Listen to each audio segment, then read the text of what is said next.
Powerful background, top-tier domestic and international technology. Jiang Chuan played a life simulation game for 3 years, becoming the richest man in the game world. His system awakened, and he could actually extract from his game. Extracting the world's #1 conglomerate. Extracting billions in assets.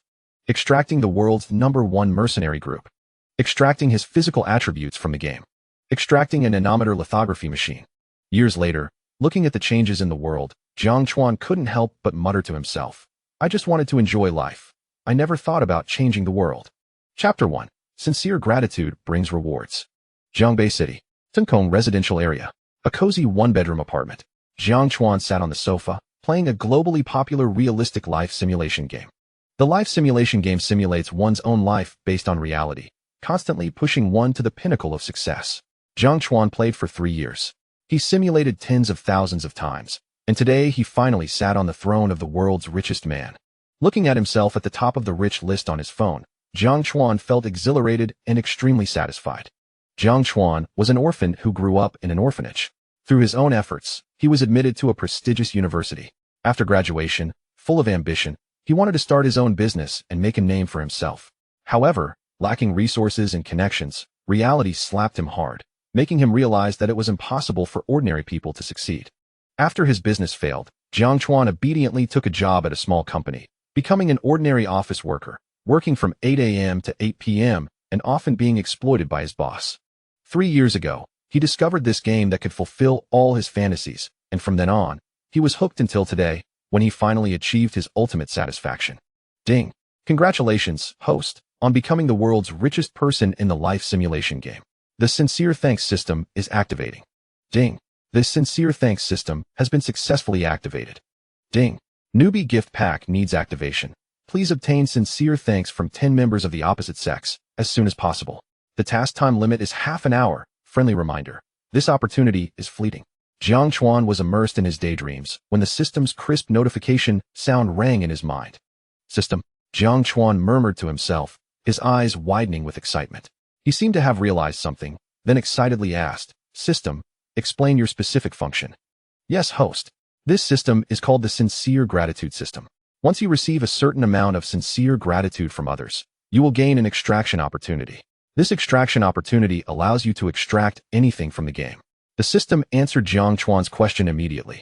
Upon hearing this, Jiang Chuan felt an indescribable joy and anticipation. This meant he had the chance to obtain everything in the game and bring it back to the real world. This was simply a dream opportunity. System, what does sincere gratitude mean? Jiang Chuan frowned, looking at the task issued by the system, and asked. It means very simply, the other party only needs to sincerely thank the host. The system's voice quickly replied to Jiang Chuan. I see, this should be simple. Jiang Chuan smiled after hearing the system's explanation. He clearly already had an idea. Jiang Chuan immediately opened Douyin, TikTok. He decisively clicked into the dance section. He didn't watch the big streamers. After all, they had powerful backers, and his small donations wouldn't earn him genuine gratitude. Only donating to these unknown streamers offered a chance of receiving sincere thanks. Hopefully, I can actually get everything out of the game, otherwise I'll lose big this time, Jiang Chuan said with a wry smile, looking at the recharge platform in front of him, and finally recharged 20,000 yuan. This 20,000 yuan was all his savings from the past 3 years. After using it, he only had a few hundred yuan left in his bank account. This time, Jiang Chuan was truly going all in. Jiang Chuan entered the room of a female streamer named She is the cutest.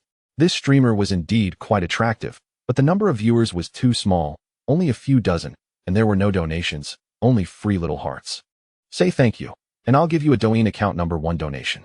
Although Jiang Chuan had watched live streams, he had never donated to anyone. His level was only level 1. He decisively spoke up. Bro, are you kidding me? A level 1 newbie saying he'll tip a streamer with a Douyin 1 account.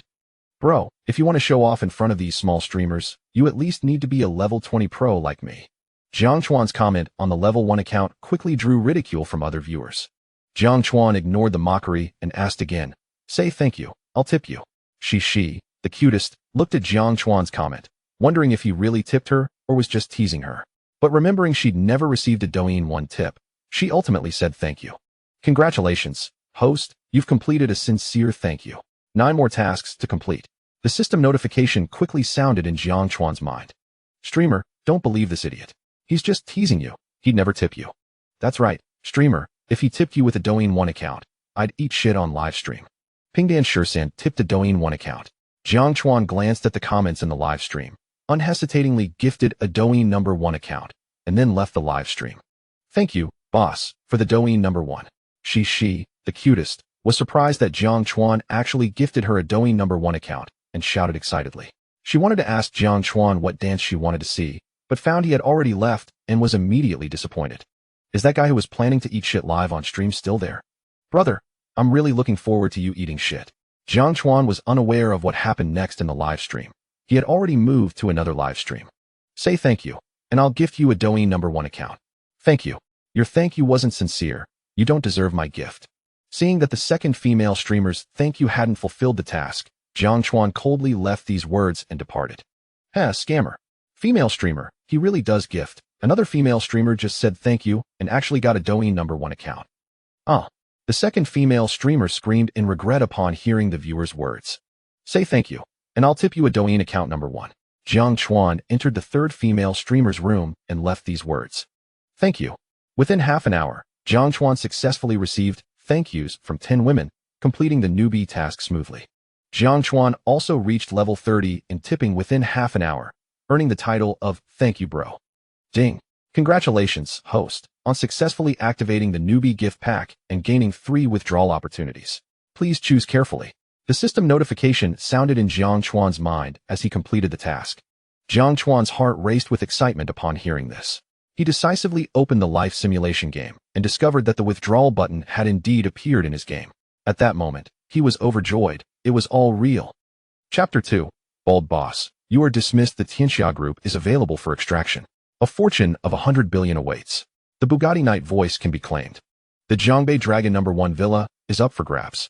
The Tiangong number 1 villa can be extracted as well. The Promes Manor in the United States is eligible for extraction. The Pacific Whale Island can be claimed. The gaming physical attributes are extractable. Jiang Chuan gazed at the items within the game, yearning to extract them all, yet he was reminded of the limited 3 opportunities. Without hesitation, he opted to extract the Tianxia Group. This was the foremost conglomerate in the gaming world, a company that had amassed trillions in assets. Its ventures spanned high-tech industries, energy, aerospace, and financial investments. Congratulations, host, extraction successful. The system's voice resonated in Jiang Chuan's mind. Upon hearing the system's notification, he promptly opened Douyin to seek the Tianxia Group. Soon, he confirmed its existence. Established a decade prior by a mysterious figure, the Tianxia Group had shattered myths to become the world's leading corporation. With the enigmatic founder holding all shares, the president, Liu Yong, was also present in the real world. Will the game characters from the Tianxia Group appear in reality? They won't impact the real world, will they? What is their loyalty towards me? Jiang Chuan inquired. Yes, host. All significant figures from the Tianxia Group will manifest in the real world. As for the others, they were hired 10 years ago. These key individuals possess a loyalty rate of 100% and will not betray you. Moreover, the emergence of the Tianxia Group and its important figures is entirely plausible and will not disrupt the real world. The system swiftly addressed Jiang Chuan's concerns.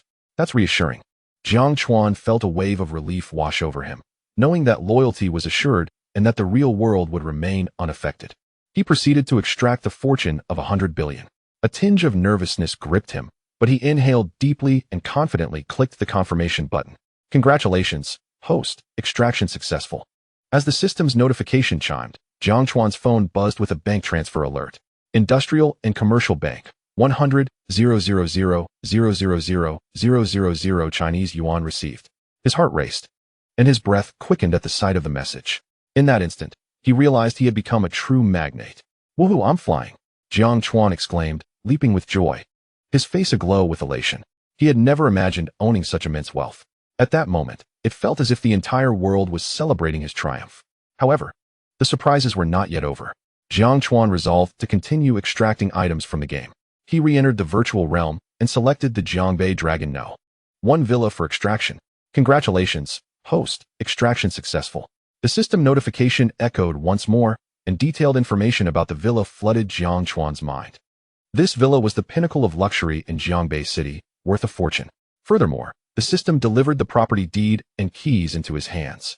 The transfer of the Jiangbei Dragon No. 1 villa was complete. As the system confirmed the successful transfer, Jiang Chuan's excitement surged. He had never envisioned obtaining wealth from the gaming world. It felt as though he was enveloped in a dreamlike reality, everything appearing surreal. When the system announced the successful transfer of the villa, a wave of reflection washed over Jiang Chuan. He understood that from this moment forth, his life would undergo a monumental transformation. Gazing at the property deed and keys, feeling the weight of 100 billion in his phone, he was filled with unparalleled satisfaction. That night was destined to be sleepless for him. As the night faded, golden rays of sunlight streamed through the curtains into his room. After a night of restless tossing, Jiang Chuan finally felt a hint of drowsiness. Just as he was about to close his eyes for a proper rest, his phone rang unexpectedly. Lazily, he picked up the phone, only to find the screen displaying the bald boss's number. What does that bald jerk want at this hour? Doesn't he know I'm trying to sleep? Jiang Chuan answered the call with impatience, his tone laced with dissatisfaction and anger. Jiang Chuan, how dare you speak to me like that? Are you no longer interested in working here?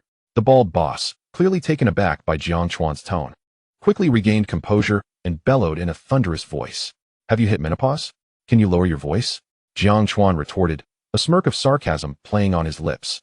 Let me tell you some good news. From this moment forward, you are dismissed. Jiang Chuan's lips curled into a mocking smile as he boldly responded.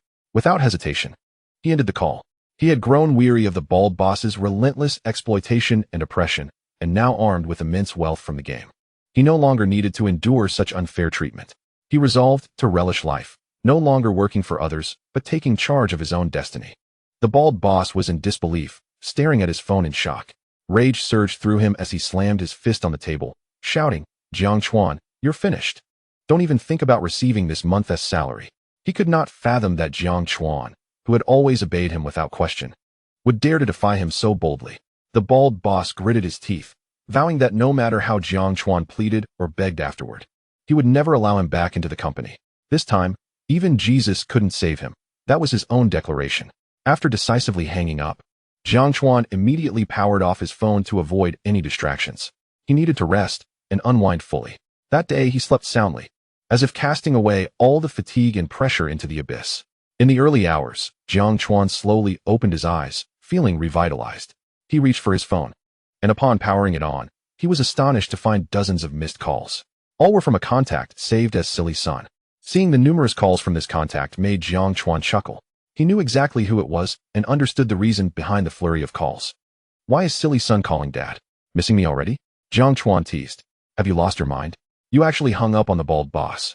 He has already fired you. Zhang Hao, Jiang Chuan's sole friend in the company, exclaimed anxiously, disbelief and anger lacing his voice. Don't worry, Silly Son. I'm quite pleased that you called me so many times today, Jiang Chuan responded earnestly. Are you really okay? Even at this point, you're so relaxed? The bald boss made it clear that even if you begged him on your knees, he wouldn't let you return to work, Zhang Hao pressed, lowering his voice to convey the gravity of the situation. Rest assured, Silly Son, it was I who dismissed the bald boss. I'm feeling a bit hungry now. How about I treat you to some late-night snacks and beer? Let's meet and chat, Jiang Chuan replied with a light-hearted laugh. All right, I'll be there. Zhang Hao understood that Jiang Chuan's decision was irrevocable. He had no idea what had transpired, but he quickly left his rented room and headed to a bustling night market. Chapter 3. Bro, your hat is large and green. Zhang Hao approached the table and sat down slowly, his heart brimming with concern. He was acutely aware that Jiang Chuan had purposefully chosen to rent an apartment in the Tungkong community for the sake of convenience. Yet the rent there was far from affordable. You must contemplate your future carefully, he earnestly advised Jiang Chuan. In response to his friend's concern, Jiang Chuan offered a faint smile, reassuring him, do not worry. I am not financially strained and have no need to fret over rent. Not financially strained? Zhang Hao's eyes widened in disbelief as he gazed at Jiang Chuan, fully aware of his friend's background as an orphan raised by a vagabond. Lacking any family connections or resources, he inquired, did you win the lottery? My family has found me. Though they have passed away, they left me a substantial inheritance. So, I am indeed financially secure, Jiang Chuan replied, shaking his head and withholding the truth about the system he had acquired. Well aware of the adage that a man without guilt may suffer for possessing wealth, he spun a tale to Zhang Hao. Zhang Hao was momentarily taken aback, staring at Jiang Chuan in utter disbelief. What do you mean? You should quit your job tomorrow. Jiang Chuan's lips curled into a slight smile as he continued. Haven't you always desired to own your own gaming club? I can help you establish one. Seeing the astonishment etched on Zhang Hao's face, Jiang Chuan couldn't help but chuckle. He understood the significance of this dream for his friend and resolved to assist in its realization. Old Jiang, how much have you had to drink? Why are you suddenly spouting nonsense? Zhang Hao, still skeptical of Jiang Chuan's claims, regarded him with suspicion. Jiang Chuan, with a resigned smile, shook his head, indicating he had not been drinking. Yet Zhang Hao remained unconvinced, suspecting his friend might merely be jesting. Understanding that Zhang Hao would not easily believe him, Jiang Chuan sighed and retrieved his phone from his pocket, opening a mobile banking app and presenting it to Zhang Hao. Confused, Zhang Hao accepted the phone, and upon seeing the displayed balance, he swallowed hard, his eyes widening in shock. Do you truly have an inheritance? Are you a wealthy heir? He could hardly believe his eyes, the countless zeros on the screen leaving him in a state of profound astonishment. Stammering, he looked at Jiang Chuan and asked, "Is this for real? Only just discovered it yesterday. Now do you believe me?" Jiang Chuan observed Zhang Hao's incredulous expression, his own face alight with mirth. "I believe. From now on, I shall rely on your generosity," Zhang Hao declared, thoroughly convinced upon seeing the wealth displayed on the screen. Kneeling before Jiang Chuan, he boldly requested to be supported. "These youngsters truly know how to play," murmured onlookers, taken aback by Zhang Hao's antics. "Brother, you should really get up. This is quite embarrassing," Jiang Chuan noted, aware of the curious glances and whispers surrounding them. "All right," Zhang Hao replied sheepishly, scratching his head as he recognized the attention they were attracting. His rugged face turned a deep crimson, resembling a ripe apple. Yet soon, as drinks flowed, the atmosphere lightened, filled with camaraderie. "What did you summon me here for?"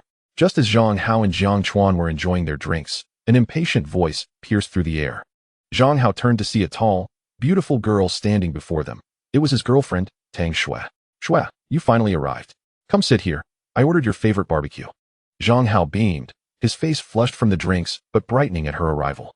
Jiang Chuan, however, regarded Zhang Hao's eagerness with disdain, internally mocking him as a sycophant. "I no longer enjoy barbecue, didn't you know? And please, avoid dragging me into such situations in the future," Tang Xue remarked, casting a contemptuous glance at the barbecue, and particularly at Jiang Chuan sitting nearby. She was well aware of Jiang Chuan's background as an orphan, believing he had no prospects in life, someone she deemed unlucky to even encounter. Jiang Chuan, noticing the disdain in her gaze, paid it no mind, knowing Tang Xue had always looked down upon his status. Had it not been for her relationship with his dear friend, he would never have associated with her. "Xue, what brings you here? And who are these two men?" Just as Zhang Hao was about to explain, a man dressed in expensive designer clothing, exuding arrogance, approached them. He surveyed Jiang Chuan and Zhang Hao with a challenging gaze before questioning Tang Xue. "Yong, they are my distant cousins who came to visit," Tang Xue said, her demeanor shifting to one of coyness as she sidled up to the man, entwining her arm with his and softly explaining. "What did you say? And who is this man? What is your relationship?" Zhang Hao's anger surged as he heard Tang Xue's words, his eyes narrowing in fury as he glared at the man beside her, standing up to confront him. "You are the one who has been persistently pursuing Xue, aren't you? Since we crossed paths today, let me warn you, do not disturb my girlfriend, or you will regret it." Upon hearing Zhang Hao's reference to Tang Xue, the man immediately grasped his identity and possessively embraced Tang Xue, casting a cold stare at Zhang Hao. "What did you say? Xue, are you cheating on me?" Zhang Hao's eyes widened in disbelief as he shouted at Tang Xue, his voice heavy with incredulity and rage, as if the very world was crumbling around him. He couldn't fathom this betrayal. He had been so generous to her, giving her his entire salary, only to discover she had been unfaithful. "Do you think you deserve my loyalty? You are merely a sycophant to me. Look at yourself, dressed in rags. How could you possibly compare to Yong?" Tang Xue retorted, her eyes flippant, a smirk of disdain curling her lips.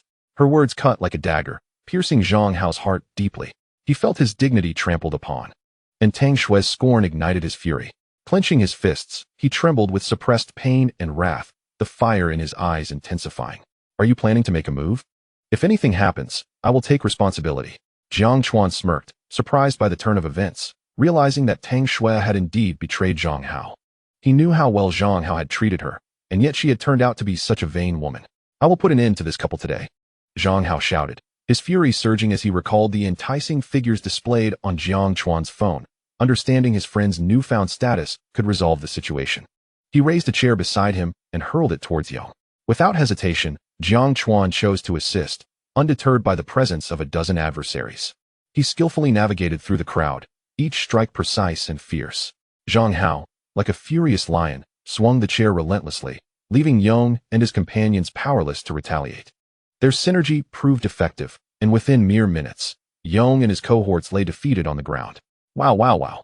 Before long, the sound of police sirens pierced the air, and several police cars came to a halt in front of the restaurant.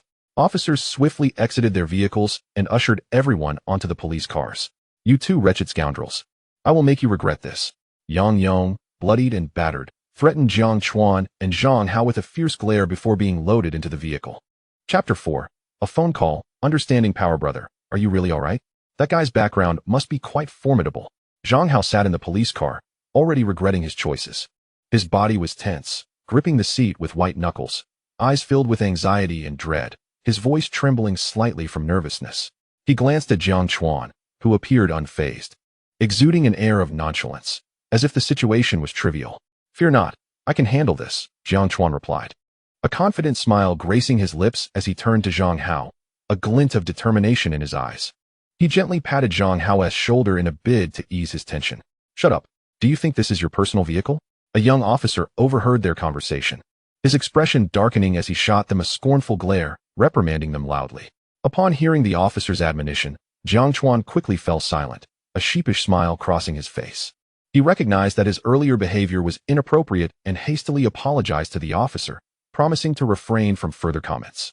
The police vehicle gradually came to a stop, and Jiang Chuan noticed the police station was mere steps away. He turned to the officer beside him and inquired with a smile, "Officer, may I make a phone call?" The young officer, observing their modest attire and Zhang Hao's evident anxiety, speculated that they might wish to contact their families for assistance. Considering this, he nodded in agreement. "Go ahead." "Thank you, officer." Jiang Chuan expressed his gratitude and promptly dialed a number in front of the two. After a few beeps, the call connected. "Mr. Jiang, is there something you need?" The voice on the other end belonged to Lu Yong, the president of the Tianxia Group, who was preparing to rest, but immediately answered upon seeing Jiang Chuan's name on his phone. "Old Lu, I've encountered a minor issue at the Jiangbei police station. Please arrange for someone to handle it," Jiang Chuan said, his demeanor relaxed and smiling. "Understood, Mr. Jiang. I will resolve it promptly."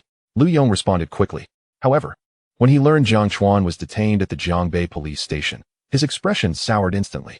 After hanging up, Lu Yong wasted no time and swiftly contacted Chen Liang, the head of the Tianxia Group's branch in Jiangbei. Chen Liang, engrossed in his work, was taken aback by Lu Yong's call.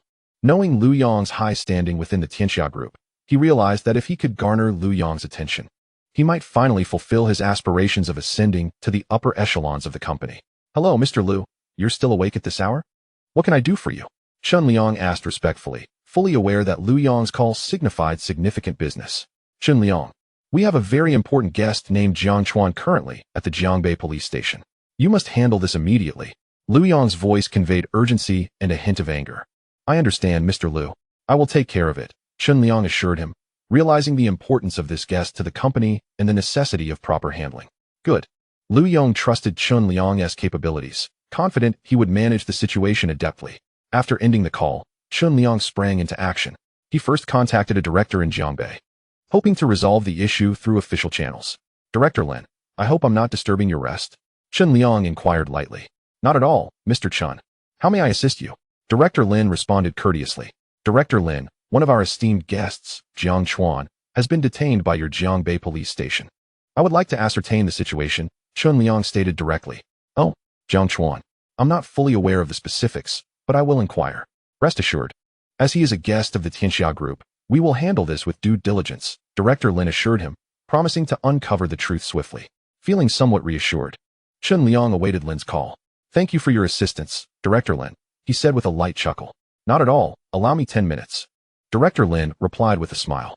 In 10 minutes, Director Lin had grasped the entire situation, his expression turning serious as he promptly called Chen Liang. "Mr. Chen, I have learned the details. This incident is rather troublesome. Jiang Chuan and Yang Yong from the Yang Group had a conflict and ended up in a scuffle. This matter is delicate, and you will need to clarify things with the Yang Group. Once that is resolved, we can release them immediately." "Understood, Director Lin. I will handle this matter as swiftly as possible," Chen Liang acknowledged, knowing the incident was trivial and requiring prompt action. He immediately reached out to Yang Sanfa, the head of the Yang Group. Yang Sanfa, upon seeing Chen Liang's name on his phone, quickly answered. He was well aware of Tianxia Group's influence and understood they were not to be trifled with. Mr. Chun, rest assured, I will promptly rectify this situation, Yang Sanfa replied. His face pale upon learning that his reckless offspring had provoked a guest of the Tianxia group. He hurried to the Jiangbei police station. Upon arriving at the station, Yang Sanfa chastised Yang Yong in front of Jiang Chuan and Zhang Hao, earnestly seeking their forgiveness. Observing Yang Sanfa's respectful demeanor, Jiang Chuan refrained from immediate acceptance and turned to his close friend. Old Jiang, let this matter go. We can continue our drinking later. Zhang Hao, witnessing how easily the situation had been resolved, felt no inclination to pursue further grievances. It was not worth deepening their conflict over a woman who had betrayed him. Thank you, young Master Jiang. Thank you, young Master Zhang. Yang Sanfa expressed his profound gratitude, humbled as he presented a $1 million check to Zhang Hao as an apology. Please accept it. Jiang Chuan smiled at Yang Sanfa's earnestness, encouraging Zhang Hao to accept the check.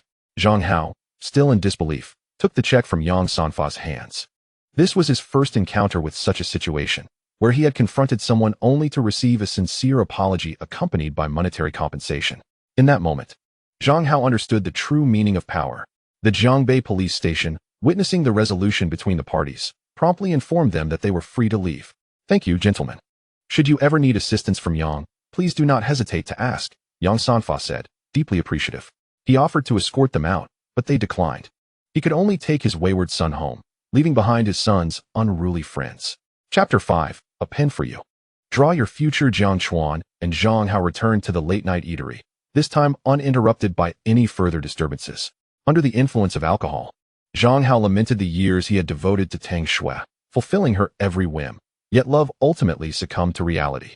Zhang Hao was but an ordinary farmer's son, whose parents had toiled their entire lives with the land. Despite his mediocre academic performance, he managed to secure a spot at a university. And now that he worked in the bustling city, his parents were immensely proud. Zhang Hao possesses a remarkable talent for gaming. It was he who first introduced Jiang Chuan to simulation games. Without Zhang Hao's guidance in the realm of life simulation games, Jiang Chuan might never have awakened to his potential. Thus, he holds a deep sense of gratitude towards Zhang Hao. One night, after consuming copious amounts of alcohol, Zhang Hao spoke at length while Jiang Chuan listened in silence. As dawn approached, he gazed at Zhang Hao, who had collapsed onto the table, and shook his head in exasperation. After settling the bill, he found a nearby hotel and booked 2 of the finest rooms. Once Zhang Hao was comfortably settled, Jiang Chuan returned to his room and promptly fell into a deep slumber. The incessant ringing of the phone eventually roused Zhang Hao from his sleep. Groggily, he answered the call, only to be met with a furious tirade from his bald-headed boss. Zhang Hao, you imbecile. Do you wish to meet the same fate as Jiang Chuan? You have 10 minutes to arrive at the office. If you fail to do so, consider yourself dismissed. Hearing his boss's enraged voice snapped Zhang Hao to attention, and he felt the alcohol dissipate from his system. Glancing at the check in his hand, he recalled how much Jiang Chuan had changed, igniting a fire of anger within him. You bald fool, I've been fed up with you for a long time. From this moment on, I refuse to serve you any longer. With a decisive click, he hung up, blocking his boss's number, feeling a wave of relief wash over him. Just as he reveled in the satisfaction of severing ties with his boss, the phone rang again. Frowning at the thought of his boss's persistence, he glanced at the caller ID and hesitated before answering. Zhang Hao, Yang Yong doesn't want me anymore. Let's reconcile. I promise to treat you well this time and won't regard you as a backup option, Tang Shui pleaded. Her voice choked with tears that fell like pearls onto the floor, creating little splashes. Her tone resonated with despair and helplessness, as if she had lost all hope and courage. Ha ha ha, Tang Shui, remember this. Betrayal comes but once or countless times. Since you have betrayed me once, do you think I would still want you, this worn-out shoe? Zhang Hao retorted, a self-deprecating laugh escaping his lips. His gaze hardened with indifference and determination, vowing never again to be ensnared by Tang Shui's honeyed words. Without granting her any chance for further explanation, he decisively hung up the phone. Tang Shui, witnessing the call end, repeatedly dialed his number, pleading for forgiveness, but Zhang Hao coldly blocked her again. Sighing, he stared at his silent phone, exhaling a breath laden with frustration. His gaze drifted over the city below, his expression inscrutable, devoid of any discernible emotion. After 2 hours of this state, a doorbell jolted him back to reality. Why so slow to open the door? Are you hiding a beauty within? Jiang Chuan teased as he knocked. Just contemplating some matters. Zhang Hao replied, a bitter smile on his lips, though Jiang Chuan caught the subtle sorrow in his eyes. Old Zhang, what's done is done. We must learn to look ahead. The vistas that lie before us are far more splendid, With better women to appreciate you, Jiang Chuan gently consoled him. Let us head to the Magic City, Zhang Hao declared. Jiang Chuan's lips curled into a faint smile at the prospect of change. Magic City? Zhang Hao was perplexed, his eyes reflecting confusion and disbelief. He knew it was one of the most affluent cities in the country, a place where survival was a challenge for the ordinary, let alone opportunities for advancement. Have you forgotten? I promised to set you up with a gaming club. The location has been chosen. It's in the Magic City. You can take over the club whenever you wish, and I will ensure it is transferred to your name, Jiang Chuan stated earnestly, his eyes gleaming with conviction. Old Jiang, it's been 3 years since we met, and I am well aware of your prowess in the gaming realm, Jiang Chuan continued, stepping closer and placing a reassuring hand on Zhang Hao's shoulder. Now, I entrust this pen to you. How you choose to craft your future is entirely in your hands. Zhang Hao felt a warmth swell within him at Jiang Chuan's words, tears welling up in his eyes, threatening to spill over. Hey, don't try to tug at my heartstrings. While I can transfer the company to you, I expect dividends every year, or else I won't agree, Jiang Chuan jested, noticing the glimmer of tears in Zhang Hao's eyes. I understand. However, truly, I am grateful for your trust and for granting me this rare opportunity, Zhang Hao responded, laughter bubbling forth, his demeanor shifting to seriousness as he addressed Jiang Chuan. Ding! A notification chimed in Jiang Chuan's mind. Congratulations, the host has received sincere gratitude once, along with an additional 99 instances of sincere thanks, granting 1 extraction opportunity. Taken aback, Jiang Chuan felt a rush of joy. As Zhang Hao finished speaking, he bowed deeply in gratitude, but Jiang Chuan quickly sidestepped and sincerely remarked, Old Zhang, this is all your due reward. Without you, I would not have achieved what I have today. What do you mean by that? Zhang Hao queried, confusion etched across his face. Nothing particularly profound. I merely find our connection quite extraordinary. When do you plan to depart for the Magic City? I can assist you in booking a flight. Jiang Chuan offered with a smile, then sent Zhang Hao a phone number. Zhang Hao waved his hand, politely declining Jiang Chuan's offer, indicating he could manage his own flight arrangements. He then revealed the check in his hand, cheerily stating, Old Jiang, there's no need to trouble you with the ticket. I intend to visit my family first before leaving.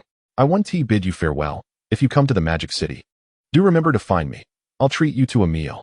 Jiang Chuan nodded with a smile as they departed from the hotel, enjoying lunch together before parting ways. Chapter 6. Jiang Chuan's fury and genuine apology. After parting from Zhang Hao, Jiang Chuan wandered alone through the city, feeling a tumult of emotions regarding whether he should return home. Abandoned as a child at a garbage dump, he was fortuitously rescued by a homeless man. 3 years prior, after a failed venture, he had accrued significant debt. Upon learning of this, his father withdrew his entire savings to assist Jiang Chuan. Unwilling to use his father's retirement funds, they had quarreled bitterly, resulting in 3 years of silence between them. Though he often contemplated returning to see his father, his sense of inadequacy kept him from doing so. You old fool, didn't I tell you this garbage dump belongs to our beggar guild now? You are not welcome here. If I see you again, I will beat you. Jiang Chuan's thoughts were interrupted as he unwittingly arrived at the very garbage dump where he had been abandoned, overhearing a young man hurling insults. What's going on? Jiang Chuan turned towards the sound, observing several ragged individuals mercilessly striking an elderly man with wooden sticks. The old man desperately shielded his head, trying to evade their blows. Stop! Jiang Chuan's gaze fell upon the beleaguered elder, and thoughts of his own father ignited a fierce anger within him. He coldly admonished, What? Upon hearing Jiang Chuan's voice, the group of beggars, merely 16 or 17 years of age, shifted their attention towards him. Noticing Jiang Chuan's imposing height of nearly 6 feet and his handsome, gentle demeanor reminiscent of a student, they glared at him, snarling, Who is this pretty boy? Scram, or we'll take you down too. Ignoring their threats, Jiang Chuan advanced step by step towards the young beggars.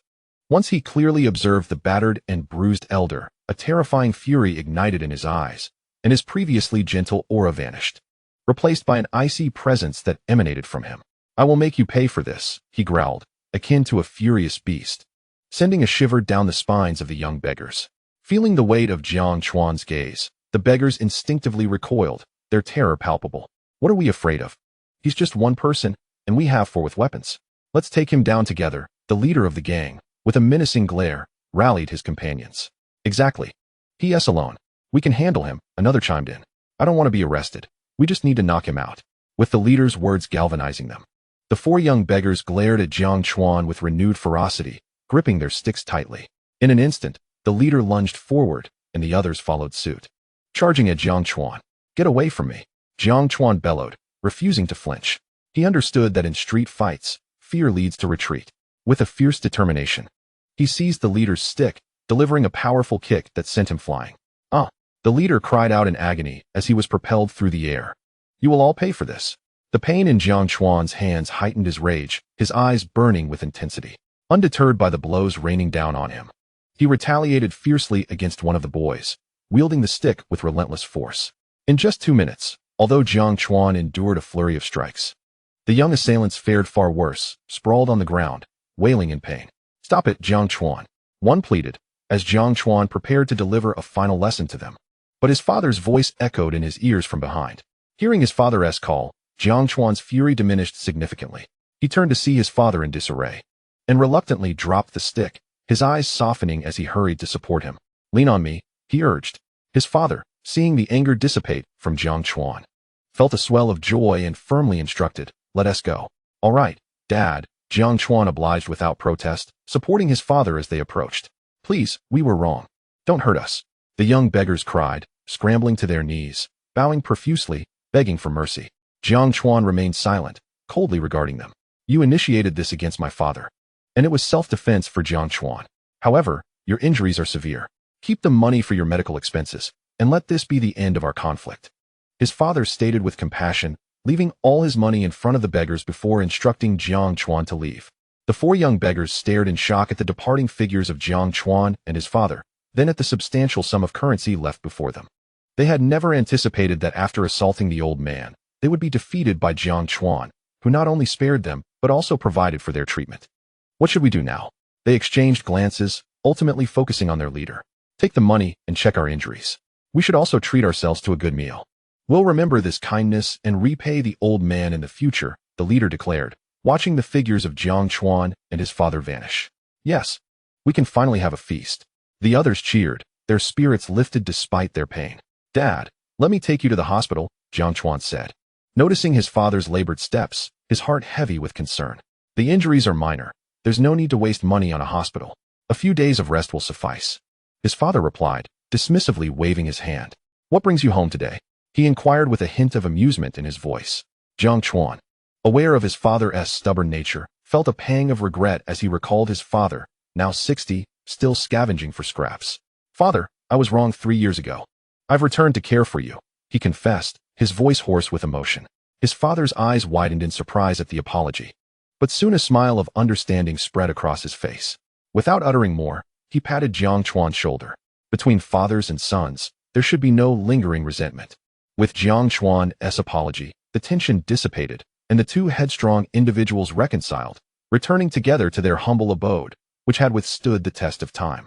Chapter 7. Homecoming and the Sisters' Plight. "Dad, this home hasn't changed at all over the years," Jiang Chuan remarked as they approached the dilapidated neighborhood near the refuse dump, often referred to as a slum by city dwellers. The residents here were predominantly the underprivileged of Jiangbei City and young individuals striving in the big city, drawn to the affordable rents and proximity to the urban center. "As long as there's a roof over our heads, what more do we need?" his father replied nonchalantly, sensing Jiang Chuan's disdain for their humble dwelling. "You're right," Jiang Chuan chuckled in agreement. "What's wrong?" he asked, noticing his father's peculiar expression. He instinctively touched his face, finding nothing amiss. "Over the course of 3 years, you've changed. You used to argue with me at every turn, now you simply agree. It seems the hardships have tempered you," his father remarked with a gentle smile. The statement tugged at Jiang Chuan's heartstrings, as he recalled his formerly domineering nature that had alienated him from others. "Indeed, I've faced some challenges, but perhaps it was necessary for growth," he replied with a hint of a smile. His father, pleased as long as Jiang Chuan was well, chose not to pry further. "How long will you be staying this time?" Father glanced at Jiang Chuan with a light smile and inquired. "As long as there are no issues. I can accompany you indefinitely. I have explicitly stated that my purpose for returning this time is to ensure your well-being in your later years. I have already purchased a new house. We can move there together." Upon hearing his father's question, Jiang Chuan also chuckled and responded, "Well, stay as long as you wish. As for moving to your new home, perhaps it's best to forego that. You will eventually marry and have children, so I wouldn't want to be an intrusion. This place suits me just fine." Father nodded with a smile, refraining from probing into Jiang Chuan's specific circumstances. as long as his second son was not engaging in any unlawful activities. "Father, I'm back," Jiang Chuan announced, intending to persuade his father to move in with him, thus allowing him to care for him better. Just then, a melodious voice suddenly graced their ears. The sound was crisp and enchanting, akin to celestial music, instantly uplifting their spirits. Accompanying this voice, a youthful and beautiful figure appeared at the door, clad in a school uniform, exuding an aura of innocence, like a blooming flower. Vibrant and alluring. "Second brother, you're home," the girl exclaimed upon spotting Jiang Chuan, her face lighting up with joy. "Little sister, you're looking more beautiful than ever." Jiang Chuan praised Lin Xiaoxiao, who had just entered their home. Lin Xiaoxiao was the youngest of the orphans that father had taken in. Only 16 years old, and currently in her first year of high school. "Second brother, you're getting more handsome too." Lin Xiaoxiao beamed at Jiang Chuan's compliment. But as she smiled, a frown briefly crossed her face before she quickly reverted to her cheerful demeanor, a change that Jiang Chuan noticed. "Father, what is wrong with you?" Lin Xiaoxiao's gaze shifted to father, observing the bruises on him, and she immediately expressed her concern. "I thought your only focus was on your second brother." Father shot a resentful glance at Lin Xiaoxiao, clearly feeling a pang of jealousy. "Father, are you also envious? Little sister and I haven't seen each other for years. Is it so wrong for me to greet her first?" Jiang Chuan remarked with a wry smile, understanding that Lin Xiaoxiao was father's cherished treasure, the only one among the 3 orphans to bear his surname. Jiang Chuan did not take father's surname, as his jade pendant bore a name, which father conveniently used to name him. Father remained silent, merely glaring at Jiang Chuan. "Don't worry, little sister, father is fine. He promised me that after dinner we would visit the hospital together." Jiang Chuan assured Lin Xiaoxiao softly. "What?" Father began to protest, but was interrupted by Lin Xiaoxiao. "That's good." Father shot another fierce glare at Jiang Chuan, the threat unmistakable. "Father, since you're not feeling well, you should rest here. Little sister, come help me. I'll prepare the meal myself." Jiang Chuan smiled, unfazed, and led Lin Xiaoxiao into the kitchen. Father watched them enter, smiling contentedly, relishing the moment. "Little sister, what has happened to you?" Once in the kitchen, Jiang Chuan turned to Lin Xiaoxiao, his expression serious. Lin Xiaoxiao's face changed abruptly upon hearing his words, but she quickly masked her emotions with a light laugh. "Second brother, I'm fine." Jiang Chuan did not reply, but gazed deeply at Lin Xiaoxiao. Seizing a moment of distraction, he gently rolled up her sleeve, revealing bruises on her arm, fresh and evidently recent. "Ah!" Lin Xiaoxiao gasped in surprise at his sudden action, inadvertently tugging at her injury, causing her to wince. "What's wrong?" Father, hearing Lin Xiaoxiao's exclamation, inquired with concern, preparing to enter the kitchen. "Father, I'm fine. I just bumped into something. You can stay seated, second brother, and I will have the meal ready shortly." Lin Xiaoxiao hastily reassured father, her expression shifting dramatically. "Really, father? I'm okay.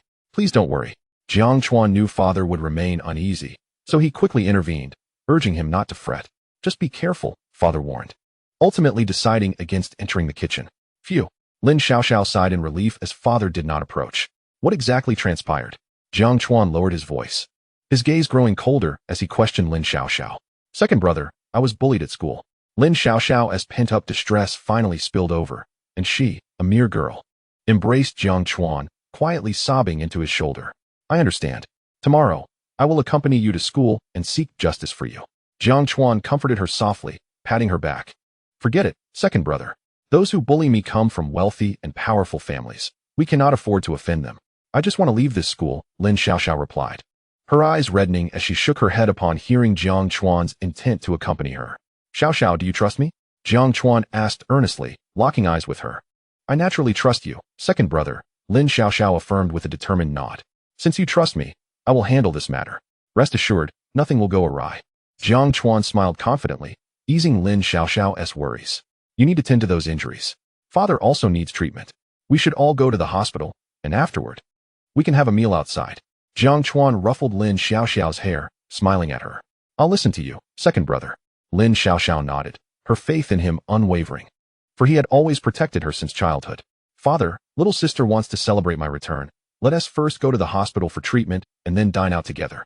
Jiang Chuan exited the kitchen and said to father, who was reclining comfortably. "All right."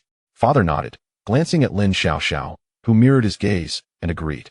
The 3 of them drove to the Jiangbei City Hospital. By now, it was afternoon, and the specialists had already finished their shifts. The injuries father and little sister sustained were not severe. Jiang Chuan registered both of them for treatment. What about Xiao Xiao? Father asked, slightly furrowing his brows upon emerging from treatment to find only Jiang Chuan waiting outside. Little sister went to the restroom. She'll be back soon. You should sit for a while. Father, Jiang Chuan reassured him with a smile, urging him not to worry. Okay. Father, unaware of any unusual happenings, nodded with a smile. After a short while, Lin Xiaoxiao returned from her treatment. Father, I need to use the restroom.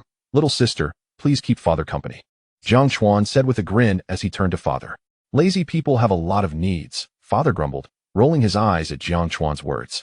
Jiang Chuan, accustomed to father's sharp tongue and soft heart, smiled and inquired about the medications Lin Xiaoxiao needed. After purchasing them, he rejoined father and Lin Xiaoxiao. What do you want to eat, Xiaoxiao? It's on me. Upon Jiang Chuan's return, he wore a broad smile as he gazed at Lin Xiaoxiao and inquired. Their father remained silent, his attention also fixed on his only daughter. Father, second brother, let us indulge in a buffet barbecue. It has been ages since we last enjoyed one. Lin Xiaoxiao, sensing the gaze of both men upon her, spoke without much contemplation.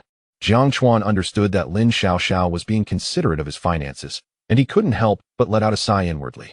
He recognized that his younger sister was exceptionally mature, sparing their family from worry. Yet, Jiang Chuan, now capable and empowered, aspired to provide a better life for his family. Unlike his sister's selflessness, he wished for her to relish each day joyfully. All right, he replied succinctly, agreeing with their father. The family happily savored a barbecue meal, which cost 200 yuan, a considerable expense for their father, who had spent years scavenging for a living, and he felt a pang of regret as he settled the bill. When Jiang Chuan intended to pay, their father insisted, stating that as the elder, he should naturally cover the costs. After returning home, their father and Jiang Chuan shared a room while Lin Xiaoxiao had her own. Observing that their father had fallen asleep, Jiang Chuan approached Lin Xiaoxiao's door and knocked gently. What's the matter, second brother? Lin Xiaoxiao's voice reached him. Xiaoxiao, it's me, your second brother. I need to speak with you. Could you come out for a moment? Jiang Chuan softly called out, hearing that his sister was still awake. All right, second brother, just a moment. Lin Xiaoxiao, hearing her brother's call, wiped her tears, donned her clothes, and stepped out of her room. Jiang Chuan noticed the redness in her eyes, realizing she had been crying, and he sighed. Xiaoxiao, come with me for a moment. He led her outside. Sister, take a look at the balance in my account.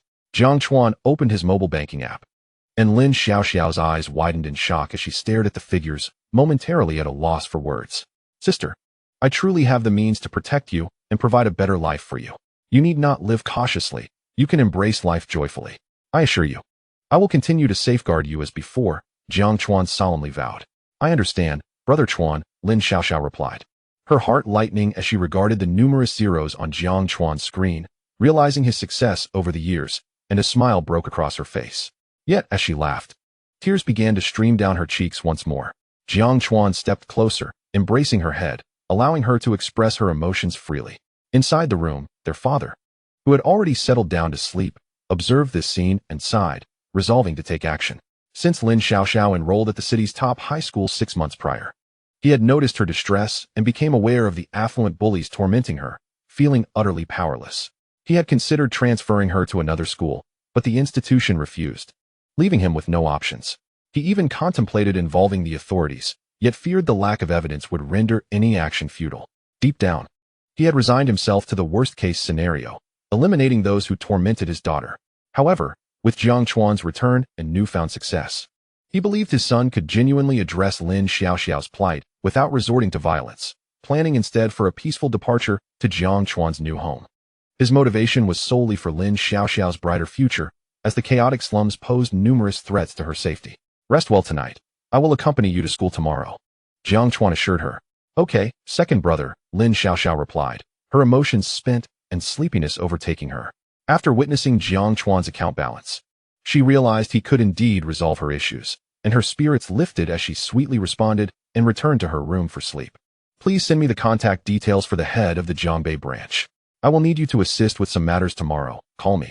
Jiang Chuan messaged Lu Yong before heading back to his room to avoid awakening their father. Upon his return, he found their father snoring loudly. Chapter 9. 2 choices. To play or to perish the following day, Lin Xiaoxiao awoke early, preparing for school. Father, I will accompany my sister to school today. Breakfast is on the table. Please help yourself, Jiang Chuan called out to their father, who had just risen. All right, their father replied, choosing to stay home and await developments. At the entrance of the city's top high school, Jiang Chuan and Lin Xiaoxiao were halted by the security guard. "Excuse me, sir, entry for outsiders is prohibited." "Sister, you go in first. I will join you shortly," Jiang Chuan replied, refraining from conflict with the guard and smiling at Lin Xiaoxiao. "Okay, second brother." Lin Xiaoxiao, buoyed by the knowledge of her brother's financial standing, felt a renewed sense of confidence and cheerfulness. "I am being barred from entering the school. Please have a school official come to escort me," Jiang Chuan instructed, calling Chun Liang with a tone that blended restraint with a hint of frost. "Understood, young Master Jiang." Chun Liang, having learned of Jiang Chuan's true identity from Lu Yong the previous day, responded with utmost respect. "Principal Qin, a significant figure from our organization intends to visit your school, but is currently being denied entry. I require you to personally attend to this matter. This individual is prepared to offer substantial financial support." Chun Liang promptly contacted the principal of the top high school. Upon hearing Chun Liang's request, Principal Qin furrowed his brow, taken aback that a corporate executive would require his personal attention. However, upon learning of the proposed donation of 200 million, a broad smile illuminated Principal Qin's face as he replied, "Rest assured, Mr. Chun, I will personally attend to this esteemed individual." "Thank you, Principal Qin." Chun Liang replied amicably before they ended the call. Principal Qin rushed to the school gate, greeted Jiang Chuan with a welcoming smile, and inquired, "Are you, sir, affiliated with the Tianxia Group?" "And you are?" Jiang Chuan asked, puzzled by the sight of the rotund Principal Qin. "I am Qin Ming, the principal of this institution."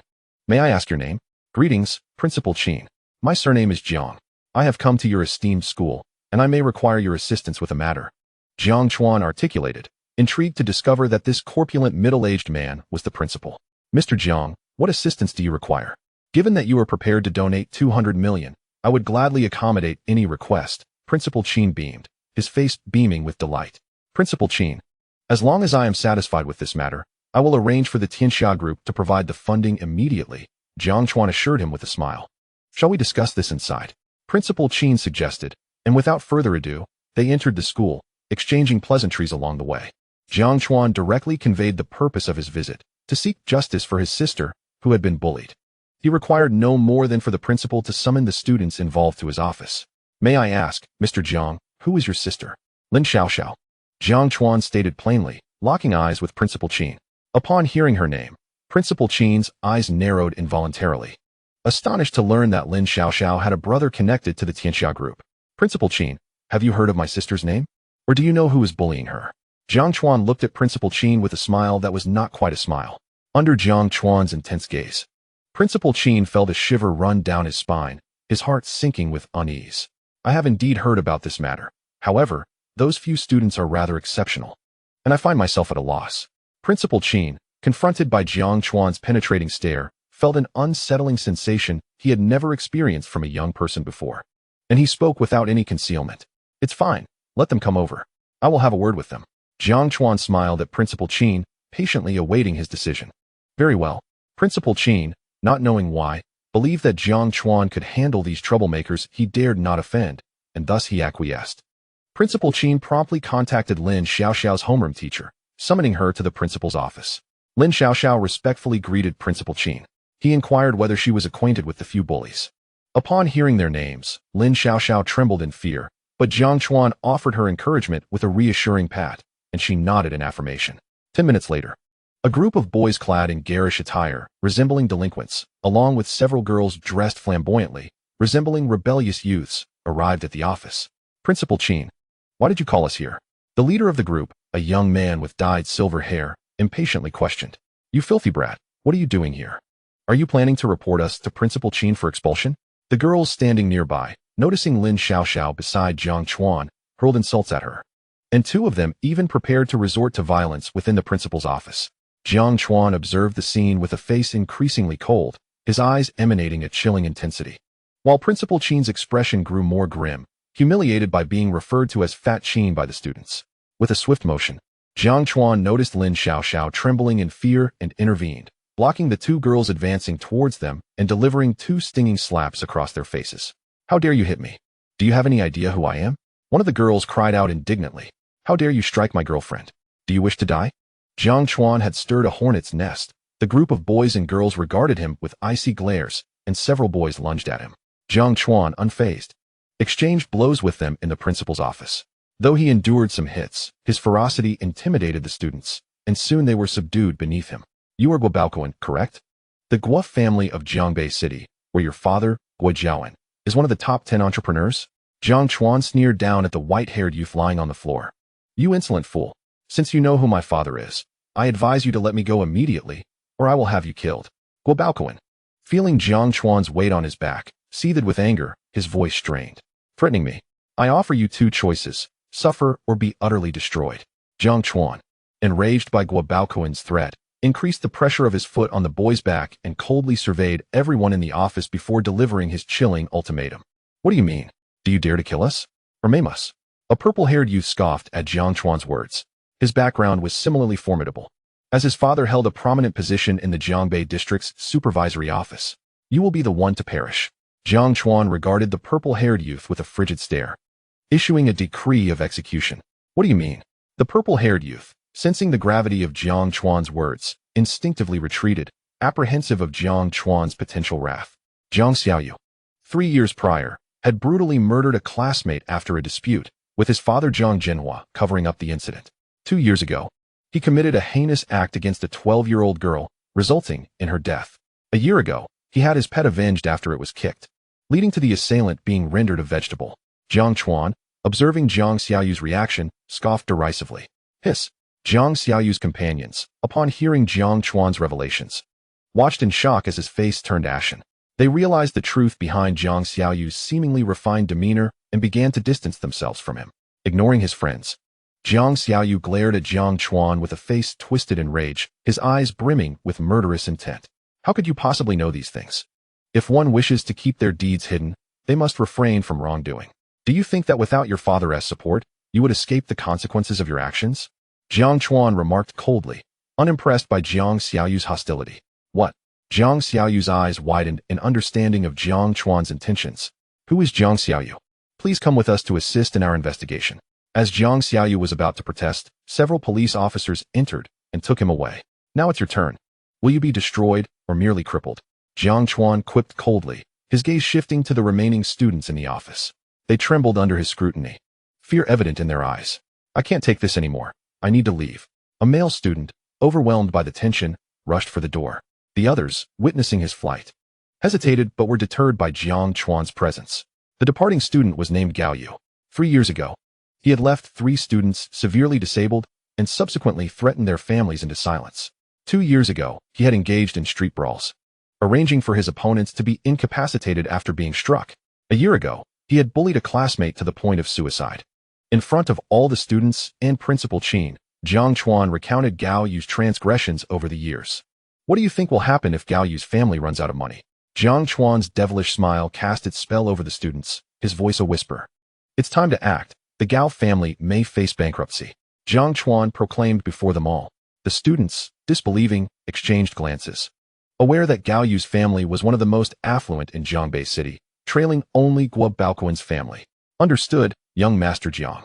Lu Yong, receiving the command, unleashed a torrent of retaliation against the Gao family, leading to all their business partners withdrawing their support, causing chaos within the Gao family in a mere 30 minutes. The Gao family's stock plummeted rapidly, exposed for tax evasion. In half an hour, the students in the office and Principal Qin witnessed the turmoil unfolding on social media, realizing that Jiang Chuan had indeed succeeded.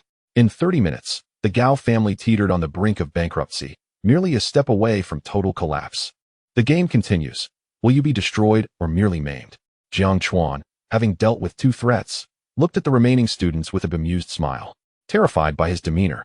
One girl finally succumbed, kneeling in desperation. Brother, I was wrong. Please spare me and my family. I promise I won't bully Lin Xiaoxiao again, nor anyone else. Indeed, brother. We were wrong. We implore you to spare us. This unruly and arrogant group of students gazed at Jiang Chuan as he exhibited his formidable energy. Realizing their utter vulnerability before him, even their parents were not exempt. They had truly met their match this time. Let there be no mistake. This game is far from over. Xia Baifeng, 3 years prior, had someone's kidney removed due to a mere jest from a classmate. 2 years ago, a slight accidental bump resulted in the deliberate severing of another's Achilles tendon. What would happen if news of your father's job loss and the scandals of these past years were to emerge? Jiang Chuan directed his icy gaze towards the group of girls, a chilling smile creeping across his face. Upon hearing his words, Xia Baifeng collapsed to the ground, her eyes devoid of color. The police soon took the other party away for questioning. The students in the office, at that moment, regarded Jiang Chuan as a demon risen from hell, trembling in fear. Their fates lay firmly in his hands. The game continued. Jiang Chuan's cold smile widened as he scrutinized the group of students. Faced with his piercing gaze, none dared to meet his eyes. They averted their gazes or closed their eyes altogether. With a mere mention of names, Gong Sanxiang, Zhou Yume, Jiang Chuan could reveal their secrets, leaving them utterly exposed. Among the dozen students who had bullied Lin Xiaoxiao, only 3 remained in Principal Qin's office. The rest had been taken away. Their misdeeds sufficient to condemn them to a lifetime of remorse. Congratulations, you have entered the game of retribution. Jiang Chuan finally released Guo Baoquan, who stood meekly to the side, fearfully gazing at Jiang Chuan. At that moment, he and the other 2 girls were thrust into the final stage of this ruthless game. What does this final stage entail? Guo Baoquan and the 2 girls came from families of merchants. But upon witnessing Jiang Chuan's single phone call that led to the bankruptcy of their peers' families, he could not help but inquire. You will find out soon enough. Jiang Chuan replied coolly. They were swiftly informed via their phones that their family businesses had come under attack and were on the verge of bankruptcy. Just as Jiang Chuan chose to relent. You 3 should count yourselves fortunate. You have exercised restraint in your actions, and your families have done likewise. This serves as a lesson. Next time, you may not be so lucky. Jiang Chuan cast a disdainful glance at the trio, instructing them to leave. Xiao, you may also return. Focus on your studies and strive to become a valuable member of society. Jiang Chuan's gaze fell finally on Lin Xiaoxiao, and with a gentle smile, he uttered these words. I will, elder brother. Lin Xiaoxiao, having witnessed Jiang Chuan's prowess in resolving the situation, felt her admiration for him reach new heights. Hearing his encouragement to become a useful person in society, she nodded earnestly and departed. Principal Qin expressed his gratitude, stating that the 200 million from the Tianda group would soon be transferred, and he prepared to take his leave. Mr. Jiang, allow me to see you off. Principal Qin said respectfully, escorting the enigmatic figure of Jiang Chuan away. Chapter 11. For the family, a change of residence. Jiang Chuan returned home to the slums, burdened with a heavy heart. Upon arrival, he found his father silently waiting at the door, as if anticipating something. Before Jiang Chuan could greet him, his father's deep voice resonated. Son, have you resolved the matter? Jiang Chuan was taken aback, his eyes widening in disbelief as he replied, Father, you know what has happened to my sister? His tone bore unmistakable anger, and his eyes sparkled with fury as he questioned his father. I do, his father replied, seemingly prepared for Jiang Chuan's reaction. I went to the school after learning of the situation, but the institution was utterly incapable of addressing it. You should know that those individuals have complex backgrounds. If I attempted to resolve this through official channels, it would not only fail to help Xiao, but could also place her in greater peril. His father regarded Jiang Chuan intently, aware of his temperament. After a moment of silence, he decided to speak candidly. What do you plan to do? Jiang Chuan's fists clenched tightly, his body trembling slightly as he pressed on after a pause. I had intended to ensure they vanished permanently, but then you returned unexpectedly. I overheard your conversation with Xiao and wanted to see if you could handle the situation. If not, I would have had to resort to my own methods. His father sighed, a flicker of resolve in his eyes. Jiang Chuan's heart raced. He had not anticipated his father's readiness to take such drastic measures. Thankfully, he had returned in time. Otherwise, there would have been no turning back. Rest assured, Father, I have resolved the matter. Those individuals have faced their due consequences, and Xiao can now continue her studies with a light heart. Jiang Chuan reassured his father, knowing the latter would feel more at ease with this news. Very well, his father replied, trusting Jiang Chuan implicitly, a smile of relief spreading across his face. Father, this place is detrimental to my sister's future. We should move. Jiang Chuan looked at his father and conveyed this thought. He was aware of the frequent harassment Xiao faced from local thugs, which greatly concerned him. He believed such an environment was unsuitable for her growth and future prospects, prompting him to propose the relocation. Agreed. His father immediately consented without hesitation. What? Jiang Chuan's eyes widened in astonishment as he gazed at his father. He had expected a refusal or hesitation, but was taken aback by his father's swift agreement. Father, you agree? Jiang Chuan exclaimed in disbelief, questioning whether he had misheard. A wave of joy washed over him. He had anticipated his father would stubbornly cling to their current residence. After all, his father had once declared he would never move, often saying that a humble abode is preferable to a lavish one elsewhere. and that despite its dilapidation, it was still home. He had grown accustomed to this place, even stating he would rather die here. Yet now, his father had changed his mind, leaving Jiang Chuan both surprised and relieved. He understood that despite his father's stubbornness, the desire for a better life for his family had prompted him to relent. "Father, let us hasten to pack and leave this place," Jiang Chuan urged eagerly, fearing his father might reconsider. Observing Jiang Chuan's excitement, his father glanced at their rundown home one last time before sighing, gathering the necessary belongings for their departure. The two prepared to leave without delay. As Jiang Chuan watched his father pack the few items they would take, he called a private car to come and transport them away. "Is this Mr. 6682? The driver inquired. "Indeed, that is me. Let us be on our way," Jiang Chuan replied, assisting his father into the vehicle and offering the driver a friendly smile.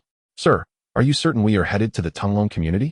the driver asked, glancing at the plainly dressed Jiang Chuan and his shabby-looking father in the mirror, unable to suppress his curiosity. "Yes, please take us there directly," Jiang Chuan replied, unfazed by the driver's surprise. "All right, please make yourselves comfortable." The driver said no more, driving them away from the slums and towards the Tunglong community. "Brother, is this the new place you spoke of?" Although the father was unaware of the prestigious status of the Tunglong community, the sight of the rows of detached villas before him made it clear that this was indeed the fabled affluent district. Unable to contain his curiosity, he turned to Jiang Chuan beside him and inquired, "Is this really going to be our new home?" Jiang Chuan smiled, acknowledging his father's astonishment. "I've told you before, father, I've made it. We won't have to endure hardship anymore." Noticing his father's shocked expression, Jiang Chuan nodded reassuringly and led him toward the entrance of the Tunglong community. Upon arriving at the entrance, two security guards stepped forward, blocking their way. "Halt! Entry is prohibited for outsiders." Jiang Chuan and his father stood at the gate, and seeing the guard's stern demeanor, the father glanced at Jiang Chuan, who maintained a calm composure, indicating he could handle the situation. "I am the owner of Villa Number 1. My name is Jiang Lu. You should have my information and photograph on file," Jiang Chuan stated, understanding the guards were merely performing their duty. "Understood, Mr. Jiang. Please hold on for a moment." The young guards exchanged astonished glances at the revelation of Jiang Chuan's identity, realizing that the famed Villa Number 1 had a new owner. They were aware of the surname, but not the specifics, as such information was typically confidential. "We sincerely apologize, Mr. Jiang. We failed to recognize you. This is our oversight."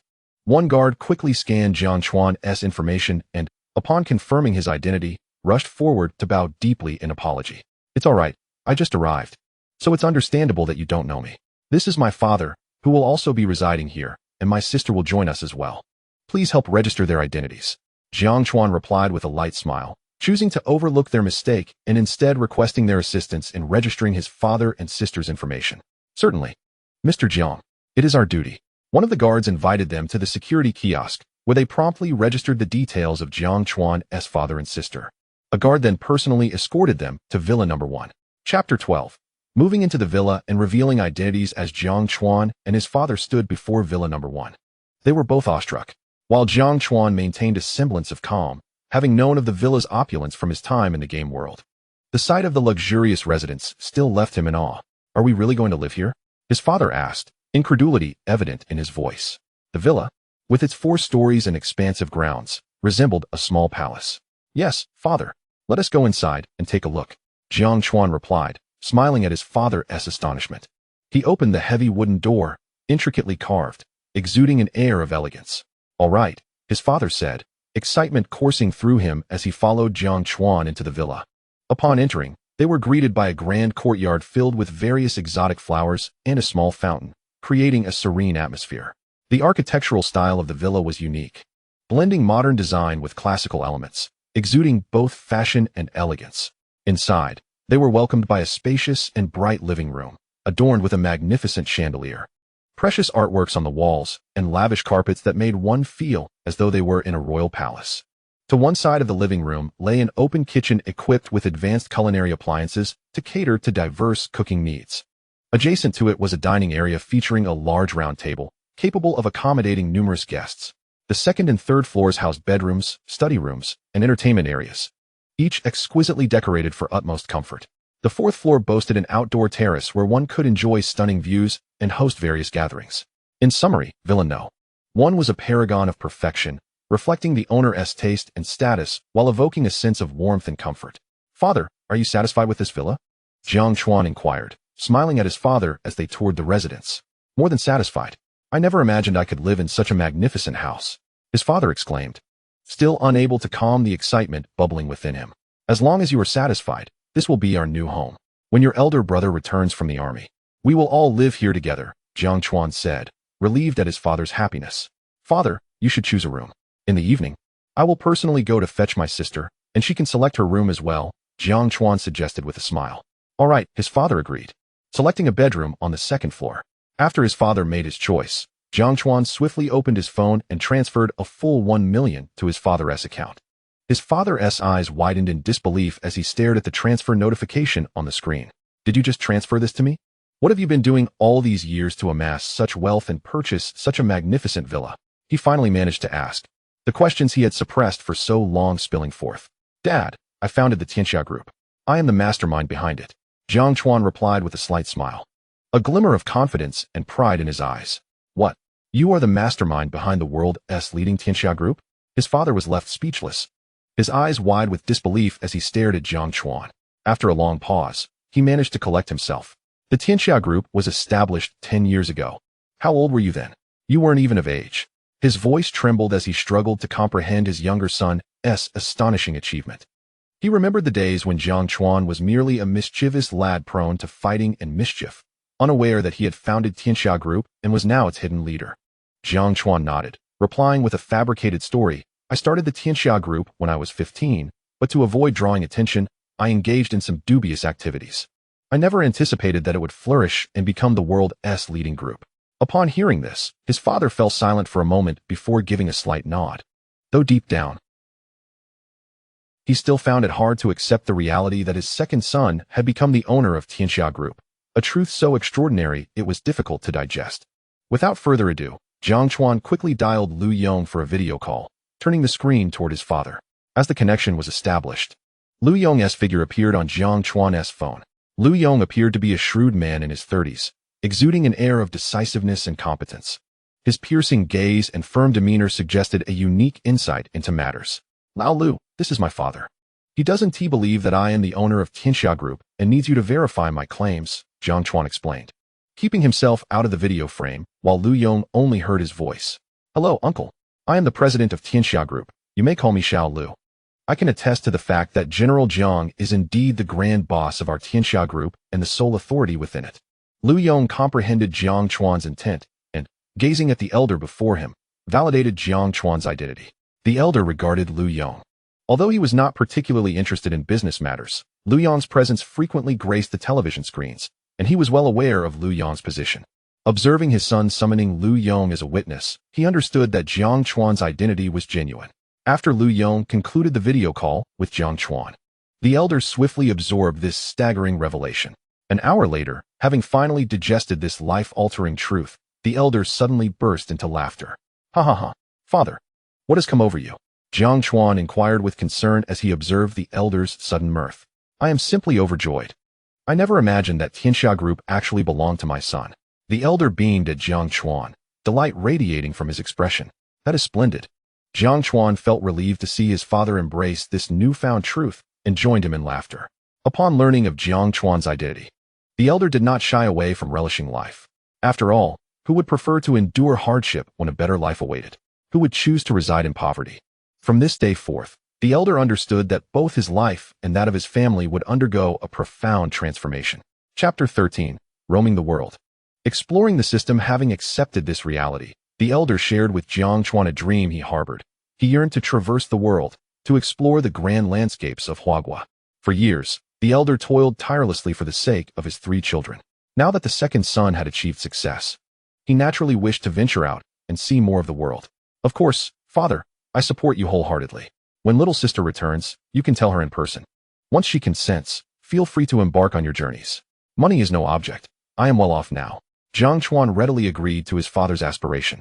He had amassed his wealth for the sake of his family's enjoyment, and he would not hinder the elder's dream of exploring the beautiful landscapes of their homeland. Rather, he would wholeheartedly support it. The elder had endured too much over the years. A little escapism was well-deserved. Very well, the elder, now aware of Jiang Chuan's true identity, felt no need for pretenses, responding with a smile. Restless, the elder, having moved into a new home, decided to showcase his culinary skills, intending to prepare a delightful meal for everyone. Upon peering into the empty refrigerator, he recalled their recent move and opted to venture out for groceries. Father, there's no need to go out for groceries. I can order everything online. We can enjoy a drink together. The villa is stocked with fine wine. Excellent. The elder's eyes sparkled at the mention of fine wine, and he agreed with enthusiasm. Jiang Chuan proceeded to order an array of fruits, vegetables, and meats online while the elder busied himself in the kitchen. Meanwhile, Jiang Chuan sat in the living room, with no pressing matters at hand, and began to explore the system.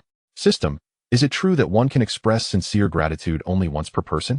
Jiang Chuan posed his question to the system. Not quite, host. Each individual has the opportunity to express sincere gratitude once a day. The next day, this opportunity refreshes, allowing the same person to express gratitude again, thus enabling the host to accumulate gratitude opportunities, ultimately leading to extraction chances, the system clarified. Jiang Chuan understood. An individual could express sincere gratitude only once daily, and gratitude expressed a second time would yield no effect.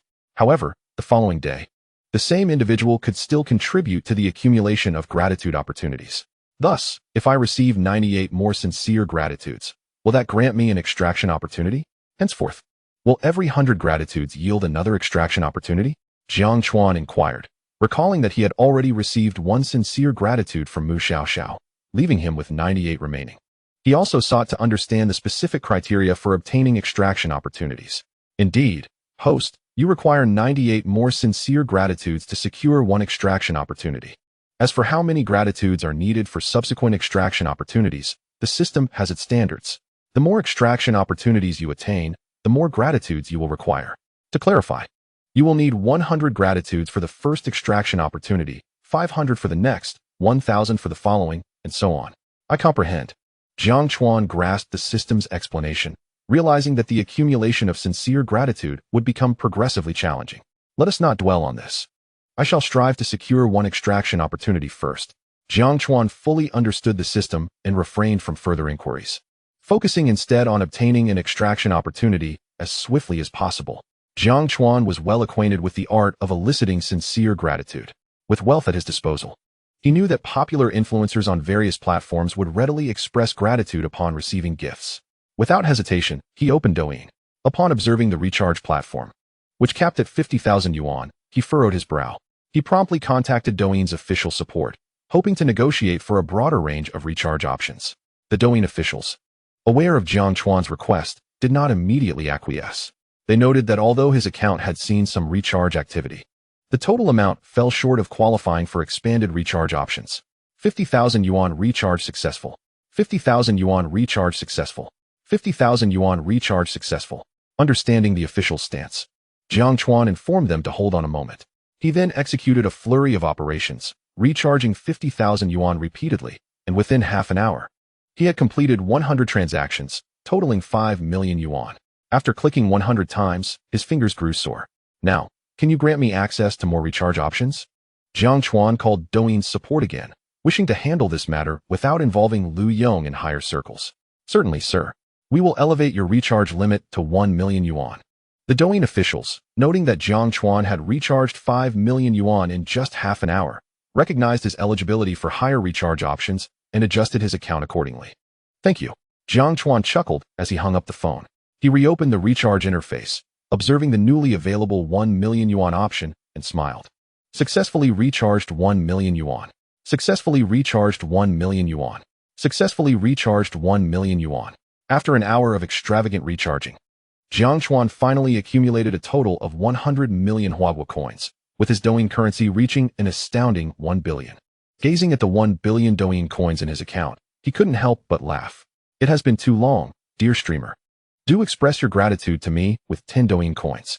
Jiang Chuan promptly sought out the beloved streamer he had previously supported, recalling her name. Shi, the most adorable. She was a charming and soft-spoken young lady, possessing a delightful figure. Thank you. Shi, the most adorable, recognized Jiang Chuan, the generous patron who had gifted her Douyin coins just days prior, and without hesitation, she expressed her gratitude. In a moment of simplicity, Pingdan Shursan generously rewarded the streamer with 10 Douyin coins.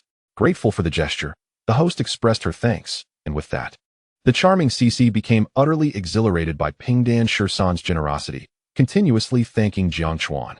However, at that moment, Jiang Chuan was alerted by the system's notification and left CC's delightful live stream. Chapter 14. Task completed. Official call. The streamer uttered a simple thank you, and in return, received 10 Douyin coins. Jiang Chuan then ventured into the live streams of 9 other female hosts. Upon recognizing Jiang Chuan's account name, they immediately acknowledged him as the thank you brother who had previously requested their gratitude in exchange for rewards. Thank you, thank you, thank you. The 9 hosts, well aware of Jiang Chuan's peculiar habit, knew that expressing gratitude would lead to his generosity. Without hesitation, each host sincerely expressed their thanks. Pingdan Shursan rewarded each host with 10 Douyin coins, eliciting a chorus of enthusiastic gratitude from the female streamers, although subsequent expressions of thanks held no further significance. Only 88 more thank yous to go. Jiang Chuan noted that he had garnered 12 sincere expressions of gratitude, and with a smile, he continued his quest for more. Dear streamers, utter a thank you, and I shall reward you with 10 Douyin coins. Jiang Chuan sought out fortunate players once more, entering the room of a female host named Lao Wang, the most beautiful. She was indeed quite lovely, yet her audience comprised merely 10 viewers, all sending free hearts without any gifts being offered. Thank you. Lao Wang, the most adorable, had heard of the Thank You brother's reputation and genuinely expressed her gratitude upon seeing him in her stream. Ding. Congratulations, host, for receiving a sincere thank you. Pingdan Shursan rewarded the host with 10 Douyin coins again. Thank you, brother. Thank you, Pingdan brother. Lao Wang, the most adorable, beamed with joy upon realizing Jiang Chuan had indeed rewarded her 10 Douyin coins, a sum that amounted to 5,000 yuan, her monthly income. With a smile, Jiang Chuan left her live stream. Thank you brother has set forth. Brothers and sisters, whenever someone asks for your gratitude, do not hesitate to say thank you. A simple thank you will earn you 10 Douyin coins. Indeed, I have already received 10 Douyin coins. Chimed in a sister from above. What? I envy you so much. I wonder if Thank You brother will visit my stream. Wonderful. Thank You brother has graced my stream as well, and I received 10 Douyin coins. These small streamers promptly entered their group chat to share the news, eagerly anticipating Thank You brother's arrival.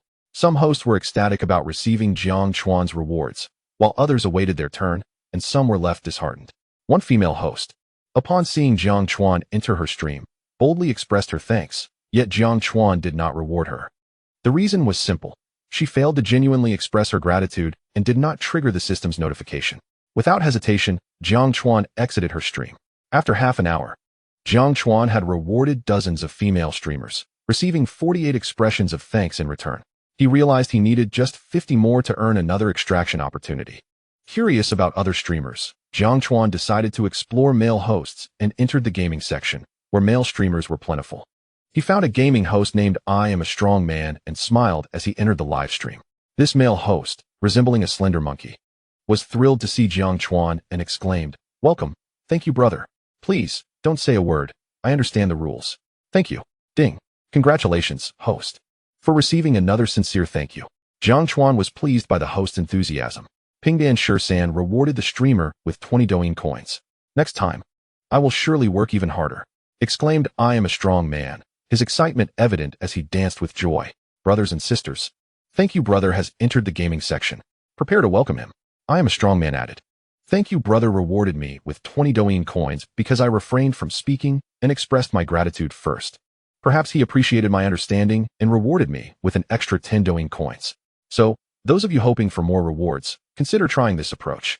Grateful for I Am a Strong Man's advice, others in the chat remarked, if Thank You brother visits my stream, I will certainly give it a try. I sincerely thank you. I Am a Strong Man. I followed your method and truly received 20 Douyin coins. Oh, how utterly enviable. Suddenly, those 10 Douyin coins seem less appealing. Do not boast. None of us have experienced Thank You brother's rewards. An hour passed, and Jiang Chuan had received 100 sincere thank yous, earning an opportunity for extraction in the game. He noted that his reward level had reached level 73, just 2 levels shy of the highest rank, level 75. Without hesitation, he continued to reward others, spending 20 million, successfully attaining the title of a level 75 high roller. Ding ding ding. Upon reaching level 75, the Douyin officials promptly called him. Thank you brother, Mr. Jiang, we are the Douyin officials. Through your spending, you have achieved the status of a high roller as set by Douyin. You may customize your exclusive gifts. Is there anything you wish to customize? The officials clarified the purpose of their call. Custom gifts? Just do as you see fit, Jiang Chuan replied with a smile, harboring no particular desires for customized gifts. Very well, we shall not disturb you further, Mr. Jiang, the official responded with a smile before hanging up. In truth, they understood that high rollers generally held little interest in customized gifts. The call was merely a gesture of respect. In just one day, Jiang Chuan had risen to the status of a Douyin high roller, having rewarded over 90 streamers, both male and female, spreading his reputation throughout Douyin's live streams. All streamers eagerly awaited his presence in their rooms, hoping for his generous rewards. Chapter 15, Extraction of the Sports Car. The sports car suddenly ignites. The Bugatti Chiron Noir is available for extraction. The Rolls-Royce Phantom is available for extraction. The 1,000-acre oil field is available for extraction. The Super Bodyguard Dragon Soul is available for extraction. The Tang Palace No. 1 Villa is available for extraction. The American Promise Manor is available for extraction. The Pacific Whale Island is available for extraction. The game Physical Fitness is available for extraction. Jiang Chuan reopened the game, gazing at the plethora of extractable items. Unable to suppress his excitement, he yearned to acquire them all, yet he had only one extraction opportunity. After careful consideration, he ultimately decided to extract the Bugatti Chiron Noir, his favorite sports car, a truly unique and unparalleled vehicle in the world. Congratulations to the host for successfully extracting the Bugatti Chiron Noir, which has now been placed in the villa's garage. Jiang Chuan heard the system's notification and became exhilarated. He swiftly made his way to the garage. Upon arrival, his gaze fell upon the one-of-a-kind Bugatti Chiron Noir, quietly resting like a slumbering giant. The car's exterior boasts a uniquely striking design, its black body shimmering with an enigmatic glow, as if it were one with the darkness. The smooth, dynamic lines exude unparalleled luxury and exquisite craftsmanship in every detail. The front features a colossal grille paired with fierce headlights, creating an imposing visage that delivers a powerful visual impact. The side profile, with its low stance and exaggerated wheel design, showcases its exceptional performance and sense of speed. At the rear, the sophisticated taillights and the dual exhaust outlets add an air of dominance. Entering the interior, one is enveloped in an opulent atmosphere. The seats are enveloped in high-grade leather, providing a soft and comfortable touch. The dashboard and central console are equipped with large LCD displays, offering clear and intuitive visuals. The steering wheel and gear shifter are also crafted from premium materials, enhancing the overall tactile experience. The spacious interior ensures a comfortable journey for all. This Bugatti Chiron Noir transcends mere transportation. It is a masterpiece of art. Its mere presence evokes endless allure and awe, symbolizing wealth and status. Standing before it, Jiang Chuan couldn't help but exclaim, "This is the epitome of a top-tier vehicle. Old friend, I can finally make use of you." He gazed at the Bugatti Chiron Noir with a joyful smile. Although he frequently drove it in the gaming world, he had never experienced it in real life and was eager to take it for a spin. "Hey, where have you gone? It's about time to pick up Xiao Xiao," his father remarked, glancing at the clock and noticing Jiang Chuan's absence from the living room. "Okay, Dad, I'll head over right now," Jiang Chuan replied cheerfully, opening the car door and settling into the driver's seat. With a gentle press of the accelerator, the melodious sound of the engine ignited his excitement further. He drove the Bugatti Chiron Noir out of the villa and the neighborhood into the bustling city. As the car made its appearance on the streets, it instantly captivated the attention of numerous onlookers, who pulled out their phones to capture photos or record videos of the technologically advanced vehicle. In Jiangbei City, a stunning supercar made its debut. A top-tier mogul was seen driving a Jiang 88888 supercar, attracting countless gazes. Numerous videos were uploaded to Douyin, quickly going viral. "Wow, this supercar is the Bugatti Chiron Noir. I remember it was purchased for 130 million yuan by a mysterious tycoon a year ago. I always thought it had been acquired by an overseas billionaire, but it turns out it was purchased by a wealthy individual from our country. Are you serious? A car for 130 million yuan. I can attest, the car indeed sold for that amount. I participated in the bidding, but ultimately withdrew due to the exorbitant price. Wow." Principal Wang himself confirmed it. "It must be true. A car costing 130 million has completely upended my understanding. Does anyone know who owns this car? I'm willing to offer 100,000 yuan to anyone who messages me with that information. Of course, I'll also give 100,000 yuan to anyone who can tell me where the car is located." Principal Wang continued to speak. His background is impressive. He is the son of the wealthiest individual from 5 years ago. Since then, Tianxia Group has risen to become the leading enterprise in the country, shedding that title. However, Principal Wang's father remains a formidable figure, consistently ranked second on the list of the nation's wealthiest. I'll follow the car and let you know, Principal Wang. Definitely. I'm sure I'll make that 100,000 yuan. The online community responded with playful banter to Principal Wang's statements. Jiang Chuan swiftly arrived at City No. 1 middle school. As he parked the Bugatti Chiron Noir, it instantly became a striking spectacle, drawing numerous students who paused to admire it. Some bold young women even approached the car, tapping the window, eager to discover the identity of its occupant and hoping for a chance to exchange contact information. Jiang Chuan remained indifferent to the commotion, unfazed by their attention. Second brother, I'm out. Where are you? Lin Xiao emerged from the school gate, scanning her surroundings. Noticing the crowd gathered around the Bugatti Chiron Noir, she chose to continue her search for Jiang Chuan without lingering. I'm here to pick you up. Jiang Chuan replied with a smile as he opened the car door. At that moment, all the young women turned their gaze toward him. So handsome. This guy is both good-looking and wealthy, just my type. I'm going for it. Despite wearing ordinary attire, Jiang Chuan's striking appearance, coupled with the presence of the Bugatti Chiron Noir, left the young women unable to resist approaching him. Recognizing their intentions, he decisively rejected their advances and sought out Lin Xiao. Let us head home. Jiang Chuan guided Lin Xiao to the front of the Bugatti Chiron Noir. Second brother, is this your car? Lin Xiao asked, gazing in astonishment at the supercar. Yes, let us get in and go home. There are too many people here. Dad is waiting for us to have dinner, Jiang Chuan replied with a smile. Once they were inside, he pressed the horn and the crowd parted. He ignited the engine, and the Bugatti Chiron Noir sped away like an arrow, leaving behind a throng of envious young women. Chapter 16, Game Banter. A new gratitude perspective. Jiang Chuan and Lin Xiao returned to the Tunglong community. She gazed at the luxurious villa and the supercar beside her. Recalling Jiang Chuan's display of wealth, she remained profoundly impressed. A few minutes later, Lin Xiao began to accept everything around her, her ability to process this reality evidently surpassing that of her father. Upon returning to the villa, Jiang Chuan and Lin Xiao enjoyed a sumptuous dinner prepared by their father, who also brought out fine wine for them to savor together. After the meal, their father expressed his desire to take a stroll and appreciate the beauty of the country. Lin Xiao readily agreed, understanding that after years of hard work, her brother had the means to support their father's wish for relaxation. Father, if you need money, just call me, and I'll transfer it to you, Jiang Chuan said, bemused to learn that his father planned to leave the next day. He promptly transferred 9 million yuan, rounding it up to a total of 10 million. You've already sent enough money. I could never spend this much, their father chuckled lightly, shaking his head as he looked at the balance on his phone, feeling a mix of concern and gratitude. It's all right. Buy whatever you like and eat whatever you want. I'm not short on cash, Jiang Chuan reassured him. Knowing his father's frugal nature, he urged him not to hold back, but to enjoy life to the fullest.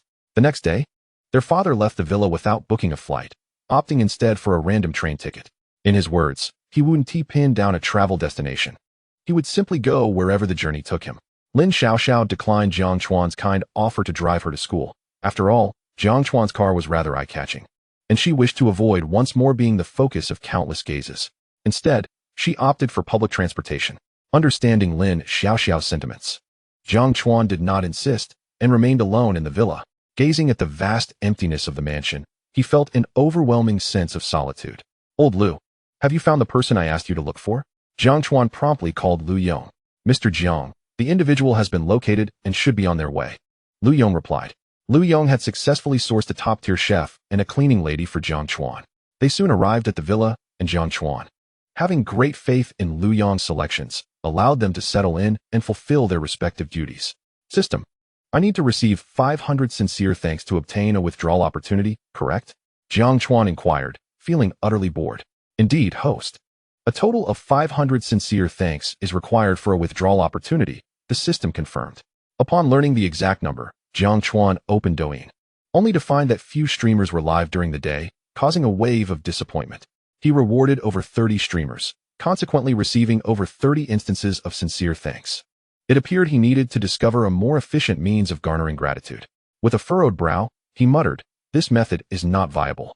As Jiang Chuan closed Douyin, some streamers who had just received thanks began to accept donations, but upon realizing Jiang Chuan had not rewarded them, they disappointedly ended their streams. I recall a battle royale game, Jiang Chuan suddenly thought.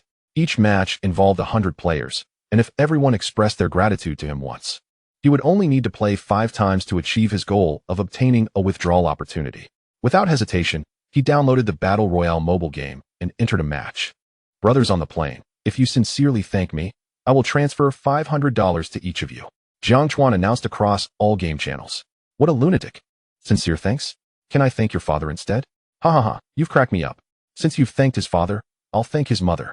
The other players in the game erupted in laughter at Jiang Chuan's proclamation, hurling insults at his family. A bunch of fools. You're all my sons. Jiang Chuan was not one to shy away from confrontation, and he retaliated fiercely against their remarks, leaving no room for leniency. A verbal battle ensued in all channels, prompting many players to exit the channels altogether and switch to team mode to avoid Jiang Chuan's friendly greetings. What's wrong, my sons? Keep it going. Let's see who's better. Why is everyone silent? Come out and continue our battle. Jiang Chuan, witnessing the silence across all channels, reveled in his perceived victory. However, unbeknownst to him, all players had exited and were oblivious to his continued taunts. This approach is futile. Jiang Chuan's gaming skills were subpar, and he was quickly eliminated by other players. As he frowned and considered quitting the game, he suddenly heard a voice of gratitude resonate through all channels. Thank you, Brother Pingdan Shursan. Ding. Congratulations, host. You have received one instance of sincere gratitude. This brother, I'm waiting for you outside. Add me as a friend, and I'll transfer the money. Jiang Chuan, upon being eliminated, felt an unexpected thrill and smiled as he responded. All right, Brother Pingdan Shursan. I'll exit the game right away. The player who thanked Jiang Chuan excitedly replied, Okay, I'll respond to you immediately. After exiting the game, Jiang Chuan promptly added the grateful player as a friend. Is it really you? Thank you, brother. After they connected in the game, the grateful player eagerly questioned. This individual was a small streamer under Douyin's Battle Royale segment, well aware of the legend of Thank You Brother. During the game, he had heard Jiang Chuan request players to express their gratitude, but at the time, he had not taken it seriously, focusing instead on the gameplay. Suddenly recalling the legend of Thank You Brother, he promptly thanked Jiang Chuan for verification. To his surprise, Jiang Chuan wanted to add him as a friend, and the streamer quickly realized that this person was indeed a Douyin magnate, without hesitation exiting the game to join Jiang Chuan. Are you a Douyin streamer? Jiang Chuan inquired with a smile upon hearing the question. Yes, thank you, brother. You even donated to me yesterday. I can't believe I've run into you again today. Is your Douyin account the same as your game name? Jiang Chuan asked. My Douyin name is the King of Steel Guns. I'll go on Douyin and send you 20 donations. The King of Steel Guns excitedly responded, and Jiang Chuan immediately agreed to send him the donations. Thank you, big brother. Actually, thank you, brother. If you want to receive more thanks, I can help you. The King of Steel Guns said, becoming more excited at the prospect of further donations. Help me gather gratitude. Let us hear your plan. Jiang Chuan, intrigued by the suggestion, asked eagerly, Brother 13, if you can give $500 to each person, would you be willing? I can mobilize my network to help you. The King of Steel Guns proposed with a smile. That's a small matter, provided I receive sincere thanks. Jiang Chuan replied with a chuckle. If you are genuinely willing to give $500 to each player, I can organize people to express their gratitude on your behalf. The King of Steel Guns confidently assured Jiang Chuan. Let's hear your plan, Jiang Chuan encouraged, amused by the certainty of his proposal. You should know I'm a small streamer, with only a few 100,000 fans. However, my fans are loyal. If I tell them to join me in a game and sincerely thank you for $500, I believe many would be eager to play around with you. The King of Steel Guns quickly outlined his strategy, leveraging his connections. Warning, the system has detected that the host intends to cheat. To receive sincere thanks through other games, you must match players rather than create a separate room. The system cautioned Jiang Chuan. This method is indeed promising. But I have a condition. We cannot create a private room. We must match together in the game. Can you manage that? Jiang Chuan stated firmly after receiving the system's warning. Brother 13, that's feasible. I'll ensure everyone matches with us. However, we may only have a dozen players. Yielding a maximum of a dozen thanks, the King of Steel Guns replied. That's fine. We can exit and re-enter the game if necessary, Jiang Chuan said, his spirits lifting at the prospect of receiving several thanks in just a few minutes. Steel Guns, you're quite resourceful. I'll send you my WeChat, and you can contact me there. I'll first send you 20 donations on Douyin. Jiang Chuan was highly satisfied with the King of Steel Guns' arrangements. Thank you, Brother 13. I will ensure you receive even more gratitude. Steel Gun King did not anticipate that Jiang Chuan intended to reward him with an additional 10 Douyin No. 1 gifts, which amounted to an unexpected profit of 500 yuan. He expressed his gratitude to Jiang Chuan. Jiang Chuan promptly sent his WeChat private message to Steel Gun King, who immediately exited the game and entered Douyin, locating the first Steel Gun King and directly entering his live broadcast room. Upon entering the live room, Jiang Chuan was astonished to find that his exclusive gift had already been prepared. As Jiang Chuan presented his exclusive gift, a wondrous scene unfolded in Steel Gun King's live room. An ethereal figure, clad in a flowing white robe and adorned with a jade crown, descended upon the screen. Standing upon clouds, with a graceful wave of the figure's hand, countless golden petals cascaded down, enveloping the entire live room in a golden radiance, as if they had stepped into a celestial realm. Amidst the golden glow, a colossal inscription gradually materialized. Congratulations to the host for receiving a reward from the illustrious Brother 13. This spectacle left Steel Gun King and his fans utterly astonished. They had never witnessed such a breathtaking display of effects. What an exquisite exclusive gift. Steel Gun King is truly remarkable for receiving such a generous reward from Brother. Thank you, they exclaimed. How much is this exclusive gift worth, Brother 13? As the crowd emerged from their astonishment, Steel Gun King had yet to inquire with Jiang Chuan. But his fans could no longer contain their curiosity and began to ask about the gift's value. It's merely 50,000 yuan, Jiang Chuan commented nonchalantly. 66,666. We little players don't understand the ways of the affluent. 50,000 yuan is just a trivial sum, they replied. Brother 13, you've truly impressed us. I aspire to be like Brother 13 one day. Steel Gun King's fans, feeling the richness of the atmosphere, expressed their gratitude for Brother 13's exclusive gift. Seizing the opportunity with Brother 13 present, Steel Gun King declared to his thousands of fans, as long as my fans sincerely thank Brother 13 after matching with us in the game, they will receive a reward of 500 yuan from him. Of course, each person only has one chance. Steel Gun King, taking advantage of Jiang Chuan's presence in the live room, made this announcement. Is what Steel Gun King said true? Brother 13, I am a longtime fan of Steel Gun King. I must have this opportunity. Steel Gun King's fans were now thoroughly excited, bombarding the comments with inquiries about the authenticity of this offer. Jiang Chuan discerned Steel Gun King's intentions, yet he remained unperturbed. As long as the other party could express sufficient gratitude, he was willing to share his audience to attract more fans without any objections. Yes, as long as Steel Gun King's fans can enjoy this benefit, every individual has one chance each day. If you match with me in the game, just collectively approach Steel Gun King at that time, Jiang Chuan confirmed with a smile, without exposing Steel Gun King's plan. Steel Gun King, relieved by Jiang Chuan's tacit approval, wore an even broader smile, realizing that Jiang Chuan had acknowledged his scheme. Brother 13, when does this opportunity commence? I have already downloaded the game, one of the fans eagerly inquired. Brother 13, I am already waiting for you in the game. Please let us match together. I truly desire that 500 yuan. Another exclaimed. The excitement among Steel Gun King's fans surged as they awaited Jiang Chuan's confirmation. All right, I'll be entering the game shortly. This opportunity will be valid for a lifetime. However, I must emphasize that each individual only has one chance per day. Anyone attempting to seize two chances in a single day will forfeit their eligibility for this opportunity. Jiang Chuan cautioned the fans of Steel Gun King. 500 yuan is certainly sufficient, the fans acknowledged, realizing they had only one chance. Yet feeling content with the prospect of earning 500 yuan from a single expression of gratitude.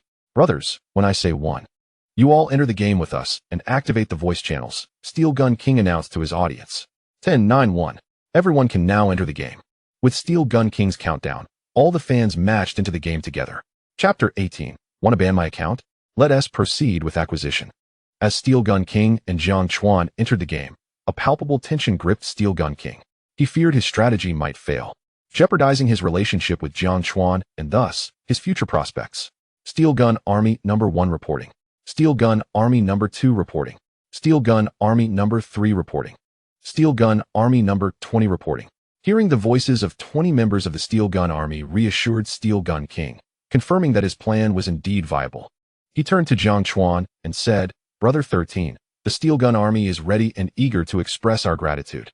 Jiang Chuan did not expect Steel Gun King to deliver such a dramatic line, causing a slight twitch at the corner of his mouth as his inherent playful nature emerged, prompting him to respond lightly, let us begin.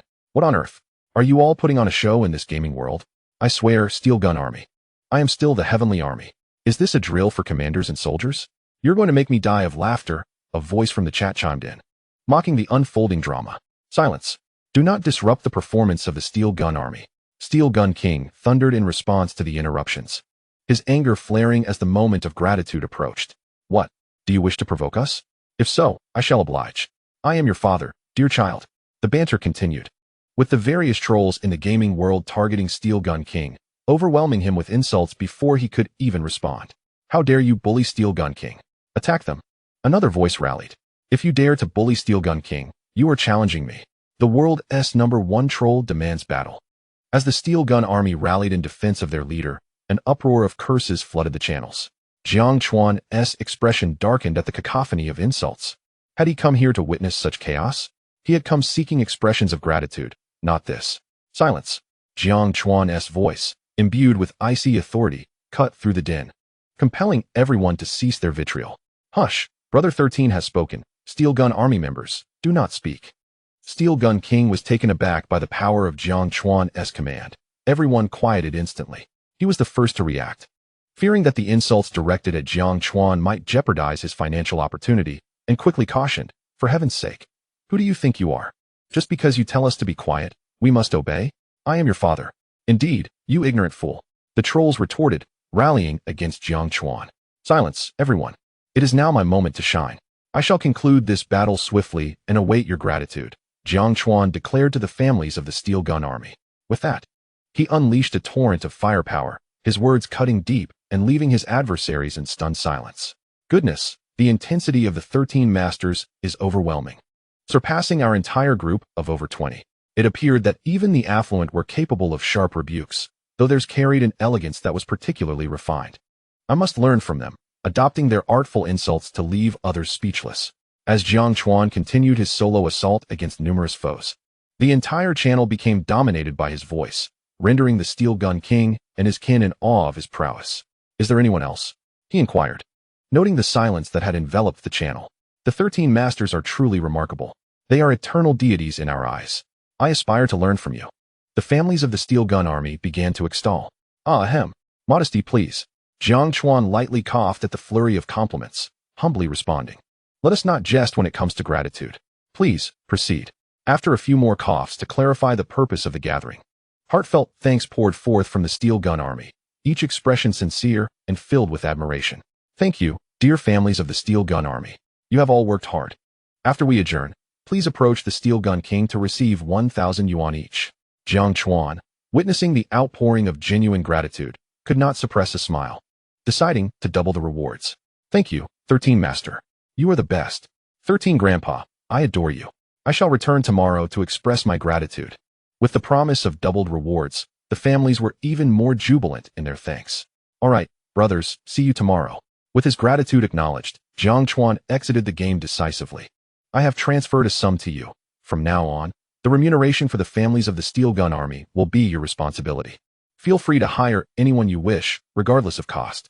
I will cover the salaries, and should funds run low, simply contact me, Jiang Chuan instructed, transferring 1 million yuan, the daily limit for transactions, to the Steel Gun King, requesting his bank details for a larger transfer. Understood, 13 Master. The Steel Gun King, thrilled by the generous transfer, felt a surge of loyalty towards Jiang Chuan, resolved to follow him faithfully, believing that serving the 13 Master would yield abundant benefits. 100 million. The Steel Gun King swallowed hard as he saw the sum deposited into his account, his rationality prevailing over greed, deepening his respect for Jiang Chuan. 13 Master, rest assured. I will fulfill your assignments. The Steel Gun King pledged earnestly. Let us commence the second round, Jiang Chuan replied calmly, nodding for the next wave of gratitude to begin. Yes, 13 Master. The Steel Gun King promptly arranged for the next session.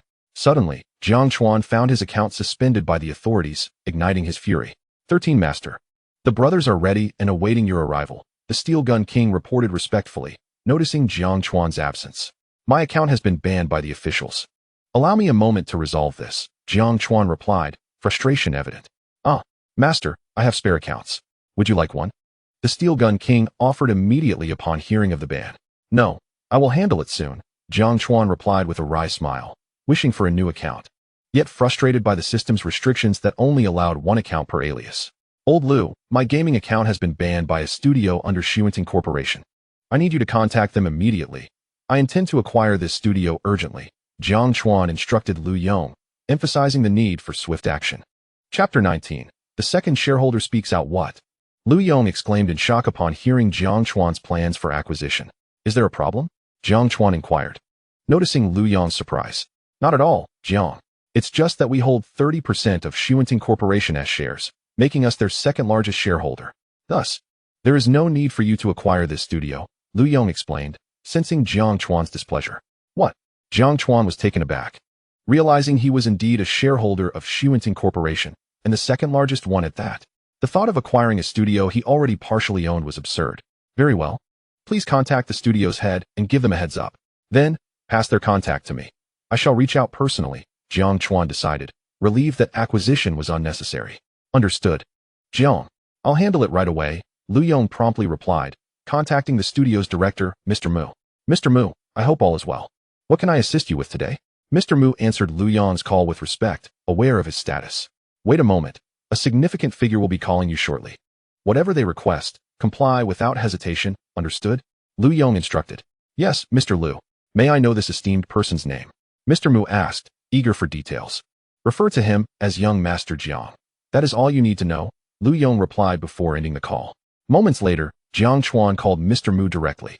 Are you Mr. Mu? Old Lu should have informed you of my call. Yes, young Master Jiang. Mr. Lu has indeed reached out. How may I assist you? Mr. Mu responded, noticing Jiang's youth yet adopting a more respectful tone due to Jiang's relationship with Lu Yong. I need assistance regarding an account that was banned by your studio during my gameplay. Please help me rectify this, Jiang Chuan stated plainly. Mr. Mu was taken aback. He expected a far more complex request from the enigmatic young Master Jiang, but this seemed rather trivial. Is there an issue? Jiang Chuan inquired, sensing Mr. Mu's hesitation. No issue at all, young Master Jiang. I will resolve this immediately, Mr. Mu assured him, swiftly contacting his trusted associate to ensure the account Plane 13 was unbanned and would remain so in the future. Jiang Shao, the matter has been resolved. Please check if you can log into your account. Mu Zong respectfully addressed Jiang Chuan. It's done. Thank you, Mu Zong. Jiang Chuan smiled contentedly as he regained access to his account, and the two ended the call. Mu Zong, relieved as he watched Jiang Chuan hang up, felt a wave of sweat wash over him. This enigmatic Jiang Shao had a capricious demeanor that left him unsettled. Fortunately, it was over. 13 Master, you've arrived. The Steel Gun King exclaimed as he saw Jiang Chuan online, eagerly pulling him into the team. Yes, I had the official handle my account, which took some time. Let us get started, Jiang Chuan casually replied with a smile. Wow, the official actually unbanned 13 Master during his absence. The efficiency is astounding.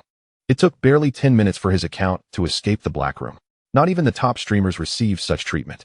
Truly, he is one of Douyin's affluent elites. The Steel Gun King, live streaming, shared Jiang Chuan's words with his fans, who flooded the comments with admiration for Jiang Chuan's efficiency. The Steel Gun King, taken aback by Jiang Chuan's words, chose to believe without further comment. Prepare for departure. Those in the group who have yet to receive rewards, get ready. We are officially launching. The Steel Gun King informed those yet to receive their rewards as Jiang Chuan entered the room. With those words, the brothers in the group eagerly entered the game. However, the number of players was rather sparse, with only a handful participating. Fortunately, the efficiency was commendable. Before the plane even appeared, Jiang Chuan received expressions of gratitude from his fellow players. Yet, 3 individuals lacked sincerity in their gratitude, and Jiang Chuan received no notification from the system. He informed the Steel Gun King that these 3 would not receive rewards. Steel Gun King, why did everyone else receive rewards while we did not? Is there some inside information? We expressed our gratitude. Why can't we get the 500? The 3 disgruntled individuals stormed into the Steel Gun King's group, demanding answers. Upon learning of the situation, the Steel Gun King promptly relayed it to Jiang Chuan, who merely instructed him to drag him into the other group. If you wish to expose this, go ahead and try. I stated that you did not meet the criteria. And if you disagree, you can leave the group. Jiang Chuan's resolute words dismissed their threats, commanding them to depart. The 3, recognizing Jiang Chuan's formidable presence, dared not protest further, understanding that he was a true powerhouse, and they left the group in defeat. I repeat, to receive rewards, genuine gratitude is required. I can discern the sincerity in your thanks. Jiang Chuan left this message in the group, encouraging everyone to continue playing. Those who have yet to receive rewards, join us in the game. Chapter 20. A transformative experience in gaming. Jiang Chuan played for an entire day until the game forcibly logged him out. This mandatory logout was a government requirement, and Jiang Chuan did not object. He had accumulated 500 expressions of gratitude and left the game contentedly, encouraging those who had not received rewards to keep striving, while reminding those who had to return the next day for more opportunities. The rewards were extraordinary: a Rolls-Royce Phantom, a Boeing 747-400 private jet, the Dream Dragon private yacht, a 1,000-acre oil field, a gold mine in South Africa, a diamond mine in South Africa, a top-tier bodyguard, a villa named Sandalwood 1, a mansion in Promise, and the Pacific Whale Island, all available for extraction. As Jiang Chuan opened the game interface, he was momentarily at a loss on what to choose. He now possessed the world's premier conglomerate, a fortune in the hundreds of billions, and the only limited edition supercar, a true victor on the path to global supremacy. Congratulations, host, on successfully extracting the game's physical attributes. Ultimately, Jiang Chuan chose the physical enhancement, recognizing that while his natural physique was commendable, the game's attributes represented the pinnacle of strength, akin to the world's mightiest soldier. As the extraction completed, a warm surge of energy coursed through him. His body began a remarkable transformation, gaining vitality and vigor. His previously slender frame became robust and muscular, with clearly defined muscles radiating strength. His abdominal muscles became distinctly visible, showcasing his core stability. His skin transitioned from pale to a healthy bronze, exuding an alluring sheen. Simultaneously, Jiang Chuan's facial features subtly evolved. His features became more pronounced, exuding a resolute and determined aura. His gaze sharpened and solidified, capable of penetrating the depths of any situation. He emanated a potent masculine charm, captivating all who beheld him. Realizing his transformation, Jiang Chuan felt immense satisfaction. "Brother, I'm back." Just as he reveled in his newfound physique, he heard the voice of his younger sister. He hurried downstairs to find Lin Xiaoxiao, her backpack slung over her shoulder. "Just returning from school." "Wow. Brother, you look so handsome today. Did you get plastic surgery?" Lin Xiaoxiao exclaimed, dazzled by Jiang Chuan's striking appearance. Before the enhancement, he was already considered attractive, but now his looks had undergone a remarkable metamorphosis. Standing tall at 6 feet, his features were striking: deep-set eyes, a straight nose, and finely shaped lips, all contributing to his captivating allure. Even clad in simple attire, his innate nobility could not be concealed. "Brother's always handsome." Jiang Chuan chuckled at Lin Xiaoxiao's compliment, basking in his own vanity. Lin Xiaoxiao, witnessing her brother's self-admiration, shook her head, choosing not to comment further. "Uncle Chang, dinner is ready." Jiang Chuan called to the busy chef in the kitchen. "Yes, young master," Uncle Chang responded, presenting the prepared dishes. "Brother, who are these people?" Lin Xiaoxiao noticed some new faces in the villa. Jiang Chuan took a moment to introduce the newcomers: Chef Chang, Butler Xiao, and Aunt Zhou, who handled the cleaning. "Oh." With Jiang Chuan's explanation, Lin Xiaoxiao understood their roles. "Let us all sit down to eat. We have no rigid rules here. It's more lively when we share meals together." Jiang Chuan addressed Uncle Chang and the others, inviting them to join in the meal. Xiao Bo, Chang Bo, and Aunt Zhou, faced with the invitation from the host family, naturally declined. It was only after Jiang Chuan insisted that everyone finally gathered at the table for dinner. The meal went surprisingly well. Lin Xiaoxiao, with her sweet tongue, continuously served dishes to everyone, and the dinner concluded swiftly. Afterward, Lin Xiaoxiao returned to her room, intending to complete her homework. Jiang Chuan also retreated to his own room, preparing to continue his strategy for expressing gratitude. "Old Steel, are you planning to go live tonight? I could come by and send you a few exclusive gifts," Jiang Chuan suggested. Not intending to play games that evening, but rather to browse through Douyin's live streams and receive some expressions of thanks. "Master 13, I'm about to start my live stream." Old Steel replied respectfully upon hearing Jiang Chuan's message. Without delay, he initiated the broadcast, and soon a multitude of fans flooded into the live stream. "Jiangzi, are the benefits you discussed with Master 13 applicable to all fans, including new ones? Are you still playing games tonight? I have work during the day and can't play, but I also want to earn $500. Could you ask Master 13 if he is playing?" Old Steel had recently gained traction on social media, particularly because Jiang Chuan had been generating considerable attention. Notably, Jiang Chuan had offered a significant incentive to Old Steel's fans. Simply by joining him in a game and expressing gratitude, they could earn $500. Within a day, Old Steel's fan base surged to 50,000, and as the situation continued to escalate, his followers were bound to multiply. "Welcome, Master 13, to the live stream." Old Steel noted Jiang Chuan's entrance with a flurry of special effects, announcing his arrival to all. "Old Steel, you performed well today. Let's keep the momentum going tomorrow." Jiang Chuan generously rewarded Old Steel with 10 exclusive gifts, spending a total of 500,000 without a hint of regret, leaving behind a parting comment before exiting the live stream. "What kind of effect is that? It's absolutely stunning. Old Steel, Have you become Master 13's favorite? Weren't you once known for selling your talent, not your body? Have you now succumbed to the allure of wealth? Have you fallen from grace? Why isn't this immense fortune coming my way? After Jiang Chuan departed, the live stream was inundated with countless comments. Chapter 21. The Prodigal Son Returns. Class Reunion Welcome. Master 13, to the live stream. She, the most adorable streamer, opened her broadcast on time. Upon seeing Jiang Chuan adorned with a dazzling array of effects, she realized he had reached level 75, a clear sign of a wealthy benefactor. She exclaimed in excitement, "How ambitious!" As soon as Jiang Chuan entered Shishi's stream, he received her heartfelt thanks and left a satisfied comment.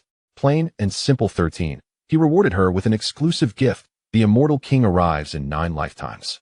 Shishi was momentarily taken aback by Jiang Chuan's generous gift, her words of gratitude flowing forth. "I must take my leave. I will return tomorrow." Jiang Chuan smiled as he left his comment and exited her live stream. Over the course of an hour, Jiang Chuan gifted over 100 streamers, spending tens of millions in total and receiving countless genuine expressions of gratitude. Ding! Congratulations, host. You have received 150 genuine thanks. You need 850 more to obtain a withdrawal opportunity. It seemed that securing a withdrawal opportunity today was impossible. After enjoying the talents of these streamers, Jiang Chuan decided to take a break. Hearing the system's alert, he understood that it would become increasingly challenging to earn the chance for game withdrawals. He was not in a hurry to leave after receiving thanks. Instead, he wanted to appreciate the talents of the streamers. He rewarded dance streamers, game streamers, and now intended to check out singing streamers. Welcome, Master 13, to the streamer's room. A female streamer, known as Douyin's #1 singer, became ecstatic upon seeing Jiang Chuan enter her live stream. She had heard of this new wealthy patron, knowing that simply thanking him could lead to rewards. Jiang Chuan was drawn to her stream by her impressive following, which had surpassed 100,000. "Thank you, Master 13. Douyin's #1 singer said sincerely. Jiang Chuan promptly rewarded her with an exclusive gift. The immortal king arrives in 9 lifetimes. "Thank you, Master 13. May you sail through life with favorable winds, achieve high positions with integrity, create fortune with your endeavors, and gain wealth and friends from all corners of the world. May you prosper and enjoy good luck, and may your descendants excel in life." She delivered her thanks in a delightful rhyme. Impressive talent. Jiang Chuan chuckled at her words and left another comment while rewarding her with 5 more exclusive gifts.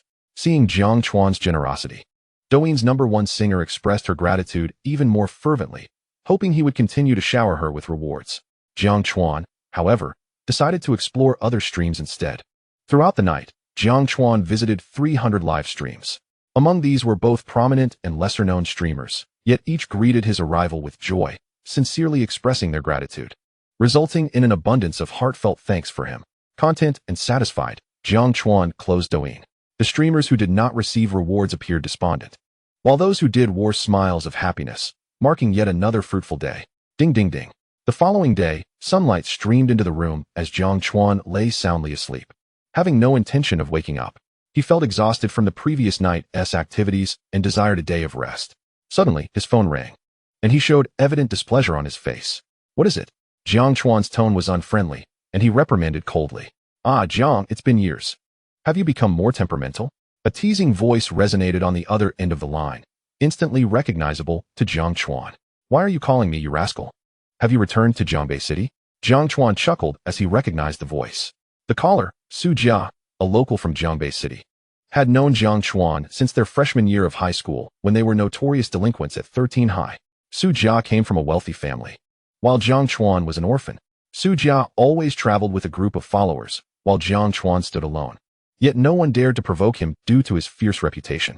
Su Jia was aware of Jiang Chuan's ferocity, and their paths rarely crossed. One day, however, a member of Su Jia's entourage provoked Jiang Chuan, leading to a harsh confrontation. Su Jia, accompanied by a dozen followers, attempted to teach Jiang Chuan a lesson. But Jiang Chuan stood undaunted, single-handedly intimidating them. That encounter left Jiang Chuan bedridden for a month, while Su Jia suffered for 3 months. It was through this ordeal that Jiang Chuan narrowly escaped being sent away for reformation by Su Jia's family, who ultimately intervened. This incident forged an unexpected bond, leading them to become good brothers.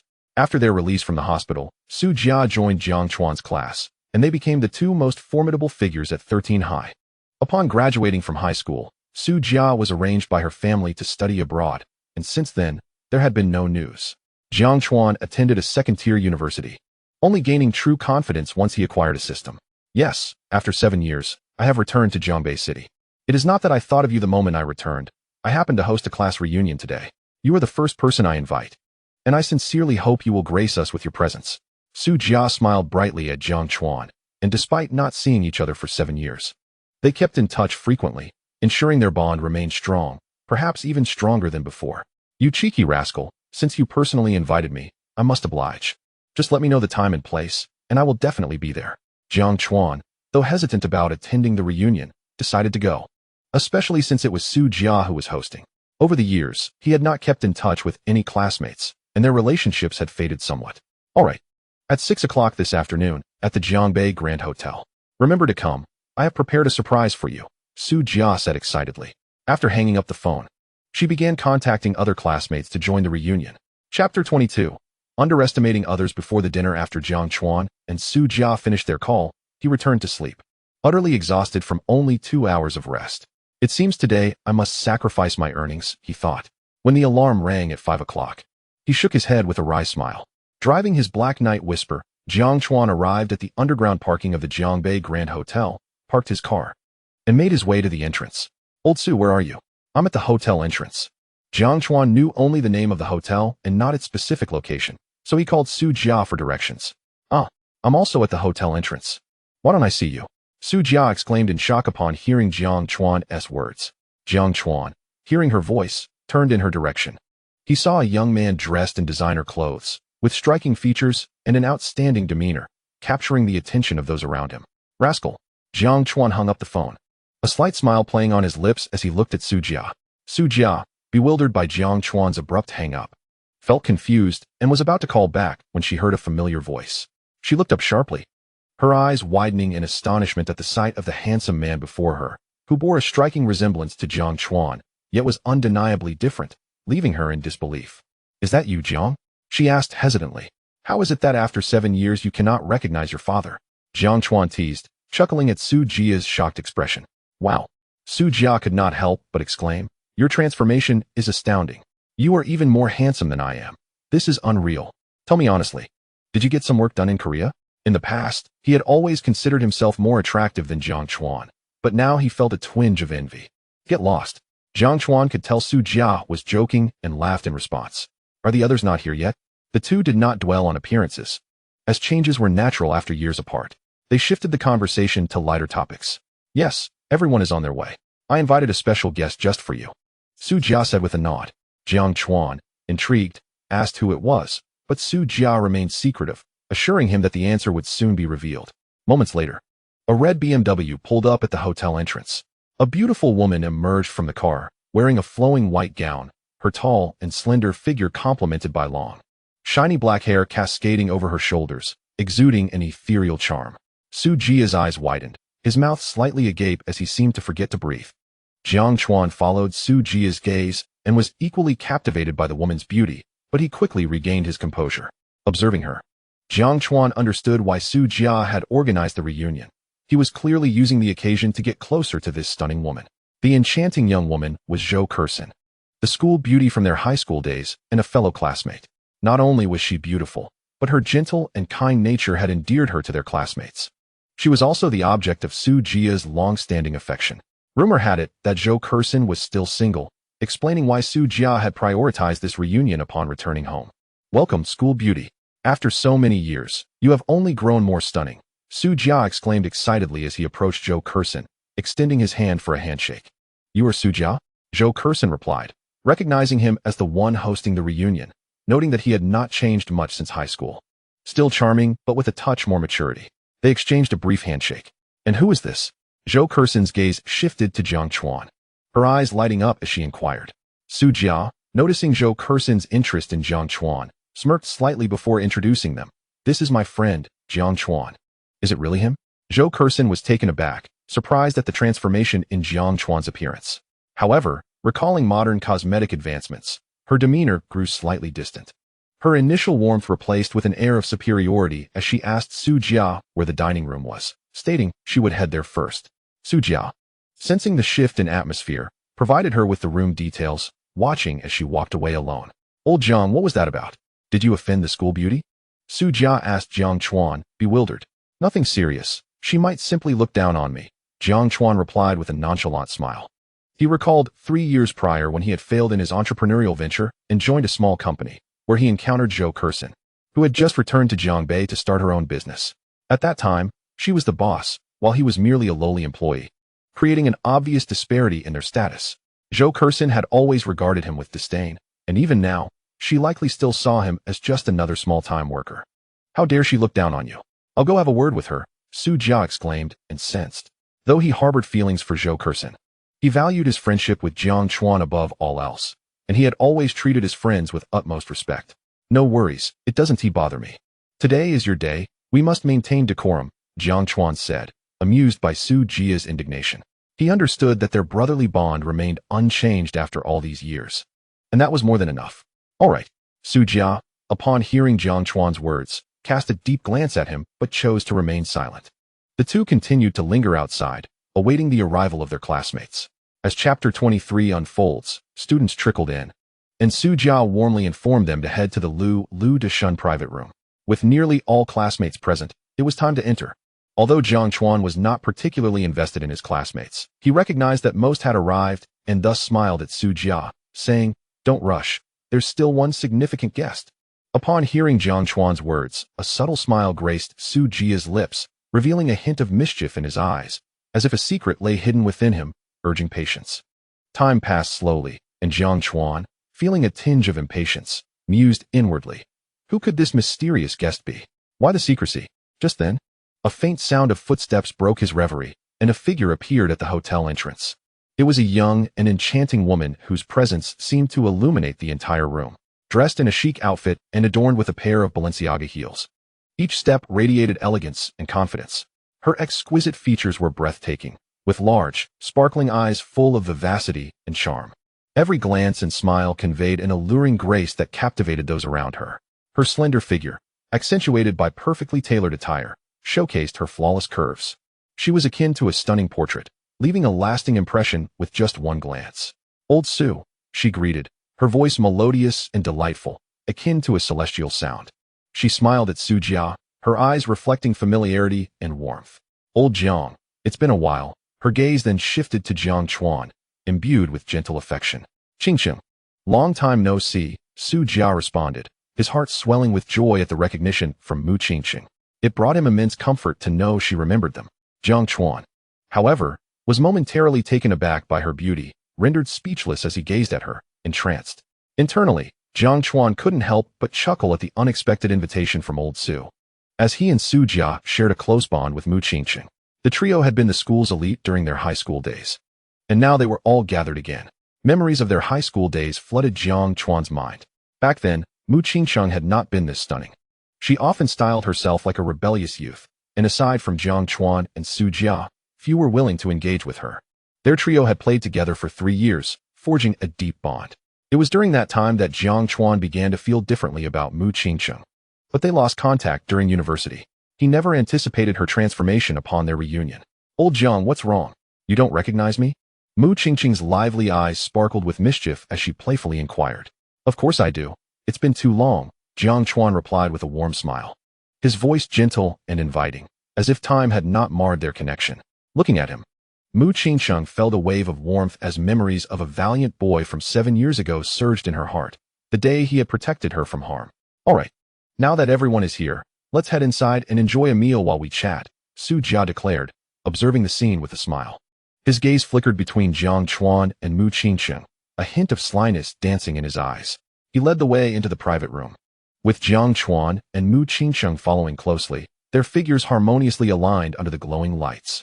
At that moment, they resembled a perfect pair, yet after years apart, they found themselves at a loss for words. "Wow, who is this stunning beauty? She's breathtaking. Is this handsome guy also one of our classmates? Why haven't I seen him before? Xiao Su, who are this beauty and handsome guy?" As Jiang Chuan and Mu Qingqing entered the private room, they instantly became the center of attention, drawing gasps of admiration and curiosity from their classmates. The atmosphere grew lively, filled with excitement. Zhou Kersen cast a glance their way, her eyes betraying jealousy and resentment upon seeing Mu Qingqing's beauty. Before her arrival, Zhou Kersen had been the focal point of the room. Now, she felt overshadowed, reduced to mere background. What's so surprising? With today's advanced technology, she might have had some enhancements. I don't know who this woman is, but I remember Jiang Chuan was quite ordinary when we met 3 years ago. It's impossible for him to look this handsome after just 3 years. He must have had work done. Zhou Kersen shot a glare at Jiang Chuan, perhaps seeking to vent her frustration. Zhou Kersen's words caused Su Jia, seated at the head of the table, to darken in expression. He hadn't anticipated Zhou Kersen would publicly embarrass Jiang Chuan before the entire class, as it seemed a direct affront. Just as he prepared to defend Jiang Chuan, Mu Qingqing's gaze fell upon Zhou Kersen. Mu Qingqing appraised Zhou Kersen with a cold smile. While I can't tell if old Jiang has had any work done, it's quite evident you have. Your nose and double eyelids are clearly altered. As for any other enhancements, I can't say. Zhou Kersen's expression shifted dramatically upon hearing Mu Qingqing's words. She was taken aback that Mu Qingqing could identify her enhancements. The truth of Mu Qingqing's observation struck her deeply, leaving her in shock. Who are you to claim I've had surgery? I could just as easily say your entire face has been altered.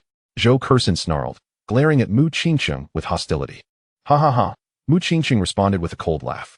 She chose not to retort verbally, and instead demonstrated her point by firmly pinching her own face, nose, and eyelids, revealing no signs of alteration.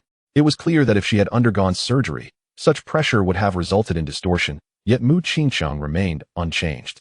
As their classmates witnessed this scene, they understood that Mu Qingqing had proven her point through action, and their gazes shifted expectantly towards Zhou Kersen, eagerly awaiting her reaction. Chapter 24. Enraged by the past, feeling the weight of her classmates' stares, Zhou Kersen's face blanched. She dared not demonstrate her own features, knowing the truth of her surgeries. Angrily, she shot a glare at Mu Qingqing and shifted the focus back to Jiang Chuan. Just because you haven't had surgery doesn't mean that applies to everyone. How could such a drastic change occur in just 3 years? Zhou Kersen's words effectively redirected the attention of their classmates onto Jiang Chuan. In a society where many women embraced cosmetic surgery to enhance their beauty, it was generally accepted. However, a male undergoing such procedures to appear more attractive was often met with skepticism, particularly from other males. Jiang Chuan was taken aback that Zhou Kersen would once again shift the focus onto him. From the moment they arrived at the hotel entrance to now, Jiang Chuan felt his anger boiling over. He looked coldly at Zhou Kersen and, in a frigid tone, asked, "Are you a dog? Lousy has dined at your table or quenched his thirst with your water. Yet, from the entrance of the hotel, you have persistently targeted me. Have I wielded a knife? Must I provide you with proof? How dare you insult me?" Zhou Kersen gazed at Jiang Chuan, her face a canvas of disbelief. "Insult you? I merely demand that you vacate this place immediately. There is no room for you here." Upon hearing Zhou Kersen's words, a look of disdain and loathing crossed Jiang Chuan's face as he coldly mocked her. With that, he strode directly towards Zhou Kersen, unhesitatingly yanking the chair from beneath her. Caught off guard, she stumbled and fell heavily to the floor, emitting a cry of pain.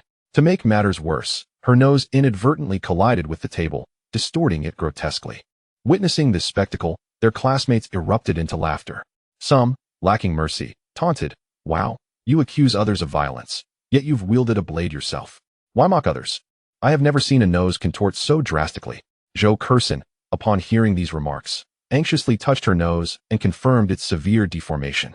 Her face flushed with anger as she sprang to her feet, glaring fiercely at her classmates, gritting her teeth as she declared, "Very well, I shall remember all of you. If you have the courage, don't leave. I will ensure you regret it." With that, she covered her face and stormed out in fury. Her classmates, unfazed by her threats, paid them little mind. I have heard that Zhou Kersen has seemingly attached herself to a wealthy heir who wields considerable influence. I, too, have heard this rumor. It is said that the success of the company Zhou Kersen has established is largely due to the support of this affluent individual. Xiaosu, we are but humble folk. Yet we cannot afford to offend Zhou Kersen, so we shall take our leave. Indeed, Xiaosu, let us reconvene at the next class reunion. We must depart now.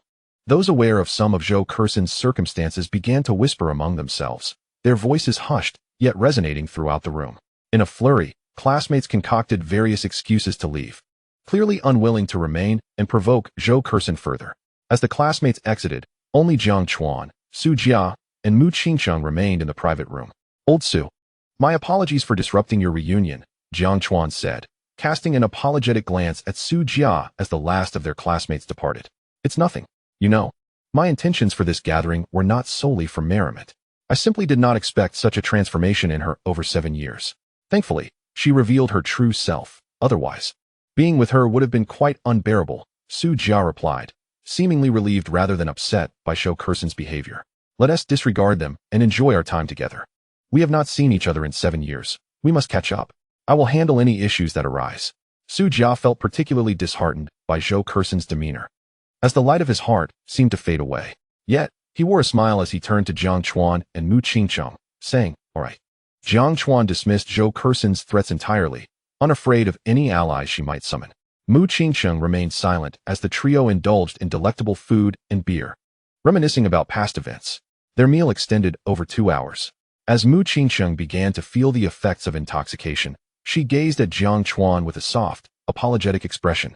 "Old Jiang, I am so sorry. If it weren't for me 7 years ago, you might not have only been accepted into a second-tier university." What happened? Jiang Chuan, who had always been among the top students, was bewildered by her statement. Su Jia, equally confused, sought clarification from Jiang Chuan and Mu Qingcheng. Though all three had been the bullies of their school, Jiang Chuan and Mu Qingcheng were genuine academic elites, consistently ranking first and second in their class. Su Jia, on the other hand, had left the country due to poor grades. "You are intoxicated," Jiang Chuan remarked softly, observing Mu Qingcheng's dazed eyes and flushed cheeks, hoping to dismiss her concerns and suggest it was time to head home. "Do not speak. I am not drunk. This has weighed on my heart for 7 years, and I must express it today." Mu Qingcheng glared at Jiang Chuan, yet her fierce demeanor only made her appear endearing to him. "Old Su, do you know that when you left our homeland for abroad, I was cornered by a group of people outside the school? At that moment, old Jiang appeared to protect me, sustaining severe injuries and ultimately lying in a hospital bed for 3 months. Though he managed to sit for the college entrance examination despite his condition, he performed poorly and was only accepted into a second-tier university. Old Jiang, I am sorry. I have wronged you." Mu Qingcheng recounted the events of that time, tears streaming down her cheeks. "What? I had no knowledge of this. Where are those people now? I will seek justice for you today." Su Jia, upon learning this, erupted in fury, intent on exacting revenge alongside Jiang Chuan and Mu Qingcheng. "It is all right. Those individuals have already faced their due punishment. Qingcheng, you are intoxicated. Where is your home?" "I will escort you back," Jiang Chuan replied, observing Su Jia's anger and sharing a wry smile as he glanced at the sleepy Mu Qingcheng. "Dear, it is this very private room. You must stand up for me." Just as Jiang Chuan finished speaking, Zhou Kerson's voice echoed from outside the room, followed by a violent intrusion as the door swung open. Chapter 25. Old grudges and new enmities. A single blow to settle scores. With a crash, the door was forcefully opened, and both Jiang Chuan and Su Jia turned their gazes toward the commotion. Mu Qingcheng attempted to rise, but her intoxication hindered her, prompting Jiang Chuan to support her gently, advising, "Rest here, we will handle this." "It's you." As Jiang Chuan steadied Mu Qingcheng, his gaze shifted towards the individuals Zhou Kerson had summoned. Upon recognizing the approaching young man, a glimmer of icy fury flickered in his eyes. This young man, though not particularly remarkable in appearance, was draped in luxurious designer attire. Clearly a scion of wealth, accompanied by a dozen peers, all poised to strike. "Old Jiang, do you know him?" Su Jia asked, perplexed by Jiang Chuan's reaction. "He was the one who led the charge against Qingcheng 7 years ago, the one responsible for my hospitalization that lasted 3 months. He is the ringleader," Jiang Chuan explained to Su Jia, identifying the culprit behind Mu Qingcheng's past ordeal. This young man was named Li Kai, a wealthy bully from another school. Years ago, after a dispute between his girlfriend and Mu Qingcheng, he had rallied a group to confront her. Thankfully, Jiang Chuan had intervened just in time, preventing Mu Qingcheng from suffering a dire fate. "You are the one who was hospitalized back then. I never expected our paths to cross again. In that case, let us settle old scores and new grievances today." Li Kai, upon hearing Jiang Chuan's words, fixed his gaze on him and finally recognized him as the boy who had once protected Mu Qingcheng. His eyes darkened with malice, and his expression grew increasingly frigid. The incident from years ago had landed Li Kai in prison. Although he eventually managed to buy his way out, the time he spent incarcerated had twisted his character further. Now, confronted with the very place that had imprisoned him, the anger within him could no longer be contained. "Do whatever you wish to him, just don't kill him," he coldly commanded, retreating with Zhou Kerson, leaving the ensuing matters to the thugs he had brought along. Jiang Chuan observed the approaching thugs with an unflinching countenance. He had exchanged his physical prowess for that of a game world. He was undaunted, even by the world's strongest fighters. "Leave this to me," he declared. Glancing at Su Jia, who was swaying unsteadily beside him and intended to fight alongside him. With a wry smile, he said, "It's all right, I can still fight." Su Jia, feeling dizzy, suppressed his discomfort and replied resolutely, "Get out of my way, I don't need you to hold me back." Jiang Chuan chided him lightly, giving Su Jia a gentle kick to send him aside to observe his prowess. "Come at me all at once," Jiang Chuan said coldly, casting a frigid glance at the dozen thugs closing in on him. "Attack!" The thugs swiftly brandished their batons and charged at Jiang Chuan without hesitation, unmoved by their weapons. He merely regarded them with indifference until he sprang into action. With a deft movement, he evaded one thug's strike, countering with a powerful right hook that landed squarely in the thug's lower back, sending him crashing to the ground in agony. The remaining thugs surged forward, launching an all-out assault on Jiang Chuan. He charged at one thug, using his immense strength to take him down and evade the other's attacks. Bang! The thug he had knocked aside attempted to retaliate, but Jiang Chuan swiftly incapacitated him with a punch. In just 2 minutes, he single-handedly dispatched all of Li Kai's thugs. How is this possible? Li Kai stared, astonished, as his once formidable henchmen lay defeated before him, unable to comprehend Jiang Chuan's prowess. These thugs were men he had come to know in prison, his golden ticket to resolving troublesome matters. He had relied on them time and again. And yet now they had crumbled against Jiang Chuan. "My goodness, Lao Jiang, your skills have become frighteningly formidable over the years. I can't even compete with you now." Su Jia exclaimed in awe, unable to resist praising himself in the process. Jiang Chuan, hearing Su Jia's words, could only smile wryly. He had harnessed the strength of the game world, becoming the world's strongest warrior, while Su Jia was only slightly stronger than an average person. There was simply no comparison. "What do you intend to do?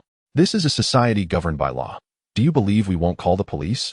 Zhou Kersen, taken aback by Jiang Chuan's astonishing abilities, watched him approach with palpable fear, exclaiming loudly in trepidation. Slap! Before Jiang Chuan could respond, Li Kai struck Zhou Kersen across the face, leaving her in shock as she looked at him in disbelief. "Fool, do you not realize I wish to avoid dealings with those people? Are you planning to have me locked up again?"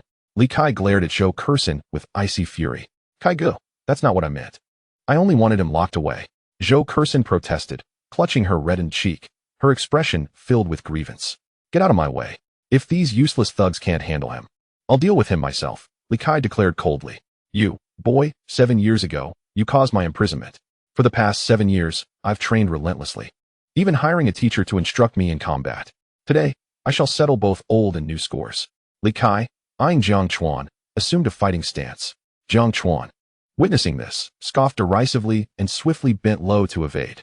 So fast, Li Kai struggled to track Jiang Chuan's movements, and, by the time he reacted, Jiang Chuan was already before him, landing a punch to his abdomen that sent him staggering back, ultimately dropping to one knee, violently retching and rendered combat ineffective. "Old Jiang, you're incredible. I thought he was strong, but it seems he's merely posturing." Su Jia shouted excitedly as he witnessed Jiang Chuan's effortless defeat of Li Kai, simultaneously mocking him. "You!" Li Kai, angered by Su Jia's taunt, shot him a furious glance before succumbing to unconsciousness. Chapter 26. The Steel Gun King Seeks Help. Permanent withdrawal from the internet. Jiang Chuan shook his head in disappointment at the sight of the unconscious Li Kai. "You should stay here," he remarked coldly to Zhou Kersen, who attempted to leave. He then detained her without hesitation. Jiang Chuan immediately dialed the police. The officers from Jiangbei police station arrived promptly. "Officer, here's the evidence." Su Jia, aware of Jiang Chuan's intentions to collect proof, quickly produced his phone, confirming that Jiang Chuan had acted in self-defense.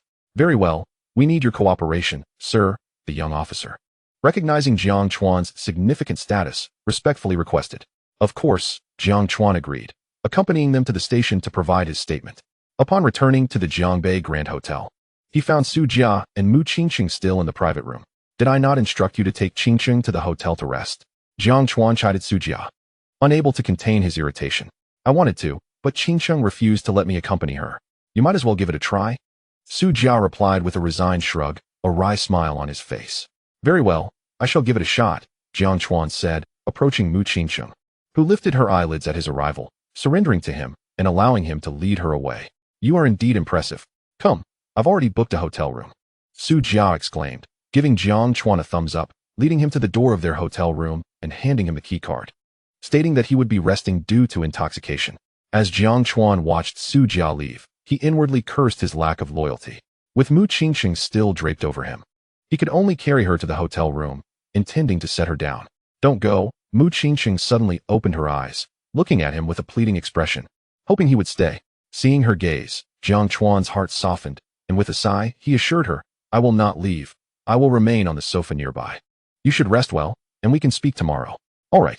Mu Qingqing sighed in relief upon seeing Jiang Chuan's unwavering presence. At that moment, she was indeed intoxicated and soon succumbed to a deep slumber. Jiang Chuan, observing her drunken state, reluctantly settled for the night on the sofa, having promised her that he would not leave. Lao Lu, assist me with a matter. Should any issues arise, ensure they remain hidden for a lifetime. After watching Mu Qingqing drift off, he stepped onto the balcony, lit a cigarette, and called Lu Yong to expedite the handling of the situation. I understand, Mr. Jiang. I will take care of it promptly, Lu Yong replied respectfully, having grasped Jiang Chuan's intent. Master 13, are we still gaming today? Messages flooded in from the group. The family is waiting for you. Did I provoke you somehow? Please reply. I apologize. I beg for your forgiveness. Jiang Chuan, too preoccupied to check his phone throughout the day, finally glanced at the barrage of messages from Steel Gun King, discovering he had sent over 100 in total. I missed your messages earlier due to some matters. Inform the family that we will play together tomorrow. Was there something urgent behind all these messages? Jiang Chuan expressed satisfaction towards Steel Gun King and responded to him with 3 messages. Master, you finally replied. I didn't upset you, did I? I will inform the family about tomorrow's gaming session. I indeed have a matter for which I seek your assistance. Steel Gun King, thrilled that Jiang Chuan had responded, immediately sent a flurry of messages, mostly inquiring if he had angered Jiang Chuan. I am not angry. Just tell me what it is, Jiang Chuan responded, bemused by the onslaught of messages. Initially, I mentioned in the stream that if my fans could enjoy the benefits you provide and express their gratitude in the game, they would receive 500 yuan. This has spiraled, and within 2 days, I gained 1 million followers. Some streamers, envious of my success, plan to engage in a showdown where the loser must permanently retire from the internet. I was hoping you could assist me. Steel Gun King explained the situation, acknowledging that it was partly his own doing. He had merely aimed to attract some of Jiang Chuan's traffic, but ended up garnering an overwhelming amount, leading to jealousy among other streamers who felt he was monopolizing the pie. When is this showdown scheduled? Jiang Chuan inquired, his brow furrowing at the mention of a competition. Steel Gun King was backed by Jiang Chuan, and if others dared to challenge him, it was clear they were targeting not just Steel Gun King, but also Jiang Chuan. He would not stand idly by against such provocations. In half an hour, at midnight, Steel Gun King responded, his excitement palpable. If Master 13 were to help him, he believed victory was within reach, even against opponents backed by 7 formidable patrons. Understood. I will enter your live stream then. Jiang Chuan reassured Steel Gun King, encouraging him to continue with his normal streaming while informing the family about the gaming session tomorrow, promising to announce the precise time in the group later.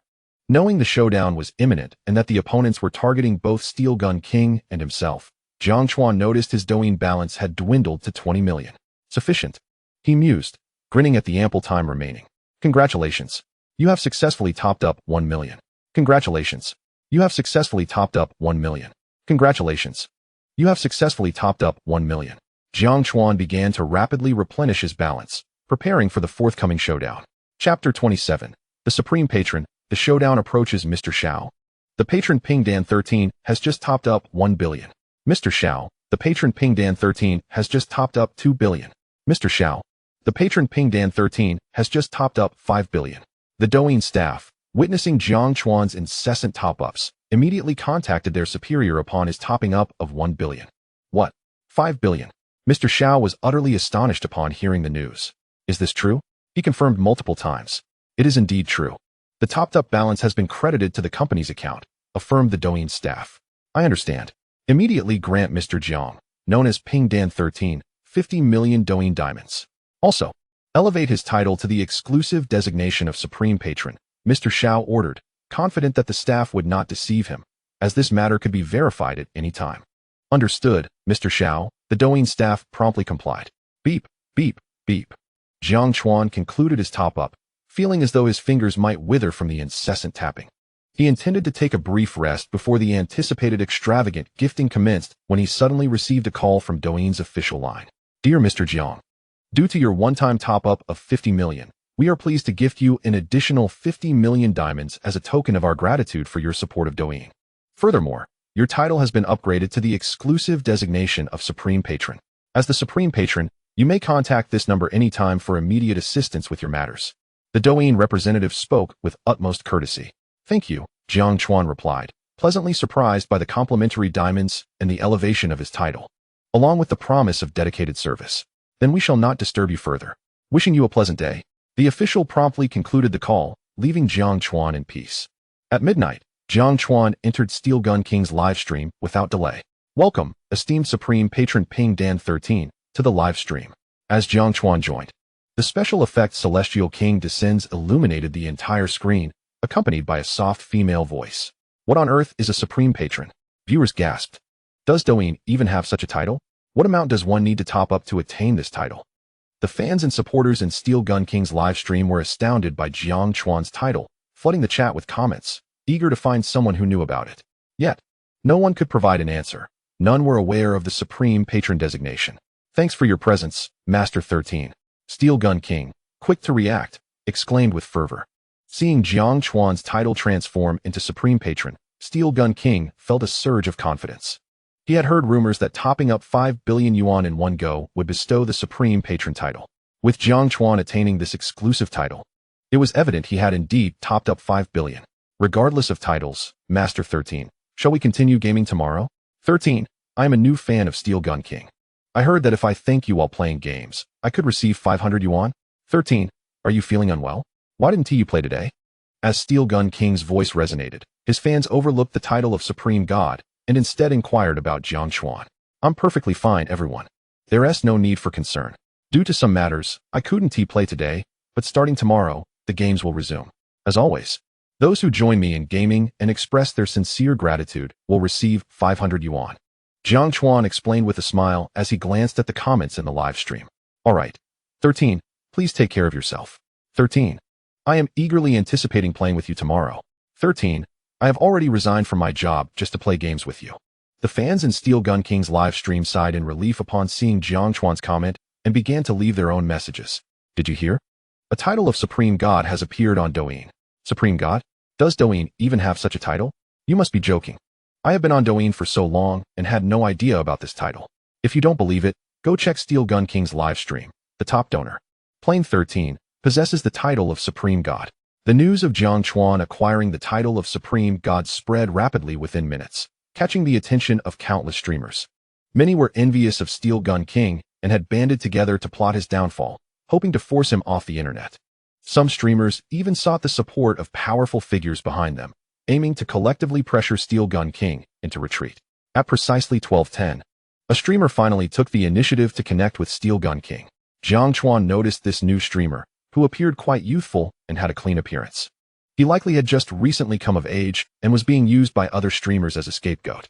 Losing the match would not matter much to him. Steel Gun King, you should know our terms, right? This time, we'll compete for half an hour. Whoever loses will permanently retire from streaming. Fine, Steel Gun King replied. Recognizing that this new streamer was merely a pawn, but knowing he could not offend all the other streamers behind him, he reluctantly agreed. Let the competition begin. Steel Gun King said. Everyone, let us unite to take down Steel Gun King and force him to retire for good. The new streamer shouted, and donations poured in. As he had 7 prominent backers supporting him, giving them the confidence to confront Jiang Chuan and push Steel Gun King off the platform. Chapter 28. Returning home to eat excrement. 50 million in donations. Wow. Old Steel's opponents are incredibly fierce. In just 3 seconds, their gifts surpassed 1 million. Old Steel. They are too strong. We stand no chance. In just a minute, donations have already reached 10 million. The fans in Steel Gun King's live stream observed that their opponents' donations had exceeded 10 million within just 1 minute. And fear gripped them as they realized they were utterly outmatched. Don't worry, our 13 hasn't even exerted himself yet. That's right, with 13 in our live stream, we fear no number of opponents. 113 is enough to withstand 1 million foes. Some veteran fans in the live stream chuckled, knowing that Steel Gun King had invited Jiang Chuan and understood what the title of Supreme God represented, reassuring others not to panic. Don't rush. Let the bullets fly a bit longer. Jiang Chuan, observing the anxious fans in Steel Gun King's live stream, smiled and encouraged them to remain calm. 13 is right. Let them enjoy their moment. Soon enough, there will be tears. We support 13. As long as you are in Old Steel's live stream, that is our strength. Upon seeing Jiang Chuan's comment as Supreme God, the fans in Steel Gun King's live stream breathed a collective sigh of relief, their tension dissipating. Is their supreme god even real? WeVE already hit 1 billion points, and they remain unperturbed. I think it's fake too. Who would donate 500 million just to obtain the title of supreme god? I agree. The title of supreme god seems to be a mere gimmick from Douyin to attract attention. In a small group of 7 affluent supporters, the backers of various streamers began to discuss, looking scornfully at Steel Gun King's mere tens of thousands of points. The competition between Steel Gun King and the new streamer attracted the attention of all of Douyin's streamers, who were watching closely. They had received word that Steel Gun King had taken a substantial share of the cake, and many were dissatisfied, organizing this competition to force Steel Gun King to relinquish his gains. Together, these streamers had enlisted the support of 7 affluent figures to bolster their efforts. Of course, if these 7 could not defeat Steel Gun King, his position on Douyin would remain unassailable, potentially making him the true king of Douyin, especially with Jiang Chuan backing him as a supreme god. Douyin officials were also aware of this situation and naturally promoted the competition, regardless of the outcome. It posed no harm to Douyin. Instead, it would attract more viewers and generate interest. 10 minutes in, and only 10 billion points? Their side seems quite weak. Jiang Chuan observed as the competition reached the 10-minute mark, noting Steel Gun King's score was only in the tens of thousands while the opponents had reached 10 billion. He commented with disappointment. Alright, 13, I'm heading over now. I am the world's best at taunting. Bro above, let me take this opportunity. 13, I'm going first. The fans in Steel Gun King's live stream became excited upon seeing Jiang Chuan's comment, realizing he was about to take action and rushed to the opponent's live stream. Oh wow, their supreme god is so weak. 10 minutes in, and only a few thousand points. Are they eating excrement? This is truly amusing. They dare to compete with us, yet they are so feeble. Everyone in this live stream, pay attention. 13 wants me to tell you that after 10 minutes, you've only managed to score 10 billion points. You're utterly pathetic. If that is all you can do, go back and eat excrement. Indeed, 13 looks down on you all. If you have the guts, team up against 13. Could it be that you lack funds? If so, don't pretend to be a big shot online. The mockery from Steel Gun King's fans reached a peak, inciting the ire of everyone in the opposing live stream. It's important to note that the number of people in this live stream had reached over 1 million, comprised of fans from various prominent streamers, all there to support their respective idols and push for Steel Gun King's downfall. Upon hearing this, some began to mock, pointing out Steel Gun King's low score, while others quickly demonstrated their own resolve, leading to the score reaching 50 billion points. Old Steel, are you ready to witness a miracle? Jiang Chuan was completely unaware of the events transpiring in the other live streaming room. He merely smiled and commented, "Alright, Master Shursan." Upon seeing Jiang Chuan's remark, Steel Gun King felt a surge of excitement, swallowing hard as he intently focused on the screen before him, fixated on his P-line. Supreme God Master Shursan casually gifted the streamer with 999 exclusive presents. At that moment, Steel Gun King's live stream erupted with a multitude of exclusive effects that lingered in the air. 999 exclusive gifts. My goodness, that amounts to 50 million. Truly, Master Shursan is impressive. 50 million, just like that. Look at the P-line. Old Steel has directly surged to 500 billion, nearly obliterating the opposing P-line. Jiang Chuan also gifted 999 exclusive presents, causing a stir among everyone in the live stream, leaving the viewers from the opposing stream dumbfounded. 500 billion P-line. Has this fellow gone mad? A single gift of 50 million. Wow, Master Shursan is extraordinary, gifting 2 affluent supporters at once. The legendary Supreme God Master lives up to his reputation, truly fearsome. It appears this round of P is without doubt in our favor. Game I and the strongest saw Steel Gun King's P-line surpass his own in one fell swoop, leaving his complexion pale and his expression grim. Don't worry, little brother. Just 50 million. The 7 of us are well prepared this time. We won't let you down. Indeed, 500 billion will be ours in no time. Brothers, it's time to unleash our strength and show the opposing mediocre wealthy supporters our true power. The affluent supporters in Game I and the strongest noticed the change in the streamer's demeanor and humorously urged him to relax. Wow, that's impressive. A single gift of 50 million. Steel Gun King seemed to have a good relationship with this Master Shursan and knew he needed to cultivate that rapport. You're right. Let's go help Steel Gun King with his P-line. Who knows, we might get a chance to connect with Master Shursan. Su Baobao gifted the streamer 10 TikTok number ones. Daxian also gifted 10 TikTok number ones. Numerous streamers who were not involved in the battle flocked to Steel Gun King's live stream, showering him with gifts. Upon witnessing this, Steel Gun King smiled with delight. He understood that if they won this P, his rise would be unstoppable. He also recognized that all of this was thanks to Jiang Chuan, a fact he would cherish forever. Chapter 29p Victory. One condition, brothers, don't let the gifts stop. The opponent has surged ahead. That's right, everyone in my live stream. Head over to Steel Gun King's stream and shower him with gifts. The disciples of the immortal family urged their followers to join Steel Gun King's stream, insisting he must not lose this time. Streamers on TikTok also invited their families to join Steel Gun King's live stream and contribute gifts. No more people, it's too laggy.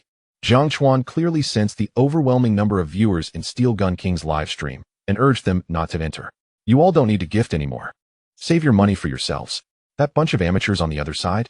I alone am enough. Jiang Chuan continued to comment, advising those in the live stream not to waste their gifts, as their contributions were too insignificant to matter. Soon, the opposing P line reached 1 trillion, shattering TikTok's P record. Brothers, witness the miracle and strike back. After Jiang Chuan's words, he smiled at his fellow viewers. Supreme Godmaster Shursan gifted the streamer 999 exclusive presents. As Jiang Chuan observed the P line being overtaken again, he promptly gifted another 999 exclusive presents. Supreme Godmaster Shursan gifted the streamer 999 exclusive presents. Supreme Godmaster Shursan gifted the streamer 999 exclusive presents. Seeing the P line nearing its peak, Jiang Chuan gifted another 2 rounds of 999 exclusive presents, allowing Steel Gun King's P line to significantly surpass the opponents. Wow, Master Shursan is unbelievable. Tonight, he has gifted 200 million. I'm heading over to taunt the opposition. You all stay here. Don't rush. Wait for me. Fans in Steel Gun King's live stream were utterly astonished by the scene unfolding before them. Within just 5 minutes, Jiang Chuan had gifted a staggering 150 million Huahua currency, leaving all the streamers and viewers in complete awe. Thank you, Master Shursan. Thank you, Father Shursan. I will always follow you. In that moment, Steel Gun King was overwhelmed with excitement, never imagining he would suddenly become a billionaire. The share he received was enough to reach 100 million. Wow, I'm so envious of Steel Gun King. The gifts he received this time surpass what I earn in a year. The comparison is disheartening. Especially since Steel Gun King was the first to connect with Master Shursan. Master Shursan is formidable, gifting 200 million in one go. Although the opposing side had 7 affluent supporters, they might be wealthy, but they would not be willing to spend such extravagant amounts. They were destined to lose. Streamers on TikTok, witnessing Jiang Chuan's 150 million gift, understood that the outcome of this P battle was already determined. They also realized that with Jiang Chuan backing Steel Gun King, his rise was inevitable. Why has your live stream gone cold? Are you actually battling P? Master Shursan sent me to inform you that everyone present is worthless. None of you are worthy opponents for him. Master Shursan instructed me to tell you that whatever you can contribute, Master Shursan will accept it all. Steel Gun King's fans ventured into another live stream, directly mocking the opponents. The entire live stream fell silent, with only Steel Gun King's fans continuing to comment, while the others, including the 7 affluent supporters, left in disgrace. Soon, the live stream of Game I Am the Strongest was left with only a handful of viewers. Old Steel, I'll take my leave now. Keep the gift money for yourself. Just do your job well for me. Tomorrow the game continues. Jiang Chuan learned from the comments of the fans that everyone in the opposing live stream had fled, realizing he was no longer needed. He decisively exited Steel Gun King's live stream. Thank you very much, Master Shursan. I will do my utmost to fulfill my duties, Steel Gun King promised gratefully. Jiang Chuan exited Steel Gun King's live stream, but did not close TikTok. Instead, he entered the live streams of the streamers assisting Steel Gun King with his P. Just a quick thank you, gifting 10 exclusive presents. Jiang Chuan arrived at Su Baobao's live stream and cheerfully expressed his gratitude. Thank you, Master Shursan. Although Su Baobao had never received gifts from Jiang Chuan, he had witnessed Jiang Chuan's financial prowess today and acknowledged the title of Thank You Brother, sincerely expressing his gratitude. Supreme Godmaster Shursan gifted the streamer 10 exclusive presents. Until next time, Jiang Chuan received a notification from the system, realizing he had received genuine thanks, and without hesitation, gifted 10 exclusives before leaving Su Baobao's livestream for Dacians. Here's a thank you. Enjoy 10 exclusive gifts. Thank you, Supreme Godmaster Shursan. Daxian promptly expressed his gratitude, and Jiang Chuan gifted him 10 exclusive presents. Over the course of an hour, Jiang Chuan visited hundreds of streamers' live streams, sometimes gifting 10 exclusive presents, sometimes just one. But he received sincere thanks each time, leaving him immensely satisfied. After a while, Jiang Chuan noticed it was quite late and collapsed onto the sofa, falling into a deep slumber. The next day, while Jiang Chuan was lost in dreams, he felt someone poking his face. Sleepily, he opened his eyes to find a delicate face mere inches away, startling him into an exclamation. A ghost. Ching, do you not know? Scaring someone can be deadly. Jiang Chuan soon realized that the figure before him was not a ghost, but rather the face of Mu Qingqing. He shot her an incredulous glare and remarked, I never knew your courage had dwindled so much. Feeling aggrieved by Jiang Chuan's reprimand, Mu Qingqing retorted with a hint of indignation. Observing the distress on her face, Jiang Chuan felt his heart soften. Her eyes were brimming with unshed tears. At a loss for words, he offered her comfort and even vowed to fulfill any request she might have, provided it did not contravene the law. Is that truly the case? Mu Qingqing's disheartened expression instantly transformed into one of joy as she excitedly inquired, Are you serious? Jiang Chuan, taken aback by her sudden shift in demeanor, contemplated her acting skills, which were so convincing that he could only helplessly question her intentions. Mu Qingqing merely smiled in response, leaving him in suspense. Indeed, I shall grant you any request, as long as it remains within legal bounds. Jiang Chuan felt a bit uneasy under her intense gaze and diverted his eyes elsewhere as he spoke. Rest assured, I would never ask you to engage in any unlawful activity, Mu Qingqing quickly clarified, noting Jiang Chuan's cautious demeanor. Internally, she mused about his excessive prudence, finding it somewhat exasperating. Nevertheless, she decided to articulate her request clearly to avoid any unnecessary misunderstandings. What is it that you desire? Jiang Chuan inquired, puzzled. As he struggled to fathom what kind of request Mu Qingqing might make, he speculated whether it involved acquiring some extravagant item or assisting her with a troublesome situation. You need only accompany me to participate in a variety show. Mu Qingqing finally disclosed her condition, her tone casual, yet her eyes sparkled with anticipation and anxiety. After all, she was uncertain whether Jiang Chuan would acquiesce to her plea. What? A variety show? Jiang Chuan exclaimed, his expression one of astonishment. He had never anticipated that Mu Qingqing would propose such a request. Are you planning to enter the entertainment industry? He asked, furrowing his brow in confusion. He understood the entertainment realm to be rife with complexities, which seemed ill-suited for someone like Mu Qingqing, who did not appear to be particularly enamored with fame and fortune. Why, then, did she suddenly wish to partake in a variety show? Well, I actually entered the entertainment industry as a singer right after graduating from university. However, while my songs gained popularity, I remained relatively unknown. My company, in an effort to boost my visibility, has urged me to participate in a dating variety show to create a buzz around my persona. The owner of the company is my older sister, and I cannot refuse. Hence, I must participate. Mu Qingqing explained with a hint of dissatisfaction mingled with resignation in her voice. Oh, I see, Jiang Chuan replied, his understanding dawning upon him. He comprehended the reason behind Mu Qingqing's request for assistance. It was a matter of professional obligation that compelled her to join the variety show. Witnessing her vulnerable demeanor stirred a pang of sympathy within him. However, he hesitated, but I have never participated in a variety show before. I doubt the production team would even extend an invitation to me. Jiang Chuan noticed the eager and fervent look in Mu Qingqing's eyes, prompting him to smile wryly.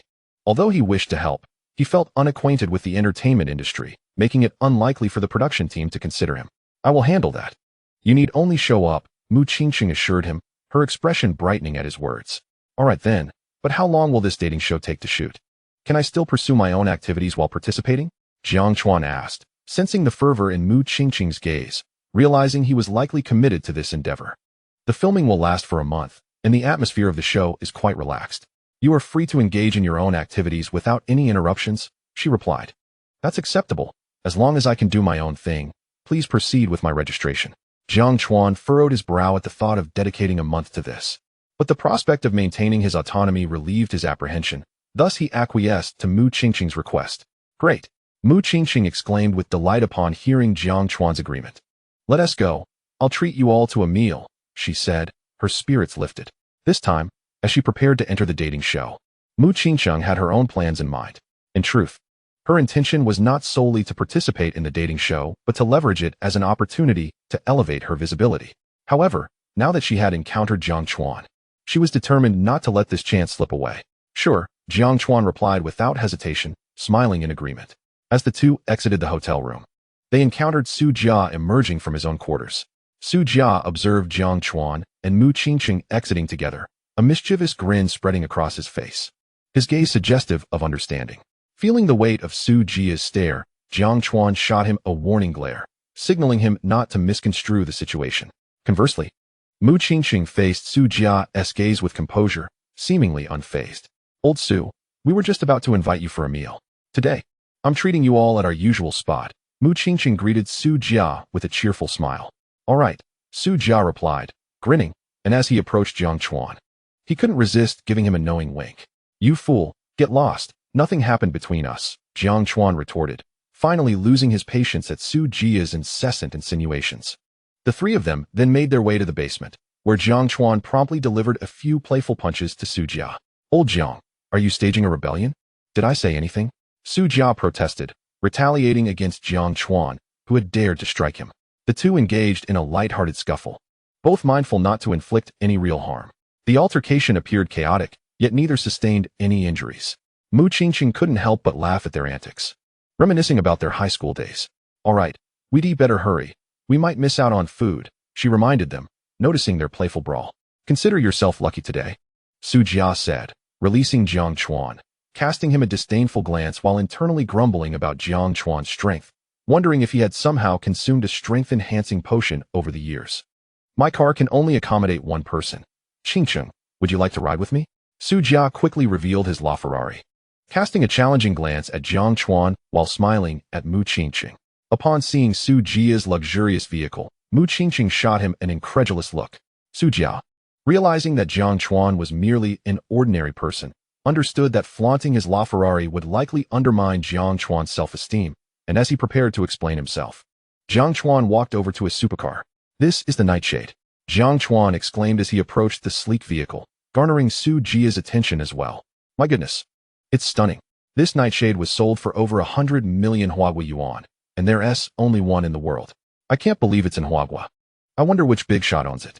I'd love to take it for a spin. Su Jia marveled at the sight of Jiang Chuan's Nightshade, his admiration palpable as he gazed at the car as if it were a prized possession.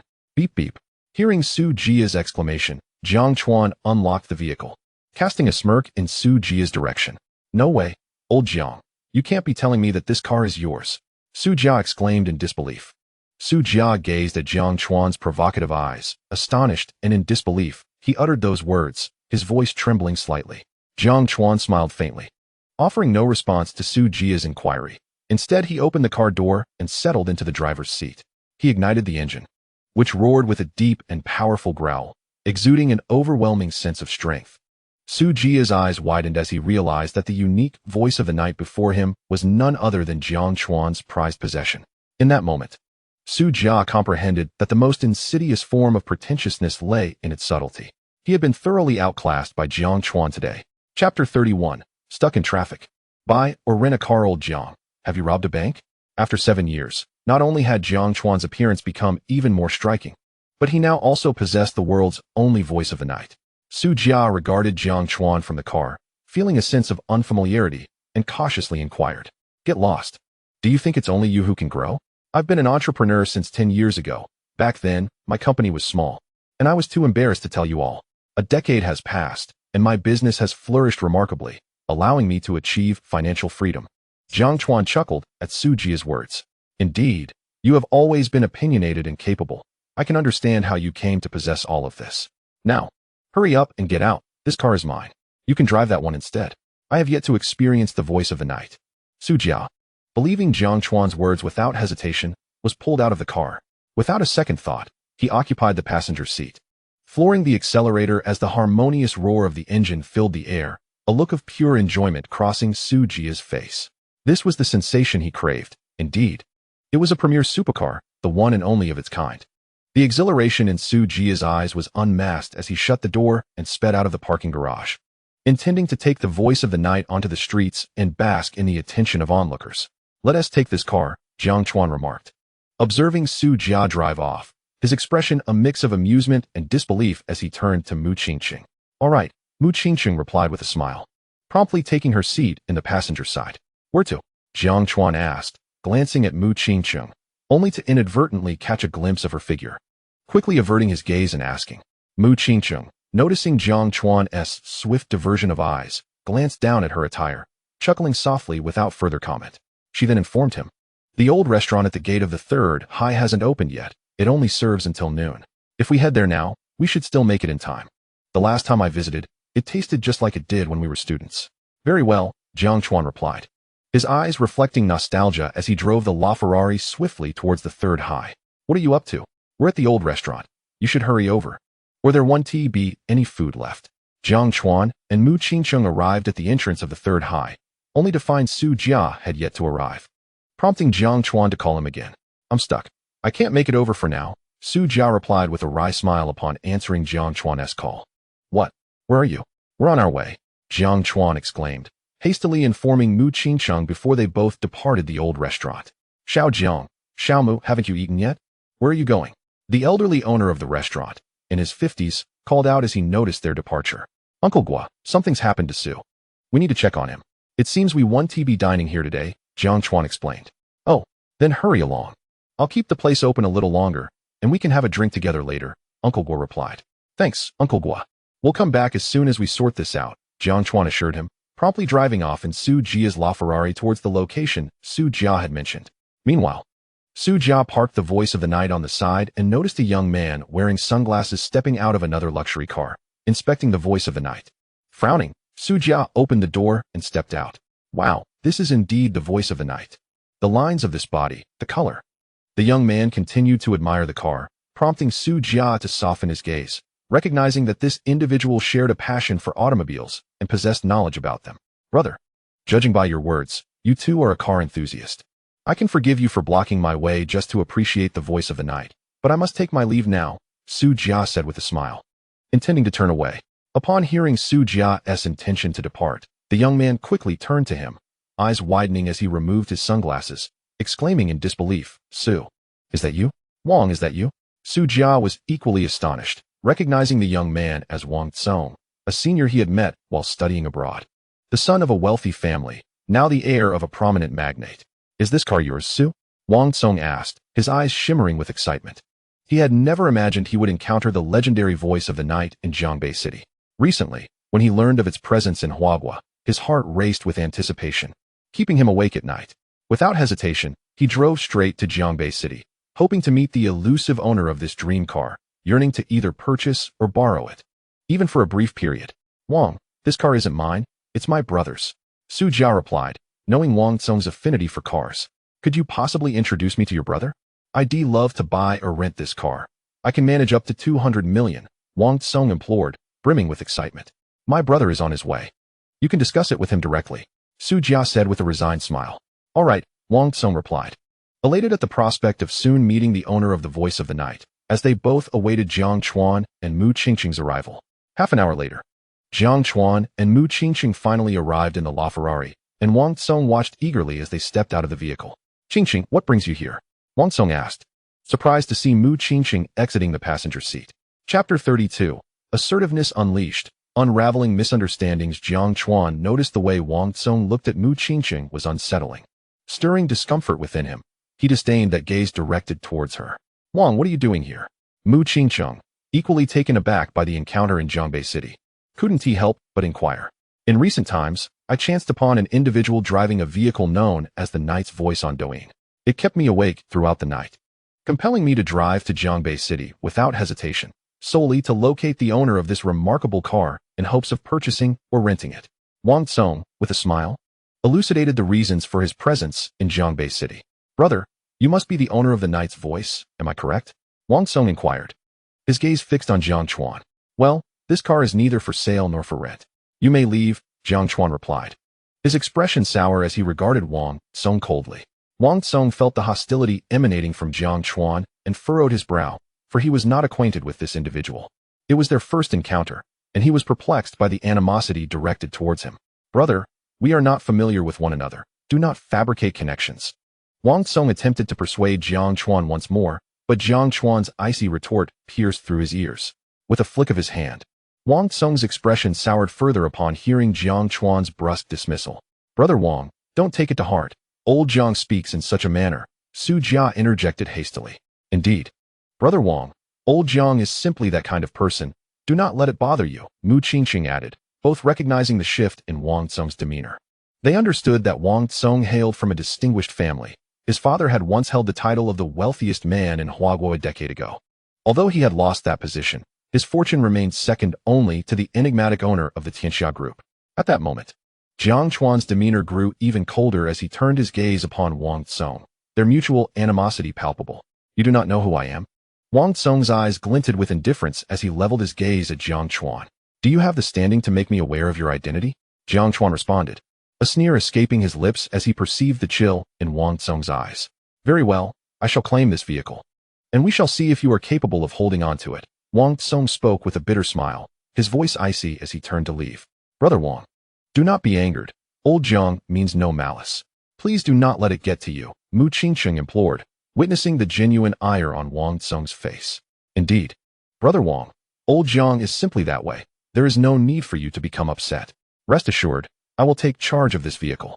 You may enjoy it for as long as you wish," Su Jia chimed in, equally concerned for Wang Kong. "Old Su, Mu Qingqing, please step aside.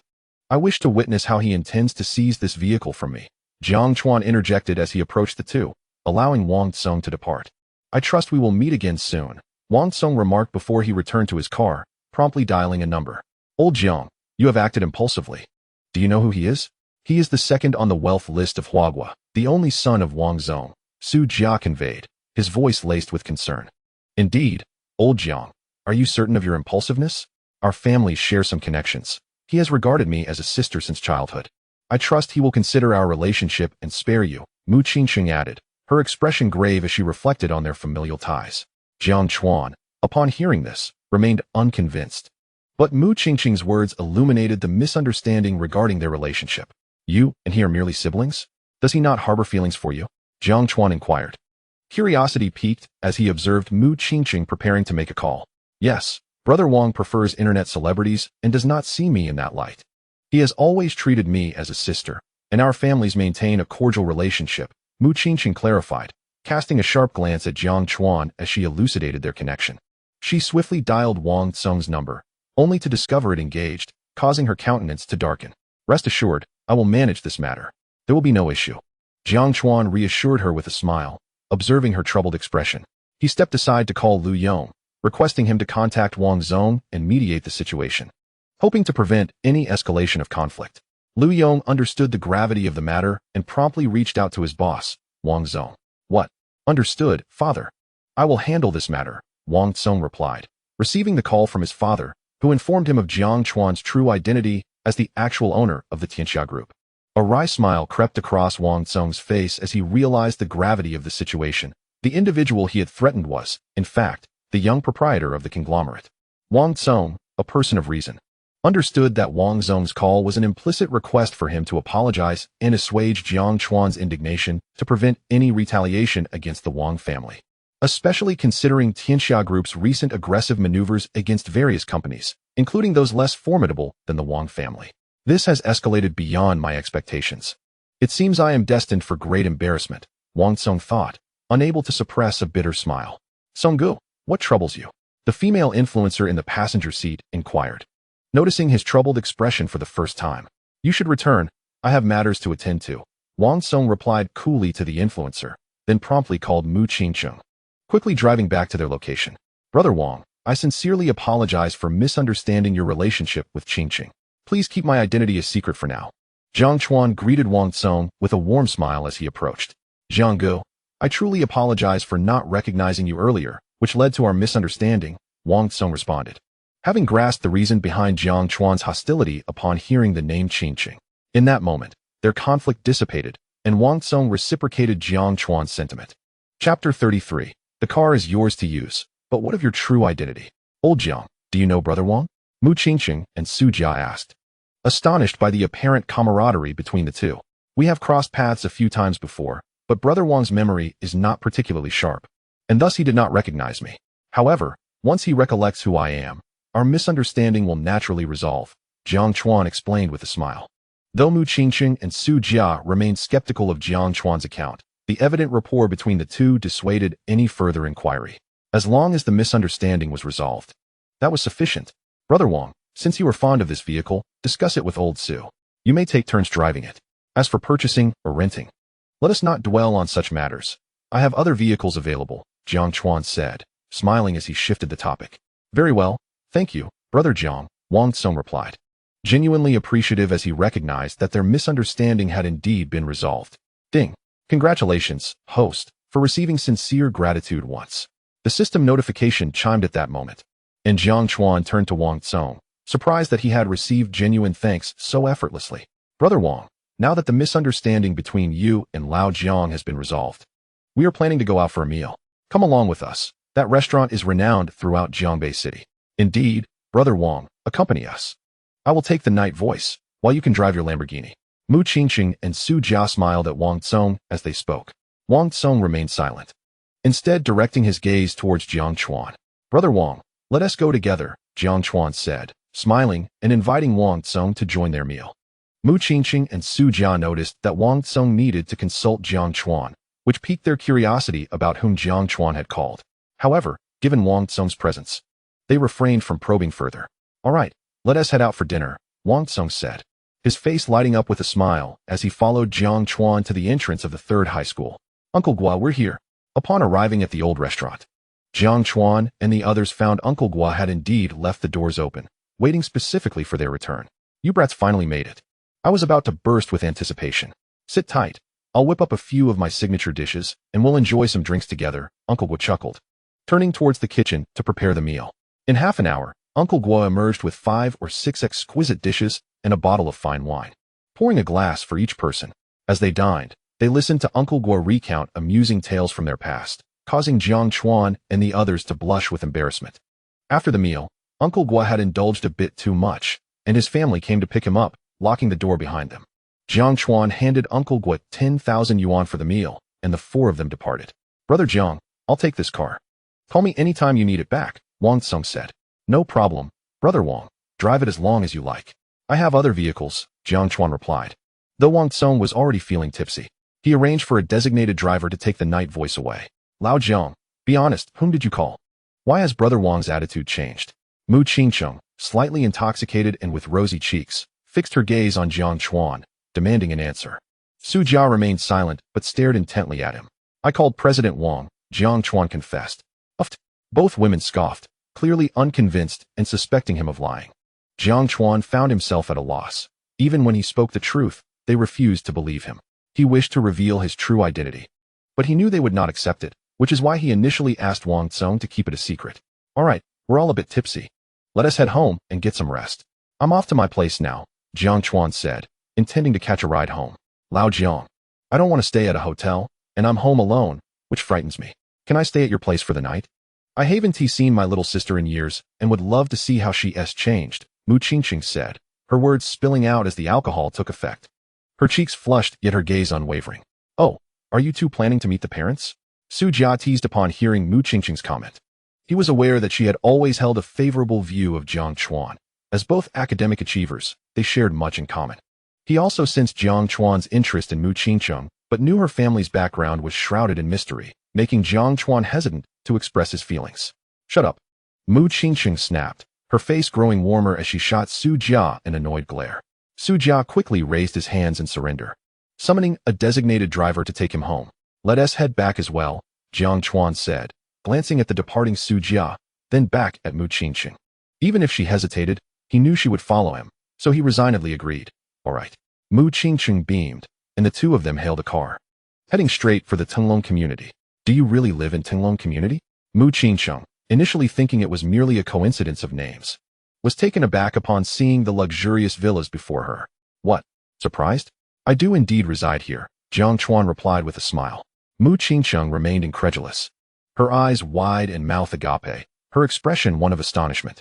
Let us go, Jiang Chuan chuckled, and they entered the Tenglong community together. Walking along the path, they soon arrived at an opulent villa. Is villa number 1 your home?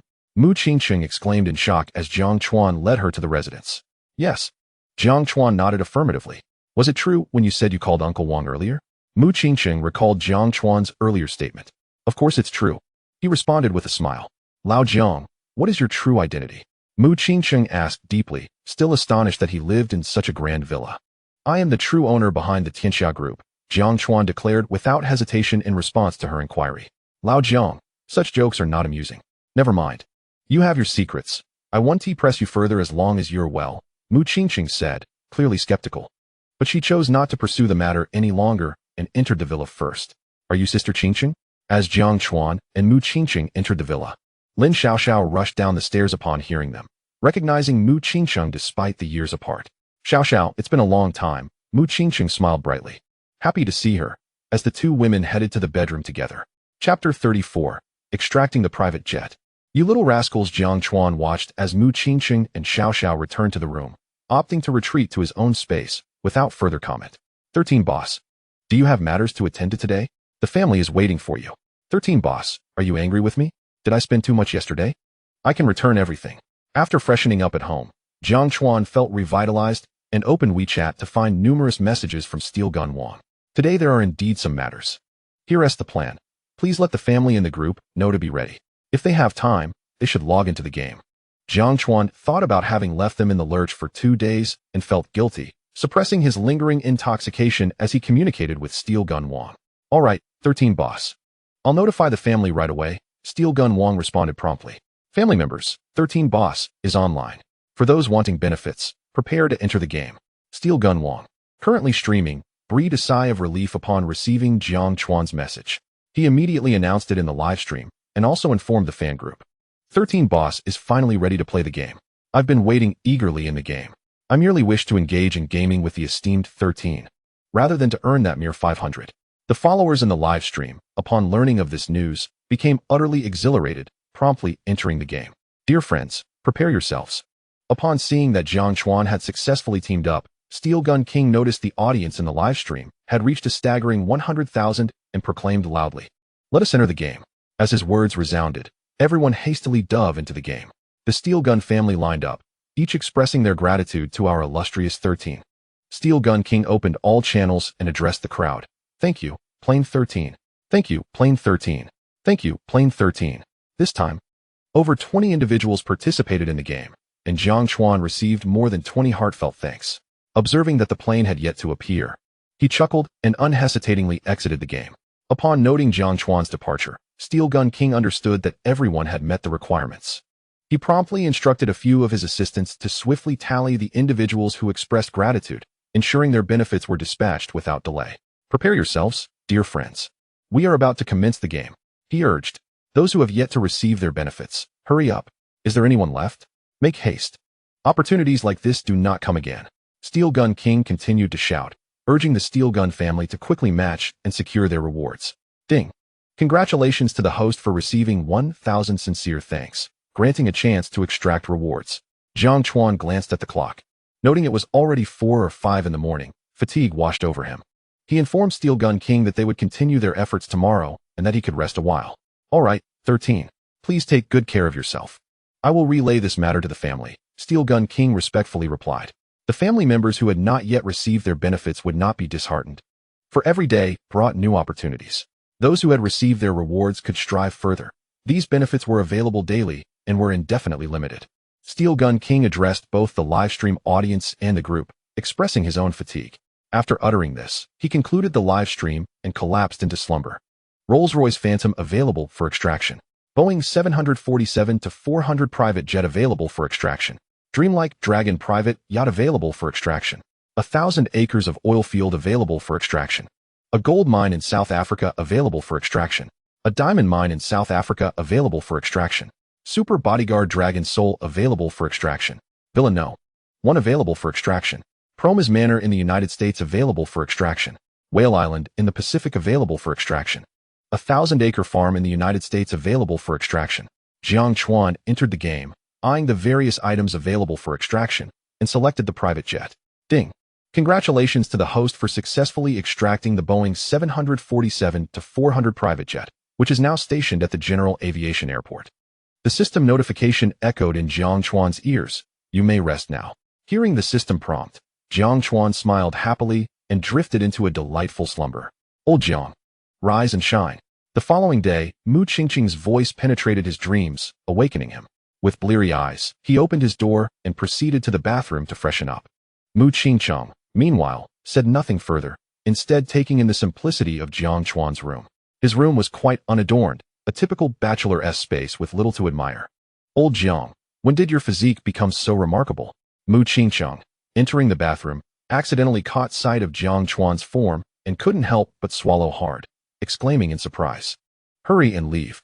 Upon hearing her words and noticing her unabashed gaze upon his body, Jiang Chuan pushed her aside and shut the bathroom door firmly, determined to prevent this bold girl from continuing to admire him. Old Jiang's physique is simply extraordinary. 8-pack abs, Mu Qingqiang exclaimed, her eyes sparkling as she murmured to herself. After 10 minutes, Jiang Chuan finished his grooming and, upon noticing Mu Qingqiang's unwavering gaze, felt a blush creep onto his cheeks. He shot her a glare, and together they made their way to the kitchen to enjoy breakfast prepared by Changbo. "You can leave now," Jiang Chuan said with a wry smile as Mu Qingqiang finished her meal, unable to tolerate her audacity. "Why should I leave? I've been resting all this time and don't need to return to work. Besides, I've informed my little sister that you will be participating in a variety show with me. She has agreed to let me stay here, and we will leave Jiangbei City together to attend the show." Mu Qingqiang, upon hearing Jiang Chuan's suggestion for her to leave, wore a beaming smile, clearly having no intention of departing. Instead, she planned to remain until the variety show aired, when they would leave Jiangbei City together. "Suit yourself. I must return to work. You can keep yourself busy," Jiang Chuan said, a flicker of surprise crossing his expression, though he was unaware of it. With that, he retreated to his room to commence his tasks for the day. Chapter 35. My work, my tears. Returning to his room, Jiang Chuan promptly opened Douyin. He knew Steel Gun King was still resting and chose not to disturb him, awaiting the moment he would contact him to begin their gaming. The Supreme God of Wealth, Plane 13, has entered the live stream. "Welcome, 13. "Thank you, Plane 13. Upon entering a female streamer's room, Jiang Chuan was warmly welcomed, and she expressed her gratitude immediately. "Little sister, very well done. Allow me to reward you with a special gift." The Supreme God of Wealth, Plane 13, bestowed a Celestial King gift. "Thank you, 13. "Thank you, 13. The female streamer expressed her thanks with even greater fervor. "Little sister, do you have any talents to showcase? If your performance is commendable, I will reward you with 4 special gifts," Jiang Chuan inquired, noting that many of the Douyin streamers had yet to go live, with only a few smaller streamers currently performing. "If there are any, 13, shall I dance a segment of Subject 3 for you?" The female streamer's excitement was palpable upon hearing Jiang Chuan's words. "Absolutely," Jiang Chuan responded with laughter, allowing her to express herself freely. The female streamer, with Jiang Chuan's approval, delivered a captivating performance of Subject 3, which left him thoroughly satisfied, prompting him to reward her with 4 special gifts. Unbeknownst to Jiang Chuan, Mu Qingqiang stood behind him, observing everything he did. "Thank you, 13.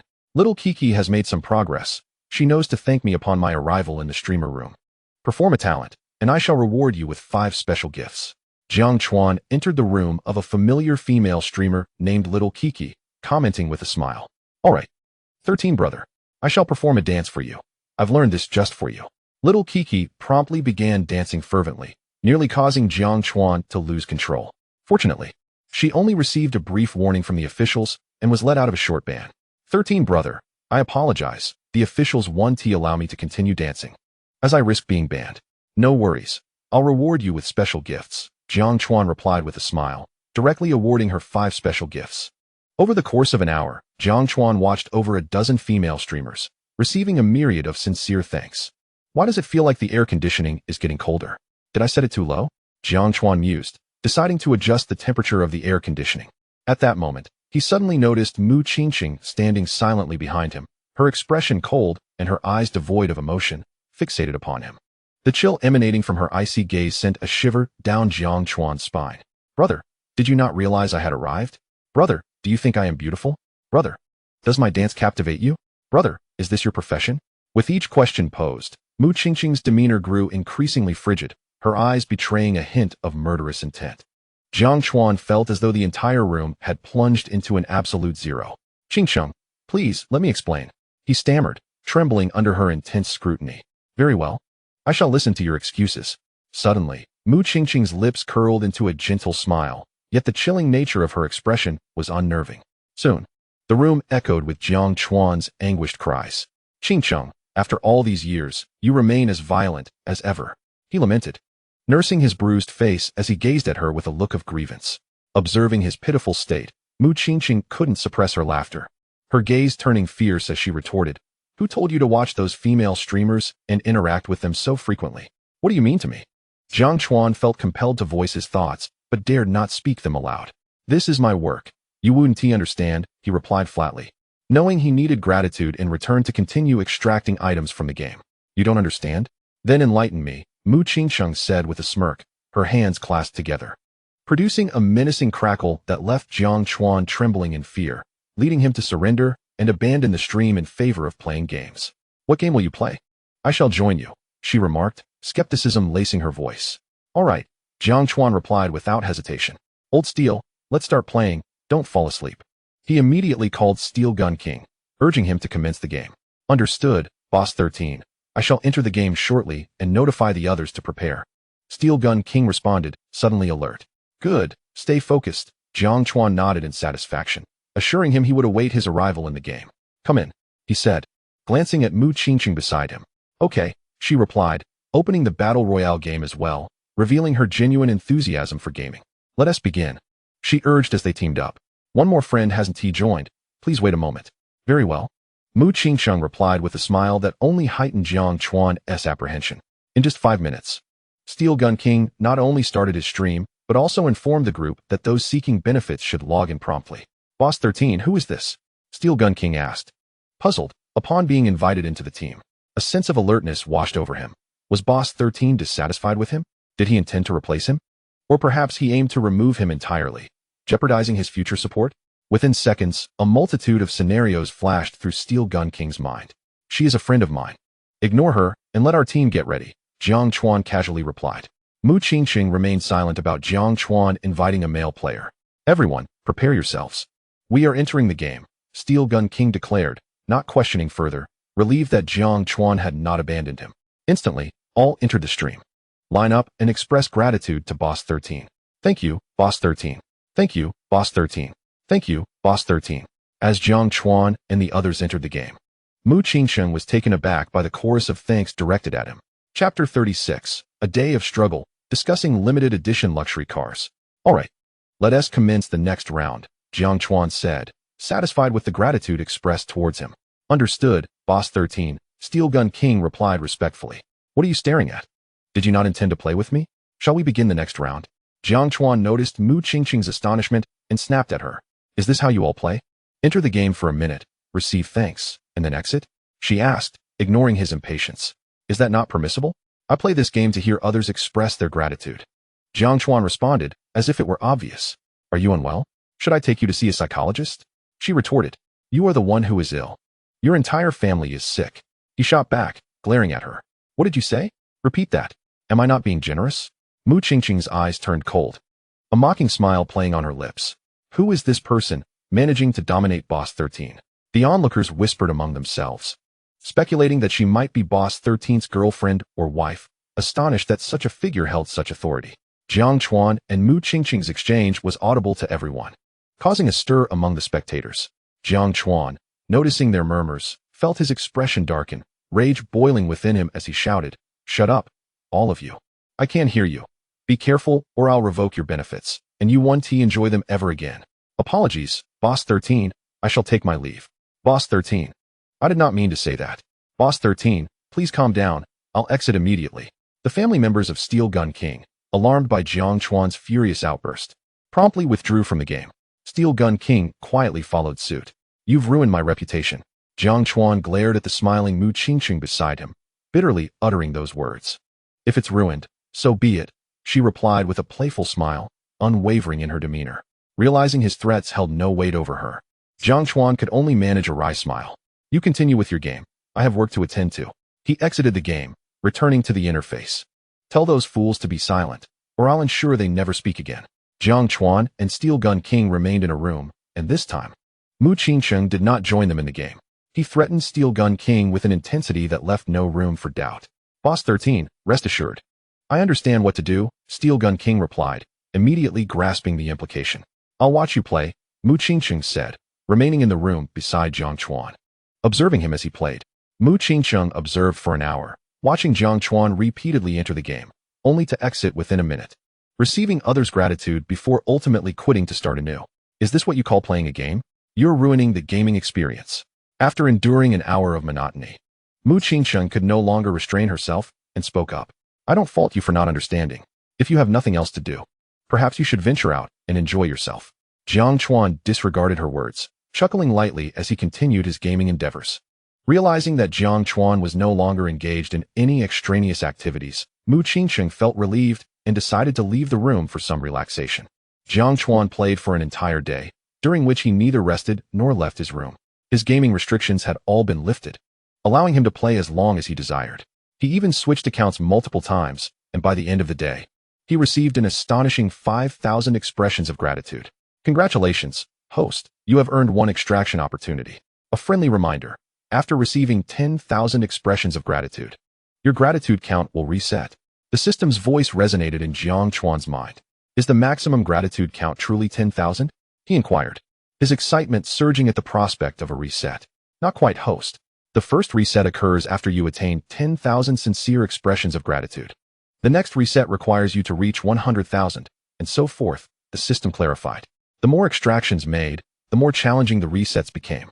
Jiang Chuan grasped the system's intent, smirking slightly without further comment.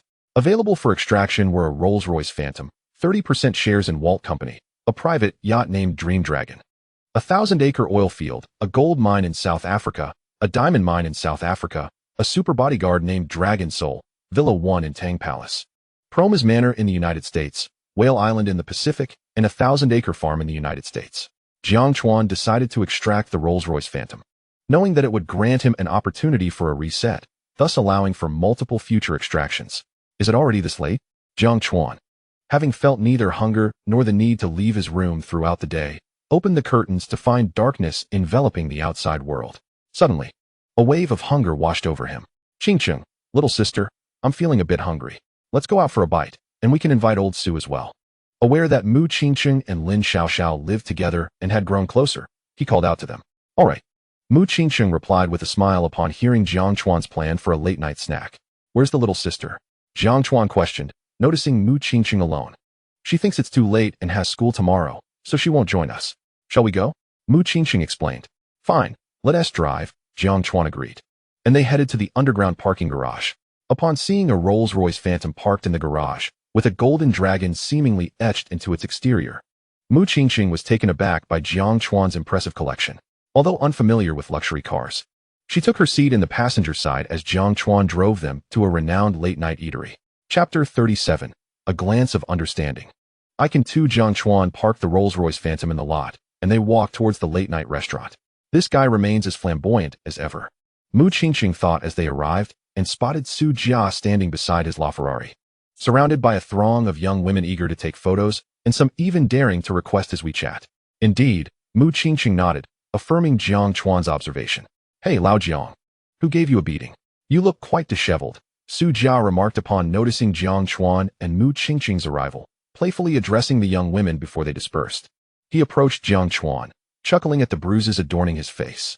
Upon hearing Su Jia's comment, Jiang Chuan cast a resentful glance at Mu Qingqing, who, feeling the intensity of his gaze, awkwardly smiled and turned away, unable to meet his eyes. Su Jia, witnessing their interaction, comprehended the situation and shot Jiang Chuan a knowing look as the trio settled at the restaurant. Boss, bring us all your signature dishes, and 3 cases of ice-cold beer, Su Jia commanded as he sat down. Certainly, the boss replied loudly in acknowledgement. While waiting for the barbecue to arrive, the 3 of them each consumed a case of beer. Su Jia, clearly feeling the effects of intoxication, teased. So you two have met each other's families and are living together. When will you make your relationship public? Shut up, Mu Qingqing replied, casting her gaze towards Jiang Chuan. He, however, ignored her look, glaring at Su Jia and reprimanding him. Despite his fondness for Mu Qingqing, he was wary of her tempestuous nature. Though she had grown more beautiful and approachable, he hesitated to engage further for fear of his own well-being. Xiaojiang, you're here too. I'll bring you 2 big kidneys next time, the boss announced as he finally served their barbecue. Jiang Chuan felt a metaphorical death glare aimed at him as the boss spoke. Jiang Chuan suddenly let out a dramatic scream, as a delicate hand pinched the soft flesh at his waist. Even the world's strongest warrior could not withstand such an assault. Frequent consumption of big kidneys. What have you been up to?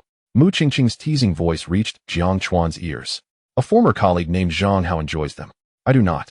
If you don't believe me, I can provide video evidence, Jiang Chuan replied, grimacing at the pain in his side. Su Jia observed the playful banter between them with a mix of envy and schadenfreude. "Let us eat," Mu Qingqing said, releasing her grip on Jiang Chuan's waist. He exhaled in relief and focused on his meal, opting not to speak further. "Old Jiang, don't just eat. Keep drinking," Su Jia remarked, noting Jiang Chuan's demeanor reminiscent of an ostrich, and chuckled. "All right," Jiang Chuan responded, intending to retort, but quickly smiled in agreement upon feeling Mu Qingqing's gaze. As the trio indulged in food and drink, reminiscing about the past, the barbecue feast stretched for several hours until Mu Qingqing succumbed to fatigue, collapsing onto Jiang Chuan's lap. Su Jia, also drowsy but fighting to stay awake, suddenly remembered, "Old Jiang, what car did you drive here?" He contemplated calling for a designated driver, considering the possibility of Jiang Chuan's limited edition vehicle as a potential prize. "Rolls-Royce," Jiang Chuan replied without hesitation. "That's all right. You should hurry and call a chauffeur to take you home. I need to go back as well." Su Jia's interest in the car waned instantly, as he only desired the sports car, showing no enthusiasm for any other vehicles. "If you can't drink, then don't overindulge," Jiang Chuan couldn't help but complain, glancing at Mu Qingqing beside him. Mu Qingqing heard Jiang Chuan's remark and suddenly huffed, startling him momentarily. Fortunately, she did not wake up, allowing him to breathe a sigh of relief. The chauffeur delivered Jiang Chuan and Mu Qingqing home, where Jiang Chuan gently carried Mu Qingqing to his father, before retreating to his father's room for the night. The following day, Jiang Chuan busied himself with work while Mu Qingqing refrained from interrupting him, instead choosing to engage in other games beside him. This time, Jiang Chuan did not play for an entire day, but rather for half the day, planning to rest adequately. Feeling discomfort in his shoulders and neck from the previous night's excessive drinking, he decided to go out for a massage. "I've arranged to go out with Lao Su today. You both should rest early," Jiang Chuan remarked after finishing dinner, addressing Mu Qingqing and Lin Xiaoxiao. "All right, second brother," Lin Xiaoxiao replied with a smile, not elaborating further. "You only invited Lao Su and not me. Do you look down on me? I'm going with you," Mu Qingqing retorted with a cold laugh, refusing to back down. Jiang Chuan, sensing the intensity of her gaze, felt a twinge of guilt and dared not meet her eyes, lowering his head in silence. "Let us go?" Mu Qingqing approached Jiang Chuan, a smirk playing on her lips as she spoke. "Okay," Jiang Chuan mustered a reluctant reply, continuing to drive as Mu Qingqing settled into the passenger seat, leading them to a large foot massage establishment. "Is this it?" Mu Qingqing observed the foot massage venue with a tone of disdain. Jiang Chuan thought she might be upset, yet to his surprise, she merely scoffed. "Ah." Jiang Chuan looked at her in disbelief, not expecting her to be unfazed. "I come here often to relax during work. It's nothing unusual," Mu Qingqing remarked nonchalantly as they entered the establishment together. Su Jia was chatting with the receptionist when he spotted Jiang Chuan and Mu Qingqing. He winked at Jiang Chuan, eliciting a response. "Lao Su, are you an idiot? I can communicate with my eyes too." "This is our trio's exclusive skill," Mu Qingqing teased, observing Su Jia's exaggerated expressions. "Let us go. I'll have them switch us to a 3-person room," Su Jia suggested, leading Jiang Chuan and Mu Qingqing to a private room. While Su Jia and Jiang Chuan changed outside, Mu Qingqing entered the bathroom alone. "Aren't you here alone? How did this gentleman come along?" Su Jia asked Jiang Chuan in a hushed tone. "What can I do? She's south staying at my place, and if she wants to come, can I say no?" Jiang Chuan shot Su Jia a glare, expressing his helplessness. "That's true," Su Jia nodded in agreement, falling silent as Mu Qingqing emerged from the bathroom, prompting both men to steal glances at her. Mu Qingqing undeniably possessed striking allure, her figure curvaceous and devoid of any flaws. "Lao Su, if you look at me one more time, I'll make you regret it," she warned coldly, catching Su Jia's gaze. He coughed awkwardly, quickly averting his eyes, fearful of incurring her wrath. "Good evening, esteemed guests. May I offer services from technicians number 8, 18, or 98? The technicians soon entered the room, addressing Jiang Chuan and the others. Jiang Chuan was indifferent to the technician's appearance. Comfort was his only concern. "Technician number 8, please," Su Jia declared, opting for the most attractive technician, while Jiang Chuan casually selected another. After 2 hours of indulgent massage, Su Jia proposed they enjoy some food and drinks at the establishment before heading home the next day. "Sounds good," Jiang Chuan agreed, following Su Jia and Mu Qingqing to the buffet area. Upon seeing the array of delectable dishes and various beverages, Jiang Chuan couldn't contain his amazement. It was his first time discovering such an upscale buffet in a foot massage venue. Had he not been acquainted with Su Jia or possessed sufficient funds, he would have hesitated to indulge in such luxury, as the expenses for the evening could easily exceed several thousand. Wow, they even have hairy crabs here. Lao Jiang. Take some more. If it's not enough, just come back for more. It's free. Su Jia shouted to Jiang Chuan and Mu Qingqing, his voice drawing the attention of other patrons, though they remained unbothered by the attention. All right, I'm coming over, Jiang Chuan replied loudly, heading toward the buffet. Lao Jiang. Bring me back some ice-cold beer. Sure, Jiang Chuan responded as he and Su Jia piled their plates high. Just then, a voice dripped with disdain reached their ears, a bunch of country bumpkins. Su Jia furrowed his brow, turning to regard a portly middle-aged man whose shiny appearance was off-putting. What are you staring at? I'm talking about you bunch of rural fools, the middle-aged man sneered, locking eyes with Su Jia. Suddenly, noticing Mu Qingqing, his eyes lit up as if spotting prey, and he swaggered over to their table. Jiang Chuan and Su Jia exchanged concerned glances, praying for the best while remaining silent. Beautiful lady, may I invite you to dine with me? The middle-aged man struck a pose he deemed suave, extending an invitation to Mu Qingqing. Who do you think you are to invite me to dinner? Just the sight of you makes me feel nauseous. Get lost, Mu Qingqing retorted coldly, her disdain evident. What did you say, you filthy woman?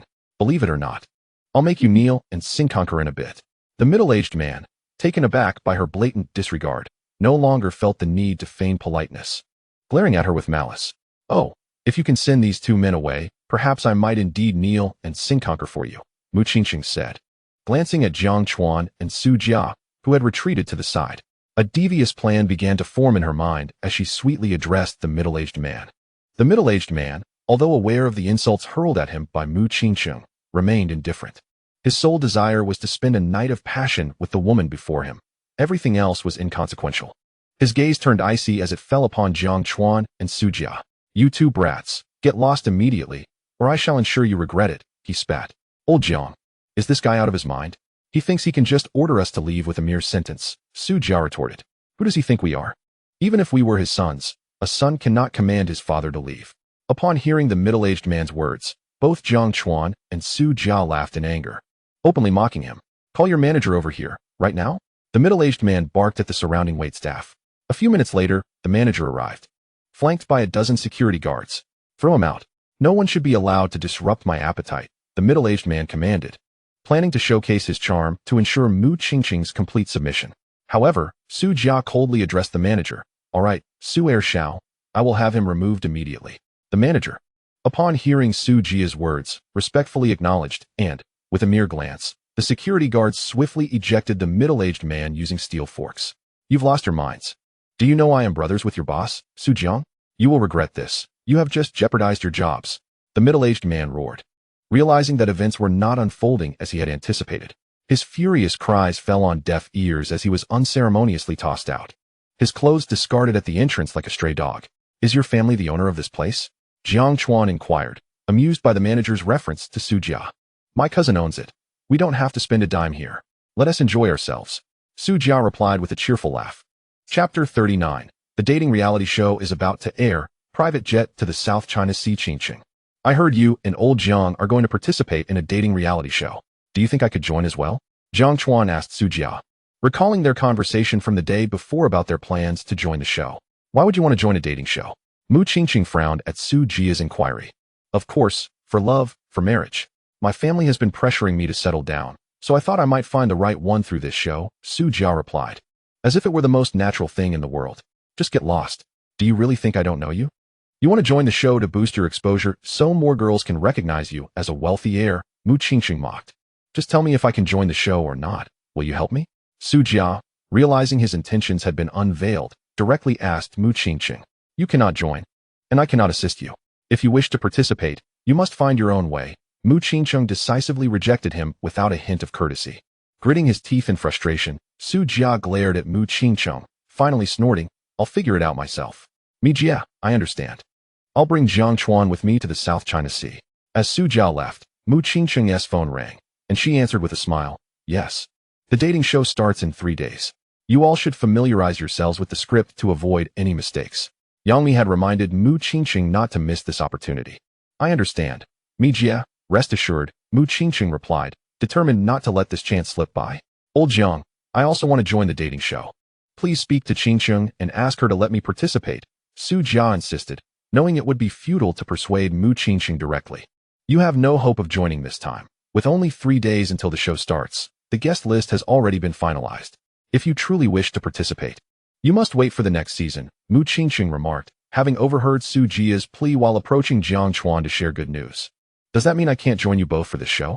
Are you truly heartless enough to leave one of the trio behind? Su Jia lamented. Heartless.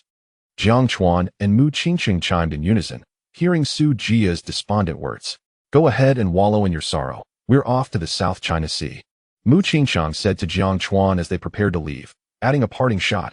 Humph, you can go, but I can go to the South China Sea too. Su Jia, watching the two depart, snorted in displeasure and left the foot massage parlor, determined to spend some time in the South China Sea. Are we leaving already? Isn't there's still 3 days left? Jiang Chuan asked Mu Qingqing, puzzled by her insistence to head to the airport. We need to arrive early to familiarize ourselves with the script for the reality show and avoid any potential errors. This show is live, and any mistakes could lead to its cancellation, she explained. All right. Jiang Chuan, though unfamiliar with the reality show format, understood the necessity of rehearsing scripts to prevent mishaps. Let us leave a bit later.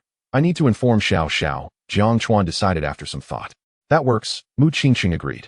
In the afternoon, Jiang Chuan informed Lin Xiao Xiao that he would be away for a month participating in a dating show, during which she would be home alone. Don't worry. I'll stay at home and wander off, she assured him with a smile, encouraging him and Mu Qingqing to leave without concern. We need to pack anything. The production team will provide everything for us, Mu Qingqing remarked as Jiang Chuan began to gather his belongings. All right. This was Jiang Chuan's first experience with a dating show, and he was willing to follow Mu Qingqing's lead. If the production team didn't supply what he needed, he could always purchase it himself, as money was not an issue. Let us go then. Jiang Chuan smiled at Mu Qingqing, and instead of driving, they took a car to the General Aviation Airport. Before arriving at the airport, Jiang Chuan called ahead to ensure that a private jet was ready for their use. Isn't this the wrong route to the airport? Mu Qingqing asked, noticing their direction. Don't worry, I won't sell you out, just follow me. Jiang Chuan said with a smile. They soon arrived at the General Aviation Airport. What is this? A private jet? When did you acquire a private plane? Mu Qingqing realized that Jiang Chuan had access to such luxury, considering his father also owned a private jet typically stationed at the General Aviation Airport for when it was needed. I just bought it not long ago. Come with me, Jiang Chuan said, leading her to a Boeing 747-400 private jet. Hello, young Master Jiang. I am the captain of your private jet for this trip, the captain greeted them. Greetings, Mr. Jiang. I am your flight attendant for this private jet. Should you require anything, please do not hesitate to call upon me. The captain and crew respectfully addressed Jiang Chuan. They had seen Jiang Chuan's photograph and were aware that the young man before them was the owner of this private aircraft. Very well, let us prepare for takeoff and journey to the South Sea. Jiang Chuan nodded, speaking to the captain and crew, as he and Mu Qingqing boarded the luxurious interior of the private jet. The cabin was adorned with opulent decor and equipped with every amenity imaginable. The spacious and brightly lit lounge greeted them first, furnished with comfortable sofas and a coffee table. Adjacent to the lounge was a small bar, stocked with an array of exquisite wines available for immediate enjoyment. A few steps further led to a generous bedroom, featuring a soft bed conducive to relaxation. Additionally, the aircraft boasted a fully equipped bathroom, offering a pleasant bathing environment. A subtle fragrance filled the cabin, creating a serene and lavish atmosphere. The well-trained crew provided attentive service, ensuring that passengers felt cared for in every detail. Upon entering the aircraft, Jiang Chuan and Mu Qingqing settled onto the sofa, ready to indulge in their delightful journey. They savored delectable cuisine while admiring the breathtaking scenery outside, reveling in the unique experience of soaring at high altitudes. 2 hours later, Jiang Chuan and Mu Qingqing arrived smoothly at the South Sea. This was Jiang Chuan's inaugural visit to this locale, and as he stepped off the private jet, he was immediately enveloped by a distinctive ambience. The scent of the ocean, both salty and refreshing, accompanied the gentle sea breeze caressing his face. He also felt a palpable heat, as the temperature in the South Sea was significantly higher than inland, with the sun's rays beating down relentlessly. The sunlight here is quite intense, Jiang Chuan remarked, feeling the warmth enveloping him. The South Sea is the only tropical region in Huagua where temperatures remain elevated year-round, especially during the summer, which was something Jiang Chuan found difficult to acclimatize to. Come, I have arranged for my manager to pick us up. We shall proceed to the villa arranged by the production team, Mu Qingqing said, equally aware of the sun's intensity, and smiled at Jiang Chuan.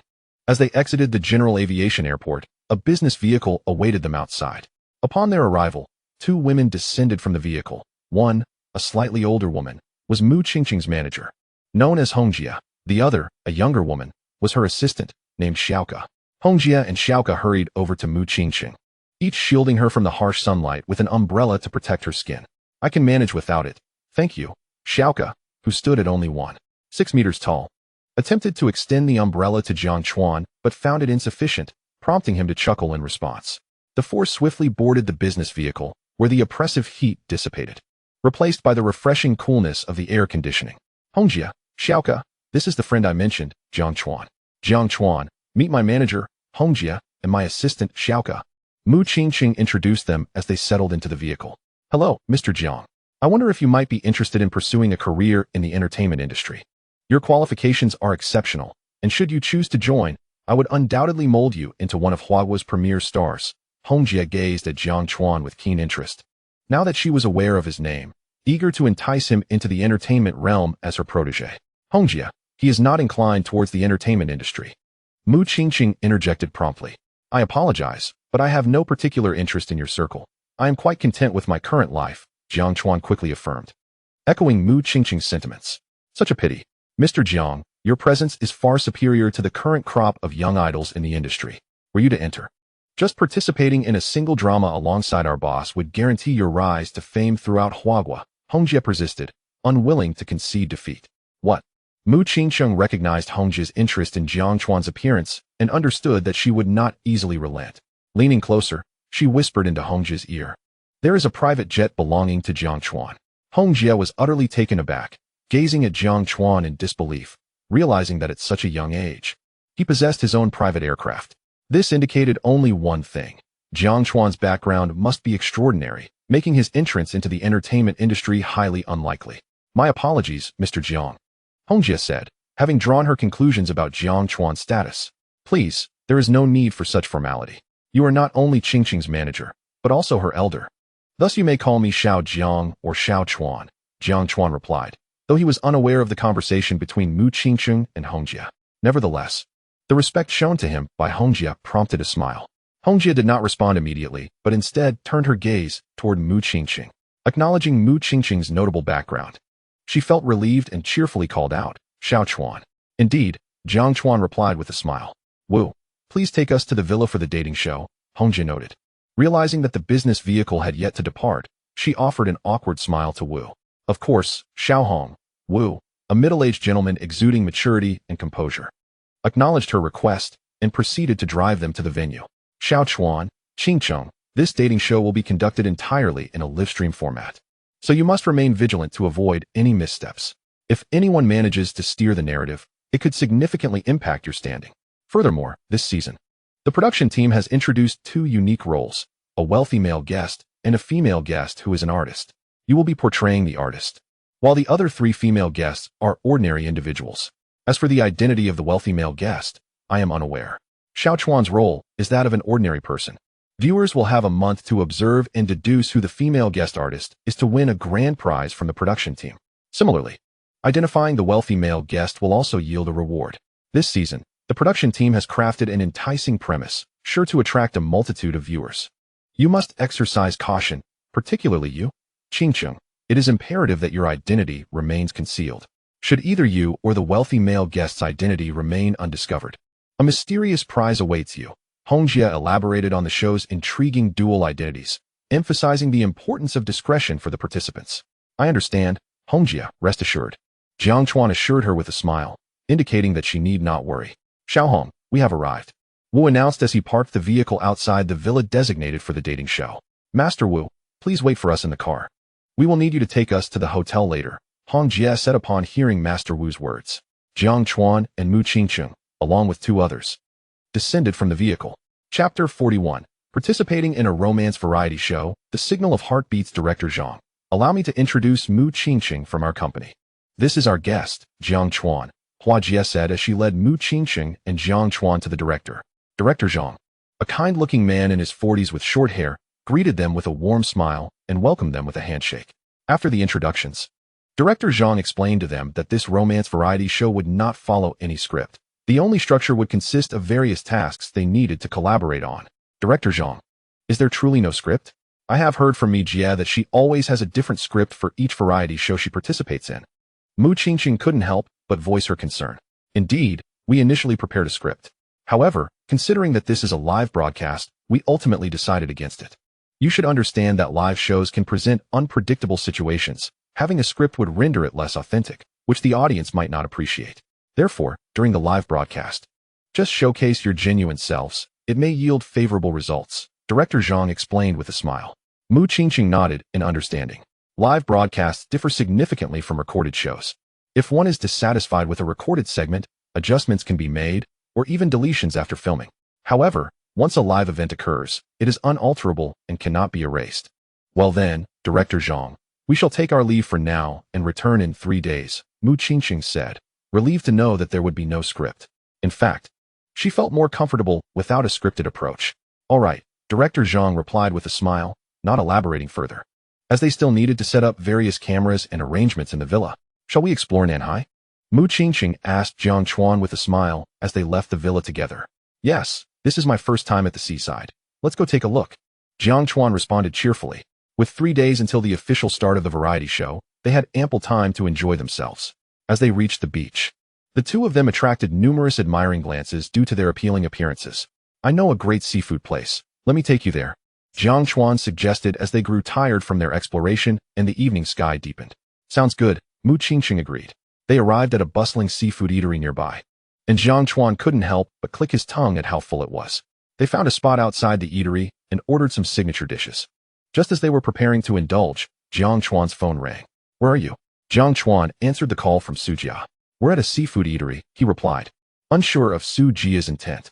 Wait for me 10 minutes. I'll be there shortly, Su Jia said before hanging up and driving to the seafood place. What brings you here? Even if you've come to Nanhai, you can't participate in the variety show, Mu Qingqing remarked disdainfully upon seeing Su Jia's arrival. Can I just come out to have some fun? Su Jia retorted, unconcerned with Mu Qingqing's remarks, as he poured himself a drink and laughed casually. Now that you're here, it's fine. The three of us can enjoy a meal together. When the variety show starts, you can entertain yourself, Jiang Chuan interjected. Sensing that if he didn't diffuse the tension, Mu Qingqing would surely retaliate against Su Jia. The three of them shared laughter over delicious seafood, sipping cold beer and enjoying the sea breeze in a delightful atmosphere. The 3 days passed swiftly. During this time, Jiang Chuan successfully accumulated 5,000 gratitude points, with only 5,000 remaining to unlock another round of gratitude opportunities. Old Su, you enjoy yourself. We need to head to the variety show, Jiang Chuan said as they prepared to leave. Okay, Su Jia responded sleepily, ready to rest. Jiang Chuan and Mu Qingqing had spent these 3 days resting at Su Jia's villa, conveniently located near the one designated for the variety show, the romance variety show. The Signal of Heartbeats had begun its promotional campaign a month prior, garnering wide attention in recent days. The show's allure stemmed from its marketing approach featuring popular streamers, which heightened anticipation among viewers. Welcome everyone to the Signal of Heartbeats. I am your host, Mo11, began the introduction, as the camera shifted to the 5 observers. I am your heartthrob observer, Xiao Kai. I am Meng Fei, your romantic observer. I am the psychological expert, Hai Tao. I am Wang Laoshi, your emotional expert. I am Yang Mi, your star observer. When the broadcast commenced, viewers, unfamiliar with the host and the other 4 observers, erupted in excitement upon Yang Mi's appearance. Yang Mi was a leading star in Huagua, only 30 years old, and had become a top celebrity and the owner of an entertainment company, thriving in both capability and career. Wow, this show is impressive. They even managed to invite my Mimi to participate, viewers exclaimed. I can overlook the other guests. Just give my Mimi more screen time, and that will suffice. Mimi, I wish to be your husband. As the host spoke, the camera shifted to the first male guest, igniting a frenzy in the live chat. Director Jiang observed the scene, recognizing that many viewers tuned in primarily for Yang Mi. So he refrained from switching the camera away, mindful that this was a romance show, and the focus should remain on the guests. The camera gradually panned to the first male guest, starting from his polished black shoes, moving up to his matching black trousers, and then to his crisp white shirt. This male guest had a strikingly charming demeanor, exuding a warm and approachable aura, akin to the boy next door. As he began his self-introduction, his voice was crisp and resonant. Hello everyone, I'm the first male guest. My name is Su Wei, but my friends affectionately call me Dewei. I am 22 years old and currently in my senior year at Hucking University. The audience was struck by the youthful charm of this young man. clearly fitting the type many admired. Do you have a way to contact you? I would love to engage in a deeper conversation, one admirer expressed, taken aback by his striking features and impressive academic background. After Su Wei concluded his introduction, a flurry of comments emerged from female viewers in the livestream, all eager to obtain his contact information. Welcome, Su Wei, to our heart-throbbing signal. We have 6 rooms available, and as the first guest, you have the liberty to choose any room you wish, Mo Wonwin announced, warmly welcoming him. She gestured towards the villa behind her, explaining that it boasted 4 stories, with the first floor designated as a communal area and 2 rooms on each of the upper floors. Su Wei smiled in gratitude at Mo Wonwin's words and ascended to the second floor to inspect the rooms. Upon opening the first door, he found the room rather sparse and elegantly simple, prompting him to shut it promptly. The second room on the same floor did not appeal to him either, as its deep colors failed to resonate with his taste. Continuing his search, he ventured to the first room on the third floor, which was adorned tastefully and appeared far from shabby. Though he was somewhat satisfied, he decided to explore further before making a choice. He proceeded to the second room on the third floor, only to find it clad entirely in pink, which he dismissed without hesitation. Reaching the fourth floor, he opened the first room, discovering an array of fitness equipment scattered about, rendering the space quite cluttered. His expression hinted at disapproval as he swiftly exited. The final room on the fourth floor was overwhelmed with plants, which also did not suit his preferences, leading him back to the first room on the third floor. Next, Mo Wonwin announced the arrival of the first female guest, after Su Wei had settled on his room. The atmosphere in the live stream ignited with anticipation as viewers eagerly awaited the entrance of the new guest. When she stepped onto the stage, lively dance music filled the room, and the audience was introduced to a girl clad in a revealing outfit and a mask. She was statuesque, with long legs, dressed in a black mini-skirt and high heels, exuding an aura of mystery and allure. As the music swelled, the guest began a sultry dance, her movements smooth and vigorous, each strike infused with passion and energy. "Wow, this lady is incredible. I can hardly take my eyes off her," viewers exclaimed, captivated by her performance. Following her dance, she slowly removed her mask, revealing an exquisite visage, almond-shaped eyes, a high nose, and a cherry-red mouth, her skin pale as snow, radiating an ethereal charm. She greeted the camera with a smile. "Hello everyone, I am the first female guest, Jiang Chuan, 24 years old, hailing from the capital, and currently a professional dancer. Welcome, Jiang Chuan. You may choose any room that is unoccupied," Mo Wonwin encouraged. And Jiang Chuan ultimately selected a room on the third floor that exuded youthful vibrancy. The second male guest also made his entrance, introducing himself as AIE, a fitness coach. Dressed casually in workout attire, his muscular physique was impossible to overlook.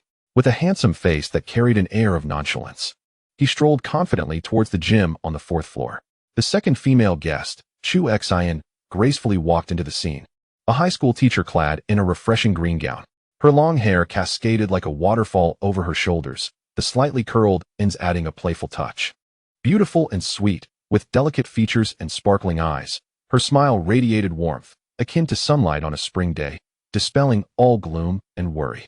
Chu Xian ultimately chose the plant-filled room on the fourth floor. Next, Mo Wonwin announced the arrival of the final male guest. As she acknowledged the 4 guests present, Jiang Chuan appeared on camera. Today he dressed casually in a white t-shirt, light blue jeans, and white sneakers, presenting an effortless style that seemed more suited for a vacation than a variety show. "Wow, this guy is so handsome. He completely outshines the previous 2. Viewers exclaimed. "Can I be your girlfriend?" one asked, while another insisted, "Get lost, he's mine." Despite some viewers criticizing Jiang Chuan's attire as too casual for the occasion, their discontent dissipated upon seeing his striking features. With chiseled features, deep-set eyes, a prominent nose, and a charming smile, he was impossible to ignore. His slightly tousled hair added a touch of nonchalance to his appearance. "Hello everyone, I'm Jiang Chuan, 25 years old, an ordinary office worker." He greeted casually before decisively choosing the simplest room on the second floor. "Now, let us welcome our final female guest." Mo Wonwin smiled as Jiang Chuan made his selection. As her voice faded, a melodious singing voice filled the live stream, enchanting all who listened. The camera panned to Mu Qingqing, who wore a gown as pristine as snow, resembling a celestial being. Her exquisite features and flawless complexion shone brightly, like a beautiful painting unveiled for all to admire. "Is this the legendary fairy?" Viewers marveled. "Her rendition of Love in the City is simply divine. I feel she must be the original singer." "I declare, My goddess has just gained another name. Mu Qingqing's presence captivated everyone, with both men and women entranced, particularly the men who began to revere her as their goddess. Hello everyone, I am Mu Qingqing, 25 years old, a gaming enthusiast. She flashed a sweet smile at the camera before choosing the last room on the second floor. Welcome to our heart-throbbing abode, dear guests. You will spend a month here, and I hope you cherish this time together. Mo11 expressed warmly as all guests settled in. After everyone had selected their rooms, they gathered in the lobby, where Mo11 extended her heartfelt welcome. Now, it is time for you all to get to know each other, she added with a smile, encouraging the guests to engage. Greetings, everyone. I am Mu Qingqing. Hello, I am Jiang Chuan. The 6 male and female guests have taken a moment to familiarize themselves with one another. Within the heartfelt observation room, the 5 observers are attentively observing the expressions of each guest. I sense a connection between Jiang Chuan and Mu Qingqing. Their eyes frequently communicate unspoken words. I share this sentiment. Mu Qingqing's gaze toward Jiang Chuan is imbued with affection, which is utterly gratifying. The 5 observers began to share their observations. Yang Mi, witnessing the cheerful interactions between Mu Qingqing and Jiang Chuan on the dating show, finally comprehends why Mu Qingqing chose to participate in this romantic venture with Jiang Chuan. It appears that everyone is acquainted with one another. Next, I shall convey the matching results. Each guest has selected their respective floor, leading to an automatic pairing for the upcoming month of interactions. Jiang Chuan and Mu Qingqing from the second floor have successfully matched. The two will become temporary partners in the show, and we hope that over the course of a month, they will develop genuine feelings for each other and evolve into a true couple. Su Wei and Qin Shui from the third floor have also matched successfully and will become temporary partners. Congratulations to AI, E, and Chu Xin on their successful matching as temporary partners from the fourth floor. Mo11 further informed the 6 guests of their successful groupings. The guests were taken aback by the production team's choice to let them select their rooms, unaware that they were ultimately choosing their temporary partners. Each guest regarded their temporary partner with a sense of satisfaction, particularly Mu Qingqing, whose heart brimmed with joy. The 6 guests have formed 3 pairs of temporary couples. Moving forward, we shall introduce various tasks. Should the 3 pairs of temporary couples complete these tasks, they will be rewarded with corresponding monetary gains and food. The 6 participants in the dating show are prohibited from utilizing any monetary resources outside the production team.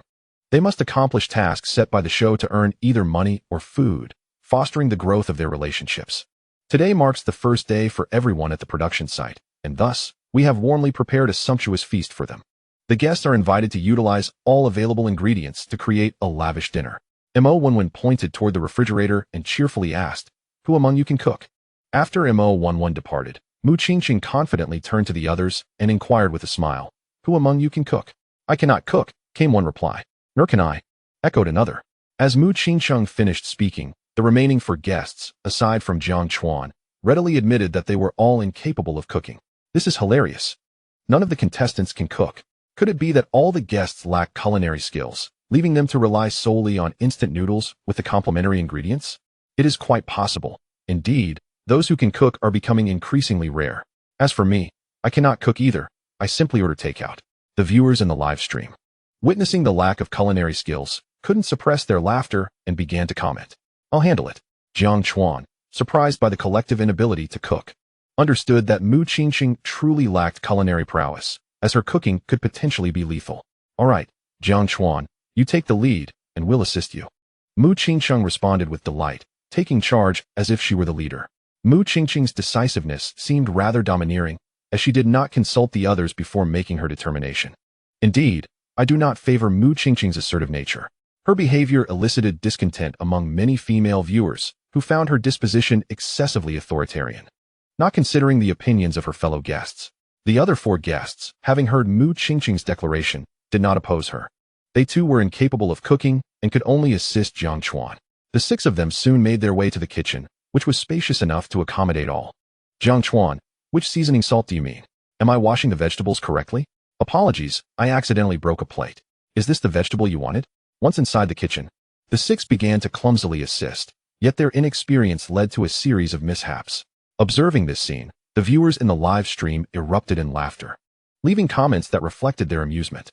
Did this group enter the kitchen to assist or to create chaos? I can assure you, these 5 truly cannot cook. They were not there to lend a hand. They seemed intent on hindering Jiang Chuan's efforts. Is this how it should be done? You can wait outside the kitchen. I believe one person is sufficient, Jiang Chuan stated wearily as he watched the others disrupt rather than assist. Understood. The 5, realizing their inability to help, swiftly exited the kitchen, allowing Jiang Chuan to take charge. Chapter 44, Culinary Showcase, a feast for the senses with everyone out of the kitchen.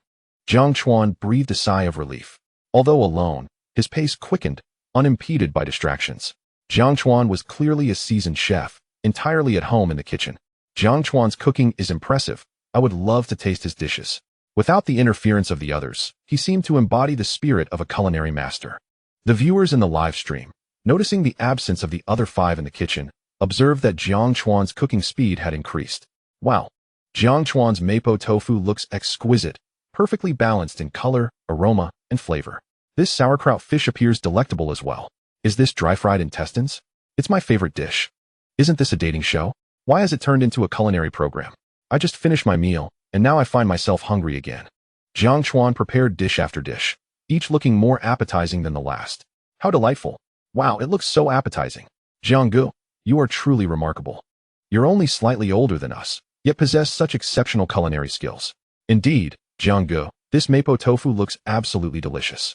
The enticing aroma drew Mu Qingcheng and the others into the kitchen, and as they beheld the array of classic dishes Jiang Chuan had prepared, they couldn't help but swallow in anticipation, exclaiming in awe.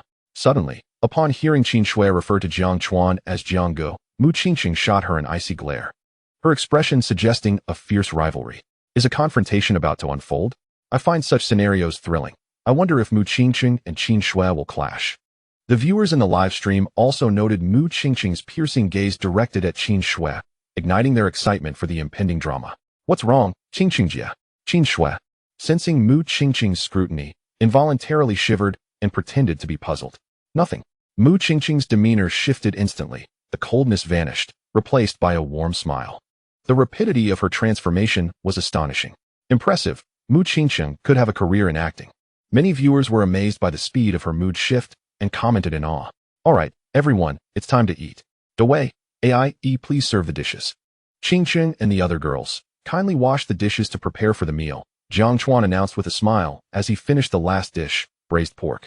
Understood. Jiang Gu, the others cheerfully replied, and with clear roles established, they swiftly set the table with the prepared meal. You all eat first, I will clean the kitchen.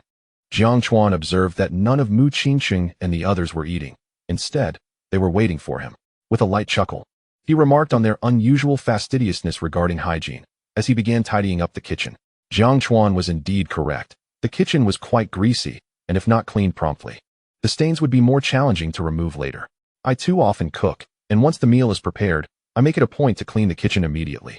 Upon hearing Jiang Chuan's words, Mu Qingcheng wasted no time and began to eat. The others hesitated momentarily before following suit. It was quite astonishing how Mu Qingcheng had started eating before Jiang Chuan even sat down, merely offering a polite comment. This behavior irked some, as they found Mu Qingcheng increasingly intolerable, wishing for a change in her role on the show. Are you all out of your minds upstairs? Jiang Chuan had already stated he would clean the kitchen and suggested the others begin their meal. Many female viewers in the live stream noticed Mu Qingcheng had indeed started eating first and began to criticize her, though there were some who defended her. Most, however, were mere spectators. Brother Jiang, this mapo tofu is exquisite. Would you be able to teach me how to make it? Qin Shui exclaimed after savoring a bite, her gaze shifting to the industrious Jiang Chuan as she asked sweetly. Upon hearing her, Mu Qingcheng's expression soured, and Su Wei, seated beside Qin Shui, also appeared displeased. Jiang Chuan, engrossed in his cleaning, was unaware of the unfolding drama and responded to Qin Shui with a casual remark. Mu Qingcheng's anger intensified upon hearing Jiang Chuan's affirmative response, but she recognized they were filming a variety show and could only channel her frustration into her meal, devouring her food furiously, leaving no remnants for Jiang Chuan. Su Wei's discontent stemmed from the fact that Qin Shui, his temporary girlfriend, was praising another man, which did not sit well with him. Yet, he could not ignore that all the delicious food they were enjoying had been prepared solely by Jiang Chuan, further dampening his spirits. After Jiang Chuan finished cleaning the kitchen, he returned to the dining table and immediately sensed Mu Qingcheng's displeasure. He attempted to engage in silent communication through glances, but she completely ignored him, even kicking his stool in frustration. Perplexed, Jiang Chuan shook his head, unable to comprehend the cause of her ire, muttering softly to himself. This Jiang Chuan was undoubtedly oblivious, failing to notice Mu Qingqing's anger. Had he responded to Qin Shue's question initially, Mu Qingqing would not have been so upset. Observers in the heart-throbbing observation room overheard Jiang Chuan's mumblings and shook their heads, voicing their opinions. The meal extended over 2 hours, with Mu Qingqing's expression growing increasingly grim, as did Su Wei's. This was largely due to Qin Shue's continuous praises for Jiang Chuan's culinary skills, expressing her desire to learn from him. Even Jiang Chuan, despite his obliviousness, began to grasp why Mu Qingqing was upset. I apologize, but I don't often cook, so I may not be able to teach you, Jiang Chuan bluntly informed Qin Shui, hoping to dissuade her. Upon hearing this, Mu Qingqing's frown lessened significantly, even a hint of a smile gracing her lips. After the meal, Jiang Chuan tidied up the dishes, and Mu Qingqing promptly offered her assistance. Qin Shui attempted to help as well, but was gently stopped by Jiang Chuan, who assured her that their efforts were sufficient. Su Wei's expression darkened further, feeling humiliated that his temporary girlfriend was so openly flattering Jiang Chuan instead of him. Following the meal, Su Wei suggested they play a game, but Jiang Chuan firmly declined, citing fatigue from cooking and the need for a rest. The others, understanding his reasons, refrained from insisting he join, and thus 5 of them engaged in a game of truth or dare while Jiang Chuan sat apart, engrossed in his gaming on his phone. The next day, Mo Wenwen arrived at the heart-throbbing cottage to assign tasks to the 3 couples. Jiang Chuan, Mu Qingqing, your task is to assist at a charity restaurant. Upon completion, you will receive a reward of 500 yuan. Su Wei, Qin Shui, you are to spend a day teaching at an orphanage, with the same reward. AIE, Shu Xin, your task is to volunteer at a nursing home for a day, also earning 500 yuan upon completion. Understood, Sister Wenwen, the 3 couples acknowledged, promptly boarding the vehicles arranged by the production team to their respective locations. Jiang Chuan and Mu Qingqing arrived at the charity restaurant, where Jiang Chuan was assigned to cook, while Mu Qingqing was tasked with preparing disposable utensils, refreshing drinks, and assisting with various chores. Su Wei and Qin Shui received a warm welcome at the orphanage, where Su Wei taught the children to read and write, while Qin Shui instructed them in dance. Meanwhile, AIE and Chu Xin were at the nursing home, with AIE providing massages to the elderly and Chu Xin assisting those who were unable to move with personal care. Each couple's tasks were straightforward, and they proceeded with admirable organization. Uncle Gua, how much food should we prepare today? Jiang Chuan inquired as he familiarized himself with the large pots in the kitchen, glancing at the only chef beside him with a smile. Uncle Gua, a middle-aged man in his 50s, was honest and kind-hearted. He had been running this charity restaurant for nearly a decade, transitioning from serving 100 meals to now providing unlimited assistance. Over the years, Uncle Gua had invested considerable resources into the restaurant, relying on the generosity of the community to keep it afloat. I'm not sure, but we'll need at least 500 servings, Uncle Gua replied with a smile. It's almost time to start cooking. Many patrons will arrive for lunch soon. All right, Uncle Gua, Jiang Chuan agreed with a smile, and together they began to stir-fry various dishes in their large pots. Wow, Jiang Chuan can really handle a large pot. Has he worked as a chef before? He seems so adept. Viewers in the live stream speculated, aware that the production team had assigned the male and female guests secret identities, with a mysterious prize for the first to uncover them after the dating show concluded. This heightened the audience's scrutiny, eager to uncover any clues. By noon, Jiang Chuan and Uncle Gua had prepared over a dozen dishes, each sufficient for 500 people. Uncle Gua, many of the people here don't appear to be impoverished. Are they really here for a meal? Jiang Chuan and Uncle Gua, each holding a boxed lunch, stepped outside, while savoring their meals. Jiang Chuan observed the individuals collecting the charitable lunches. Most were disabled persons, and many were elderly. He also noticed a group of young people in formal attire, perspiring profusely.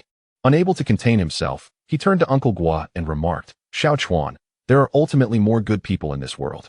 Although these young individuals do not appear impoverished, they may very well be facing difficulties, perhaps without a penny to their name. What harm is there in coming for a meal? As long as they do not waste food, our efforts are not in vain. Moreover, who can guarantee that calamity will not one day befall them? Thus, whenever someone comes for a meal, we shall provide them with a caring lunch, simply to lend a hand and help them through their hardships, ensuring they do not lose hope in life. Hearing Jiang Chuan's words, Uncle Gua chuckled softly and replied, Indeed, Jiang Chuan, your insights are profound. Who can assure themselves that misfortune will not strike? Perhaps a single caring meal can rekindle hope in someone. Initially, Jiang Chuan had thought it shameful for these capable young individuals to seek charitable meals. However, upon hearing Uncle Gua's words, he suddenly understood. Today's youth face immense pressure. Failure to complete their work results in wage deductions, and they bear the heavy burdens of rent and car loans. They may not be recipients of welfare. Yet a simple meal of kindness can provide warmth and restore their hope for life. The viewers in the live stream were captivated by the conversation between Jiang Chuan and Uncle Gua, praising Uncle Gua's wisdom. "Xiao Chuan, have you finished eating? If so, we need to get back to work," Uncle Gua said, having polished off his meal in roughly 5 minutes. After finishing, he turned to Jiang Chuan with a smile and inquired, "Are you done?" "Yes, Uncle Gua," Jiang Chuan replied, quickly finishing his last bites before heading to the kitchen to assist Uncle Gua with cooking. Although Jiang Chuan was unsure why Uncle Gua continued to cook, he refrained from asking and instead joined him in preparing meals for over 100 people. Soon, he observed several volunteers taking the prepared meals away.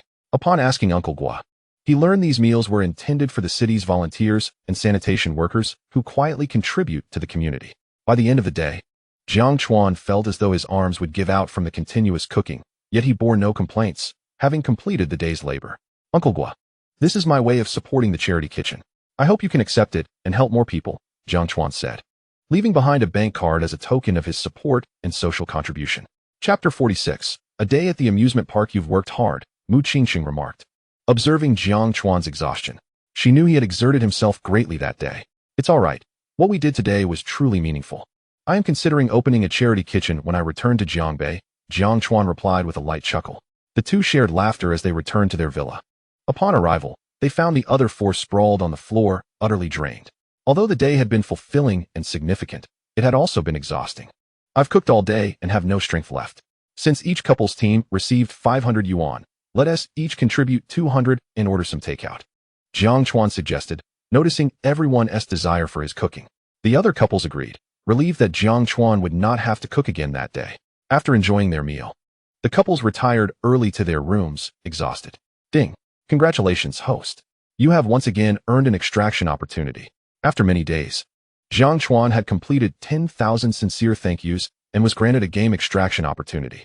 The following items were available for extraction: Villa Number 1 in Nanhai Shenlong Bay, 30 shares of Weight Company, the Dream Dragon private yacht, a 1,000-acre oil field, a gold mine in South Africa, a diamond mine in South Africa, the Super Bodyguard Dragon Soul, Villa Number 1 in Tangong, Promas Manor in the United States, Whale Island in the Pacific, and a 1,000-acre farm in the United States.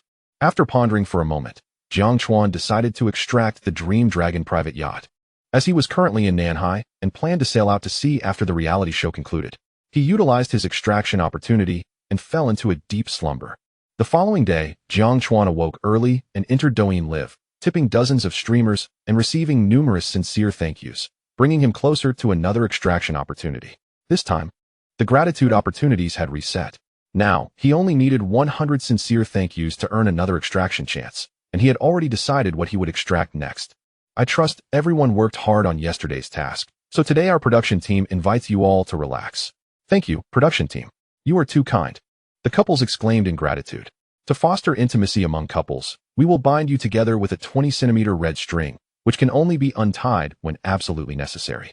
Furthermore, our production team has arranged a date location for you, where all 3 teams must complete every game project. Failure to finish any project will result in a deduction of 300 yuan, and tonight's dinner will be self-arranged," Mo Wenwen announced. "Ah, Sister Wenwen, are you trying to trick us? What are the game projects? Will they be difficult? If they are too challenging, we won't be able to complete them." The couples gasped in surprise, eager to learn more about the game content. "You'll find out when you arrive," Mo Wenwen replied with a smile. Upon arriving at the amusement park, the 3 couples breathed a sigh of relief. Mu Qingqing, however, was bursting with excitement. This was her and Jiang Chuan's first visit to an amusement park, a moment worth commemorating. Without hesitation, she instructed Jiang Chuan to pose for a photo with her to capture the memory. "Mu Qingqing, let go of my hand. Do not drape it over my Jianggu. Jianggu, she's a bad woman. Stay away from her. Jianggu, you are mine. No other woman can touch you." The female viewers in the live stream were incensed upon seeing Mu Qingqing's hand resting on Jiang Chuan's shoulder. "What shall we play first?" Mu Qingqing asked, looking happily at Jiang Chuan after their photo. "I'm up for anything. Whatever you want to play, I'll join you," Jiang Chuan replied, smiling. Though he wasn't particularly interested in the amusement park attractions. "Let's start with the roller coaster, bungee jump, giant swing, and the free fall ride," Mu Qingqing exclaimed, her excitement palpable as she listed various thrilling games. Jiang Chuan listened to Mu Qingqing's words and merely smiled. He had overheard that the other two teams had begun with less thrilling games, while Mu Qingqing's team opted for the more exhilarating ones. He found it hard to believe that she would dare to engage in such activities. Indeed, even he, a grown man, wouldn't risk participating in such daring ventures. Mu Qingqing was merely a loudmouth. Naturally, her words were broadcasted live, attracting a deluge of detractors who flooded the chat with comments. Old Jiang. The roller coaster is so exciting. Old Jiang, the bungee jump was fantastic. I want to do it again. Old Jiang, the giant swing was also immensely fun. Should we try it once more, especially since it won't cost us anything? Mu Qingqing's subsequent actions served to firmly refute the naysayers who doubted her courage. Observing her tackle these thrilling challenges with unwavering enthusiasm, they fell silent, no longer criticizing her. Throughout the day, Jiang Chuan and Mu Qingqing's couple team was the only one to complete their task, while the other two teams failed. Brother Jiang, we're out of money, and we haven't had dinner yet. Could you treat us to a meal? Qin Shui, exhausted after a long day and facing a deduction in her funds, learned that Jiang Chuan and his team had not only avoided penalties, but also received a bounty of barbecue supplies. She implored Jiang Chuan with a pitiful expression. Everyone is tired today. Luckily, we received a lot of barbecue ingredients from the production team, so let us have barbecue for dinner. When we find ourselves without food next time, you must come to our aid. Jiang Chuan hesitated to respond to Qin Shui, his gaze shifting towards Su Wei and AIE. All right, thank you, Brother Jiang. The two couple teams expressed their gratitude. Jiang Chuan procured the barbecue supplies from the production team and used the remaining 300 yuan to buy beer and drinks, preparing for a delightful evening barbecue. Chapter 47. The final dinner and confessions of affection. This barbecue brought immense joy to everyone. They sang, danced, feasted on barbecue, and enjoyed beer while sharing tales of their lives. Watching them relish their meal filled me with envy. Brothers upstairs. I've ordered barbecue and am enjoying beer while watching the show. Although I haven't had barbecue, I did indulge in pig trotters today. The viewers in the live stream couldn't help but express their envy towards the three couple teams on the reality show. As the days flew by, the production team exhibited a sense of humanity. As long as the participants completed their daily tasks, they were allowed to unwind the following day, sparing them from the burden of exhaustion. As the month drew to a close, the romantic connections between the couples deepened. Jiang Chuan had discerned Mu Qingqing's feelings and chose to feign ignorance of her unspoken affections. During their task, their bodies brushed against each other on numerous occasions, initially causing a blush, which later faded into familiarity. AIE and Chu Xian communicated infrequently, yet their bond was solid, likely leading to mutual affection by the show's conclusion. Su Wei and Qin Shui's relationship, however, was rather ordinary, as they merely collaborated to complete tasks. Qin Shui remained infatuated with Jiang Chuan, longing for his attention, but he was resolute in not offering her any opportunities. The month was finally coming to an end. The production team prepared a final dinner for the 6 participants, after which they would return to their respective lives. The show also launched a voting initiative online, where viewers could guess the hidden identities of the male and female participants for a chance to win a mysterious prize. Congratulations to the 3 couple teams for completing a month together. We believe that during this time, you've gained some understanding of your partners. Today, the production team has arranged a final dinner for you. Afterward, you may express your feelings. If both parties feel the same, congratulations on becoming a genuine couple. Mo Wenwen cheerfully announced at the dinner. The final dinner commenced, with everyone savoring the sumptuous meal prepared by the production team, reminiscing about the amusing events of the month. As they faced impending separation, a sense of melancholy permeated the atmosphere. Following dinner, the pivotal moment of confessions began. In the observation room, discussions arose about which couple would succeed. I believe Jiang Chuan and Mu Qingqing will make it. We've all witnessed their chemistry, one observer stated. Indeed, they seemed destined to last, another agreed. The 5 participants shared their predictions, but no one knew which couple would ultimately prevail. As the month of the dating show neared its conclusion, the anticipation of which couple would remain together filled the air. Many viewers had become fans of the contestants, with Jiang Chuan and Mu Qingqing drawing the most admiration. In particular, Mu Qingqing had successfully transformed her critics into supporters over the month, showcasing her authenticity and courage akin to that of a heroine, qualities many aspired to emulate. The 3 couples entered the Heart Signal House for their first and final confessions. Old Jiang, we've known each other for 10 years. You captured my heart 7 years ago. The reason I agreed to participate in this dating show is that I knew you would be here. I want to express my feelings through a song. Mu Qingqing boldly declared to Jiang Chuan in the Heart Signal House, devoid of pretense. To my surprise, I learned for the first time that they had known each other for a decade. Were Jiang Chuan and Mu Qingqing childhood sweethearts? Indeed. They had met at Jiangbei City No. 3 Middle School. As Mu Qingqing finished her declaration, the live stream erupted with excitement. Few had anticipated their long-standing connection. Mo11. Did you know about this? The observers in the room turned to Yang Mi, their expressions filled with astonishment. Yes, she nodded with a smile, acknowledging their surprise. They gasped collectively, realizing they had overlooked the depth of their relationship. Since fate brought us together, your smile has captivated me. My heart and dreams are filled with you. As long as you don't leave, I shall never give up. Mu Qingqing gazed at Jiang Chuan as she tenderly completed her song, conveying her feelings with striking clarity. Jiang Chuan was taken aback by her boldness, not expecting her to be so forthright in expressing her affection within the context of the show. Together, together, together. The audience cheered. Sister, you are so brave. When it comes to someone you love, you must seize the moment. I aspire to learn from you and plan to confess to my crush as well. You are my lifelong idol. Mu Qingqing took the initiative to confess her feelings. And in an instant, the live broadcast room was filled with comments expressing admiration and support for their union.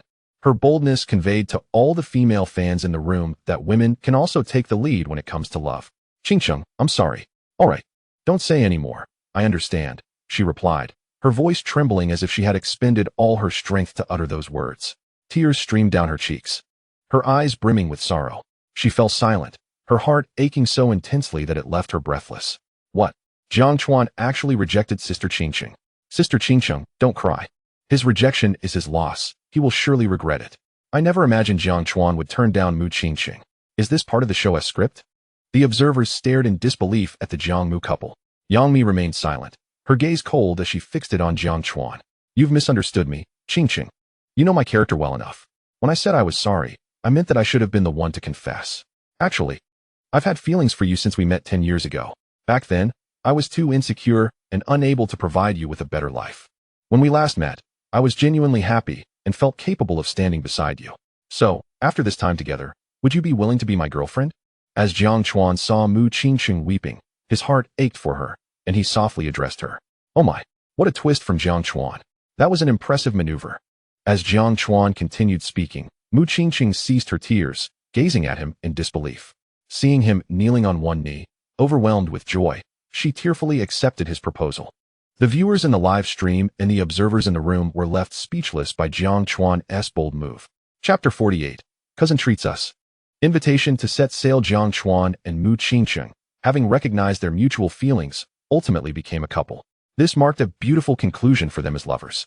Su Jia watched the romantic reality show Heart Signal, filled with envy as Jiang Chuan and Mu Qingqing embraced, genuinely wishing them well. At midnight, the show Heart Signal officially concluded. Among the three couples, only Jiang Chuan and Mu Qingqing successfully formed a romantic connection. At that hour, the official announcement revealed the identities of the concealed participants. Among the male contestants, the one with a hidden identity was AIE, a wealthy entrepreneur. Among the female contestants, the concealed identity belonged to Mu Qingqing, a singer known by her stage name, Qingxin. Oh wow, she is the singer Qingxin. No wonder her singing resembles hers so closely. Qingxin is absolutely stunning. I want to be a lifelong fan. Justin Entertainment promptly disclosed Mu Qingqing's identity, revealing her as a rising star whose songs had gained popularity, albeit her fame had not yet caught up.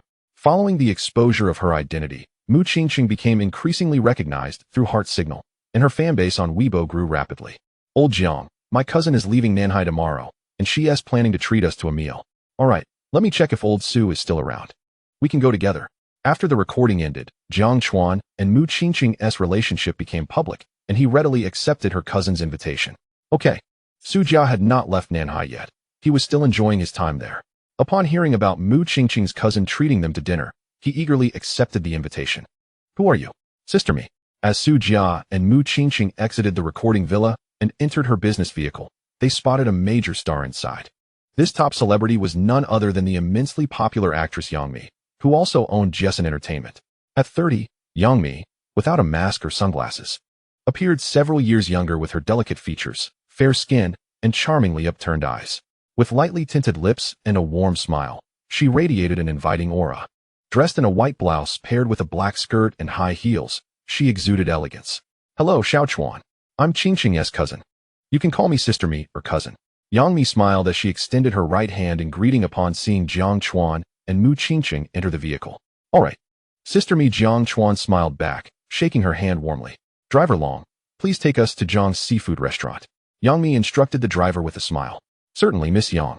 Driver Long respectfully acknowledged her, and the three of them soon arrived at Zhang's seafood restaurant. Upon disembarking, they each donned masks and sunglasses. Given Yang Mi's high profile and Mu Qingqing's recent rise in fame, it was prudent to maintain discretion to avoid attracting unwanted attention. Feel free to order. Today's celebration is for you too. Once inside the private room, Yang Mi removed her mask and sunglasses, beaming at the pair. All right, Sister Mi. I want tea hold back. Mu Qingqing laughed joyfully as she eagerly grabbed the menu and ordered a variety of signature seafood dishes.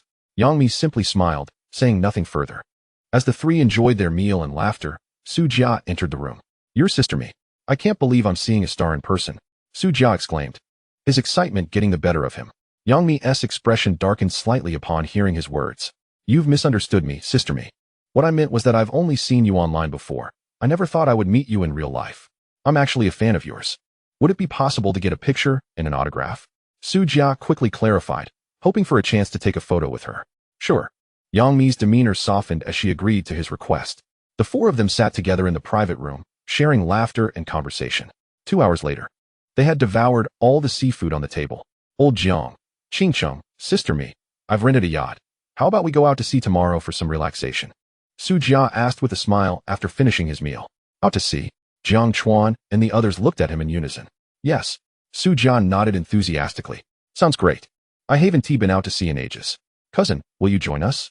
Mu Qingqing replied, her face lighting up with anticipation as she looked at Yang Mi, hoping she would join them. However, while Yang Mi felt a twinge of excitement at the thought of going out to sea, she had some company matters to attend to and would need to leave Nanhai the next day. Cousin, there will always be an endless array of matters to address. At most, we shall lose a day. However, upon your return, you could always take old Zhang's private jet back to the metropolis. Mu Qingqing, aware that Yang Mi would return to the city the following day, instantly approached her and playfully tugged at her arm. A private jet? Both Yang Mi and Su Jia turned to Jiang Chuan in astonishment upon hearing Mu Qingqing's words. Old Jiang, when did you acquire a private jet? I was completely unaware. Indeed, Mi Jia, I possess a private jet. You may board it for your return to the metropolis tomorrow evening, Jiang Chuan replied. Noticing Su Jia's surprise but choosing to disregard it, instead smiling warmly at Yang Mi. Very well then. I shall accompany you all for a leisurely outing at sea tomorrow. Yang Mi consented with a smile, observing Mu Qingqing's continuous charm offensive and Jiang Chuan's preparations for the private jet. Chapter 49, The Private Dock, Dreamlike Dragon. The following morning, sunlight cascaded through the clouds, enveloping the earth in brilliance and warmth. The four of them traveled in Yang Mi's luxurious business vehicle along the expansive road toward their destination. The picturesque scenery and gentle sea breeze invigorated their spirits. After half an hour, they arrived at the Nanhai International Cruise Club, a sight that left them in awe.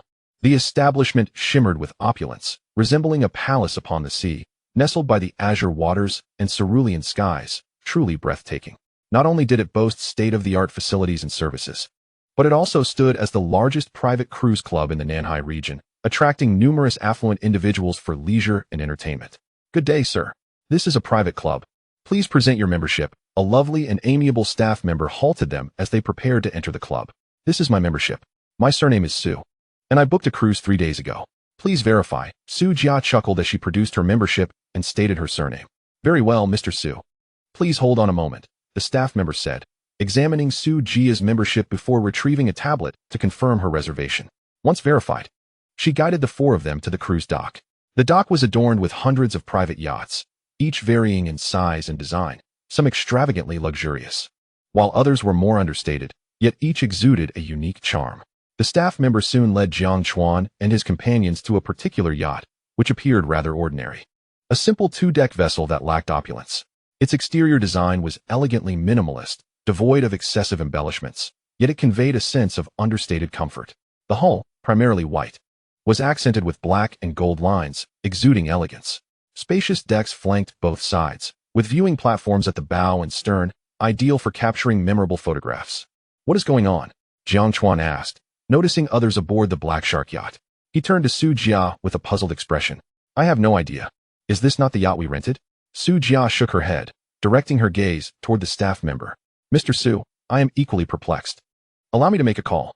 The staff member, equally baffled, promptly contacted her manager.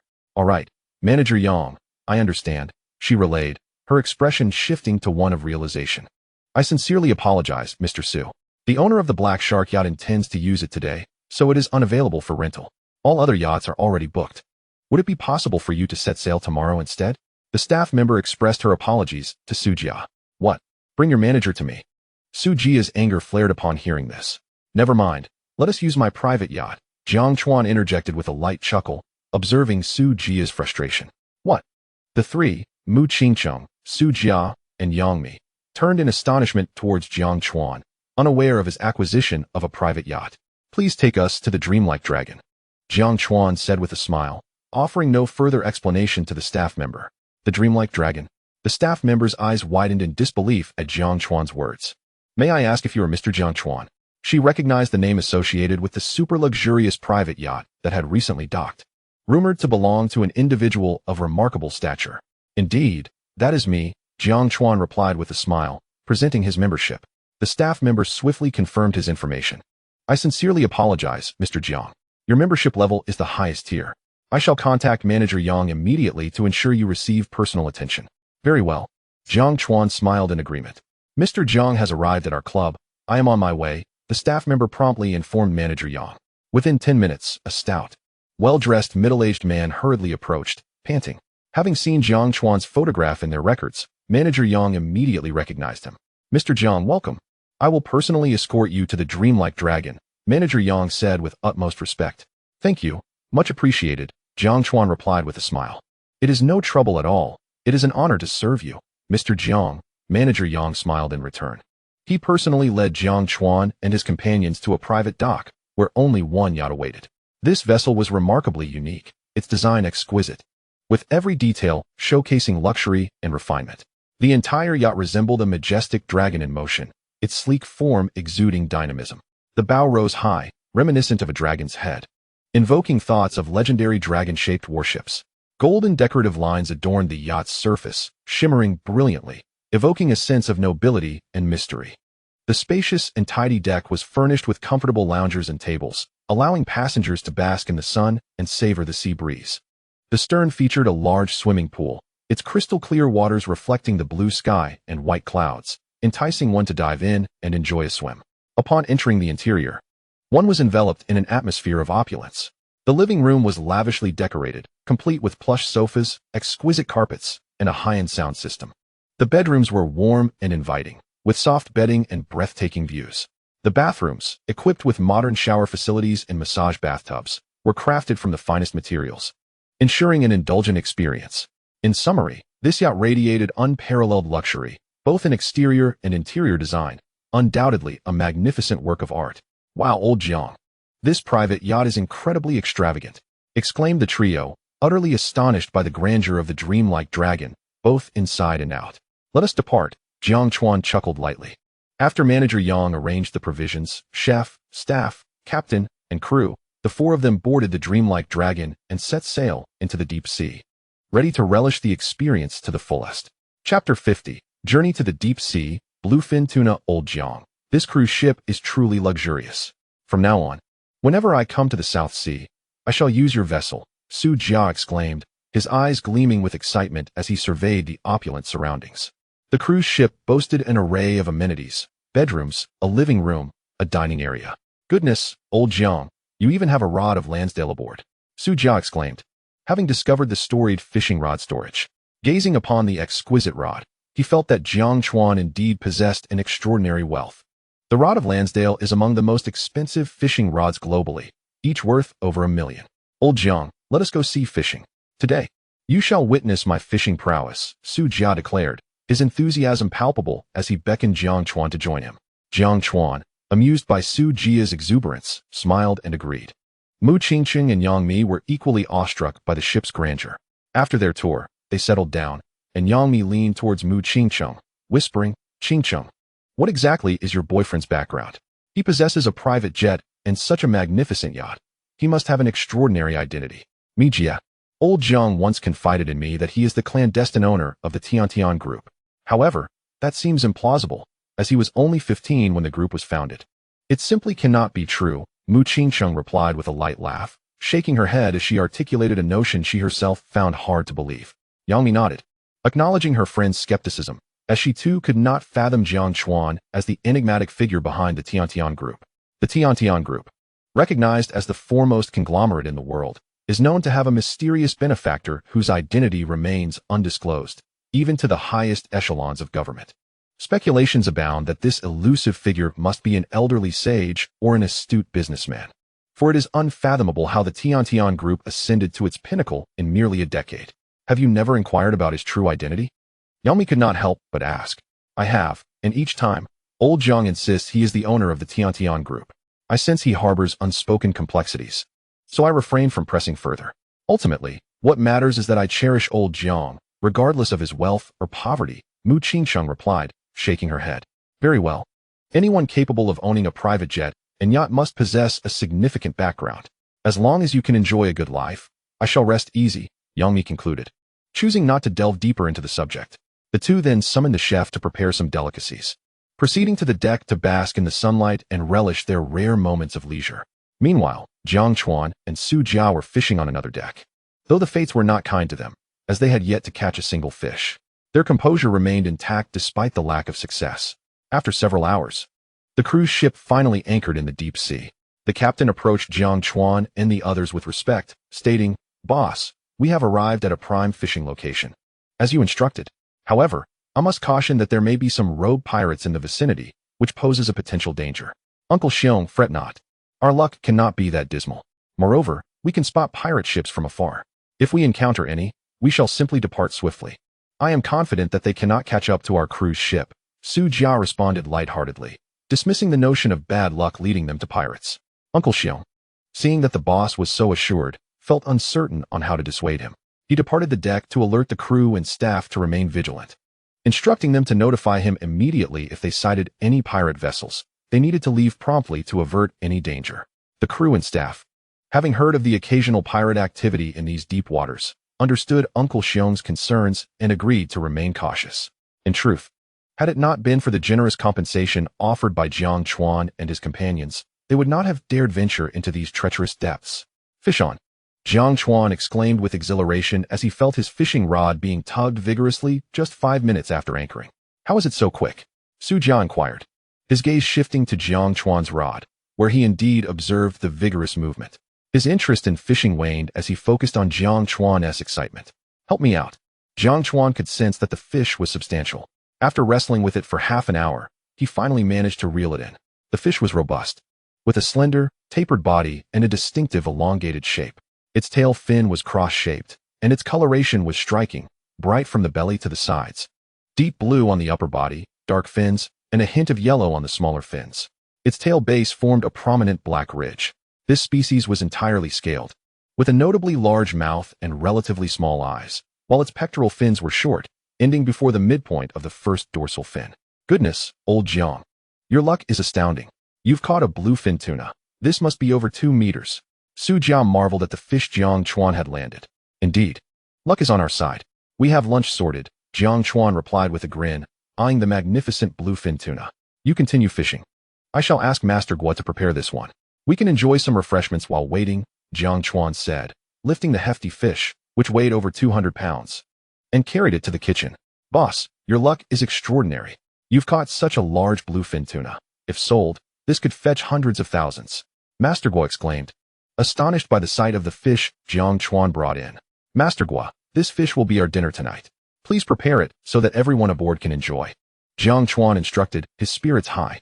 Rest assured, boss, I have experience with bluefin tuna and will ensure it meets your expectations, Master Guo promised eagerly. Very well. Call us when it's ready, Jiang Chuan said before returning to the deck to continue fishing alongside Su Jia. Unfortunately, their fortunes took a downturn, especially Su Jia, who repeatedly caught only small, insignificant fish that he ultimately discarded back into the sea. Boss, it's time to eat.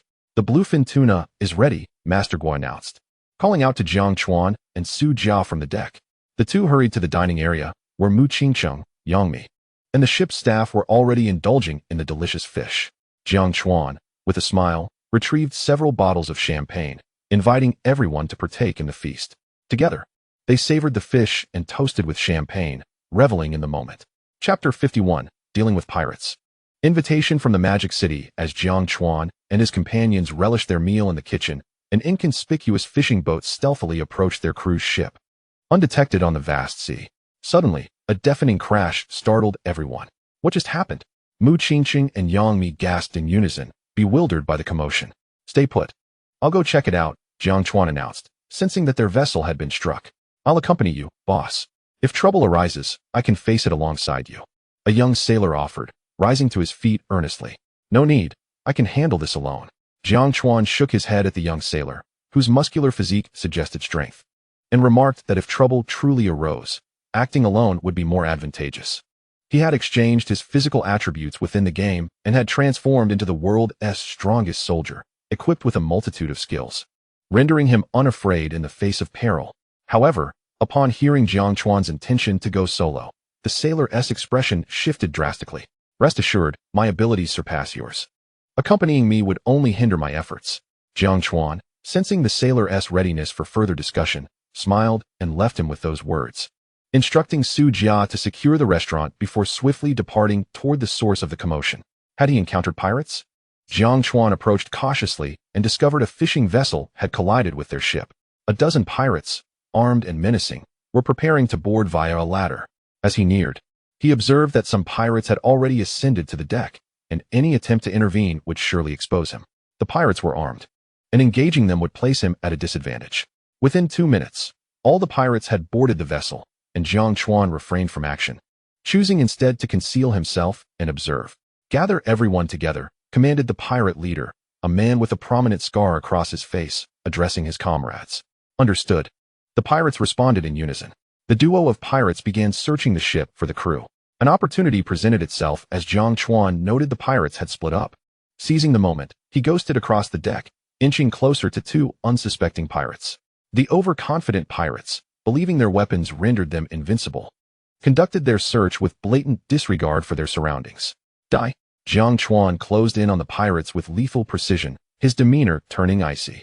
He swiftly lunged from the shadows, catching one pirate off guard and snapping his neck before the second could react. The moment the second pirate noticed Jiang Chuan's presence, it was too late. Jiang Chuan delivered a powerful kick, sending him sprawling. Reacting with remarkable speed, Jiang Chuan appeared before the fallen pirate and swiftly ended the confrontation. After disposing of the 2 pirates, Jiang Chuan concealed their bodies and retrieved their weapons, gearing up for his next move. Meanwhile, Mu Qingqing, anxiously glancing at the clock, furrowed her brow as Jiang Chuan had yet to return. What could be happening? Why hasn't Lao Jiang come back? She queried Su Jia and the others. Uncertain. The collision likely involved another vessel. Pirates have been known to frequent these waters, Su Jia replied, his expression a mix of concern and resignation. Rest assured. I have contacted the Coast Guard. They should arrive shortly. The others on board, hearing Mu Qingqing's words, exchanged worried glances. Su Jia sighed, while Shuaimin and Uncle Xiong voiced their apprehensions more bluntly. Pirates? At this revelation, Mu Qingqing and Yang Mi's faces paled, reflecting the gravity of the situation. Boss has been located. They are in the restaurant, came a shout from the pirates outside, having discovered the crew within. Evidently, they were indeed pirates. Uncle Xiong and the others heard the commotion and caught sight of several armed pirates approaching the restaurant. Meanwhile, Jiang Chuan, having dispatched 2 pirates, continued his stealthy assault, eliminating 4 more with remarkable efficiency.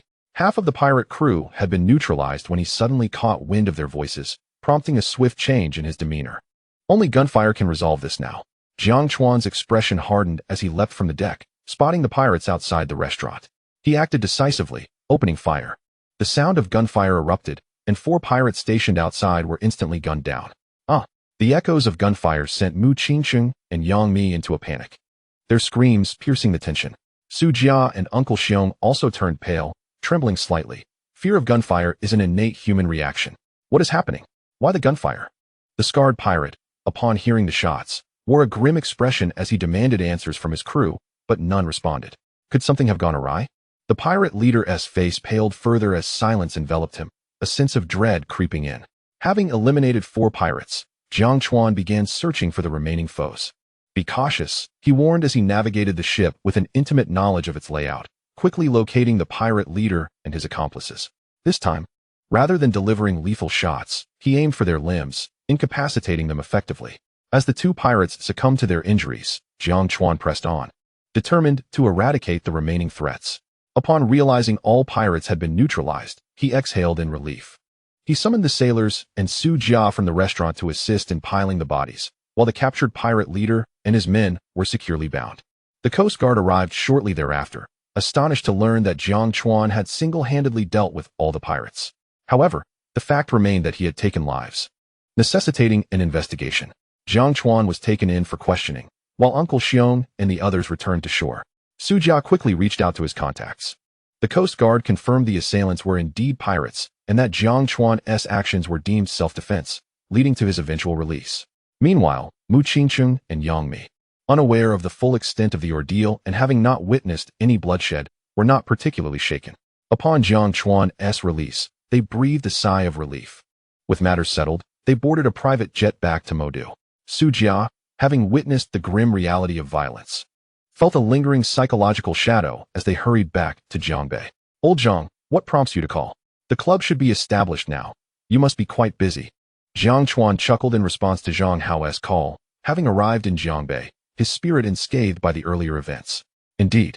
After all, you are the true proprietor of our club. We have successfully established it and recruited 4 talented players. They have already made a name for themselves in a few matches and are eager to meet you for a meal if you are available, Zhang Hao replied, his tone cheerful. Sounds good. I'll bring my sister along, Jiang Chuan agreed with a smile. Great. Just give me a call beforehand, and I'll come to pick you up, Zhang Hao replied, equally joyful at the prospect. Would you care to join us for a few days of leisure in Modu during your sister's break? Jiang Chuan asked Su Jia, who responded with enthusiasm. Absolutely. Just let me know.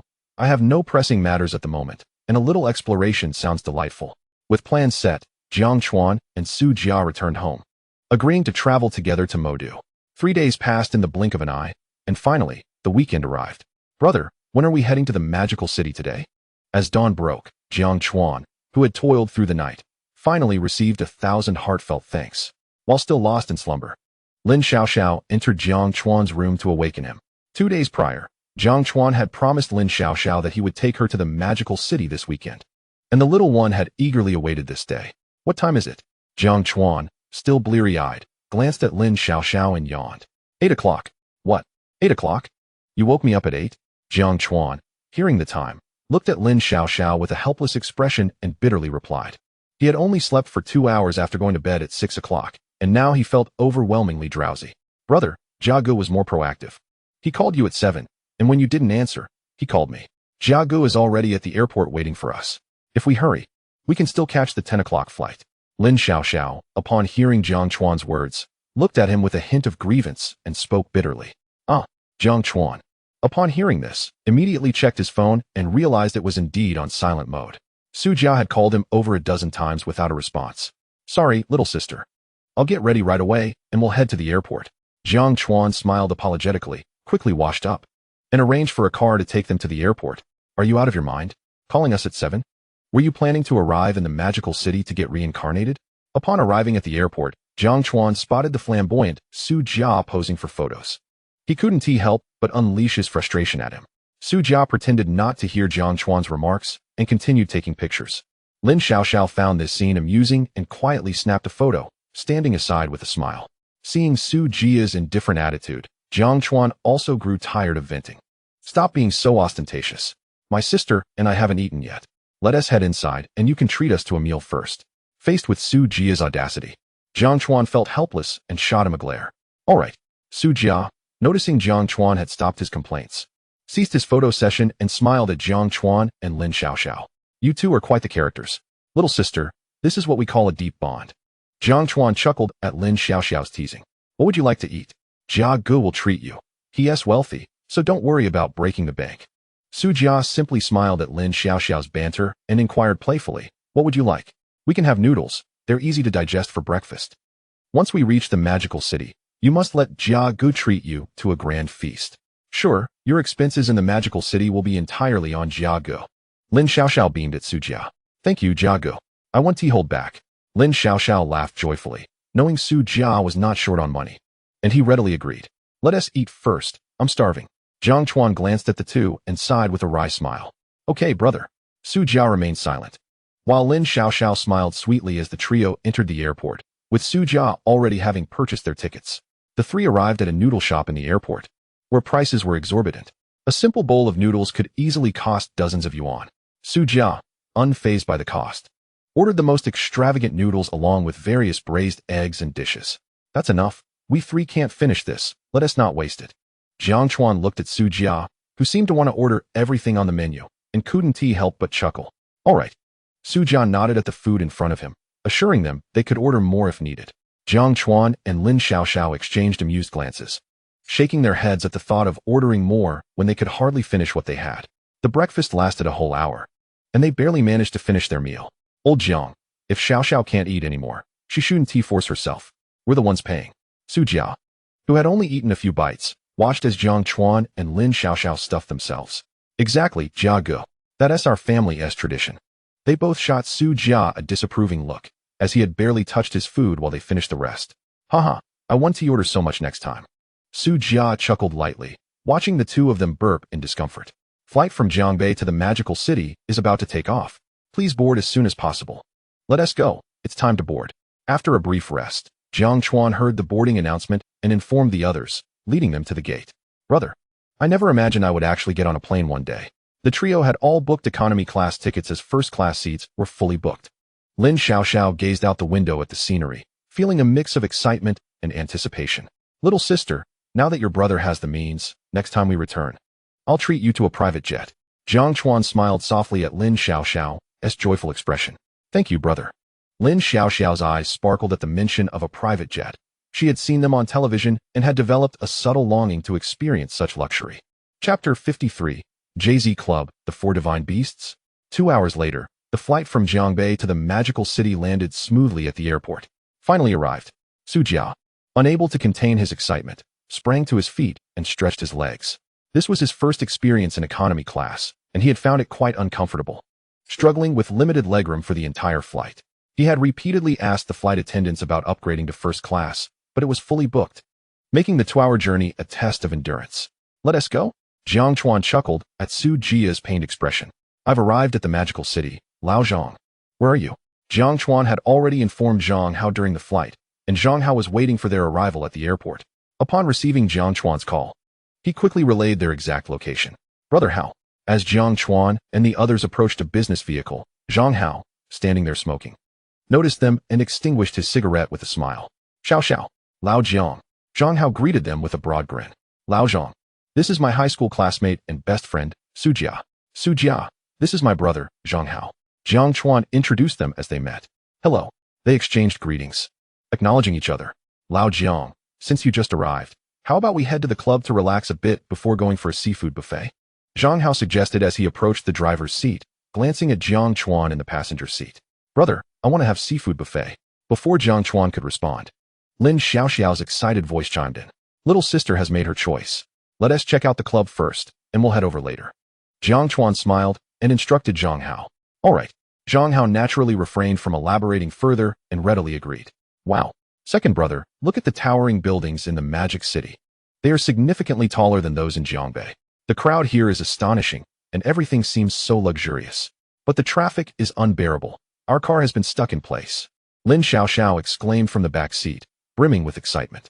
It was her first journey away from Jiangbei and her inaugural visit to the Magic City, where everything appeared refreshingly novel, captivating her attention endlessly. Jiang Chuan, not particularly familiar with the Magic City himself, was fortunate that Su Jia, a knowledgeable companion, provided explanations, resulting in a delightful exchange between the two. After over an hour of travel, Zhang Hao finally steered the business vehicle to their destination, a villa community located on the outskirts. This locale, distant from the city's clamor, offered a tranquil and serene environment, with a sparse population, making it an ideal site for a gaming club.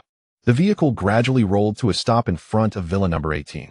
This 4-story villa boasted expansive floors, each spanning several hundred square meters. The first floor featured a spacious and well-lit training room capable of accommodating numerous players simultaneously. The second floor was designed as a dining area, serving delectable meals, while the third and fourth floors provided resting quarters. Welcome, esteemed owner, to the Jay-Z Esports Club. Upon disembarking from the business vehicle, Jiang Chuan and his companions were greeted by a throng of over a dozen youthful individuals at the villa's entrance, excluding the chef and cleaning staff. They warmly welcomed Jiang Chuan with exuberant enthusiasm. "Did you arrange this?" Jiang Chuan inquired of Zhang Hao, unable to suppress a chuckle. "They organized it themselves." Zhang Hao replied with a smile, inviting Jiang Chuan and the others to tour the JZ Esports Club. "Manager Yang, our behind-the-scenes boss, seems rather young. I had always imagined him to be a middle-aged man," remarked one of the club members. "Coach Chun, I too believed our boss to be an antiquated figure, never expecting him to be only a few years older than us. Now, you little rascals better refrain from speaking ill of the boss behind his back, lest you find yourselves dismissed." Manager Yang and Coach Chun were not overly surprised by Jiang Chuan's age, as the founders of esports clubs were generally youthful. However, the four professional players were indeed taken aback. "Old Jiang, the esports club you have established is remarkably professional, rivaling those venerable institutions," Su Jia commented after surveying the JZ Esports Club. "I am not well versed in this domain. All of this was orchestrated by Old Jiang and his team." Jiang Chuan explained with a smile. "Old Jiang, I presume you intend to venture into multiple games?" Su Jia, recognizing Jiang Chuan's disinterest in gaming, noticed the numerous training spots on the first floor and the abundance of vacant rooms on the third and fourth floors, prompting him to inquire. "Indeed. We are currently focused on mobile battle royale games. As our reputation grows, we plan to expand into other gaming sectors. In the meantime, we are scouting for talented players to sign," Zhang Hao disclosed without reservation, effectively providing Jiang Chuan with an update on the club's future endeavors. Jiang Chuan, not particularly concerned with these matters, felt reassured knowing it was Zhang Hao's dream. He trusted him to handle it. Even if there were losses, it was inconsequential, as he was not in need of the funds.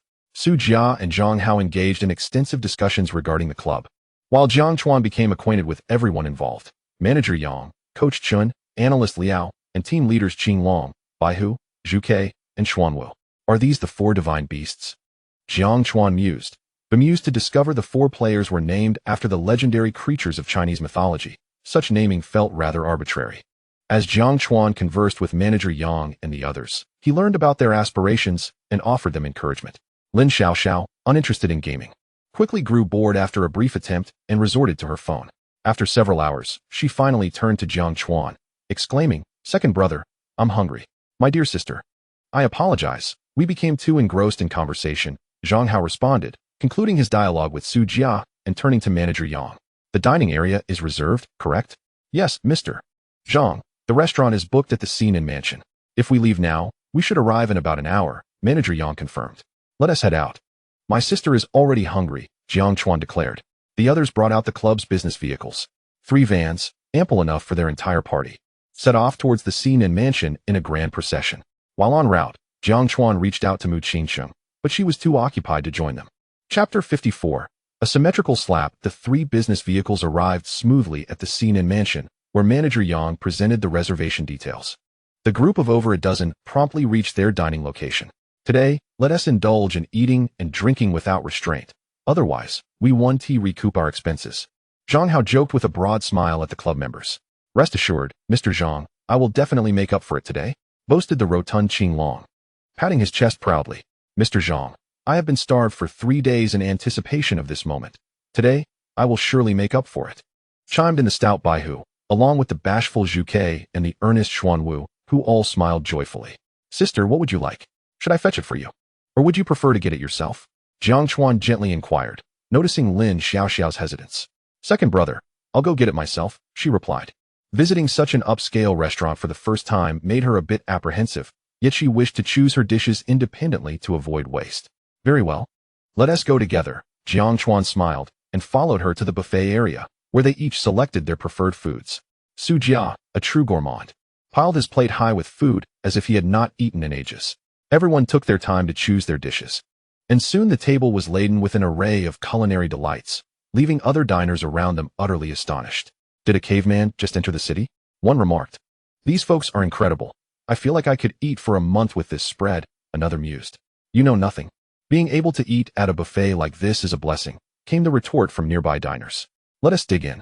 Jiang Chuan and his companions wasted no time, devouring their meals with fervor, causing those seated nearby to stare in disbelief and hastily depart. They were acutely aware of the curious gazes directed at them, but cared little for the opinions of others. They had paid for their meal and intended to eat as they pleased. After all, they were truly famished. Since other people's stares couldn't satisfy their hunger, they resolved to annihilate the food before them. Sister, do you want anything else? I'll go get it for you, Lin Xiaoxiao asked, noticing the diminishing food before Jiang Chuan. I'm fine. Just choose whatever you like, he replied with a smile, having no particular preferences as long as he could enjoy a hearty meal. Are you blind? Do you have any idea how much this dress costs? Are you going to pay for the damages? Lin Xiaoxiao was carrying food, preparing to hurry back to the dining table, when suddenly she slipped and collided with a young, fashionable girl, staining the girl's dress with food. The stylish young woman immediately slapped Lin Xiaoxiao across the face, furiously berating her. Damn you, you're asking for it. Su Jia, who had already finished eating, was sitting at the table and, upon witnessing the incident, slammed his hand on the table and stormed over to Lin Xiaoxiao. How dare you hit my sister? You're asking for trouble. As Su Jiao approached, he saw Lin Xiaoxiao sobbing and apologizing, which tugged at his heartstrings.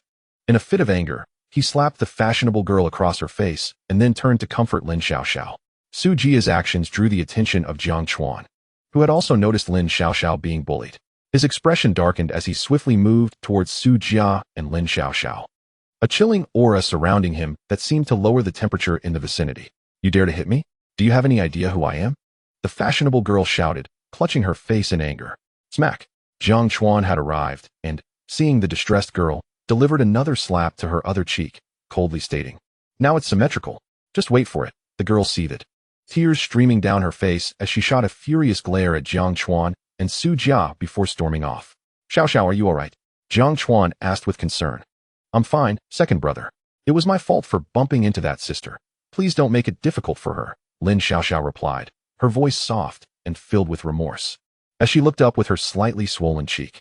It was her wrongdoing to hit you. Don't worry, I will handle this, Jiang Chuan said, his gaze icy as he assessed Lin Xiaoxiao's injured face. Jiang Chuan valued his close ones above all and showed no leniency to those who offended them. Is Xiaoxiao all right? Asked Lao Jiang. I have some acquaintances in the city. Should I call them? Zhang Hao and manager Yang approached, expressing their concern. We're fine. You all carry on with your meal. Don't let anyone spoil the mood. I will take care of this, Jiang Chuan replied with a light laugh, showing no concern. All right then, Zhang Hao acknowledged, aware of Jiang Chuan's capabilities. Although unsure if his connections would be useful, he trusted Jiang Chuan's judgment. Darling, they hit me. You must stand up for me. The fashionable girl returned, flanked by several young men dressed in designer clothes, clearly of considerable status. Hey, are you the ones who hit my girl? The lead boy confronted Jiang Chuan with a defiant attitude. Sir, ma'am, I'm the manager here. How can I assist you? A young manager in a suit hurried over, respectfully addressing Jiang Chuan and the group.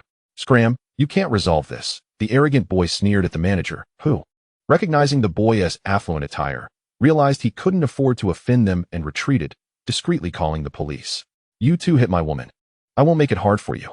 Just have her kneel and apologize, and I'll let you go, the arrogant boy coldly stated, fixing his gaze on Jiang Chuan and Su Jia. Kneel and apologize? Do you think you're worthy? Su Jia scoffed at the boy's demand. It seems you're not willing to resolve this amicably.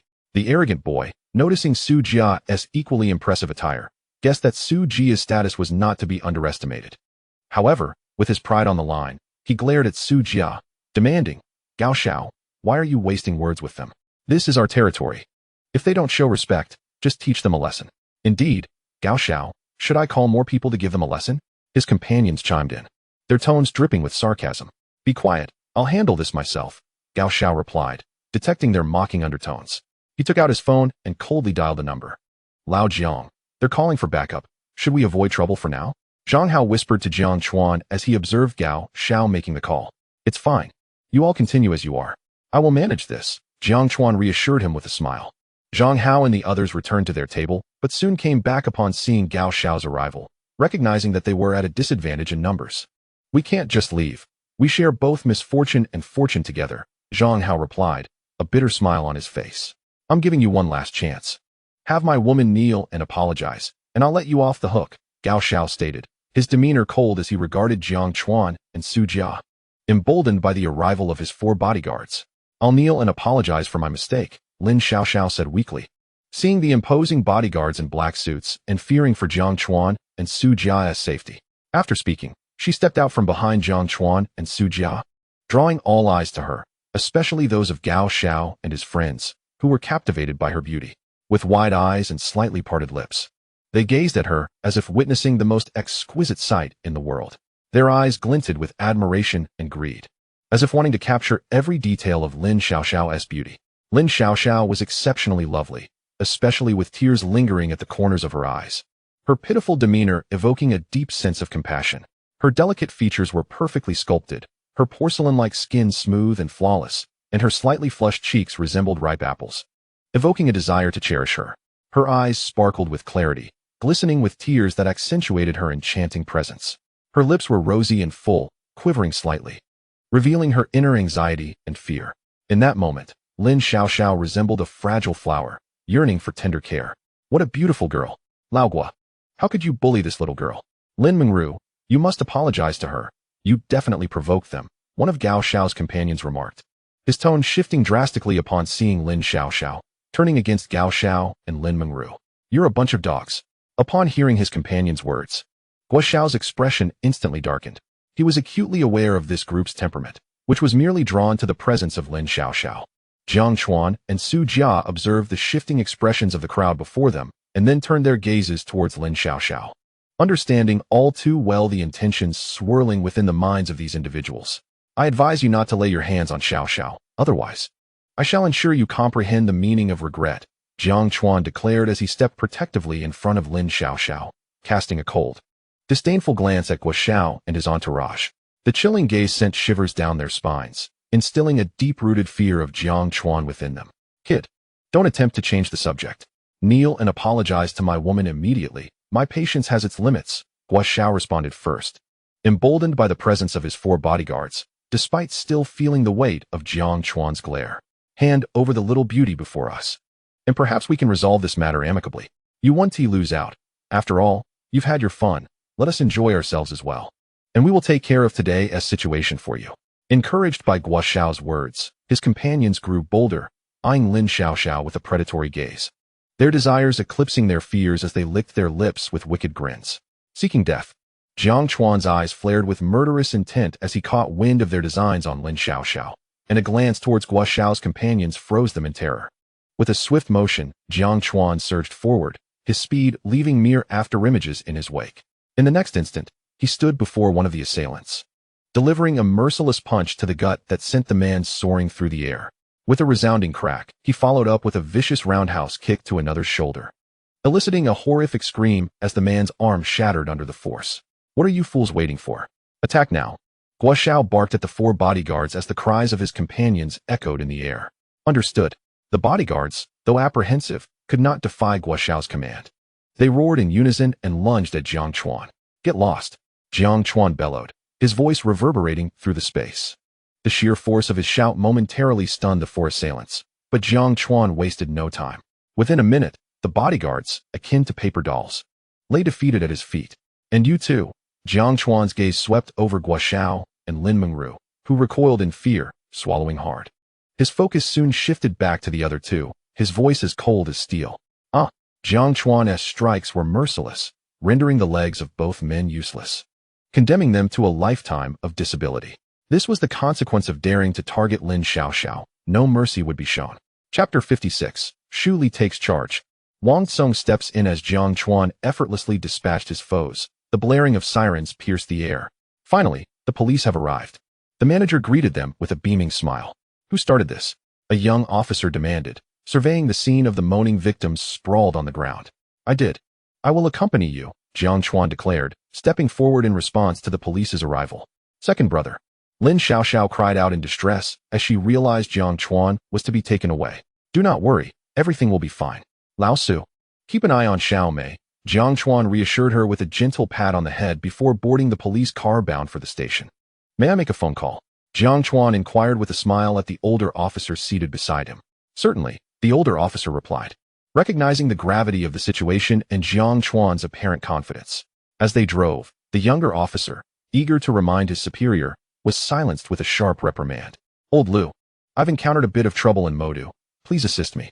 I've been brought into the station. Jiang Chuan spoke directly into the phone, requesting swift resolution. I understand, Jiang Zong. I will handle it immediately, Lu Yong responded respectfully. Wang Zong, This is Liu Yong from Tianda Group. I'm calling to request your assistance with a matter concerning Jiang Zong and Modu. We are prepared to discuss our collaboration at your convenience. Liu Yong quickly reached out to Wang Zong, the former tycoon of Huagua. Of course, Liu Zong, I will prioritize this matter. I look forward to our future cooperation. Wang Zong replied without hesitation, eager to assist. Wang Gu, I need your help. Something has come up regarding Lao Jiang and Modu, Su Jia said, thinking of Wang Zong. The local wealthy heir, Lao Jiang, the one who borrowed my car? Wang Zong gasped upon realizing the identity of the person in trouble. Yes, that's right, Su Jia confirmed. I'll take care of it. You can count on me, Wang Zong assured, fully aware of Jiang Chuan's true identity and ready to help. Thank you, Wang Gu. Your assistance will surely expedite Jiang Zong's resolution. Su Jia expressed his gratitude. Wait for my call, Wang Zong replied with a friendly tone before hanging up. Dad, I was just about to call you, Wang Zong said as he concluded his conversation with Su Jia. Put everything aside. Go to the station and bring Jiang Zong out while resolving the trouble he's caused, his father instructed without delay. What? Wang Zong exclaimed, taken aback by his father's demand. Enough with the questions. Get to it now. Dad, I called to inform you that some of my juniors also asked me to assist Jiang Zong. I'm already on my way, but the background of those involved seems complicated, so I might need your help if things escalate, Wang Zong explained, trying to clarify the urgency of the situation. Understood. Please expedite the resolution of this matter. If they seek a quarrel, let them approach me. This time, Mr. Liu from the Tianxia Group personally called me to discuss a potential collaboration. Our partnership hinges on the successful handling of this situation, and I trust you comprehend its significance. Furthermore, you must refrain from provoking Mr. Jiang again. Should you do so, beware that I may sever your means of sustenance entirely. Rest assured, father, I am well aware of Mr. Jiang's identity and would never offend him again. I am not foolish. Upon hearing the gravity of the situation from Mr. Wang Zong recognized the immense importance of collaborating with the Tianxia Group, believing it would elevate the Wang family business. Offending Jiang Chuan was out of the question. Rather, he yearned to befriend him, as Jiang Chuan was a true magnate. Young Master Wang, you've arrived.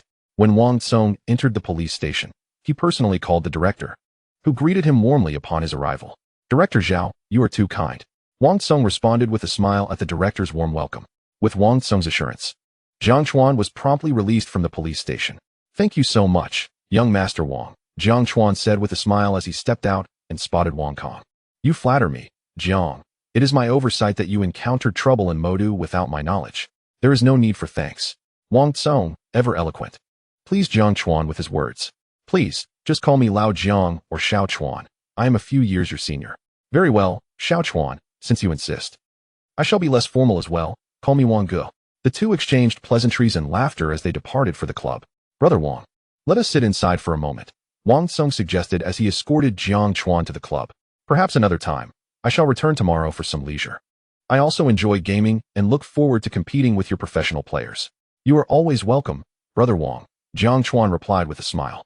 After Wang Zong left, he did so with the intention of swiftly resolving the issues Jiang Chuan had inadvertently stirred. Xiao, have no fear. Lao Jiang will be fine. I have already contacted Brother Wang, whom you may know as the internet celebrity Wang Zong, the only son of the second richest man in Huagua. His influence in Modu is significant. Jiang Chuan heard Su Jia comforting Lin Xiaoxiao outside the villa. Indeed, Xiaoxiao, since Lao Su has reached out to Wang Zong, I am confident this matter will be resolved quickly. Others also reassured Lin Xiaoxiao, urging her not to worry about Jiang Chuan. I have returned. I apologize, little sister, for causing you distress. Jiang Chuan entered the villa with a smile, seeing Lin Xiaoxiao with tear-streaked cheeks, his heart aching for her. Second brother, I am so sorry. If it weren't for me, you wouldn't have been taken by the police. Lin Xiaoxiao rushed into Jiang Chuan's embrace, sobbing. You did nothing wrong, little sister, rest assured. Second brother is fine. Jiang Chuan comforted her, gently patting her back. After half an hour of crying, Lin Xiaoxiao finally succumbed to exhaustion and fell asleep. Jiang Chuan carried her to her room in the villa to allow her to rest. Lao Jiang, is everything settled? Are you all right now? Jiang Chuan approached the training room on the first floor, where Su Jia and Zhang Hao looked at him with concern. All is well. Brother Wang will handle the subsequent matters. There's no need for us to worry, Jiang Chuan assured them with a smile. That's a relief. They both sighed in relief upon hearing that Brother Wang would take care of everything. Meanwhile, Wang Zong had sought out Guo Xiao and his companions. Young Master Wang. They greeted him respectfully upon his arrival at the hospital. Though Guo Xiao and his associates were of considerable standing, they paled in comparison to Wang Zong. one of modu's for young masters. I have come to resolve this matter, which you instigated. From this day forth, it is concluded. I shall cover your medical expenses. However, if you choose not to resolve it, I am more than willing to engage in some games with you. Wang Tsung declared with assertiveness. His intent was clear. This issue was settled, and he would pay for their medical bills. Should they wish to continue their grievances, they would play at their own peril. Young master, they went too far, rendering us incapacitated. I care not. Should you find my words unsatisfactory, feel free to confront me and the Wang family business. Provided you possess the courage to withstand our wrath, Wang Tsung retorted with a cold smile, having no desire for negotiation but rather a resolution. We cannot decide this matter. It requires the approval of our families. Guo Xiao's companions chimed in, citing their injuries. Where are your parents? I will speak with them, Wang Tsung said, his disdain evident in his gaze. These individuals had sought to bully Jiang Chuan and, in turn, found themselves outmatched. They deserved their fate. Even if the Wang family were to falter, would not the world's foremost Hinxia group suffice to protect them? Wang Tsung soon encountered the parents of these delinquents, who looked increasingly distressed upon realizing he was there to resolve the issue. This cannot be. I have only one son, and now that his legs are ruined, he can never walk again. That man must pay for my son's life. A woman exclaimed vehemently. Mr. Mao, is this your stance as well? Wang Tsung asked coldly, looking at a middle-aged man with a smirk. Mr. Mao remained silent, begrudgingly acknowledging the woman's sentiment. I understand. Wang Tsung cast a frigid glance at Mr. Mao and his associates, a mocking smile creeping onto his lips. Father, Mr. Mao intends to confront us. I understand. Remain there, Mr. Wang replied, instantly grasping his son's intent to suppress the Mao family business. He summoned his secretary to expedite the order. Understood, Mr. Wang. The male secretary respectfully acknowledged before departing to execute the command. Within half an hour, the stocks of the Mao family business began to plummet, and should this trend continue, bankruptcy would be inevitable. What? Mr. Mao was taken aback by the news, his anger directed at Wang Xiao. Are we not allowed to retaliate when we are bullied? Mao, you should be more aware of your son's temperament than I am. This time, he has encountered a formidable opponent and must accept defeat. Of course, if you are dissatisfied, you can join forces and see if our Wang group can withstand your combined efforts. Wang Tsung chuckled coldly, looking at Mao with icy disdain as he spoke these words. I understand. We shall no longer pursue this matter. Although Mao was unwilling and sought vengeance against Jiang Chuan, reality forced him to relent, and as he uttered those words, he slumped to the ground in despair. Mao Li, you are utterly useless. Your son has been humiliated, and yet you choose to compromise. If you will not take action, I shall find someone who will. Shut your mouth. Are you trying to ruin our company? Do you wish to destroy this family? I have already told you not to indulge the spendthrift. Today, this wastrel has been rendered useless, and you bear considerable responsibility. Upon hearing his wife's words, Mao Li stood up abruptly and slapped the other party across the face, his fury erupting. Very well, gentlemen, I will need your signatures. This matter ends here. Wang Tsung was thoroughly prepared, obtaining their signatures, and promptly leaving the hospital to head to the police station, resolving the official matters at hand. Chapter 58, A Night Out at the Bar. Inviting influencers. Are you all content with this? We all have only one son, and now he has been rendered a complete cripple. I am absolutely unwilling to accept this. Mao Li summoned several other executives to a discreet location and asked in a hushed tone, what does it matter if we are unwilling? Can you truly contend with the Wang family? Indeed, even if all four of us joined forces, it would not be enough to strike a blow against them. The three executives, though filled with resentment, felt powerless, only able to blame their sons for having encountered a formidable foe. While we cannot confront the Wang family or the Wang group, we can take action against the ones who harmed our sons. I have connections to foreign assassins. Since we cannot confront that individual openly, let us employ foreign assassins to eliminate him. This would serve as vengeance for our children. A cold glint flickered in Mao Li's eyes as he laid out his plan. What? Foreign assassins? Mao, are you out of your mind? If this is discovered, all of our life's work will be for naught. Indeed, Mao, we lack for money, but if this matter is exposed, our lives will be ruined. The three executives gazed at Mao Li in disbelief. Rest assured, the assassin organization I have contacted is known as the Hell Organization. You may have heard of it. It is the world's premier assassin group, guaranteed to be exceedingly discreet. No one will know, though their fees are rather steep. So I intend for you to share the cost. Upon seeing the fear in the eyes of the three executives, Mao Li chuckled lightly as he revealed the identity of the assassin organization he had contacted. Mao, you actually have a connection to the Hell Organization? Mao, I never imagined you possessed such means. The three men inhaled sharply, astonished that he could reach out to the Hell Organization. They had heard of it during their business trips abroad. This organization was renowned for its unparalleled success rate, having allegedly assassinated foreign presidents and withdrawn unscathed. Most importantly, the Hell Organization does not disclose any information about its clients, which is why it is held in such high regard. Mao, if you can truly connect with the Hell Organization, I am willing to share in the expenses. This would also serve as revenge for our wayward sons. I agree. Me too. They have gone too far.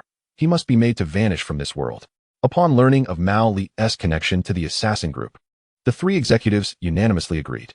Very well, when I contact the assassins, we will split the costs. Agreed. As the four men concluded their discussions, they returned to the hospital to visit their respective sons. Gazing upon their incapacitated children, their anger intensified, solidifying their resolve to hire an assassin to exact vengeance on Jiang Chuan. Where's my wife? Mao Li, noticing his spouse's absence from the hospital room, furrowed his brow as he inquired of the bodyguard present. Madam said she went to prepare food for young master. The bodyguard respectfully replied. Mao Li slightly frowned at this response, uttering a single word, while the flames of rage continued to smolder within him as he looked at his son lying on the bed. Old Su, what is Wang Ge like? He helped me out today, so I naturally want to treat him to a meal or something. Jiang Chuan approached Su Jia and mentioned, Old Jiang, I actually know this.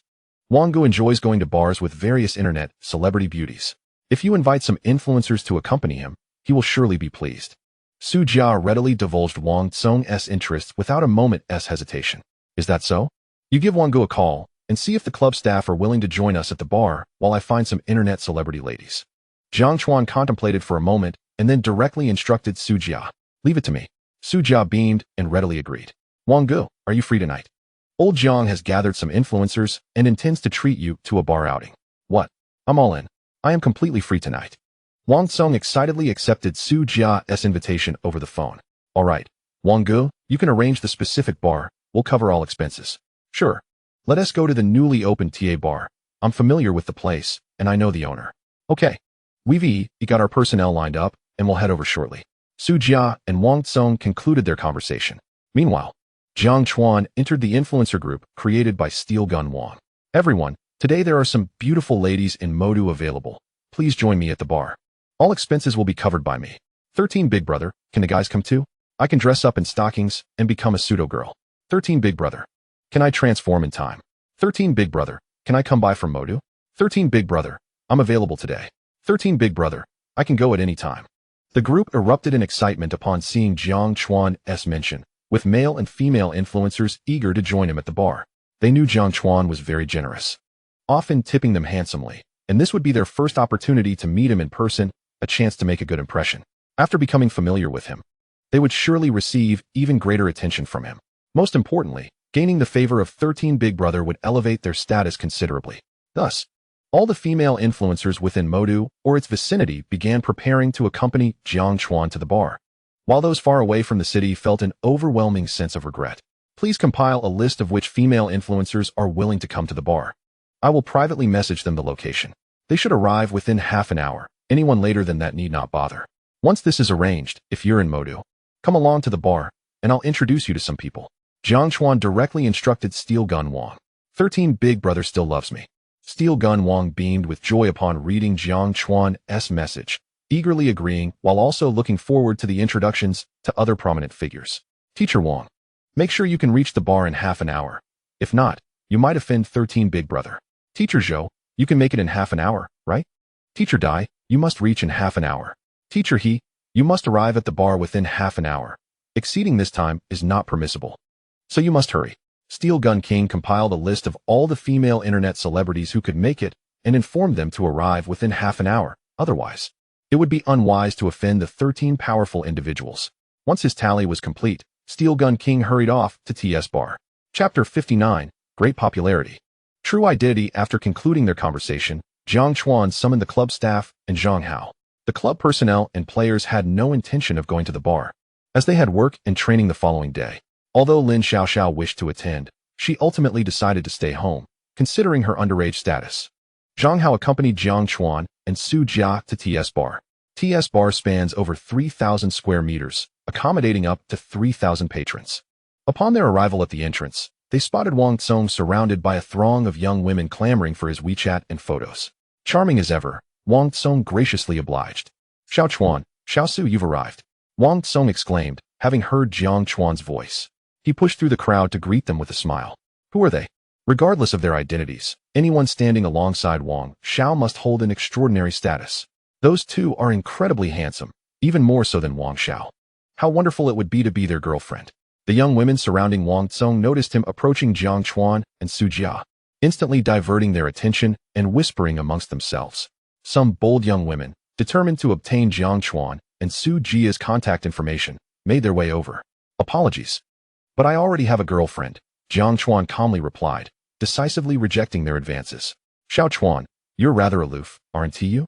Even if one cannot be a girlfriend. It wouldn't hurt to share a drink occasionally, Wang Tsong remarked, a hint of envy in his tone as he observed Jiang Chuan's rejections. Wang Tsong's envy was understandable. After all, Jiang Chuan's striking looks and the company he kept suggested an extraordinary background, making him a prime target for many young women eager for his attention. Su Jia, equally attractive, welcomed the attention and promptly exchanged contact details with several young women he found appealing, intending to nurture those connections in due time. What day is it today? The captivating teacher, he has graced TS bar. One exclaimed. Is that Dui Mei? Why is she here? Another asked. And isn't that Zhou Jia, who claimed to dislike bar atmospheres? Isn't that the recently popular teacher he? She is stunning. The influx of beautiful internet celebrities naturally drew the attention of many onlookers outside the bar, who were left astonished, eager to uncover the reason behind such a gathering. These individuals were well aware that TS Bar was owned by a male celebrity known as Little Cheetah, a place frequented by internet celebrities and stars, where one might even encounter their favorite idols. Xiao Chuan, did you arrange all this? Wang Tsong asked, astonished at the sight of Jiang Chuan having invited numerous internet celebrities, most of whom boasted millions of followers, while only a few were unfamiliar to him. Wang Gu, Lao Su mentioned you enjoy drinking with internet celebrities, and I happen to know a few, so I asked if they'd like to join for a drink. I didn't expect so many to come. Jiang Chuan replied with a smile. Is that so? Wang Xiao? Could he be the legendary 13 Great Lords? Surely not. Wang Principal once rewarded me. His name is simply an abbreviation. The arrival of these well-known internet celebrities naturally attracted a crowd clamoring for photos and autographs. Their admirers, eager for interaction, found themselves enthralled, while they sought the elusive 13 Great Lords, ultimately focusing their attention on Wang Tsong, engaging in hushed conversations. Is Steel Gun King here? Among us. Only he has ties to the 13 Great Lords. Indeed, it was the 13 Great Lords who invited us here. We don't know him. But he should send Steel Gun King. The intelligence of these internet celebrities was evident. They were aware only of the alias of the 13 Great Lords, not his true identity, and recognized that only Steel Gun King's presence would lead them to him. My apologies for my tardiness. A figure approached from the distance. Clad in a black trench coat, sporting short hair, and wearing a gentle smile, his clear and bright gaze exuding warmth and comfort. He was Steel Gun King, a youthful man of merely 20, who, with the aid of the 13 Great Lords, had risen to prominence in the mobile gaming realm, garnering millions of fans. Steel Gun, could you inquire about the whereabouts of the 13 Great Lords? Standing here is not a viable option.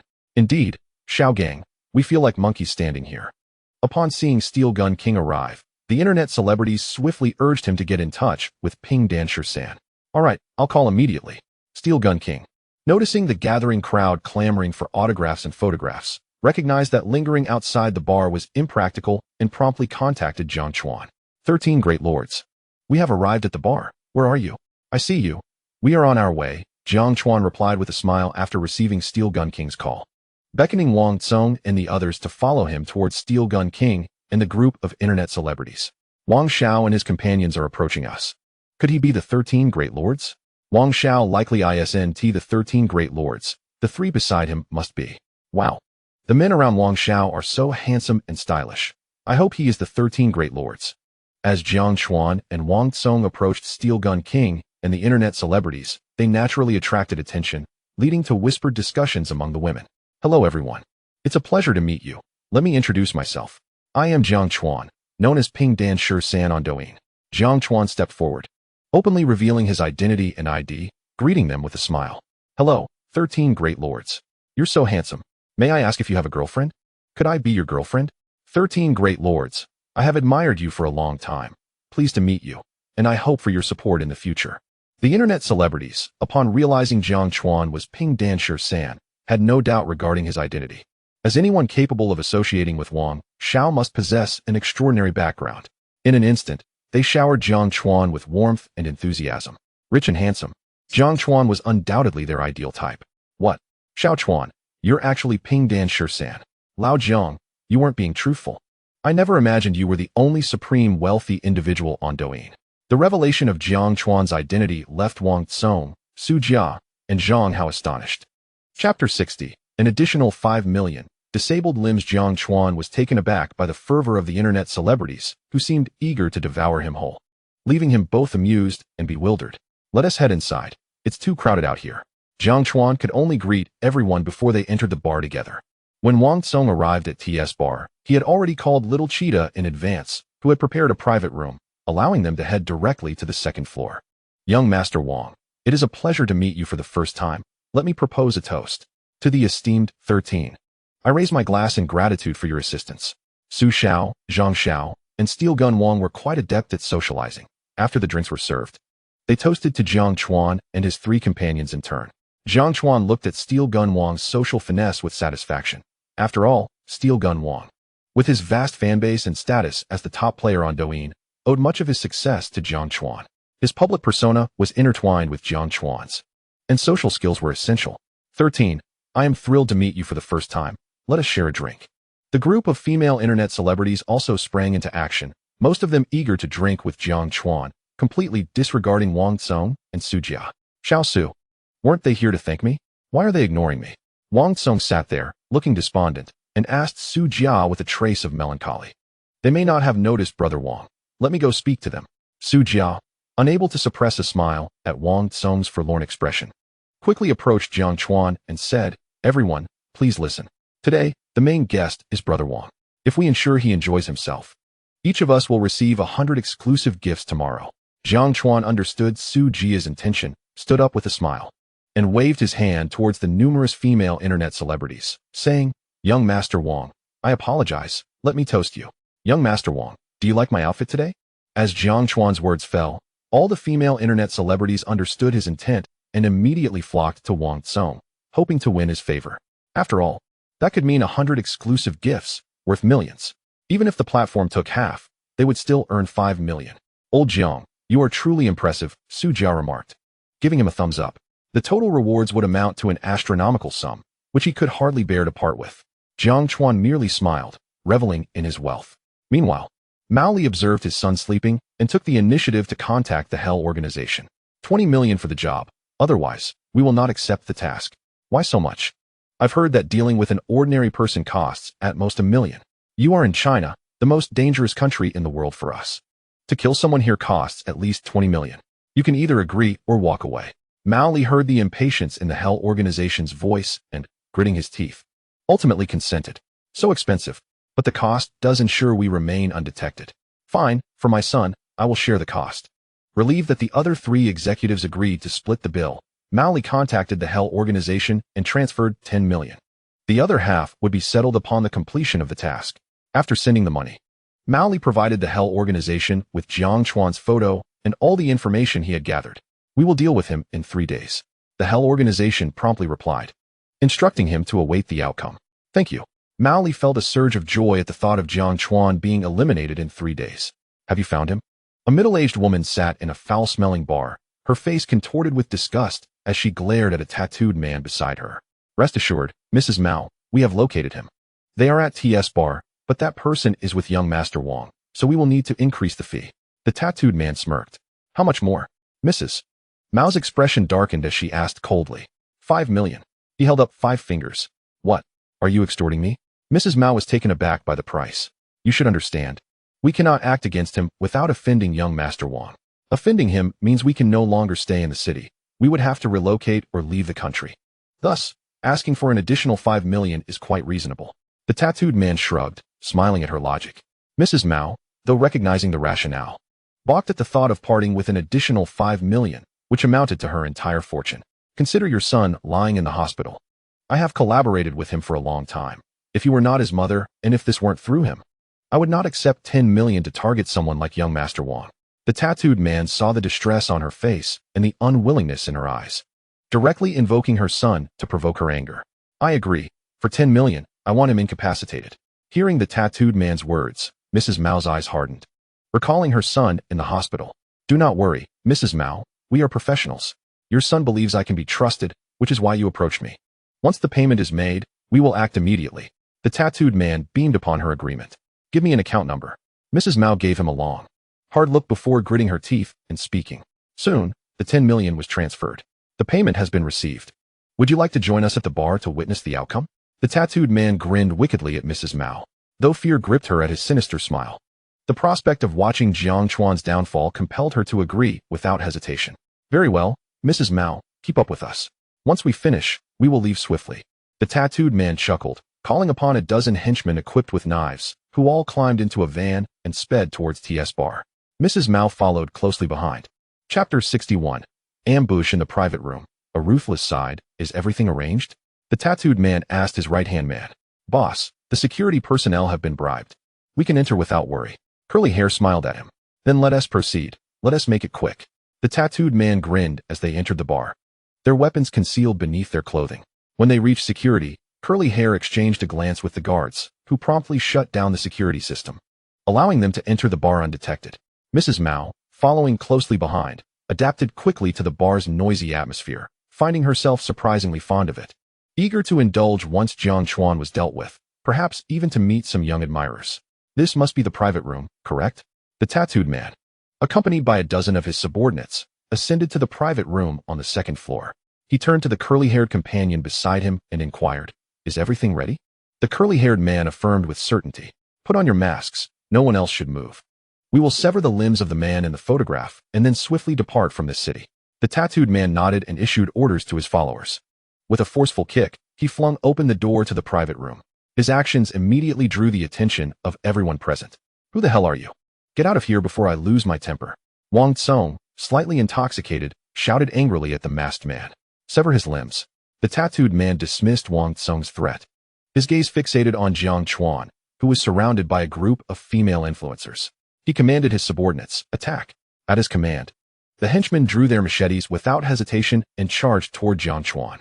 The female influencers let out a chorus of terrified screams, scrambling for safety as they witnessed the masked men brandishing weapons.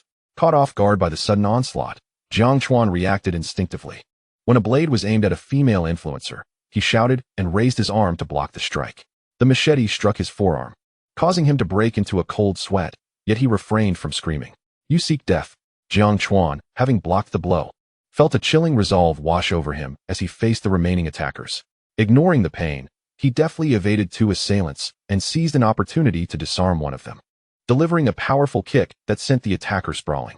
The tattooed man observed with growing concern as all his subordinates failed to land a blow on Jiang Chuan, while several lay incapacitated on the ground. Recognizing Jiang Chuan's formidable capabilities, he decided to confront him directly. Die. The tattooed man moved with remarkable speed, far exceeding that of his subordinates. Sensing the impending threat, Jiang Chuan relied on his keen instincts to evade the lethal strike. He countered with a fierce swing of his own blade, shattering the tattooed man's weapon and delivering a deep cut to his abdomen, blood spilling forth. You think you can kill me? You are not worthy. Jiang Chuan glared at the wounded tattooed man, then delivered a powerful kick that severed the tendons in the man's leg, eliciting a pained howl. In a matter of 3 minutes, the private room was drenched in blood. The henchman lay moaning in agony, while the other patrons watched Jiang Chuan in sheer terror, astonished by his terrifying prowess. Old Su, have you called the police? Jiang Chuan, having concluded the battle, discarded his weapon and turned to Su Jia. Though Su Jia had not witnessed the entire scene, he quickly grasped the situation, ensuring the safety of the women by ushering them to the back. Don't worry, I've already called the police. They should arrive shortly, Su Jia assured Jiang Chuan. Wang Gu, it's evident that these assailants were after me. I need to tend to my injury and would appreciate your assistance in investigating who orchestrated this attack. Jiang Chuan nodded, his gaze shifting to the visibly shaken Wang Tsong, who had never encountered such violence before. Of course, Wang Tsong replied, his voice hoarse. Steel Gun Wang, take me to the hospital. Old Zhang, please help these ladies. Jiang Chuan quickly assigned further tasks. Understood. Zhang Hao and Steel Gun Wang, also unsettled by the events, stammered their responses. Are you all right, 13th Master? Steel Gun Wang asked as they left the bar for the hospital, noticing Jiang Chuan's arm wrapped in a blood-soaked garment. I'm fine. You need to assure the influencers that they must not speak of this incident and to not dwell on it. To express my regret, please compensate each of them with 1 million yuan as a form of moral restitution. Jiang Chuan instructed Steel Gun Wang, aware of the fear the women had experienced. The driver overheard Jiang Chuan's statement, assuming it was an exaggeration, and chuckled lightly. Jiang Chuan remained unfazed, and Steel Gun Wang said nothing further. Some of them may need to see a psychologist. If necessary, I will take full responsibility. They should rest for a few days, and when they resume their live streams, I will reward each of them with 100 exclusive gifts. Upon arriving at the hospital, Jiang Chuan added this final note. Understood, 13th Master. I will ensure everything is arranged, Steel Gun Wang replied. Thank you for your efforts. In the future, feel free to reach out to me for any assistance. As you are my only subordinate. Jiang Chuan nodded with satisfaction, patting Steel Gun Wang on the shoulder. All right, 13th Master. Please, just call me Jianggu or Chuangu from now on.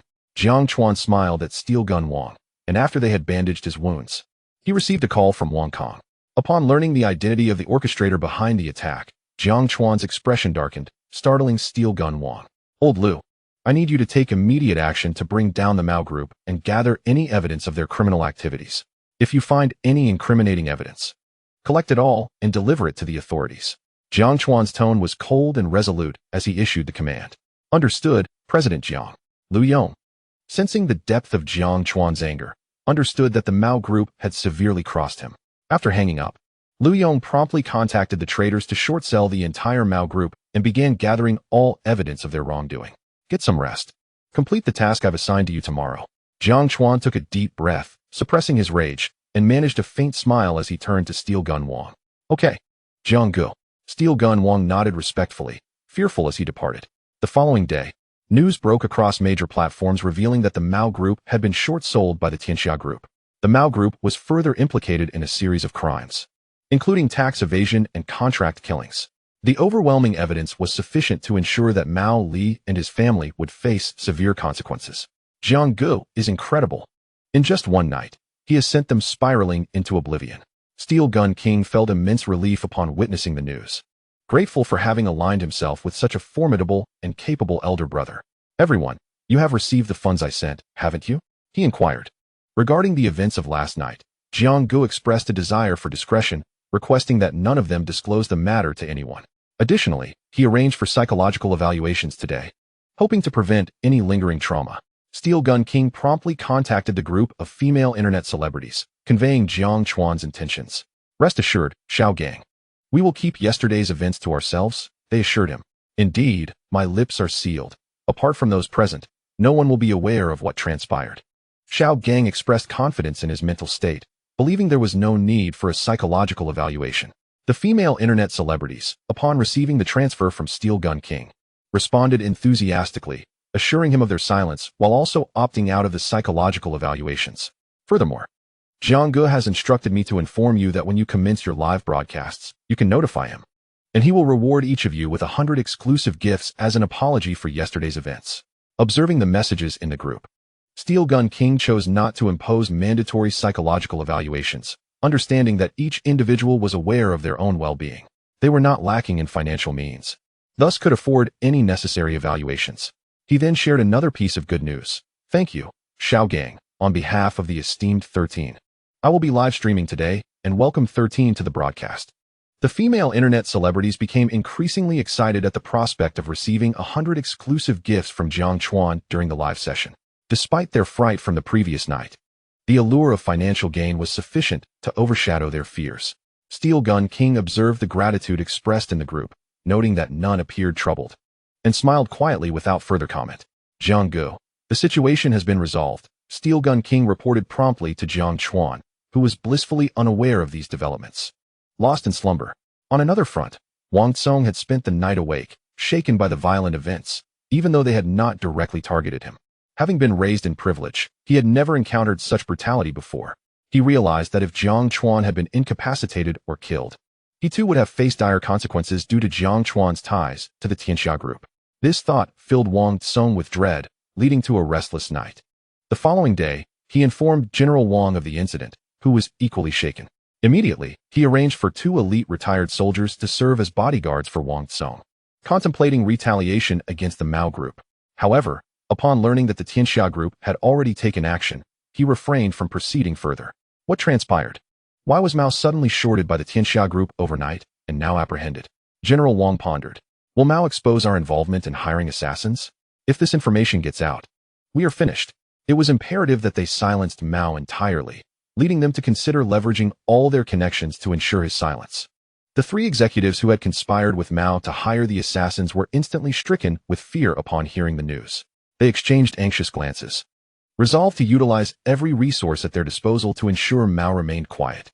With that in mind, they frantically dialed numerous contacts, expending substantial resources, only to find that they were powerless to intervene since the apprehending authorities hailed from Kyoto. Upon hearing this, despair washed over the 3 executives. The Kyoto authorities were beyond their reach, and they felt a sense of impending doom. Meanwhile, Jiang Chuan awoke, blissfully unaware of the turmoil surrounding him. He received Steel Gun King's message and simply replied, "Well done." Jiang Chuan's mood shifted swiftly. That day, he took Lin Xiaoxiao to an amusement park, intending to introduce her to his sister-in-law, Mu Qingqing. However, she was preoccupied with various promotions and activities and was not in the city at the moment. As night fell, Jiang Chuan and Lin Xiaoxiao had been in the city for 2 days. Lin Xiaoxiao needed to return to Jiangbei to prepare for school. Jiang Chuan and Su Jia planned to accompany her back, as their primary purpose for visiting was to spend time with her. Xiao Chuan, I failed to foresee yesterday's events. This was my oversight. Today, I wish to treat you to a meal as an apology. Rest assured, I have arranged for 2 retired soldiers to serve as bodyguards. Nothing will go awry. As they prepared to leave via private jet, Wang Tsung's call came through. Brother Wang, yesterday's incident is not your fault. None could have anticipated it. I am heading back to Jiangbei now, so there's no need for a meal. Perhaps next time, he stated. Xiao Chuan, please don't leave. I spent the night awake, feeling uneasy. This is my territory, and you nearly faced a life-threatening situation. I cannot let you leave without this meal. Otherwise, I may not find peace, Wang Tsung pleaded, revealing his genuine concern. Understanding Wang Tsung's sentiment, Jiang Chuan looked at Lin Xiaoxiao, who assured him she could return alone. He reluctantly agreed to Wang Tsung's invitation. Brother Wang, provide an address, and we will head there immediately. All right, I'll be at Tan's official cuisine waiting for you, Wang Tsung replied, smiling as he shared the specific location. Chapter 63, Staying in Magic City. Introducing friends, Lin Xiaoxiao took a private jet back to Jiangbei. Jiang Chuan and Su Jia remained behind, arriving at Tan's official cuisine. Xiao Chuan, Su Jia, you have arrived. Wang Tsung greeted them outside the restaurant, a broad smile adorning his face. Brother Wang, they replied, returning his smile. As they dined and conversed, Wang Tsung led them to a private room. 2 bodyguards followed closely behind him, a precaution after their previous scare. I bear significant responsibility for your near miss in Magic City. Allow me to drink as penance, Wang Tsung stated, raising his glass in apology before downing it in one go. Brother Wang, you are not to blame. None could have foreseen such desperate measures from the other side, Jiang Chuan reassured him, raising his own glass and drinking in solidarity. The incident was not Wang Tsung's fault. He and General Wang had assisted Jiang Chuan, who could not have predicted that the adversary would resort to such treachery. The 3 of them sat at the table, enjoying drinks and discussing the matter until they reached a comfortable understanding. Once they had finished their meal, apart from Jiang Chuan, the other 2 indulged in further drinks. After ensuring they were safely escorted to a hotel by the bodyguards, Jiang Chuan returned to his own room. He directly entered Douyin, bestowing 100 exclusive gifts upon each streamer. After receiving a dozen heartfelt thanks, he continued to reward several more streamers, garnering hundreds of genuine expressions of gratitude before he indulged in a bath and retired for the night. The following day, Jiang Chuan awoke feeling relatively well. In contrast, Wang Tsung and Su Jia were in a terrible state, suffering from debilitating headaches. Fortunately, after consuming some hangover soup and medication, they felt somewhat alleviated. The 3 of them rose for breakfast, and Wang Tsung made a reservation at a restaurant. He had intended to introduce Jiang Chuan to Qin Dong, one of the 4 prominent figures in the city. Wang Tsung and Qin Dong shared a close relationship, and he naturally wished for Jiang Chuan to meet him as well. However, due to the late hour yesterday, Jiang Chuan had declined the proposal, suggesting they could have a meal together today. I'm still feeling a bit unwell. I need to rest a little longer, Jiang Chuan mentioned. After breakfast, the 2 returned to their rooms to rest. With nothing pressing to occupy his time, Jiang Chuan decided to watch live streams on Douyin. After showering the streamers with gifts, he received hundreds of sincere thank yous, and promptly contacted Steel Gun King.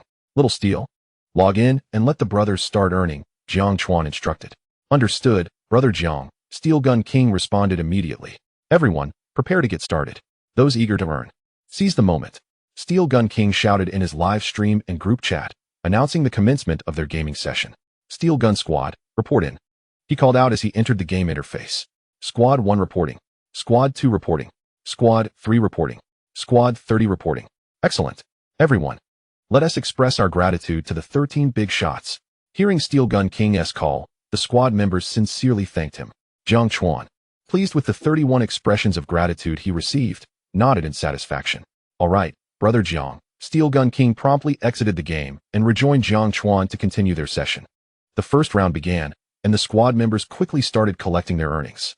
Jiang Chuan continued the sessions for 20 rounds, accruing hundreds of sincere thanks. As the time approached for their meal, he decided to conclude the gaming. Little Steel, if you run out of funds, let me know, and I'll transfer some to you. Understood, Brother Jiang, Steel Gun King replied respectfully. After ending the call, Jiang Chuan left his room to wake Wang Tsong and Su Jia. Is it already time for the meal? Wang Tsong and Su Jia, having just awakened, looked at Jiang Chuan with bewilderment. Yes, Brother Wang, weren't you meeting a friend? We should head out now so as not to keep anyone waiting too long. Jiang Chuan remarked with a wry smile at their confused expressions. After realizing they were indeed scheduled to dine with Qin Dong, Wang Tsong and Su Jia hurriedly prepared themselves. The trio then set off for the century-old restaurant Wang Tsong had reserved. Upon arriving, Wang Tsong immediately spotted Qin Dong stepping out of a Lamborghini Veneno. As Qin Dong emerged from the sleek supercar, Jiang Chuan observed him closely. He appeared to be in his late 20s, clad in designer attire that exuded both style and sophistication. His handsome features were accompanied by a somewhat nonchalant demeanor, as though he were indifferent to his surroundings. Old Wang, you finally made it. Qin Dong greeted with a smile upon noticing Wang Tsong and Jiang Chuan approach. Wow, that's the 2013 Global Limited Edition Lamborghini Veneno. Only 20 made. It's absolutely stunning. I wanted to buy one back then, but my father refused, citing my age, Su Jia exclaimed. Unable to contain his excitement as he rushed toward the car, inspecting it with unabashed enthusiasm. This was the car of his dreams. One he had longed for, but never acquired. Would you like to take it for a spin? Qin Dong, observing Su Jia's fervent admiration, extended the offer, lightly caressing the car as if it were a cherished companion. He recognized Su Jia as a fellow car enthusiast, prompting him to make the gesture. Really? Thank you. Su Jia replied, his eyes gleaming with excitement as he accepted the keys and eagerly hopped into the driver's seat, revving the engine. Brother Wang, let us head inside first. Old Su will be a while. We needn't wait for him, Jiang Chuan suggested. Of course, Wang Tsong agreed. Understanding Su Jia's affinity for cars, and invited Jiang Chuan and Qin Dong to enter the restaurant. During their meal, Wang Tsong introduced Jiang Chuan to Qin Dong and vice versa. Chapter 64. The assassin emerges, the mysterious quartet as the three settled at the table, engaging in lively conversation. Qin Dong, despite his seemingly carefree attitude, selectively acknowledged those around him. He offered no regard to strangers, but welcomed friends warmly, irrespective of their status. As laughter filled the air, Su Jia eventually joined them in the private room, looking exhilarated. Apologies, brothers. I'll take 3 shots as penance, he declared. After taking a spin with a strikingly beautiful woman, he returned, feeling guilty for his tardiness. Without hesitation, he grabbed a premium Moutai from the table and downed 3 shots in quick succession. Brother, your boldness is commendable. Such audacity is rare these days. I raise a toast to you, Wang Tsong exclaimed, noticing Su Jia's flushed face after the drinks. I truly regret my late arrival. May I eat something to settle my stomach before we continue? Su Jia pleaded, seeking Wang Tsong's mercy. Ha! Wang Tsong chuckled at Su Jia's predicament, playfully teasing him to ensure he wouldn't repeat such a delay in the future. The evening unfolded with jovial banter among the four, and Wang Tsong suggested they visit a bar, having not been out in 2 days, especially with a few attractive online influencers reaching out to him. Faced with Wang Tsong's earnest invitation, Su Jia readily accepted. Brother Wang, Brother Qin, I shall not accompany you to the bar tonight, for I have plans to meet my girlfriend tomorrow. Jiang Chuan politely declined Wang Tsong's generous offer. Very well, we shall visit the bar together next time. I had a splendid time the last occasion. Wang Tsong did not press Jiang Chuan to join them, smilingly acquiescing, and the 3 of them proceeded to the TS bar. Jiang Chuan departed from the restaurant alone, returning to his hotel room. As he ascended to his floor, he noticed a swaying man, clearly intoxicated, staggering towards him. Initially indifferent, Jiang Chuan felt a sudden wave of danger wash over him as the drunken man lurched forward, threatening to topple onto him. In a shocking turn, the inebriated man revealed a gleaming knife from his coat and lunged viciously at Jiang Chuan's heart. Sensing the imminent peril, Jiang Chuan reacted swiftly, evading the attack just in time, causing the knife to pierce the air instead. The drunken man, frustrated by his miss, glared at Jiang Chuan with newfound malice, tightening his grip on the knife and launching another assault.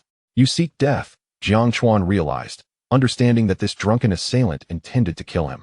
His eyes hardened in response. Though the drunken man's movements were quick and precise, Jiang Chuan was quicker still, seizing the man's right hand with tremendous force, causing the weapon to clatter to the ground. With a powerful kick, Jiang Chuan sent the drunken man flying, the force of the blow resonating through the man's chest. The impact caused him to cough up blood, his complexion turning pale as his eyes glazed over in disbelief.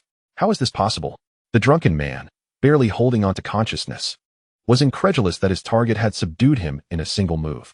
Realizing his mission had failed, he hastily produced a device resembling a distress signal and pressed the button, simultaneously biting down on his dental prosthetic, which shattered, releasing a stream of dark blood from his mouth. He has poisoned himself? Jiang Chuan's expression darkened at the sight of the blackened blood, deducing that this man was a foreign assassin. Raise your hands and do not move. A cold voice commanded Jiang Chuan, and he turned to see 4 men in plain clothes, armed with handguns, approaching from behind. More accomplices? Is this their backup plan? Jiang Chuan's face paled as he pondered his next move. Raise your hands, or we will open fire. One of the younger men, appearing to be around Jiang Chuan's age, warned him again as Jiang remained motionless. Without hesitation, Jiang Chuan bolted, unwilling to surrender to the unknown assailants. After him, the youngest of the group ordered. Understanding the implications of discharging a weapon in the hotel, Jiang Chuan avoided the elevator, knowing it would be a trap, and swiftly made his way up the stairs toward the rooftop. He ran with remarkable speed, while the 4 men pursued him. The youngest among them managed to catch a glimpse of Jiang Chuan as he reached the rooftop. Advanced tactically, he instructed his companions. The 4 men positioned themselves back to back, cautiously stepping onto the rooftop, their senses heightened as they scanned their surroundings for any sign of their target. The hotel rooftop was expansive, seemingly endless under the bright sunlight, which illuminated the area yet did little to ease their growing anxiety. Tall, sturdy stone pillars loomed above, standing like silent sentinels, obstructing their line of sight and complicating their search. The disarray of tools and debris scattered across the rooftop suggested neglect, making the task of locating Jiang Chuan all the more daunting. What is our plan, Captain Qin? A man in his 30s queried, observing the rooftop's layout. Split into pairs. We must capture this assassin, Qin ordered coldly.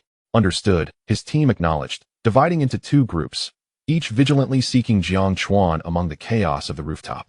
Chapter 65. Members of the Security Bureau, actively cooperating Jiang Chuan, concealed in the shadows, observed the mysterious quartet as they split into 2 groups in search of him. Although unfamiliar with the rooftop structure, he knew the advantage lay with him, hidden from their view. Confident in his ability to dispatch the 4, Jiang Chuan moved silently, blending seamlessly with his surroundings. In no time, he stealthily approached one of the pairs. With a sudden burst of speed, he struck, his fist like lightning, landing a devastating blow to one man's abdomen. The attack was so swift and unexpected that the assailant had no chance to react. The impact sent him crashing against a pillar, blood spilling from his mouth as he succumbed to incapacitation. The second man, now aware of the danger, attempted to retaliate, but Jiang Chuan did not allow him a moment's respite. With a swift kick, he incapacitated this adversary as well, sending him flying, blood erupting from his lips as he too fell to the ground. Having dispatched both attackers and disarmed them, Jiang Chuan swiftly exited the scene.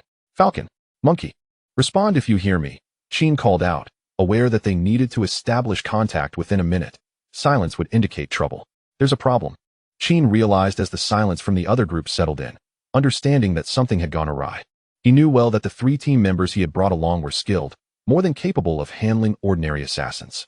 The assassin's swift elimination of the 2 team members suggested that he was likely a B-level or even an A-level assassin. As Jiang Chuan stealthily approached Team Qin, poised to strike, he suddenly heard their voices, causing him to halt and furrow his brow. It appeared that he had underestimated this assassin. Team Qin gravely stated to his companion, "This is not your fault. We too were unaware that they would deploy B-level or even A-level assassins merely to deal with ordinary individuals." Upon hearing Qin's words, his companion responded, "Let us proceed with caution and locate Eagle and the others." Qin offered no reply, merely signaling to his companion. "Who are you?" Jiang Chuan's deep voice resonated in the darkness. Qin and his companion instantly became alert at Jiang's words, realizing he spoke in Mandarin. However, they quickly recalled that many assassins entering China could communicate in the language, which did not come as a significant surprise. "What has happened to my companion?" Qin heard Jiang's low inquiry, but they were unable to pinpoint Jiang's exact location through his voice. He coldly pressed, "You have yet to answer my question." Jiang, sensing Qin's evasiveness, grew even colder, his murderous intent palpable through his tone. "I am Qin Outyin, the leader of the first group of the security team." Recognizing the chill in Jiang's words, Qin Outyin dared not joke about his companion's life and revealed his identity. "How can you prove your identity?" Jiang's brow furrowed upon learning that they were from the security team, his tone softening slightly from its initial frostiness. "This is our internal intelligence, I assure you. No one can infiltrate our systems to alter the information contained within."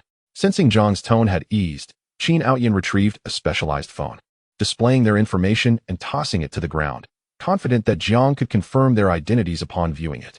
As Jiang examined the phone, he discerned their identification.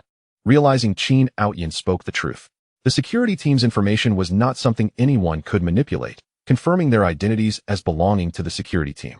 "Do not fire," Jiang declared, having verified their identities, as he raised his hands and stepped out from the shadows. Such youth? Qin Outyin and his companion were astonished to find Jiang so young. Yet they did not lower their guns, keeping them aimed at Jiang, prepared to shoot at the slightest hint of aggression.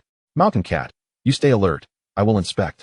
Qin Outyin instructed his companion, slowly approaching Jiang to examine him for any hidden dangers. Finding none, he sighed in relief and exchanged a glance with Mountain Cat, who then produced a pair of handcuffs and secured Jiang's hands. Jiang, with no resistance, complied fully. "Your two companions are not far. They have been injured by me and require immediate medical attention," Jiang informed Qin Outyin and Mountain Cat. "Understood," Qin Outyin replied, taking a moment to scrutinize Jiang's cooperation before promptly contacting other team members to bring Eagle and the others for treatment, while the bodies in the hotel were also removed. Jiang was taken by Qin Outyin to a secret interrogation facility of the security team. Name: Jiang Chuan. Age: 25. Nationality: Chinese. "Why have you come to our country?"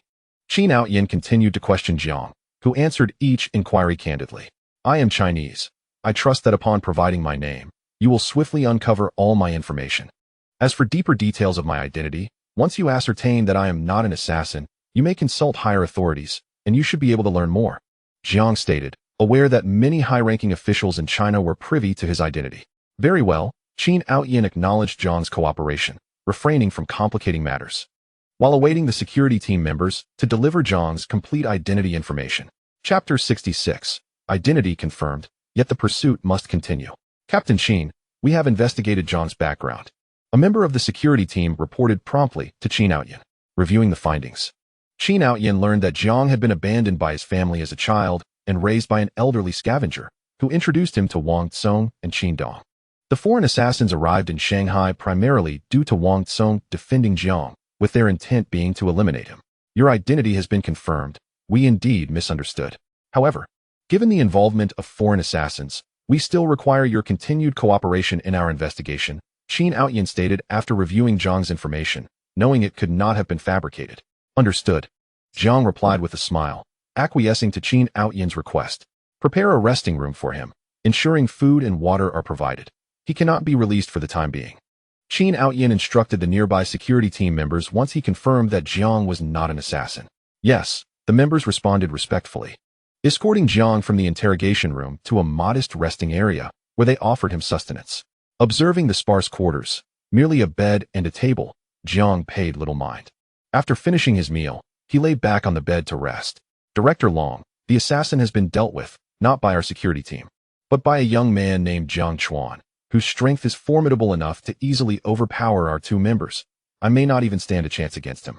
Qin Outyin pondered before calling the Security Bureau director to report the incident. "Jiang Chuan," Director Long exclaimed in shock upon hearing the name. "Do you know him?" Qin Outyin inquired, sensing the director's astonishment. "Send me his photo and information," was Long's immediate response. "Understood, Director," Qin Outyin replied, promptly transmitting Jiang's details and photograph. Upon receiving the information, Director Long quickly recognized Jiang's identity. While most in China were unaware of Jiang's background, Long was among the few who knew he was the true owner of the Tianxia Group. There's no issue. Release him, Director Long instructed upon confirming Jiang's identity, indicating that the investigation into the assassins could proceed gradually, while Jiang required no further scrutiny. Understood, Director, Qin Outyin replied, though he remained curious about Jiang's identity, refraining from further questioning. From now on, keep me informed about any developments concerning Jiang, and I will make all decisions regarding him, Director Long emphasized to Qin Outyin. Certainly. Director, Qin Outyin responded, still intrigued by Jiang's identity, and respectfully acknowledged the directive. Now, go and release him, and ensure your demeanor is courteous. After Director Long instructed Qin Outyin to release the person promptly, he hung up the phone immediately. Following the conversation with Qin Outyin, Director Long pondered for a moment before dialing another number, respectfully stating, Old Yang, there has been a situation with Jiang Chuan. A situation with Jiang Chuan? What has happened? Old Yang, aware of Jiang Chuan's significance, furrowed his brows, recalling how he had recently contributed 2 billion to the national defense of Huagua. We traced the matter that the Tianxia Group requested our assistance with and discovered that they had hired an overseas assassin to eliminate Jiang Chuan. But the assassin was instead killed by Jiang Chuan. Jiang Chuan may possess formidable combat skills. Should we assign someone to monitor his every move? I understand. You handle the assassin issue, and as for monitoring Jiang Chuan, it is unnecessary. As long as he poses no threat to Huagua, we need not take any action against him. Upon hearing Director Long's words, Old Yang grasped his intent and merely instructed him to manage the assassin situation, dismissing all other concerns. Understood, Old Yang, Director Long replied respectfully. After hanging up, Old Yang was reminded of a phone call he had received 5 years prior, which brought a smile to his face as he continued to manage the myriad of documents before him. Jiang Chuan, the matter has been resolved. You may leave now. Qin Outyin arrived at Jiang Chuan's lounge only to find him fast asleep, leaving him both amused and bewildered. It was well known that those who came to the security bureau were typically on edge and unable to sleep. Yet here was Jiang Chuan, seemingly unfazed, resting comfortably in their domain. Oh, thank you, Captain Qin. I shall take my leave now. Jiang Chuan awoke to Qin Outyin's words and expressed his gratitude with a smile. Not at all. It is my duty to serve the people. Qin Outyin smiled back and personally escorted Jiang Chuan out. Captain Qin, I shall take my leave now. Should fate allow us to meet again, I would be honored to treat you to a meal. Jiang Chuan smiled at Qin Outyin. Very well. Qin Outyin, intrigued by Jiang Chuan's identity, contemplated inquiring further about him when they next crossed paths in a more private setting. As Jiang Chuan exited the clandestine location, the distant sky was already lightening, signaling dawn. Instead of returning to the hotel for rest, he retrieved another encrypted phone and dialed a number, Brother Long. Please investigate which organization the assassin who targeted me belongs to. Long Hun, a young man in his 30s clad in green camouflage, stood amidst a desert, holding a submachine gun, flanked by a group of soldiers also dressed in camouflage and armed with various weapons, all alert and focused on the horizon. Long Hun was strikingly handsome, with deep-set eyes and a resolute face. His tall, muscular frame exuded strength, his sun-kissed skin blending with the surrounding environment. His short hair appeared neat and tidy. His voice was deep and powerful, imbued with authority and confidence. At that moment, under the scorching sun, Long Hun was training a group of soldiers when he received Jiang Chuan's call. Upon hearing that Jiang Chuan had been attacked, his expression turned grave, his eyes flashing with concern and anger. Without hesitation, he spoke into the phone. Xiao Chuan, are you all right? Were you injured? Brother Long, I'm fine. After all, I am your protege. Surely you are aware of my skills. The reason I called is to ascertain which organization the assassin belongs to. You know my character. Those who offend Huagua will face retribution, no matter the distance. Jiang Chuan's eyes glinted with icy resolve as he uttered these words. Chapter 67. Investigating the Assassin. A reunion of lovers. Jiang Chuan had received an opportunity to refresh, gaining 4 extraction chances for various characters and entities. Long Hun, a character extracted from Jiang Chuan's gaming world, was a retired super soldier of Huagua. The Long Hun Mercenary Corps, extracted from Jiang Chuan's gaming world, was recognized as the world's premier mercenary group. The South African gold mine, the foremost gold mine globally, and the South African natural diamond mine, the leading diamond mine in the world, were both secured by Long Hun and his mercenary corps stationed in South Africa. I understand, Xiao Chuan. I will handle this matter at once and inform you of the specifics. Long Hun recognized Jiang Chuan's might, realizing that his current capabilities even surpassed his own. concerned yet resolute. He understood Jiang Chuan's intentions and promised to investigate the organization behind the assassination attempt without further ado. All right, Brother Long. I have some matters to attend to, so I will leave the assassin situation to you. Jiang Chuan nodded in reassurance. Rest assured, I will provide you with updates within 3 days. Long Hun affirmed with a smile, assuring Jiang Chuan to remain at ease. Jiang Chuan was well aware of Long Hun's capabilities, and after concluding the call, he finished his breakfast and promptly headed to the Jessen Entertainment Company. Located in the bustling business district of Modu, Jessen Entertainment Company was surrounded by a throng of employees, with office workers gradually arriving for the day. Upon arriving at the base of the towering structure, Jiang Chuan stepped forward confidently. Excuse me, sir, but only personnel affiliated with this company may enter. You will need to have the front desk call us. Otherwise, we cannot grant you access. Upon hearing the security personnel's words, Jiang Chuan merely smiled and nodded, prepared to make a call when a cheerful voice suddenly reached his ears. Jiang Gu. Xiao Ku. Jiang Chuan turned to see Mu Qingqing's assistant, Xiao Ku, and greeted her with a smile. Uncle, Jiang Gu is here to visit our Jessen Entertainment Company. May he enter with me? Xiao Ku approached Jiang Chuan and addressed the security guard with a grin. Of course, Xiao Ku. The guard, clearly familiar with her, smiled and granted them entry. Jiang Gu, let us go inside. Xiao Ku beamed at Jiang Chuan as they entered the grand edifice together. Jiang Gu, are you here to see Sister Qingqing? As they stepped into the elevator, Xiao Ku, aware of Jiang Chuan's purpose, asked with a smile. Yes, Jiang Chuan nodded, responding to Xiao Ku's inquiry without any pretense. Sister Qingqing and Sister Mi had a business meeting yesterday, so she may arrive at the office later. I can take you to Sister Qingqing's office, and it will be a delightful surprise for her when she sees you. Xiao Ku said, her face alight with joy. All right. I must thank you then. I will treat you to lunch later. No need, Jiang Gu. It is my duty. Xiao Ku declined his offer graciously as they arrived at Jessen Entertainment Company. Xiao Ku, you're here. As Xiao Ku and Jiang Chuan entered, the front desk receptionist, who had already begun her shift, greeted Xiao Ku cheerfully. Xiao Shui, I'll take Jiang Gu over first, and then I'll come back to find you. Xiao Ku responded happily to Xiao Shui, leading Jiang Chuan directly to Mu Qingqing's office. Jiang Gu, this is Sister Qingqing's office. Have you had breakfast?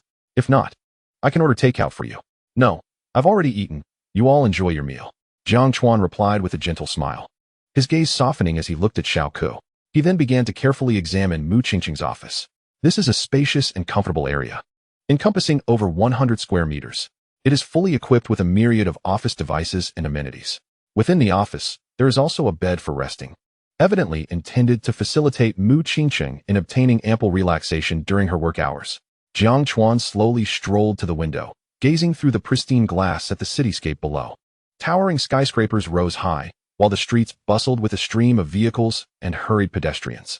From this vantage point, it seemed as though the entire city lay at his feet, evoking a sense of awe. Xiao Ku observed Jiang Chuan surveying Mu Qingqing's office. She smiled quietly and chose not to speak, instead turning to leave the office and seeking out her close friend, Xiao Shui, at the front desk. Xiao Ku. Who is that handsome man? Xiao Shui exclaimed with excitement upon seeing Xiao Ku approach, her voice a whisper. Xiao Shui, do you not remember how familiar Jiang Gu looks? Xiao Ku replied cryptically, refraining from directly revealing his identity. Familiar? Xiao Shui furrowed her brow, contemplating where she had seen Jiang Chuan before. Suddenly, a memory surfaced in her mind. Could he be the male guest who shared a mutual attraction with Sister Qingqing on the show? I think his name is Jiang Chuan. She asked excitedly for confirmation. Indeed, Jiang Gu is now Sister Qingqing's boyfriend. Really? Is this true? I always thought it was merely for show, and that once the program ended, Sister Qingqing would no longer be in touch with Jiang Chuan. I never imagined they would actually be together. And is it true that they have known each other for so many years? Xiao Shui's eyes widened in shock as she absorbed Xiao Ku's words. She was aware that most romantic reality shows were staged, and the revelation of Jiang Chuan and Mu Qingqing's genuine relationship ignited the flames of gossip within her. Xiao Ku couldn't help but laugh at the sparkle of curiosity in Xiao Shui's eyes, and she shared many details without reservation. This was something that would eventually be common knowledge. Mu Qingqing had no intention of hiding her romance. Xiao Shui's eyes brimmed with envy as she listened to Xiao Ku's revelations, yearning to encounter such a beautiful love story. Jiang Chuan had spent an hour in the office. Old Jiang, why are you here so early? Don't you usually wake up in the afternoon? Mu Qingqing and Yang Mi had also arrived at Jessen Entertainment Company. Upon seeing Jiang Chuan standing by the window, his smile blossomed like a flower. I had some matters to attend to, which is why I got up early today. Jiang Chuan replied, turning to face Mu Qingqing, whose breathtaking beauty always left him in awe. All right, I thought you would only come in the afternoon.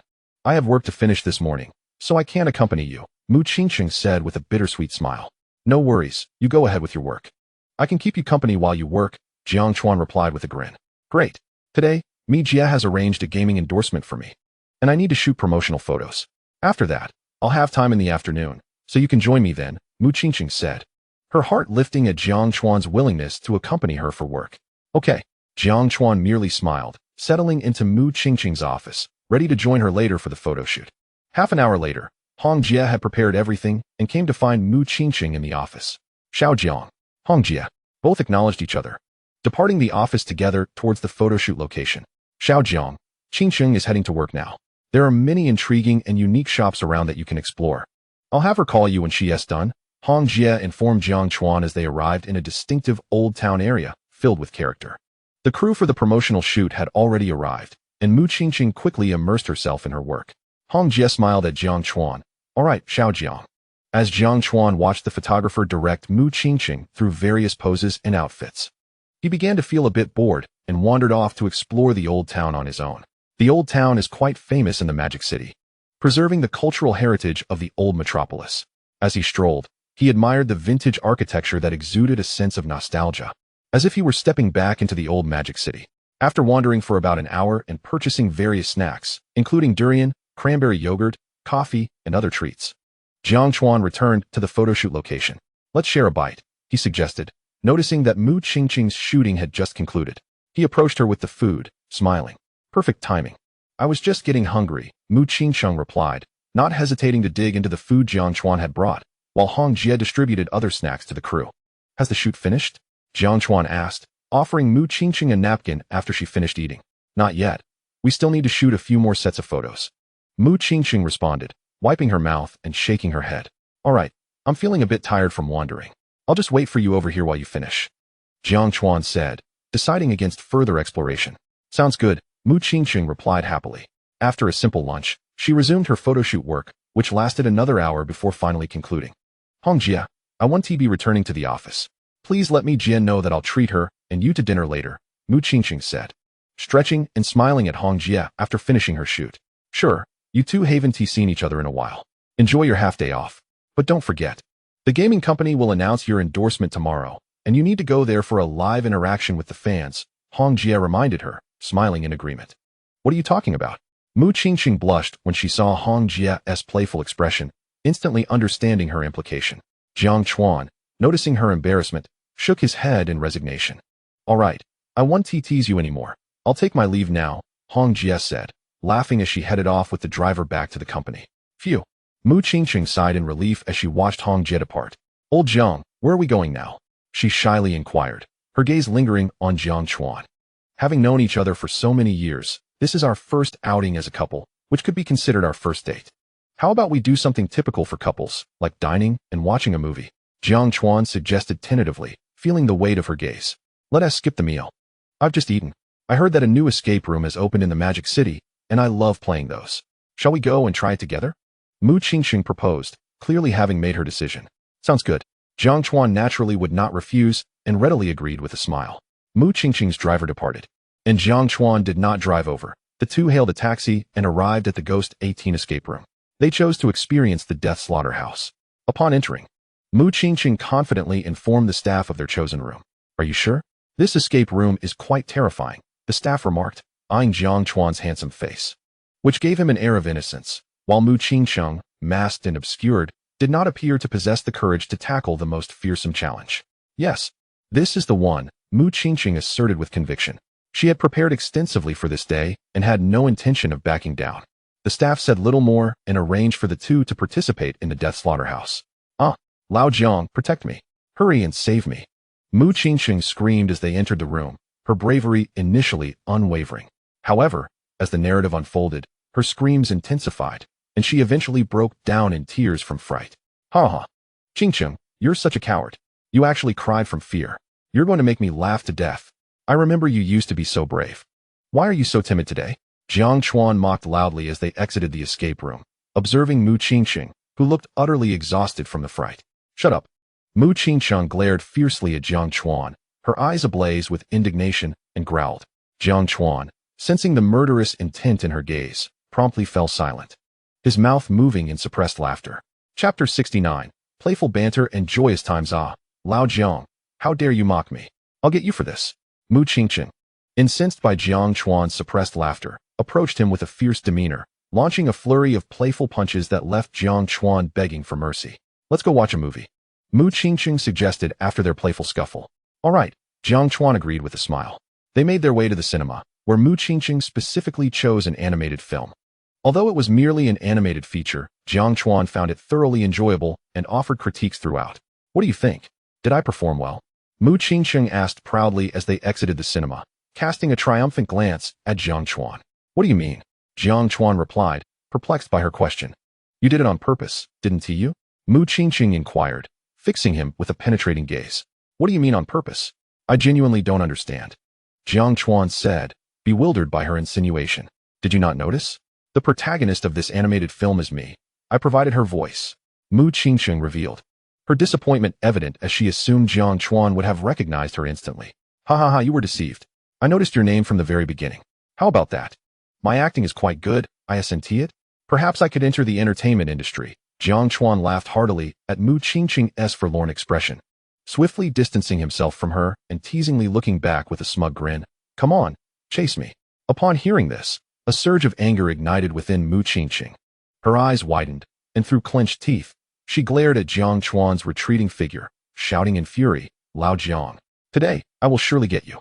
Her voice brimmed with menace, as if she threatened to rend the very fabric of the world. With a fierce glint in her eyes, she clenched her fists and quickened her pace, pursuing Jiang Chuan with unwavering determination. Jiang Chuan sprinted ahead, calling out, Qingqing, I admit my mistake. Please forgive me this time. However, Mu Qingqing's wrath was unyielding. Not a chance, Lao Jiang. I will not let you off easily today. You will receive a profound lesson. Her voice echoed with anger and resolve, determined to ensure Jiang Chuan understood the severity of his actions. After 10 minutes of running, Jiang Chuan realized Mu Qingqing was genuinely upset, and he could only stop in place, awaiting her arrival. Lao Jiang, I've caught you. Now prepare to feel my fiery wrath. Qingqing, I was wrong.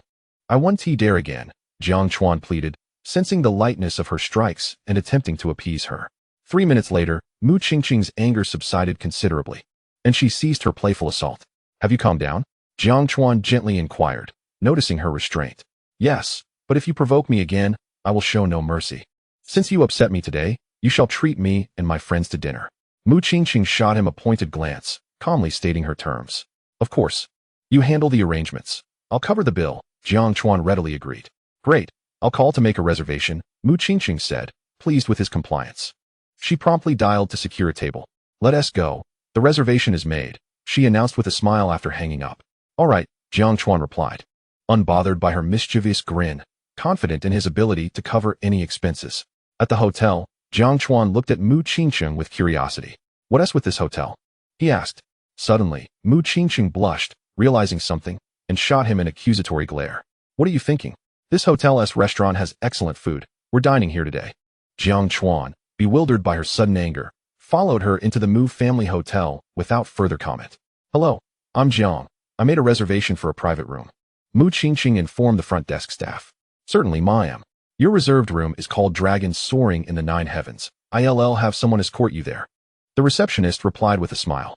Thank you, Mu Qingqing responded politely, calling Jiang Chuan to follow her as they were led to the designated room.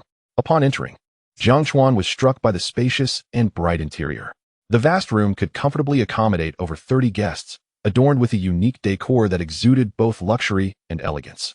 In addition to comfortable sofas and exquisite tea tables, the room featured a designated gaming area for guests to enjoy leisure time, and advanced sound equipment for those eager to showcase their vocal talents and unwind completely. This room is quite extravagant, Jiang Chuan remarked, unable to suppress his admiration. Indeed, it is quite delightful. I will contact Sister Mi and ask her to come over for dinner. Please wait here for a moment.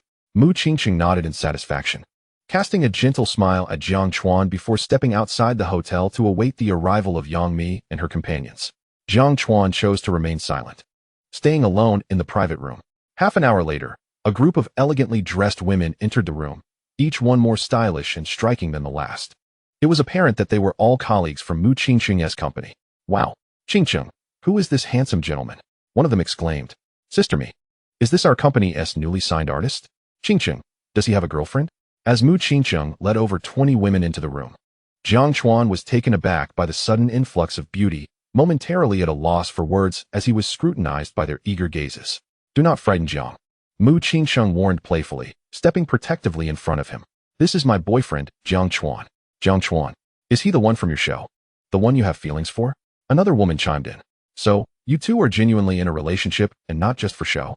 As they recognized Jiang Chuan, the women's expressions shifted and they began to smile knowingly. All right, let us not tease Qingqing too much. This is her childhood friend. They have known each other since high school and solidified their relationship during the show, so it's definitely not merely for entertainment, Yang Mi interjected, exuding a mature charm that commanded respect. Once Yang Mi spoke, the group settled into their seats, and Mu Qingqing took the opportunity to introduce Jiang Chuan to her colleagues. These women were from the promotion and planning department of Yang Mi's company and had dedicated immense effort towards showcasing Mu Qingqing. They were the guests of honor for this dinner. Thank you all for your support of Qingqing. Please feel free to eat and drink as you wish. I will cover all expenses, Jiang Chuan said, standing to express his gratitude. That's the least we could do, one woman replied. After all, Boss Yang has generously compensated us for our overtime. You can count on us to indulge a little, another added cheekily. Do eat to your heart's content and drink well. Mu Qingqing interjected with a playful glare at her colleagues, who had ordered an extravagant feast along with several bottles of red wine. Yang Mi raised her glass, proclaiming, Thank you for your hard work, everyone, and they all drank in unison. The dinner lasted for 2 hours, culminating in Yang Mi inviting Jiang Chuan to offer a few closing remarks. Unsure of what to say, he raised his glass. I would like to extend my heartfelt thanks to everyone for your support. In the future, I hope you will continue to look after Qingqing. He simply expressed his thoughts and downed his drink. Once satisfied with their meal and drink, Jiang Chuan had already arranged transportation to take them home after leaving the hotel, while those unwilling to return home could stay overnight at the hotel. Brother Xiao Chuan, you are so considerate. If you weren't with Qingqing, I would definitely pursue you. One woman joked, her eyes sparkling with mischief. Indeed, wealthy and handsome, plus thoughtful. How could I not fall for you? Brother Xiao Chuan, when you and Qingqing break up, please consider me. Another chimed in as the group teased Jiang Chuan upon hearing his arrangements. All right, you ladies should hurry and leave. Our Jiang does not look highly upon you, Mu Qingqing said, glaring at her friends for their playful banter, eager to preserve their moment together. Qingqing, remember you have work tomorrow. Don't go too wild tonight, Yang Mi and Hong Jia reminded her as they prepared to leave. Mu Qingqing's face flushed crimson at their words, and she lowered her gaze. Qingqing, are you all right? Have you had too much to drink? Should I take you to the hospital? Jiang Chuan asked, concerned but unaware of the whispers exchanged between the two women. I'm fine, Mu Qingqing replied, lifting her head, her face resembling a ripe apple. Fine. Then why is your face so flushed? Jiang Chuan pressed, noticing her rosy complexion. You don't seem to have a fever, but perhaps a visit to the hospital would be prudent.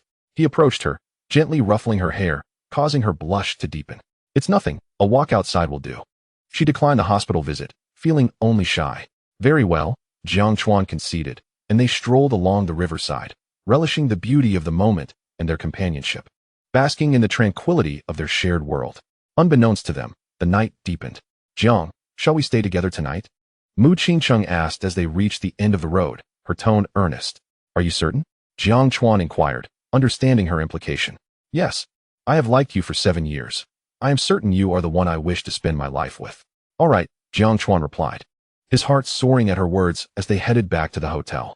A night filled with passion ensued, leaving them both exhausted by the time they finally fell asleep. The next morning, Mu Qingqing received a phone call from Hong Jia, but a sharp pain reminded her of the previous night's fervor. She shot an annoyed glance at Jiang Chuan before carefully leaving the hotel. Jiang Chuan awoke shortly after, noticing her awkward gait but hesitating to confront her, fearing her potential ire from their wild night. Do not worry, Qingqing. A lifetime devoted to one, a destiny fulfilled, he thought to himself. Understanding the significance of the crimson stain on the sheets, he would never betray her in this lifetime. After tidying up, he ventured to the hotel restaurant for breakfast, awaiting Mu Qingqing as she prepared to connect with her fans through a live broadcast. Jiang Chuan intended to boost her viewership and attract more fans during her stream. Xiao Gang, let our family prepare. When Qingqing starts her broadcast, everyone should enter the room and shower her with hearts and follows. I'll reward each person with 200 yuan, he communicated to his team, ensuring everyone was ready to support her. Tag everyone, if you have time. Join Qingqing's live stream and help gather followers.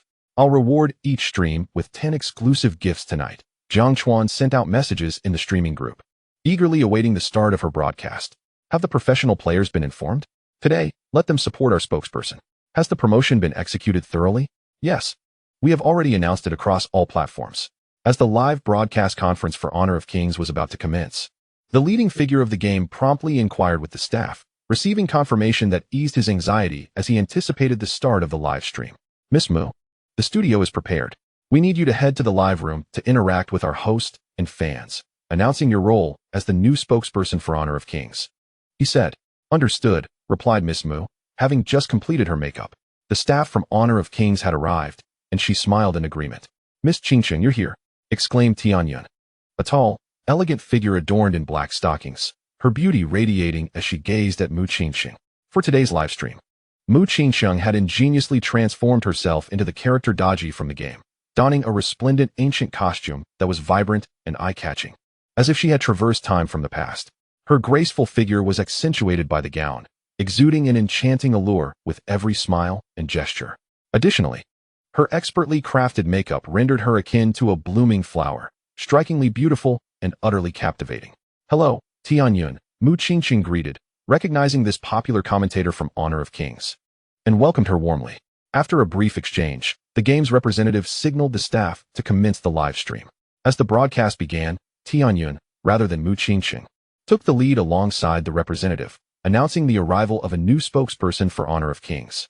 Let us welcome our new ambassador, Mu Qingqing, hailed as the singer of the new era. With that, Mu Qingqing appeared on screen. Wow, is that Daji? Absolutely stunning, perfectly embodying my vision of Daji. I love it. This spokesperson selection is exceptional. The fans erupted in excitement as Mu Qingqing, resembling Daji, appeared on screen. Though many were unfamiliar with her, her portrayal resonated with their image of Daji, earning their unanimous approval. Congratulations to Mu Qingqing for becoming the spokesperson for Honor of Kings. Fans showered her with virtual gifts, expressing their enthusiasm. As she entered the live stream, numerous prominent streamers flocked to congratulate her on her new role. Mr. Wong, was this your arrangement? Your influence is remarkable, managing to gather so many streamers to celebrate Mu Qingqing's appointment. This trending topic is sure to last a week. The staff was taken aback by the overwhelming turnout, especially as the number of viewers skyrocketed from 300,000 to 3 million within mere minutes. Mr. Wong, the viewer count is rapidly increasing. We need to upgrade our network equipment. Mr. Wong, our online viewers have reached 10 million. Mr. Wong, Yangmi has also joined the stream to boost Mu Qingqing's popularity. Mr. Wong, Hotbar has entered the stream to increase Mu Qingqing's visibility. Mr. Wong, one of the 4 heavenly kings, Lu Hua, has joined the stream to elevate Mu Qingqing's appeal. As various internet celebrities entered the stream, the broadcasting equipment was overwhelmed. In the next moment, numerous stars from the entertainment industry also showed up in Mu Qingqing's live room, pushing the viewer count to 50 million. However, as the count reached 50 million, the screen abruptly went black. Official team, what's happening? Why is the screen black? Fans began to flood the comments section. Official team, fix this immediately. We want to see our spokesperson. After 10 minutes, the official team finally restored the stream, revealing a staggering 80 million viewers. Mr. Wong was utterly astonished, realizing that inviting Mu Qingqing as their spokesperson was an astute decision. This live stream lasted 2 hours, peaking at 100 million viewers and dropping to no less than 50 million. With an array of virtual gifts, interactions, and connections, Mu Qingqing became an overnight sensation, eclipsing even the marketing efforts of Yangmi. At that moment, the entire internet was abuzz with only one video, Mu Qingqing's live stream. Xiao Gang, I've transferred 10 billion to you. Please ensure that the funds reach the brothers. Understood, Brother Jiang. The Steel Gun King was deeply impressed by Jiang Chuan's wealth and promptly replied with respect. Thank you all for your support today. I will join your streams tonight to express my gratitude. Jiang Chuan entered the live stream to convey his thanks, acknowledging the support he received from various streamers. Later that evening, Jiang Chuan visited several major live streams to express his appreciation, gifting 10 exclusive presents, which were met with sincere gratitude. Old Jiang, did you invite all these streamers to my live stream? Mu Qingqing, slightly tipsy, inquired. Yes, you seem to have had a drink. Make sure to rest well tonight. Jiang Chuan replied, noticing her inebriation with concern. Indeed, Mu Qingqing admitted, feeling the effects of the drink, aware of who had supported her. Once their call ended, Hong Jie personally escorted Mu Qingqing home. Xiao Chuan, I have investigated your assailants. They hail from the Southeast Asian branch of the Hell Organization. This organization is shrouded in mystery, and we have yet to pinpoint their headquarters, but we have located their Southeast Asian division in the City of Angels, Siam. Further details require additional inquiry. Since they have targeted you, they have declared themselves enemies of our Dragon Soul mercenary group. I will dispatch personnel to obliterate their division, ensuring they know the consequences of crossing us. After concluding the call with Mu Qingqing, Long Hun promptly contacted Jiang Chuan with this information. Brother Long, send some personnel over. I will personally annihilate this Southeast Asian division. They must understand that if they dare send assassins after me, I will uproot their headquarters. Jiang Chuan agreed to Long Hun's suggestion, intending to take matters into his own hands to destroy the Southeast Asian division, sending a clear warning. Should the Hell Organization remain defiant, he would not hesitate to locate their headquarters and obliterate them entirely. Chapter 72. Flying to Siam to investigate the Hell Organization. Long Hun sensed Jiang Chuan's murderous intent and recognized that it was impossible to dissuade him, remaining silent. Long Hun could not fathom Jiang Chuan's true strength. They had sparred before, and Long Hun understood that Jiang Chuan had surpassed him significantly. He trusted Jiang Chuan's abilities and promptly dispatched a top-tier team from the Dragon Soul mercenary group to Siam. Old Liu, immediately arrange a private route to Siam. I must travel to Siam. Jiang Chuan concluded his call with Long Hun and promptly dialed Liu Yong. All right, Mr. Jiang, Liu Yong replied without inquiring about the reason, readily acquiescing. An hour later, utilizing his privileged capabilities, Liu Yong successfully secured the flight route, allowing Jiang Chuan to board a private jet to the Kingdom of Siam at his convenience. Mr. Jiang, we have a subsidiary in Siam, and the head of the subsidiary is our trusted confidant. You can contact him anytime. I have sent you his phone number. Liu Yong informed Jiang Chuan before concluding their conversation. Thank you for your efforts, Liu, Jiang Chuan expressed with satisfaction upon hearing Liu Yong's arrangements. After hanging up, he proceeded directly to the private jet, preparing for his journey to Siam. Mr. Jiang, will you be traveling alone this time? The pilot and flight attendants, who had been waiting, respectfully inquired upon his arrival. Yes, prepare for takeoff and take me to Siam. Once we arrive, you may enjoy some leisure time there. I will cover all expenses. When it's time to return, I will contact you, Jiang Chuan replied, offering a gentle smile to the crew. Thank you, Mr. Jiang, they chorused, their faces lighting up with gratitude. After a smooth 4-hour flight, Jiang Chuan successfully landed at a private airport in Siam. Welcome to the Kingdom of Siam, Mr. Jiang. A young man in his 30s greeted him with a deep bow, displaying utmost respect. You must be Song Pa? Jiang Chuan inquired with a smile. Yes, Mr. Jiang. I am Song Pa, the head of the Tianxia Group's Siam subsidiary, he replied respectfully, lifting his gaze to meet Jiang Chuan's. As Song Pa raised his head, Jiang Chuan noted his features, a typical Siamese appearance with dark skin, a broad flat nose, prominent teeth, full lips, and large, bright eyes. Is our vehicle ready? Jiang Chuan asked, nodding at Song Pa. It is ready and can depart at any time, Song Pa assured him.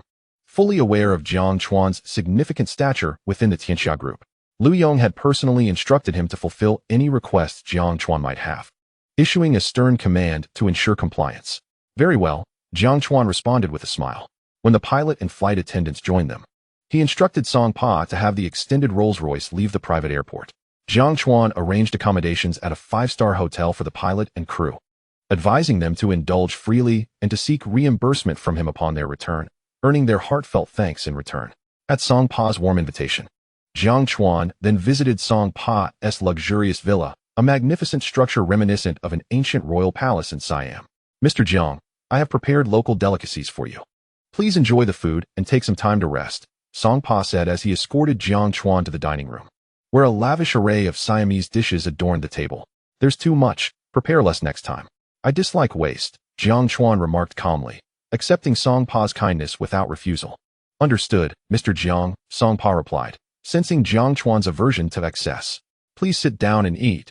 I cannot consume all this alone. If there are leftovers, let the staff enjoy them. I abhor wastefulness, Jiang Chuan encouraged, noting Song Pa's anxious demeanor.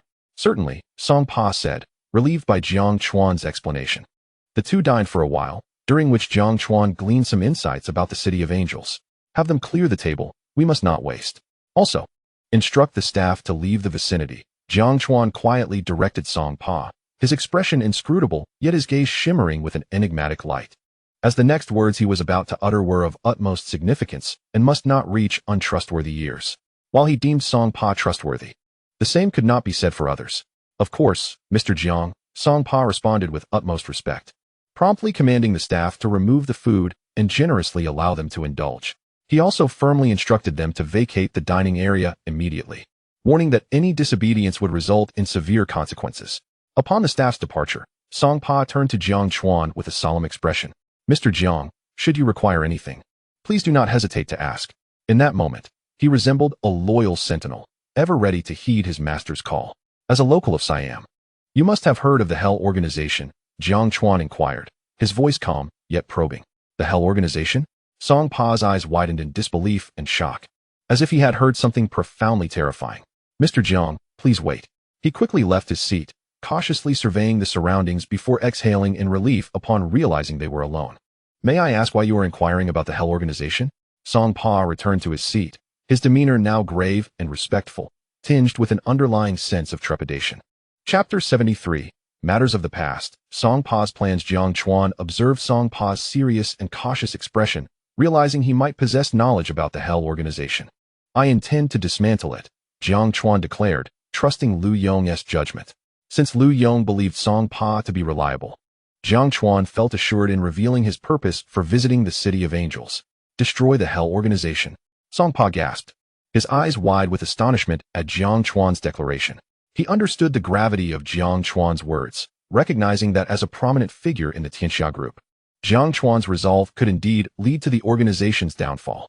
Taking a deep breath, Song Pa made a decision. Mr. Jiang, I am well aware of the Hell Organization. I have even had dealings with them, he stated solemnly, fear evident in his eyes as a slight tremor coursed through his body. Jiang Chuan remained silent, simply observing Song Pa. I remember this incident from 8 years ago when Mr. Liu arrived in Siam to establish the Tianxia Group's subsidiary. He found me in a precarious situation and offered me an opportunity to become the head of the subsidiary. I am profoundly grateful for this chance and have dedicated myself to its success, working tirelessly to expand the group's business, Song Pa recounted. Although the Tianxia Group is the foremost conglomerate in the world, its standing in the Kingdom of Siam is precarious, leading to considerable suppression from local enterprises. These native organizations have indeed sought to undermine our subsidiary. However, I am fortified by the unwavering support of General Liu and the financial backing of our headquarters, rendering their attempts to expel us utterly futile. Consequently, these groups resorted to insidious tactics, engaging the newly established underworld faction known as the Hell Organization. Within a mere year, this faction has ascended to become one of the 3 principal underground powers in the City of Angels, boasting a legion of audacious henchmen who have inflicted substantial disturbances upon our subsidiary, instilling fear in our employees to the point of their absence from work. Fortunately, being a local, I was able to seek assistance from the most formidable underground organization in the City of Angels, the Brahmins. After their intervention, the Hell Organization's henchmen ceased their disruptive activities at our subsidiary. Though the Hell Organization refrained from overt aggression, they clandestinely dispatched assassins. Fortunately, I had prepared for such eventualities. Otherwise, both myself and the senior executives I have cultivated would have fallen to their blades. We evaded the initial wave of assassins, but the Hell Organization quickly dispatched a second wave, resulting in fatalities among our senior staff. I have learned that as long as the assassination order remains in effect, the Hell Organization will not relent, perpetually pursuing us until we are eradicated. Initially, I dismissed this threat, believing that securing formidable protection would deter the Hell Organization from further attempts on our lives. However, a year later, I realized my miscalculation. Despite our efforts to secure protection, the Hell Organization relentlessly pursued us, each assassination attempt inflicting severe losses on our hired guards and diminishing our senior personnel to the point where no one dared to ascend to high ranks within the Tianxia Group. In light of the precarious situation for both our subsidiary and its executives, I reluctantly sought to negotiate a delineation of interests with the leaders of these groups. Although this resulted in diminished benefits, it also led to the rescinding of the assassination order, thereby concluding our conflicts with the Hell Organization. Song Pa recounted the events of that year in detail. The Hell Organization in the City of Angels is not merely a band of assassins, but one of the 3 major underground factions, deeply entrenched and formidable. To obliterate the Hell Organization entirely would be a monumental challenge. I understood your intent. Please assist me in contacting the head of the Brahmins, as I wish to discuss a potential alliance. Upon hearing Song Pa's account, Jiang Chuan recognized the complexity of the Hell Organization's presence in the City of Angels. It was clear that dismantling them single-handedly was an impossibility, necessitating the forging of alliances. Mr. Jiang, do you intend to enlist the Brahmins in our endeavor? Song Pa inquired, a wry smile gracing his lips as he grasped Jiang Chuan's meaning. Indeed, Jiang Chuan replied candidly. They are unlikely to acquiesce. Song Pa, noting Jiang Chuan's forthrightness, could only respond with a resigned smile. Why such certainty? Jiang Chuan questioned, puzzled by Song Pa's conviction. The Hell Organization, having grown formidable over several years, clashed with the Brahmins, resulting in significant losses for the latter. Yet, the Hell Organization's assassins, elusive as shadows, struck down numerous Brahmin leaders overnight, inflicting severe casualties. The two factions, one wielding underground influence and the other, lethal prowess, found themselves in a stalemate, ultimately reaching an agreement to coexist peacefully. Song Pa revealed to Jiang Chuan that conflicts had indeed erupted between the two organizations, culminating in a peace accord. Jiang Chuan, intrigued by this revelation, regarded Song Pa with a thoughtful expression. I am, in fact, the younger brother of the Brahmin leader, Song Zan. I hope, Mr. Jiang, that you will keep this information confidential. Apart from General Liu, no one else is privy to this. Song Pa disclosed his identity, aware that Liu Yong, during a previous phone call, had urged him to assist Jiang Chuan, assuring him that aiding Jiang would yield unexpected benefits. Now, hearing Jiang Chuan's intention to dismantle the Hell Organization, Song Pa shared his subsidiary's experiences to capture Jiang Chuan's attention, hoping to persuade him to seek Brahmin assistance against the Hell Organization. His animosity towards the Hell Organization was deeply personal, as they had not only slain the executives he had nurtured but had also taken many Brahmin leaders, who were his kin, given that the Brahmins were a family enterprise. Chapter 74. The Path to Cooperation. Are we qualified? Jiang Chuan, now aware of Song Pa's identity, wore a more enigmatic smile, his gaze as profound as a black hole, sending chills down Song Pa's spine. A wave of primal fear enveloped him, and he found himself swallowing hard under Jiang Chuan's penetrating stare, feeling vulnerable. You revealed your subsidiary's plight because you knew I was targeting the Hell Organization, intending to draw out the Brahmins and illuminate the conflict between them and the Hell Organization. Once you articulated this, it would lead me to seek you out for collaboration against the Hell Organization. Am I correct? Jiang Chuan surmised, observing Song Pa's widened eyes and astonished expression, which mirrored his own disbelief. You need not speak. I have discerned the truth. Jiang Chuan interjected with a casual laugh. Sensing Song Pa's inclination to elaborate, possessing enhanced physical abilities and advanced psychological insights, Jiang Chuan had reached the pinnacle in psychological studies. Next time, be forthright with your intentions. I wish to avoid any machinations directed at me.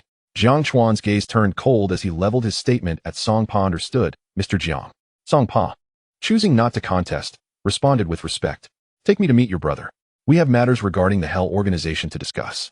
Jiang Chuan spoke slowly, his previously indifferent gaze now clear and serene, like a placid lake.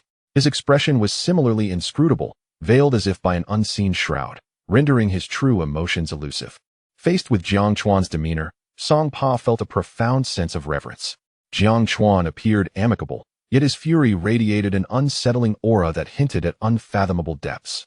Song Pa recognized the danger posed by such individuals, having encountered Liu Yong in a similar vein, and now Jiang Chuan embodied the same formidable essence. Truly, a significant figure from the headquarters, Song Pa mused inwardly. Very well, Mr. Jiang, I shall escort you now. Song Pa respectfully acknowledged Jiang Chuan and promptly contacted the driver, and together they proceeded to Song Zan's stronghold. Song Zan's stronghold lay on the outskirts of the City of Angels, within a sprawling estate.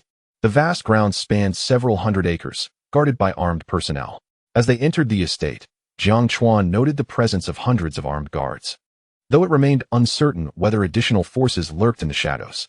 Escorting Jiang Chuan, Song Pa led him directly to his elder brother. Song Pa's brother bore a striking resemblance to him.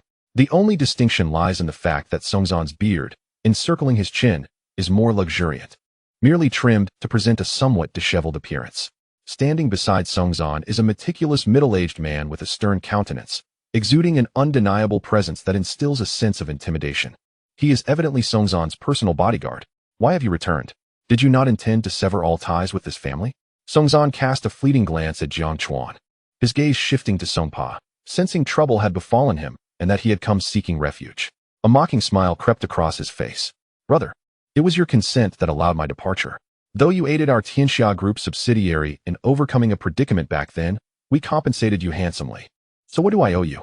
Moreover, I am not here to seek your assistance, but rather to offer mine, Songpa calmly articulated, his demeanor unperturbed by the sarcasm in Songzan's tone. Assist me? Are you jesting? Do you plan to have everyone from your Tianxia Group become mere lackeys? Such a notion is beneath the Brahmins, who regard your lot as utterly incapable. Songzan couldn't help but laugh derisively, his expression dripping with scorn. Songpa's brow furrowed slightly at his brother's disdain, preparing to retort when Jiang Chuan interjected. I asked Songpa to bring me here with the intention of collaborating against the Hell organization. And who are you? With what authority do you speak here? Do you not see we are engaged in conversation? Upon hearing Jiang Chuan's voice, Songzan's brow knitted together, a cold glint emerging on his rugged face as he admonished Jiang Chuan with a fierce glare. Are you challenging me? Jiang Chuan's countenance remained serene. Yet a menacing aura surged from him, his eyes ablaze with fury as he moved with lightning speed. Boss, be careful. The bodyguard beside Songzan, witnessing Jiang Chuan's sudden movement, shouted a warning, swiftly positioning himself to shield Songzan. Get out of my way. Jiang Chuan bellowed at the bodyguard. In that instant, Jiang Chuan's presence was as unstoppable as a sword drawn from its sheath. He unleashed a punch that sent Songzan's bodyguard flying, his defenses utterly worthless against Jiang Chuan's might. Do I not have the right to converse with you? After dispatching the bodyguard, Songzan reacted swiftly, drawing his handgun, but before he could pull the trigger, Jiang Chuan effortlessly seized the weapon, pointing it at Songzan's head. Mr. Jiang, please, do not act rashly. My brother harbors no ill intentions, Songpa hastily implored, taken aback by the sudden turn of events. Do I have the right? Songzan, now at the mercy of Jiang Chuan's firearm, initially felt a flicker of fear. Yet, being the godfather of the Siamese underworld, his mental fortitude quickly subdued his trepidation. He gazed deeply at Jiang Chuan, a faint smile gracing his lips. I did not come here to be your adversary. If you wish, consider this day as though I never arrived. Should you agree, once I dismantle the Hell Organization branch, you may claim all its territory. Jiang Chuan, recognizing the adaptable nature of Songzan, understood he was in the presence of a true formidable figure. Such individuals are typically daunting. Yet Jiang Chuan remained unfazed, directly presenting his terms. Your prowess is commendable, yet singular strength cannot obliterate the Hell Organization. Why should I align with you and your entire Brahmin sect? Songzan's demeanor turned icy upon hearing Jiang Chuan's proposition of territory, and he scoffed openly. Songpa, hearing his brother's words, paled visibly, yet he realized it was not the moment to speak. He could only hope Jiang Chuan would not take offense. Who says I am alone? Jiang Chuan retorted with a cold smile. What do you mean? Songzan's eyes narrowed, scrutinizing Jiang Chuan intently. Jiang Chuan remained silent, a cryptic smile playing on his lips, leaving Songzan bewildered. Shall we make a wager? Jiang Chuan proposed, a grin breaking across his face. What kind of wager?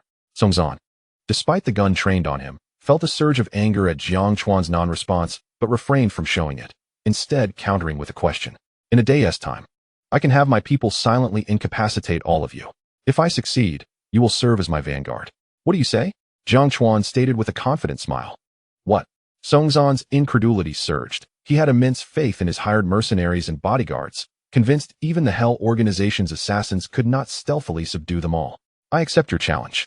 Should your men manage to incapacitate us without a sound, I shall become your vanguard. Songzan agreed without hesitation. Very well, I shall take my leave now. Jiang Chuan, upon receiving Songzan's acceptance, tossed the handgun back to him and turned to exit, unconcerned about whether Songzan would shoot him in that moment. Jiang Chuan held firm confidence in his own abilities. Watching Jiang Chuan depart, Songzan's expression fluctuated between contemplation and rage. He considered shooting Jiang Chuan or summoning his men to converge upon the estate and eliminate him, yet ultimately restrained himself. Jiang Chuan's power had thoroughly intimidated him. The ease with which he dispatched his top-tier bodyguard was a stark reminder of Jiang Chuan's strength. Brother, I shall take my leave, Songpa called out to Songzan, hastily following Jiang Chuan. Mr. Jiang, have you arranged for others to come to Siam? As they exited the estate together, Songpa could not suppress his curiosity. Do you truly think I would confront the Hell Organization alone? Jiang Chuan quipped in response to Songpa's question with a smile. Songpa's mind began to form conclusions. He understood Jiang Chuan's background and had a grasp of his capabilities. He realized that the personnel Jiang Chuan had summoned would undoubtedly surpass even the elite bodyguards surrounding his brother. Mr. Jiang, Since you have arranged for support, why then collaborate with my brother? With your strength and your personnel, you could easily dismantle the Hell Organization branch. As he drove, Songpa finally voiced his lingering doubts. Indeed, I have always believed the Hell Organization to be lurking in the shadows, unaware that they have developed into an underground force here in Siam. My forces will not be excessive, thus I require another faction to eradicate the Hell Organization completely. Once I act, I intend to leave no trace. Jiang Chuan replied with a light laugh. Upon hearing this, Songpa chose not to press further. Upon returning to his villa, he arranged for the finest accommodations for Jiang Chuan to rest. Jiang Chuan did not respond immediately. Instead, he replied to Mu Qingqing and others, informing them of his arrival in the kingdom of Siam for some matters. He assured them that he would return to Magic City as soon as these affairs were concluded. After sending the message, Jiang Chuan entered the live streaming room to embark on his rewarding journey. The following day, the strongest team arranged by the Dragon Soul successfully arrived in Siam. Dragon King, we have reached the kingdom of Siam. Where are you located? As Jiang Chuan was still lost in slumber, the phone rang. Upon answering, a cold and stern voice resonated in his ear. Are you Longya? Recognizing the identity of the caller from the designation, Jiang Chuan chuckled softly and inquired, Yes. How many of you have come? I have sent someone to pick you up. He added. Upon learning that 30 individuals had arrived in Siam, he responded with a light-hearted laugh. After concluding the call with Longya, Jiang Chuan contacted Songpa, requesting him to dispatch someone to escort Longya and his companions to the villa. Understood, Mr. Jiang, Songpa acknowledged, promptly arranging for personnel to retrieve Longya and the others. As the world's premier mercenary group, the Dragon Soul Mercenary Corps boasted 3 formidable teams, the Longya Squad, the Longlin Squad, and the Fonglin Squad. Each comprised 30 members, making a total of 90 elite individuals at the core of the Dragon Soul Mercenary Corps, representing the pinnacle of strength within the organization. When the 30 members of the Longya Squad arrived at the villa, Jiang Chuan awaited them eagerly. Dragon King. The 30 squad members disembarked from the vehicle, led by a seemingly ordinary young man with an indifferent demeanor and a chilling presence. Behind him followed 29 equally youthful companions, who immediately recognized Jiang Chuan despite this being their first encounter. Having seen his photograph before, they identified him at first glance. Jiang Chuan responded with a smile upon hearing their address. I wish to challenge you. Longya's gaze fixed on Jiang Chuan, his calm eyes igniting with fervent battle spirit. A martial enthusiast, he relished the prospect of testing his mettle against formidable opponents. His strength was second only to that of Long Han within the Dragon Soul Mercenary Corps. And having heard tales of Jiang Chuan's prowess surpassing his own, he was eager to gauge Jiang Chuan's capabilities and ascertain his worthiness to lead the Longya Squad into battle. Although it was Jiang Chuan's first meeting with Longya, he had been informed of Longya's reputation as a martial fanatic who thrived on challenging those stronger than himself. Defeating him would earn Jiang Chuan the respect and support of Longya. Very well, Jiang Chuan agreed with a smile. This initial encounter provided a straightforward method to gain their approval, by demonstrating the disparity in their strengths through combat. Let us begin. They prepared to engage in battle, the spacious surroundings providing ample room for their confrontation. Dragon King, be cautious, Longya cautioned, having been advised by Long Han about Jiang Chuan's formidable strength. With that, he surged forward, launching the first assault. Jiang Chuan, observing Longya's advance, smiled contentedly, recognizing the strength before him and refraining from underestimating his opponent. The two clashed with intensity. After 15 exchanges, Longya found himself outmatched and ultimately defeated. Dragon King, I concede. Your strength indeed surpasses Long Han's. You are the most formidable individual I have encountered, Longya declared, admiration evident in his eyes as he respectfully acknowledged Jiang Chuan's superiority. The other members of the Longya Squad, witnessing Longya's swift defeat, remained silent but regarded Jiang Chuan with respect and recognition. In this single confrontation, Jiang Chuan had thoroughly conquered the 30 members of the Longya Squad. Chapter 76, A Taste of Strength. Following Song Zan rest well, we have a mission tonight. Songpa had instructed the staff to prepare rooms and meals, and Jiang Chuan smiled at Longya and his team. Understood, Dragon King, Longya replied, uncertain of their purpose for being there, as Long Han had only informed them to follow Jiang Chuan's orders. The 30 members of the Longya Squad entered the villa and, without any hesitation, began to feast on the food laid out before them. After their meal, they returned to their respective rooms to rest. As night descended, Songpa returned to the villa. At that moment, Longya and his team remained in their rooms, not having emerged for dinner. Jiang Chuan and Songpa dined together. Do not disclose this information to your elder brother, considering our wager. As for other matters, rest assured.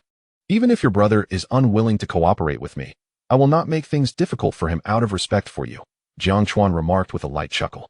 Thank you, Mr. Jiang, Song Pa responded, understanding Jiang Chuan's intent and expressing his gratitude. As the night deepened, Jiang Chuan and Song Pa joined the Longya squad in their operations. They arrived outside Song Zan's estate, where Jiang Chuan briefed them on the mission. No fatality was permitted, only incapacitation was allowed, and they must not be discovered. There was no time constraint. Understood. Let us proceed. Jiang Chuan observed the Longya squad, clad in stealth attire, appearing remarkably professional. He was uncertain of their true capabilities, and this mission served as a test of their real strength. While Jiang Chuan and Song Pa engaged in the assault, they stood outside the estate, exhaling smoke rings as they awaited news from Longya. Time passed swiftly.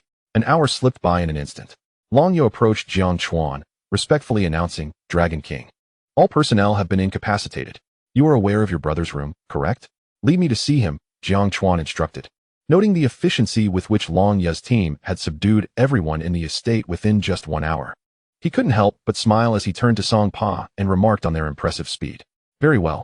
Song Pa was astonished, unable to fathom how the Longya squad managed to incapacitate everyone in the estate in such a short time.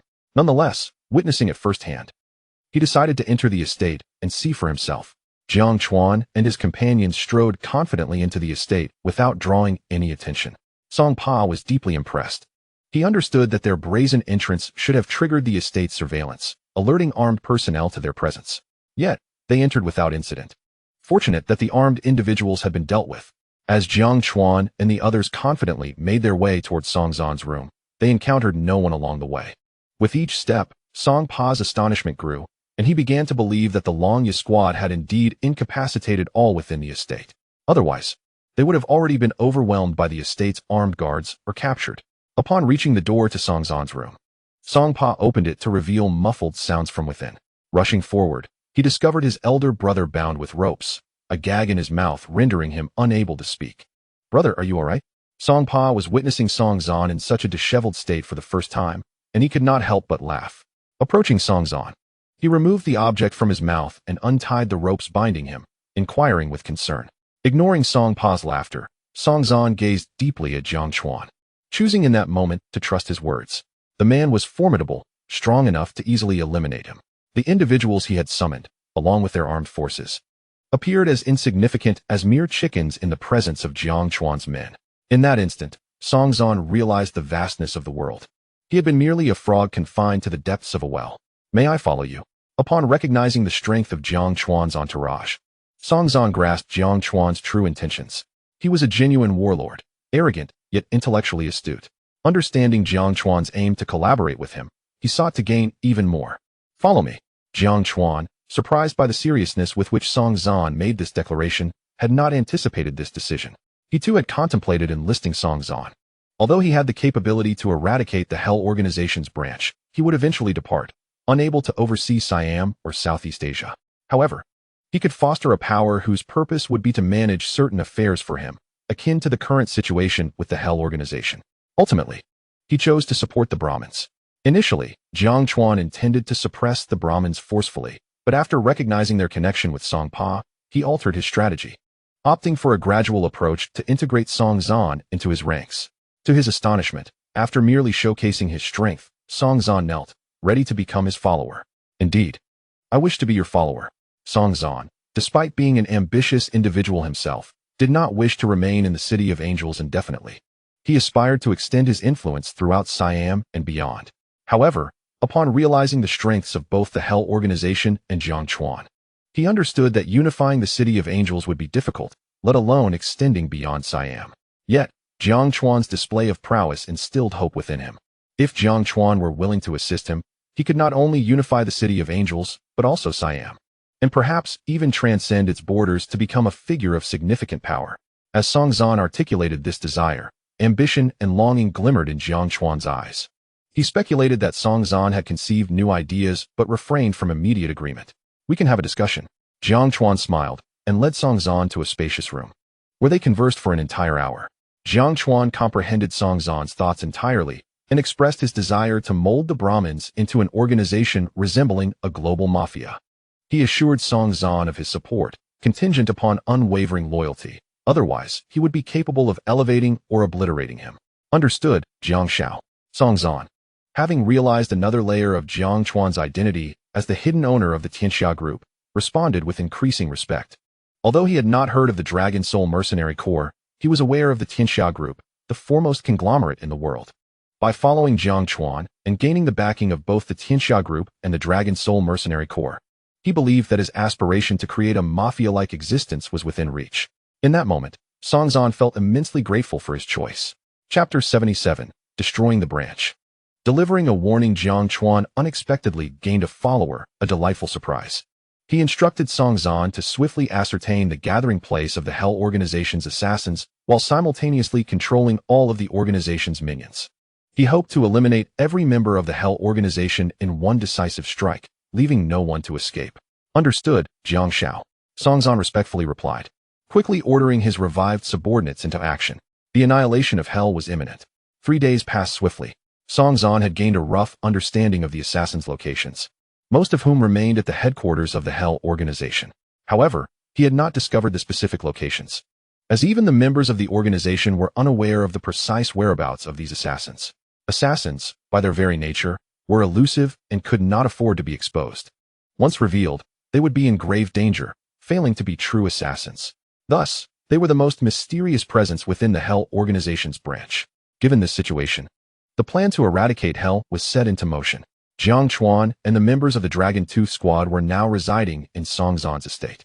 Upon receiving the news, he pondered for a moment before decisively issuing commands.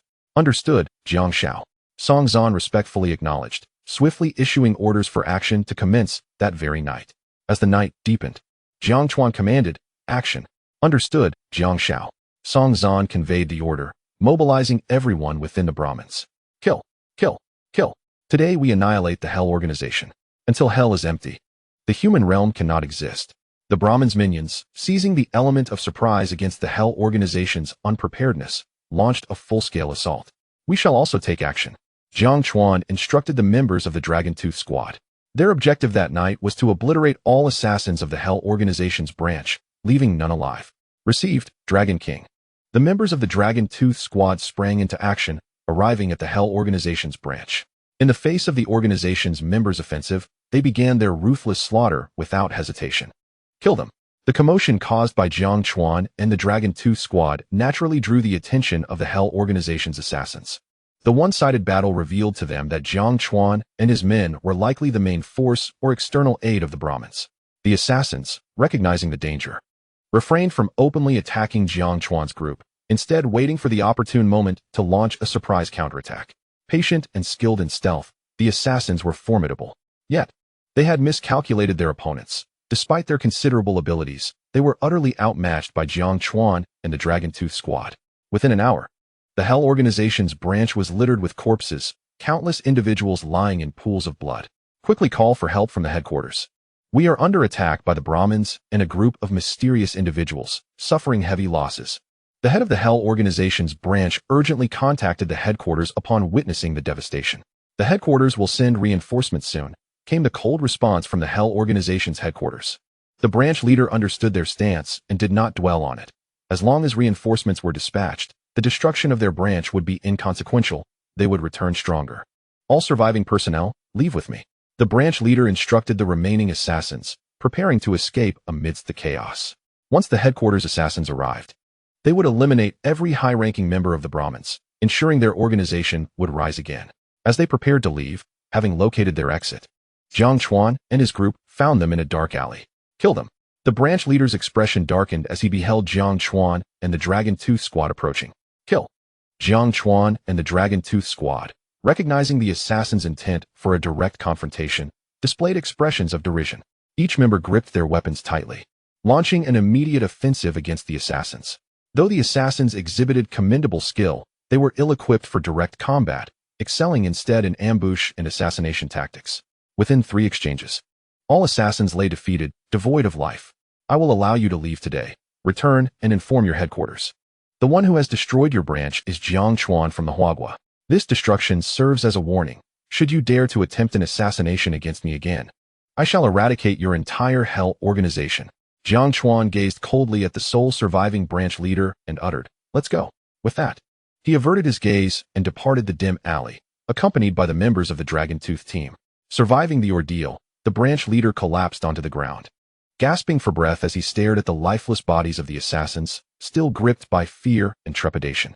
"Hurry and leave," he urged himself, enduring his physical discomfort as he swiftly exited the alley from another direction. "Headquarters, our hideout has been discovered, and all of my assassins have been killed except for me. The one who eliminated our branch's assassins must be reported to headquarters. This attack was merely a warning. If we dare to assassinate him again, he will obliterate our entire organization." The branch leader, relieved to be alive, immediately contacted headquarters and relayed the events without concealment. "I understand. I will inform the higher-ups. As for you, return to headquarters." The headquarters personnel responded calmly, without further comment. "All right," the branch leader replied, relieved at the prospect of returning to safety. The personnel promptly communicated the incident to the upper echelons. "Who is Jiang Chuan from Huagua?" one of the higher-ups inquired. "I suspect he is merely an ordinary individual commissioned for assassination by a wealthy Huagua figure, yet he possesses the capability to dismantle our entire Hell branch." "Humph. Regardless of whether he is an ordinary person or someone of significance, his audacity to destroy our branch is tantamount to a declaration of war against our organization. We must eliminate him." Given Jiang Chuan's demonstrated strength, the consensus among the higher-ups was that any attempt to kill him would exact a severe toll. "I suggest we abandon the assassination and seek no retribution." A heated debate ensued, with opinions divided. Some insisted on avenging their honor, while others deemed it unwise to provoke an unknown entity, risking further depletion of the organization's resources. Unable to reach a consensus, the Hell organization postponed the discussion, redirecting their focus toward the Southeast Asia branch. Chapter 78, a nanometer lithography machine, departing for home. The leadership of the Hell organization reached a unanimous decision regarding the Southeast Asia branch, total protection.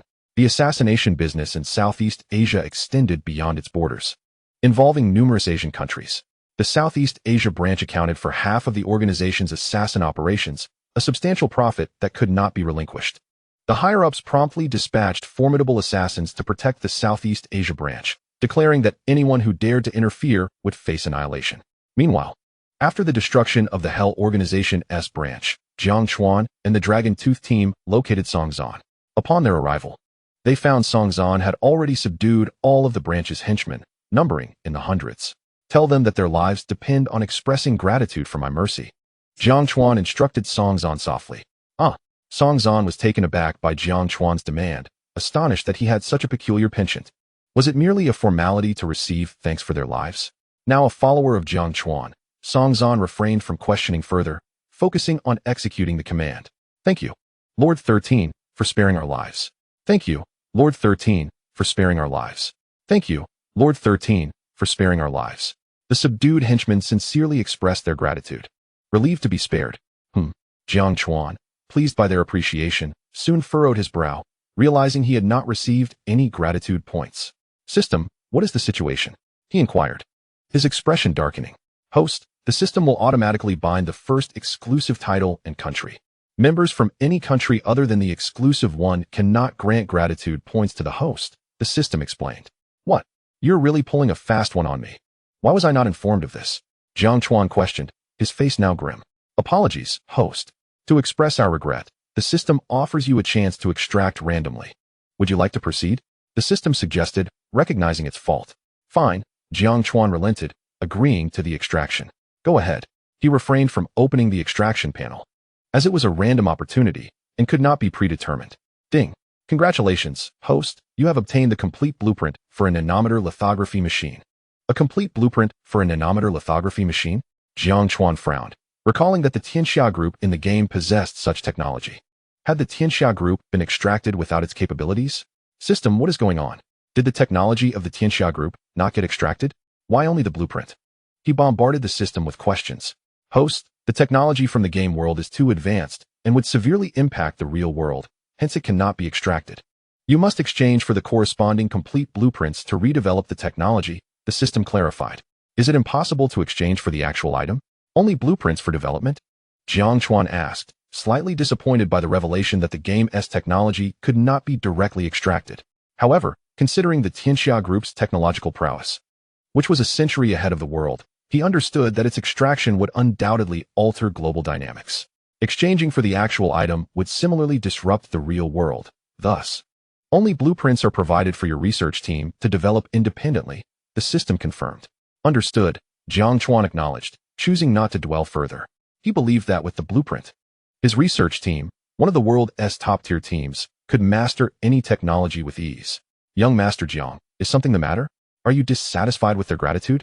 Song Zhan observed Jiang Chuan's fluctuating expression, which shifted from joy to discontent. Oh, I'm fine. Let them go, Jiang Chuan instructed. You and Dragon Tooth, come with me for a brief meeting. The two followed him to a study within the manor. The Hell Organization branch has been destroyed, and I have issued them a warning. Whether they will send powerful individuals for protection remains uncertain. Therefore, Dragon Tooth and your team will temporarily remain in Siam to protect Song Zhan and the Brahmins. Should the Hell Organization dare to intervene, show them no mercy. If they dare to come, annihilate them all. Jiang Chuan commanded, his tone resolute. Understood, Dragon King, Dragon Tooth replied without hesitation. Praise be. You must swiftly seize control of the City of Angels and indeed the entirety of Siam. Only by mastering Siam can you take the first step towards fulfilling your ambitions, enabling you to pursue further aspirations. During this time, Longya and the Longya team will assist you. When you achieve the initial phase of your ambitions, it is imperative to acquire intelligence as well.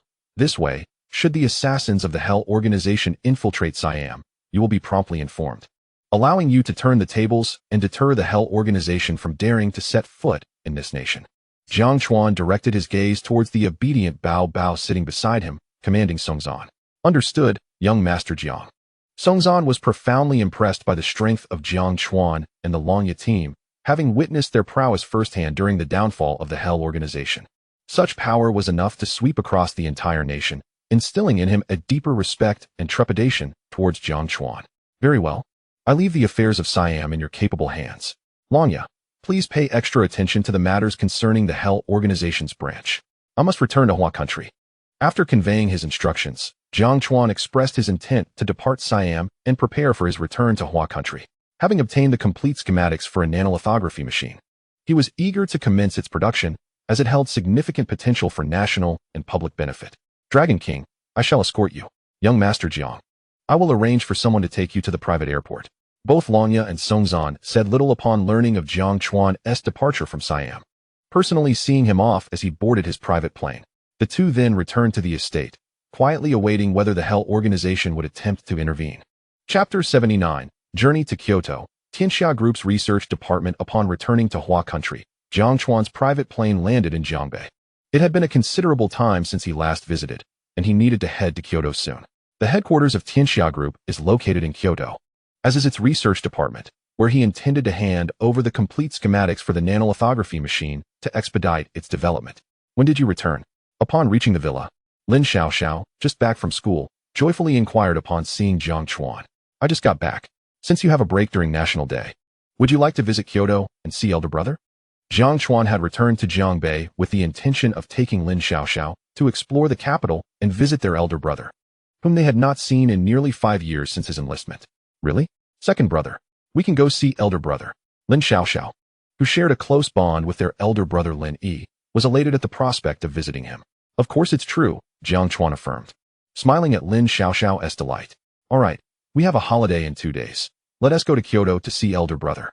Lin Xiaoxiao was thrilled at the opportunity to reunite with her elder brother after 5 long years, whom Jiang Chuan agreed with a smile. After dinner, they returned to their rooms. Jiang Chuan informed Mu Qingxing and Su Jia of his return to Jiangbei and his plans to take his younger sister to Kyoto in 2 days. Old Jiang, when you go to Kyoto, count me in. I've never been to the capital, and I'd love to see the flag-raising ceremony. I have an activity to attend during National Day, but once it's over, I'll come find you in Kyoto. Su Jia could not miss the chance to join Jiang Chuan in Kyoto. Mu Qingxing, now quite popular, had numerous activities lined up for the holiday, but promised to carve out time to meet them in Kyoto. All right, see you in Kyoto then.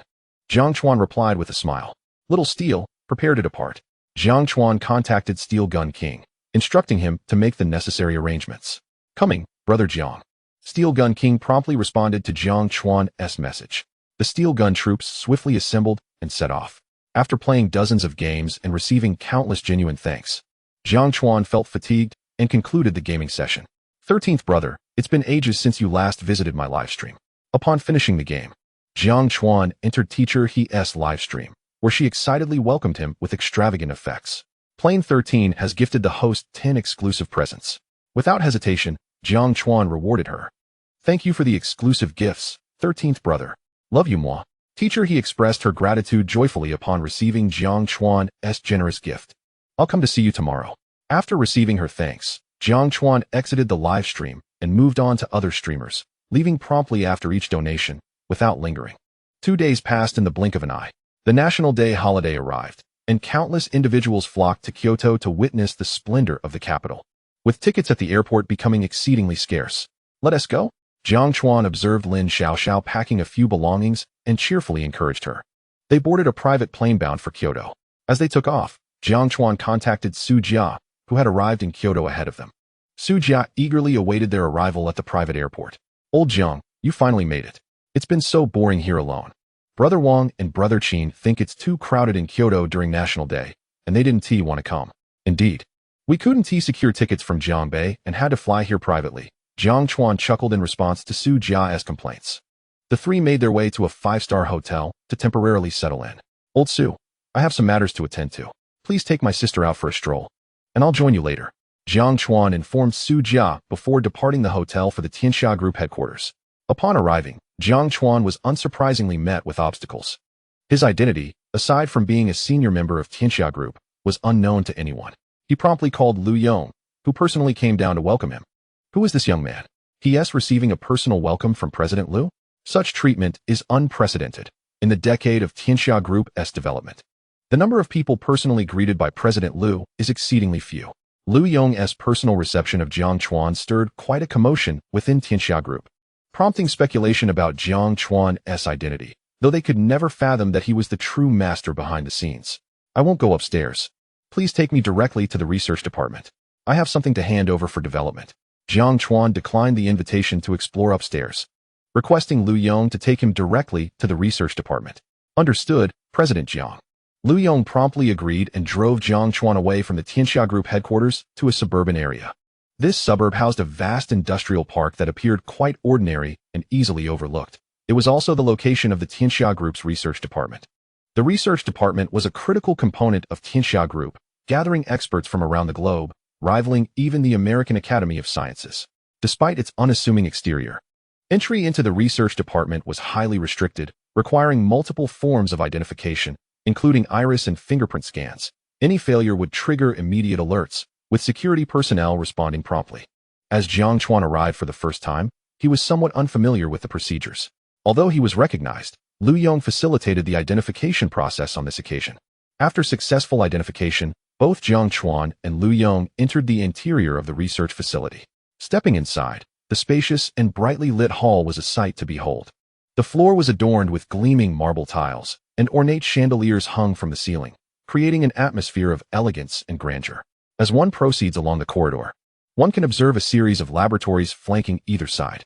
These laboratories are equipped with state-of-the-art instruments, where an array of intricate and precise apparatus is neatly arranged, emitting a faint glow. The workbenches are adorned with numerous bottles and jars, reagents, and samples, as researchers clad in white lab coats are deeply engrossed in operating the machinery, their focused expressions seemingly oblivious to the passage of time. In addition to the laboratories, there are functional areas such as a library, conference rooms, and offices.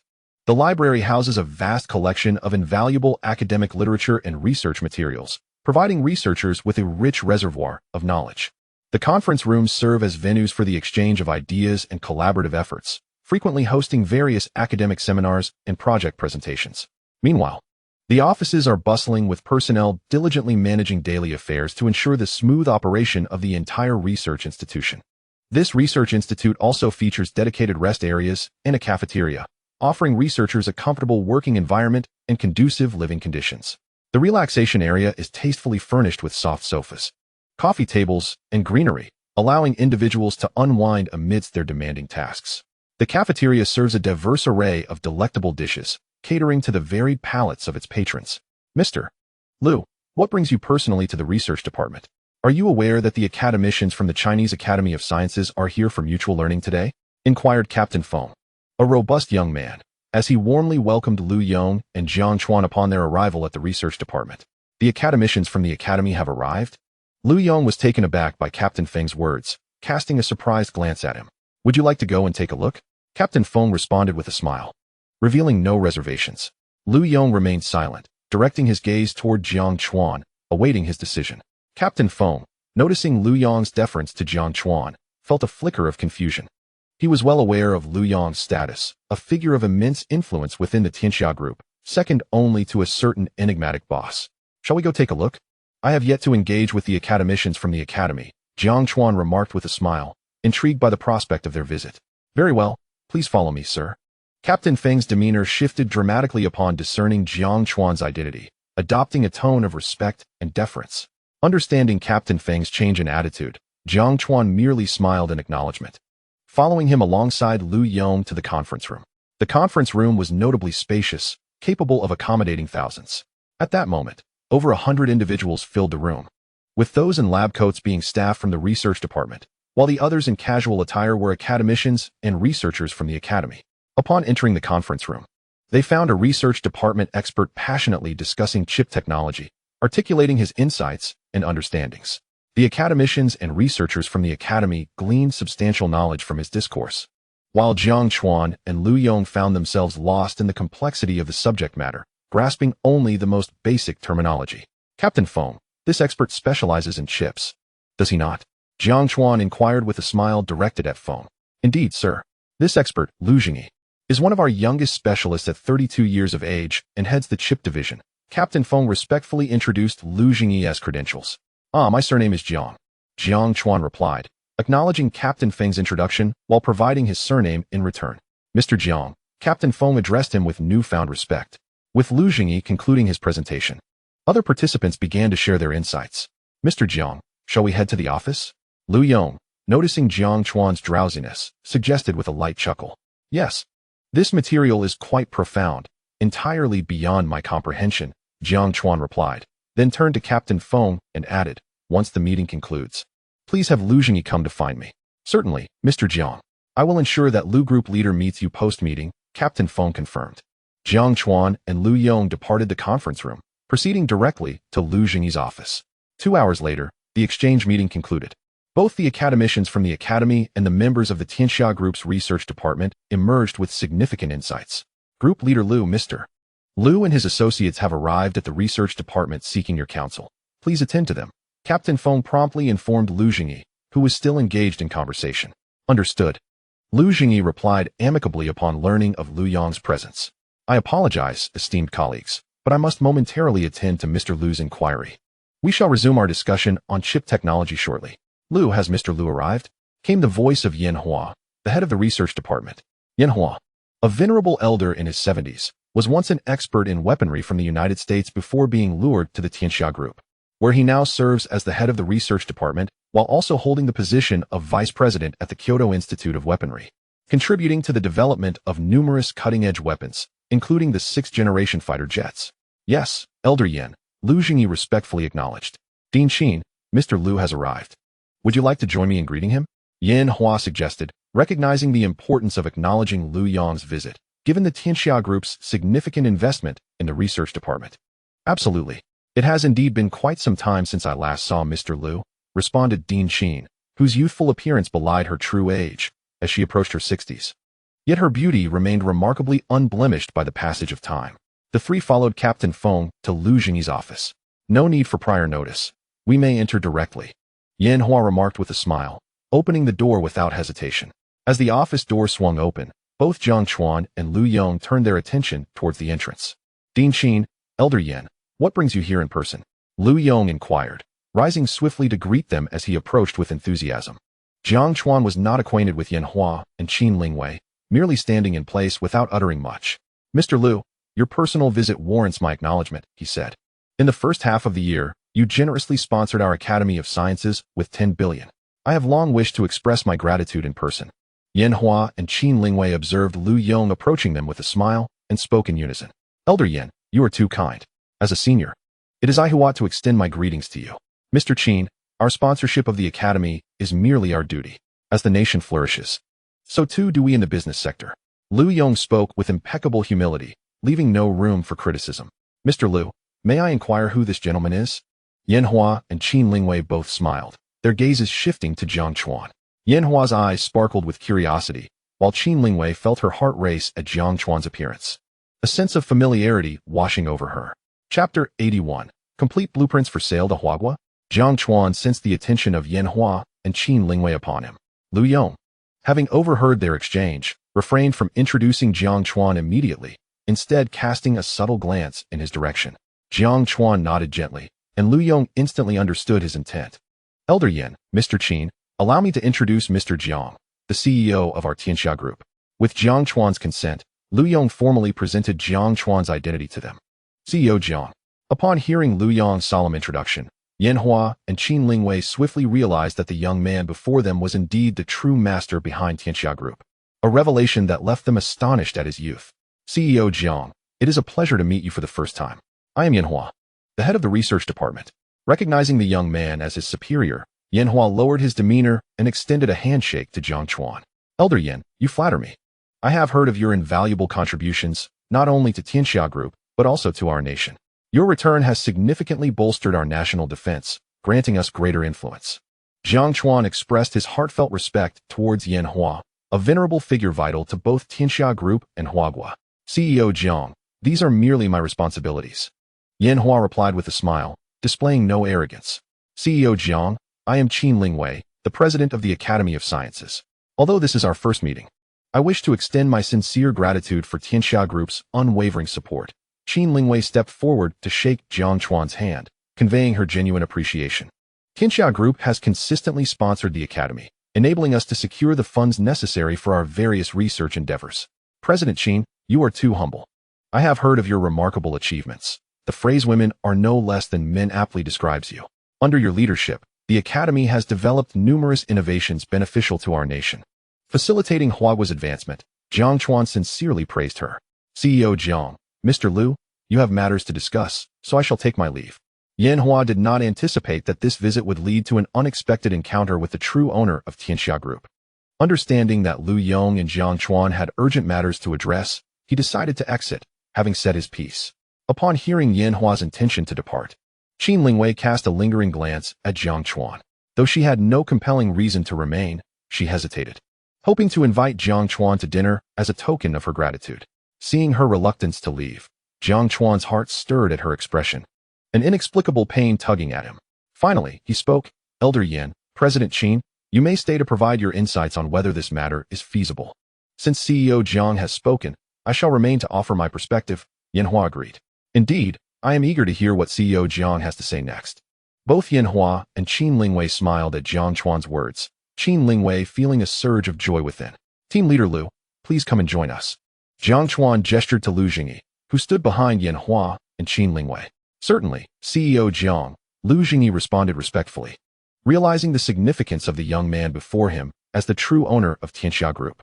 Team Leader Lu, I have a blueprint for you to assess its feasibility. Jiang Chuan smiled as he presented a complete design of a nanolithography machine extracted from the game world. So extensive? Lu Jingyi exclaimed as he received the blueprint. Its contents overwhelming enough to fill the entire office. His curiosity piqued. He wondered about the blueprint's purpose. What is this? Upon glancing at the blueprint, he immediately recognized its significance. CEO Jiang, where did you acquire this blueprint? Lu Jingyi's eyes sparkled with excitement, his astonishment and joy evident on his face. Friendly reminder to the host. Do not expose the existence of the system. If the host reveals the system's existence, all acquired entities will vanish, and the system will unbind immediately. Jiang Chuan, observing Lu Jingyi's exuberance, surmised that the blueprint would indeed prove successful. He contemplated disclosing the system's existence, but the system swiftly interjected with a warning. You need not concern yourself with how I obtained this blueprint. Merely understand that possessing it will enable the creation of what I desire, Jiang Chuan stated with a smile, urging Lu Jingyi to focus solely on its feasibility. I understand. CEO Jiang, please give me a moment. Lu Jingyi comprehended Jiang Chuan's reluctance to divulge further information. He promptly agreed and began scrutinizing the blueprint, his gaze scanning its contents. After 10 minutes, he took a deep breath, striving to contain his excitement. CEO Jiang, I can guarantee with absolute certainty that based on this blueprint, we can indeed manufacture a nanolithography machine. despite his efforts to remain composed. His voice betrayed his exhilaration as he confidently proclaimed, "What? A nanolithography machine? Team Leader Liu, is this true? This blueprint is for a nanolithography machine?" Yan Hua and Qin Lingwei, stunned, turned to Lu Jingyi with incredulity. "Elder Yan, President Qin, although our research directions may differ, you possess some understanding of lithography machines. Examine the blueprint for yourselves, and you will comprehend its implications. Mastering this blueprint will allow even average researchers with a basic foundation to produce a nanolithography machine. It is simply astounding." Lu Jingyi, recognizing the astonished expressions on Yan Hua and Qin Lingwei's faces, wryly smiled as he handed the blueprint to them. Jiang Chuan observed the scene, remaining silent, a subtle smile gracing his lips. Lu Yong, catching wind of Lu Jingyi's declaration, cast a deep look at Jiang Chuan, finding the young man even more enigmatic. "This is truly remarkable. Mastering this blueprint will allow for the creation of a nanolithography machine, without any technical difficulties, merely a matter of time.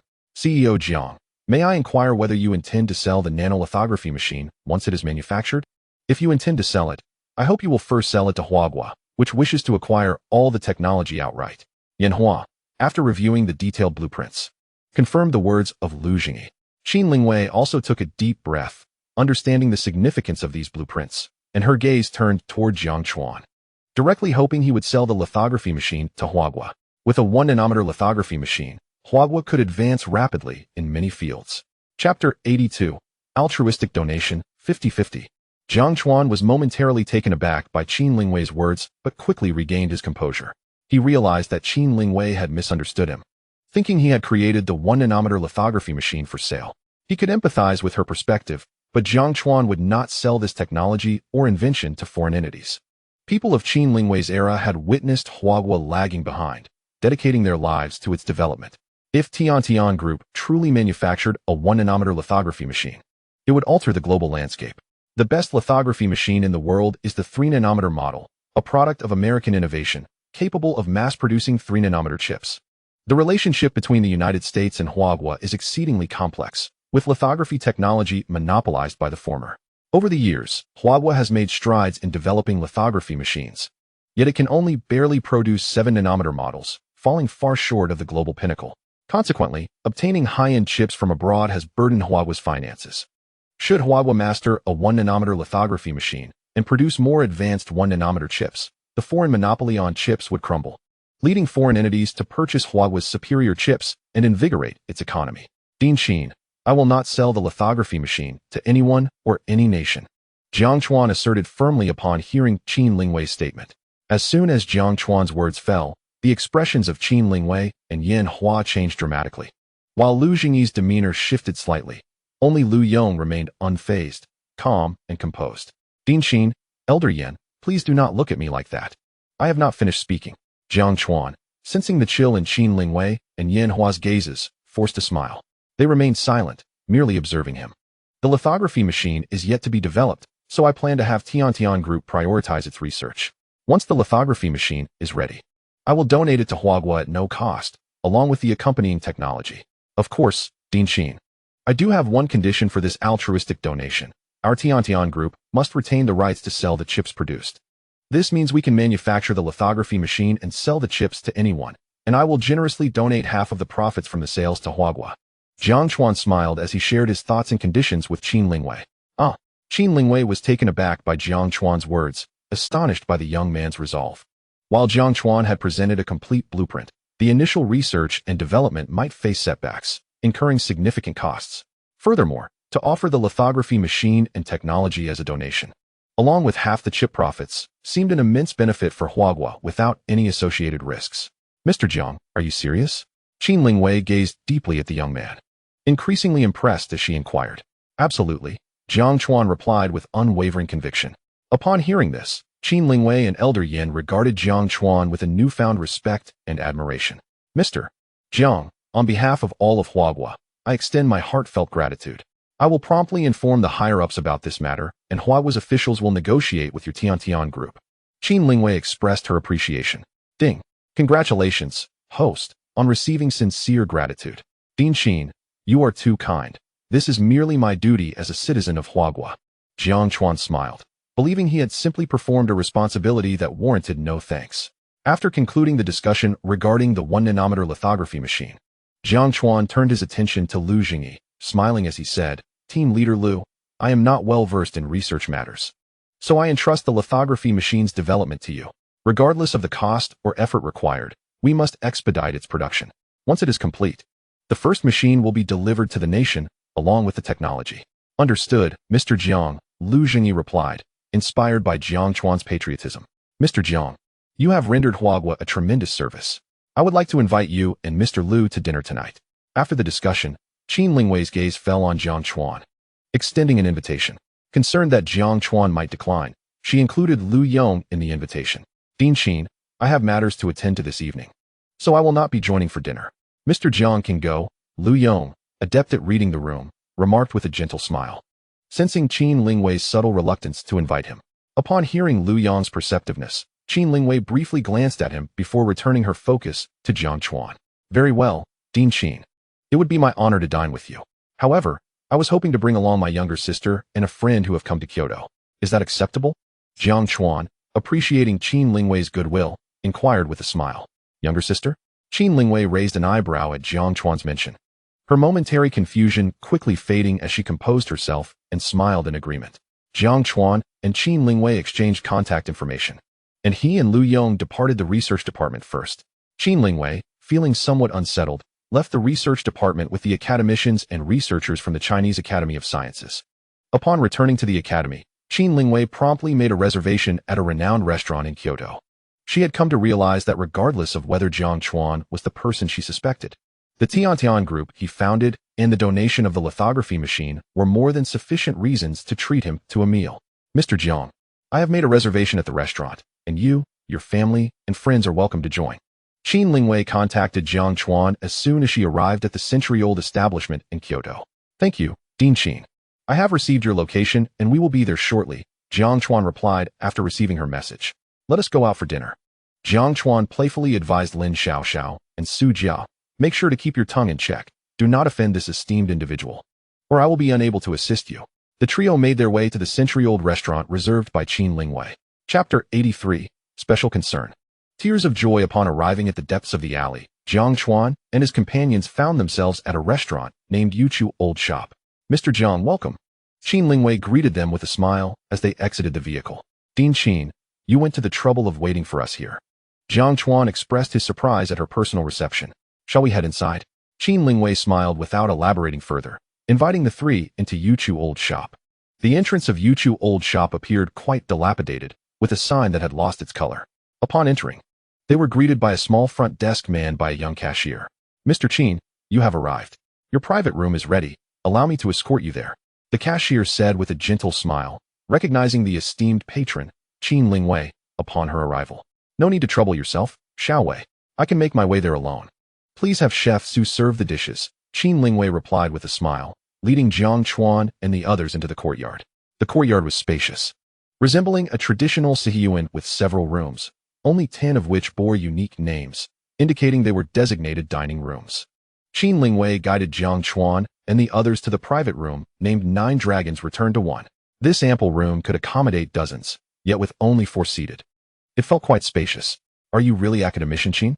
As they settled in, Lin Xiaoxiao's eyes sparkled with barely contained excitement as she gazed intently at Qin Lingwei, her voice trembling slightly with awe. In that moment, it felt as though time had frozen, leaving only the two of them in the universe. Qin Lingwei was momentarily taken aback, her gaze falling on the seemingly youthful girl before her. Surprised, she hadn't anticipated that such a youthful visage would recognize her. With a hint of curiosity and uncertainty, she softly inquired, "You know me?" Her tone reflected a measure of astonishment.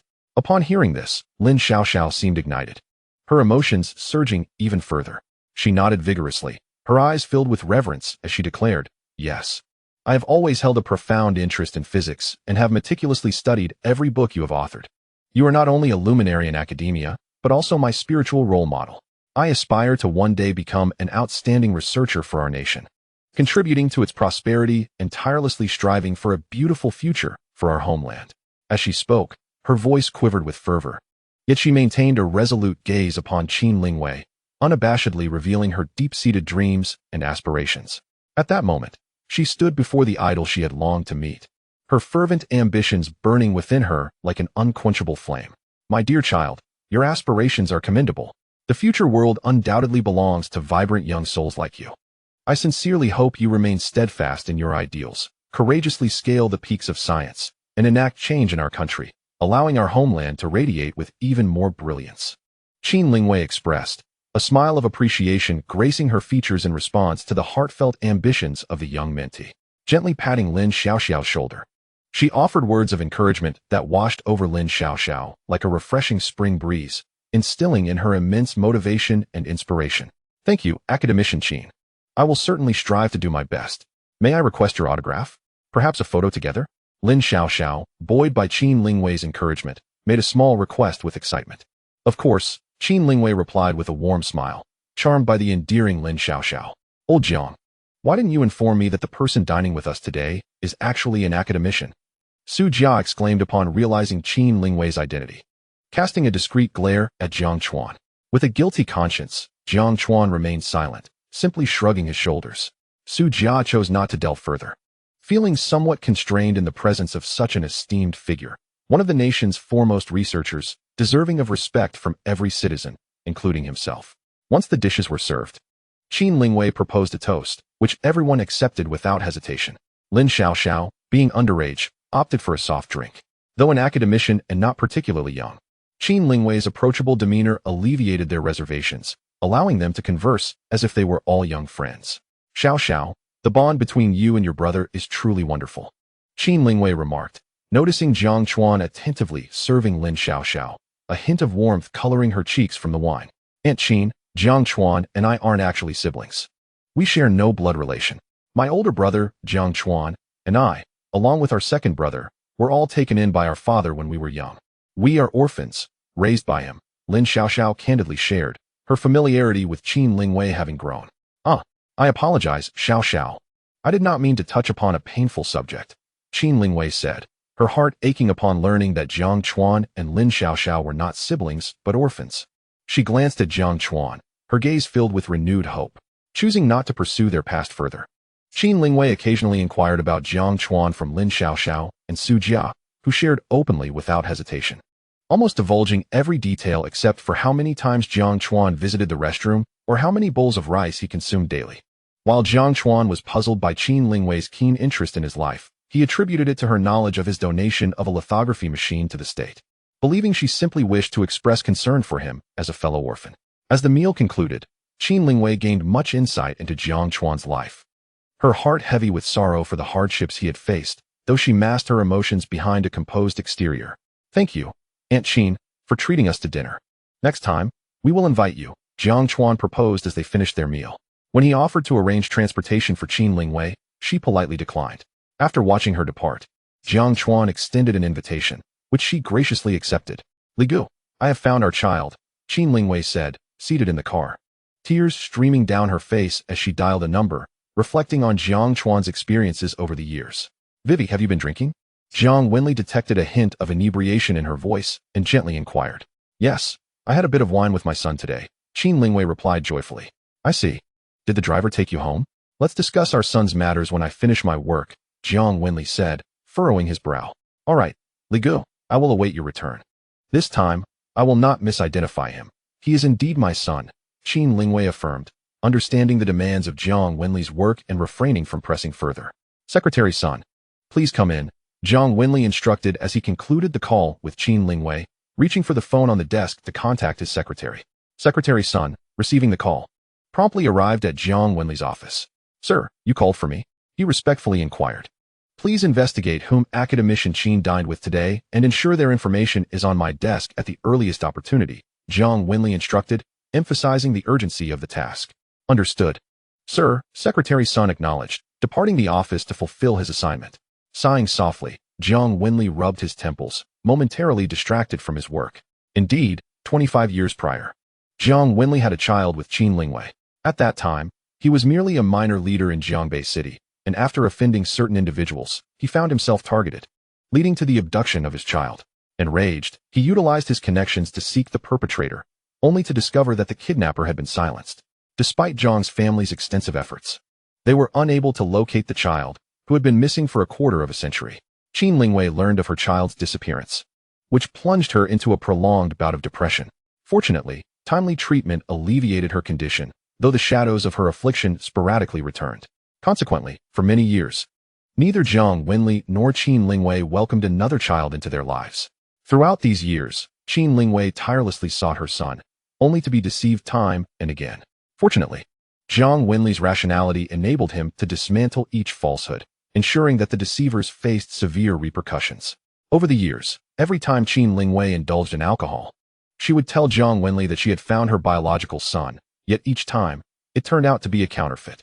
Jiang Wenli, having grown numb to this cycle, understood her fervent longing for her child, and rather than impede her, he chose to support her, recognizing it as a mother's obsession. Secretary Sun, known for his high efficiency, presented Jiang Wenli with the information regarding Jiang Chuan and his companions within an hour. "Sir, these are the individuals who dined with Academician Qin today," he reported respectfully. "Very well, you may leave," Jiang Wenli replied. After Secretary Sun departed, Jiang Wenli scrutinized the details of the trio, noticing that they all hailed from Jiangbei City. A cold smile crept across his face. Jiang Wenli observed their profiles, instinctively filtering out Lin Xiaoxiao's information, for she was a girl.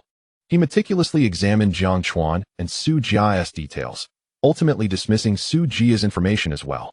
Upon gazing at Jiang Chuan's photograph, he noted a resemblance that stirred a deep intensity in his gaze. An orphan, adopted, bullied since childhood, and possessing a jade pendant. It appeared these individuals had not evolved their tactics, relying on the same old ruse. Jiang Wenli's smile grew increasingly frigid. After all these years, they still resort to this method. It seems they remain unrepentant. His eyes glinted with a chilling resolve as he uttered this quietly. Over the years, since some had become aware of his missing son, numerous impostors had been dispatched to feign kinship, aiming to destabilize him and Qin Lingwei, hoping they would collapse under pressure. Jiang Wenli's psychological fortitude proved resilient, while Qin Lingwei had suffered several mental breakdowns, nearly losing her life, which incited his fury and led him to confront some of his adversaries. Such actions deterred these individuals from employing petty tricks to obstruct his progress. However, after years of silence, it appeared some still believed the old tiger had lost its teeth, and now it was time to reveal its sharp fangs. After perusing Jiang Chuan's information, Jiang Wenli left the office and returned home. "Li Ge, you're back. This time, I truly found our child," Qin Lingwei exclaimed joyfully upon his arrival. Each time, she expressed such excitement, and Jiang Wenli, seeing her genuine happiness, chose not to dispel her illusions, but rather to indulge her. "Is that so? Then I shall find time to meet our child," he replied. His outward expression one of joy, yet his demeanor remained calm and composed, betraying a discordance within. "Li Ge, do you doubt me? I know I've mistaken many people. But this time," Qin Lingwei detected the calmness in Jiang Wenli's tone, sensing his underlying guilt and sadness. "How could I possibly doubt you? Do not overthink it. Li Ge, I am absolutely certain I have found our son. He bears a dragon-shaped mark," she declared earnestly, noticing his dismissive attitude. "What?" Jiang Wenli was taken aback, the chill in his gaze intensifying. The signal of their son bearing a dragon-shaped mark was known only to the Jiang family, a secret relayed by the midwife who had delivered him. To safeguard this sensitive information, the Jiang family had sent all involved abroad, ensuring they would not be found. Now that someone was privy to this knowledge, it seemed the matter had been compromised. What does it matter if you know this information? With modern technology, DNA cannot possibly match, rendering entry to the Jiang family's door impossible, Jiang Wenli thought, a cold resolve settling in his heart. "I will take half a day off tomorrow to meet our son." "Good," Qin Lingwei replied, her heart lifting at his willingness to accompany her to see Jiang Chuan. "You've been drinking today. Rest early," Jiang Wenli gently advised, urging her to take a break while he attended to other matters. "All right, Li Ge," she responded with a smile, her spirits elevated by the alcohol. After washing up, she lay down, eagerly anticipating the meeting with her son the following day. Secretary Sun, by any means necessary, acquire Jiang Chuan's saliva, blood, or anything that can be personally verified. I hope to receive the paternity test results by tomorrow. Jiang Wenli promptly called his trusted aide, conveying the urgency of the situation. "Understood, sir," Secretary Sun replied, grasping the gravity of the matter. Utilizing his authority, Secretary Sun discovered that Jiang Chuan had visited the Security Bureau and promptly contacted Director Long. Upon hearing Secretary Sun's request for a single strand of Jiang Chuan's hair, Director Long readily agreed. When Jiang Chuan entered the Security Bureau, Qin Aoyan and others had swiftly collected his hair and blood, which were now securely stored. Thank you. Director Long's secretary Sun was pleasantly surprised to obtain Jiang Chuan's hair so effortlessly. He hurried to the security bureau to retrieve it, then proceeded to the People's Hospital, leveraging his connections to initiate the DNA paternity test. Chapter 85, Flag-Raising Ceremony. Meeting brother outside the military district. Naturally, Jiang Chuan was oblivious to these developments. After parting ways with Qin Lingwei, they did not return to the hotel immediately, but ventured into the bustling commercial district of Kyoto. Renowned for its vibrancy, the area saw Jiang Chuan and his companions indulging in shopping. Lin Xiaoxiao purchased little for herself, primarily acquiring fashionable attire for Jiang Chuan. The saying clothes make the man held true. When Jiang Chuan donned the stylish, high-end garments, his already handsome visage seemed to be imbued with new vitality, becoming even more defined and profound. The sales associate, taken aback by Jiang Chuan's transformation, found herself momentarily speechless, having never encountered such a strikingly handsome man. More astonishing was the shift in Jiang Chuan's aura, now exuding confidence and elegance, compelling onlookers to steal glances. This unique charm drew the attention of numerous women, with some daring souls even requesting his contact information, all of which he politely declined. Upon returning to their respective rooms, Jiang Chuan instructed Lu Yong to leverage military connections, expressing his desire to take Lin Xiaoxiao to visit Lin Yi. Lu Yong, attentive to Jiang Chuan's request, promptly contacted military leaders and secured their approval. The following day, at 2 in the morning, Jiang Chuan and his companions awoke, quickly freshened up, and made their way to the party in anticipation of witnessing the flag-raising ceremony. After several hours of waiting, the moment finally arrived. The solemn yet exhilarating occasion unfolded as the National Flag Honor Guard marched with precision towards the flagpole. Accompanied by the stirring national anthem, the red flag ascended slowly. In the dawn light, the vibrant flag appeared exceptionally resplendent, akin to a brilliant jewel embedded in the sky. Each flutter of the flag carries an ineffable strength, evoking a profound sense of the greatness and glory of the motherland.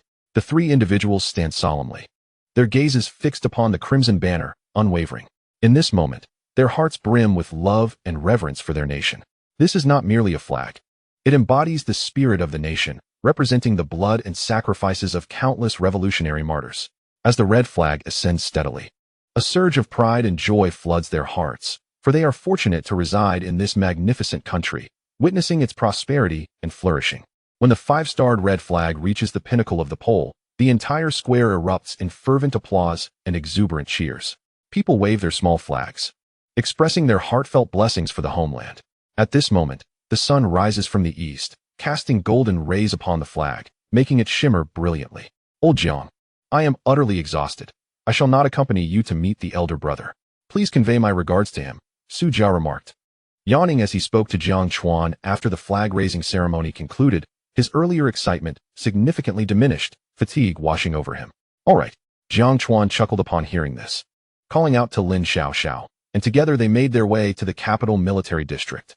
Leader, here are the results.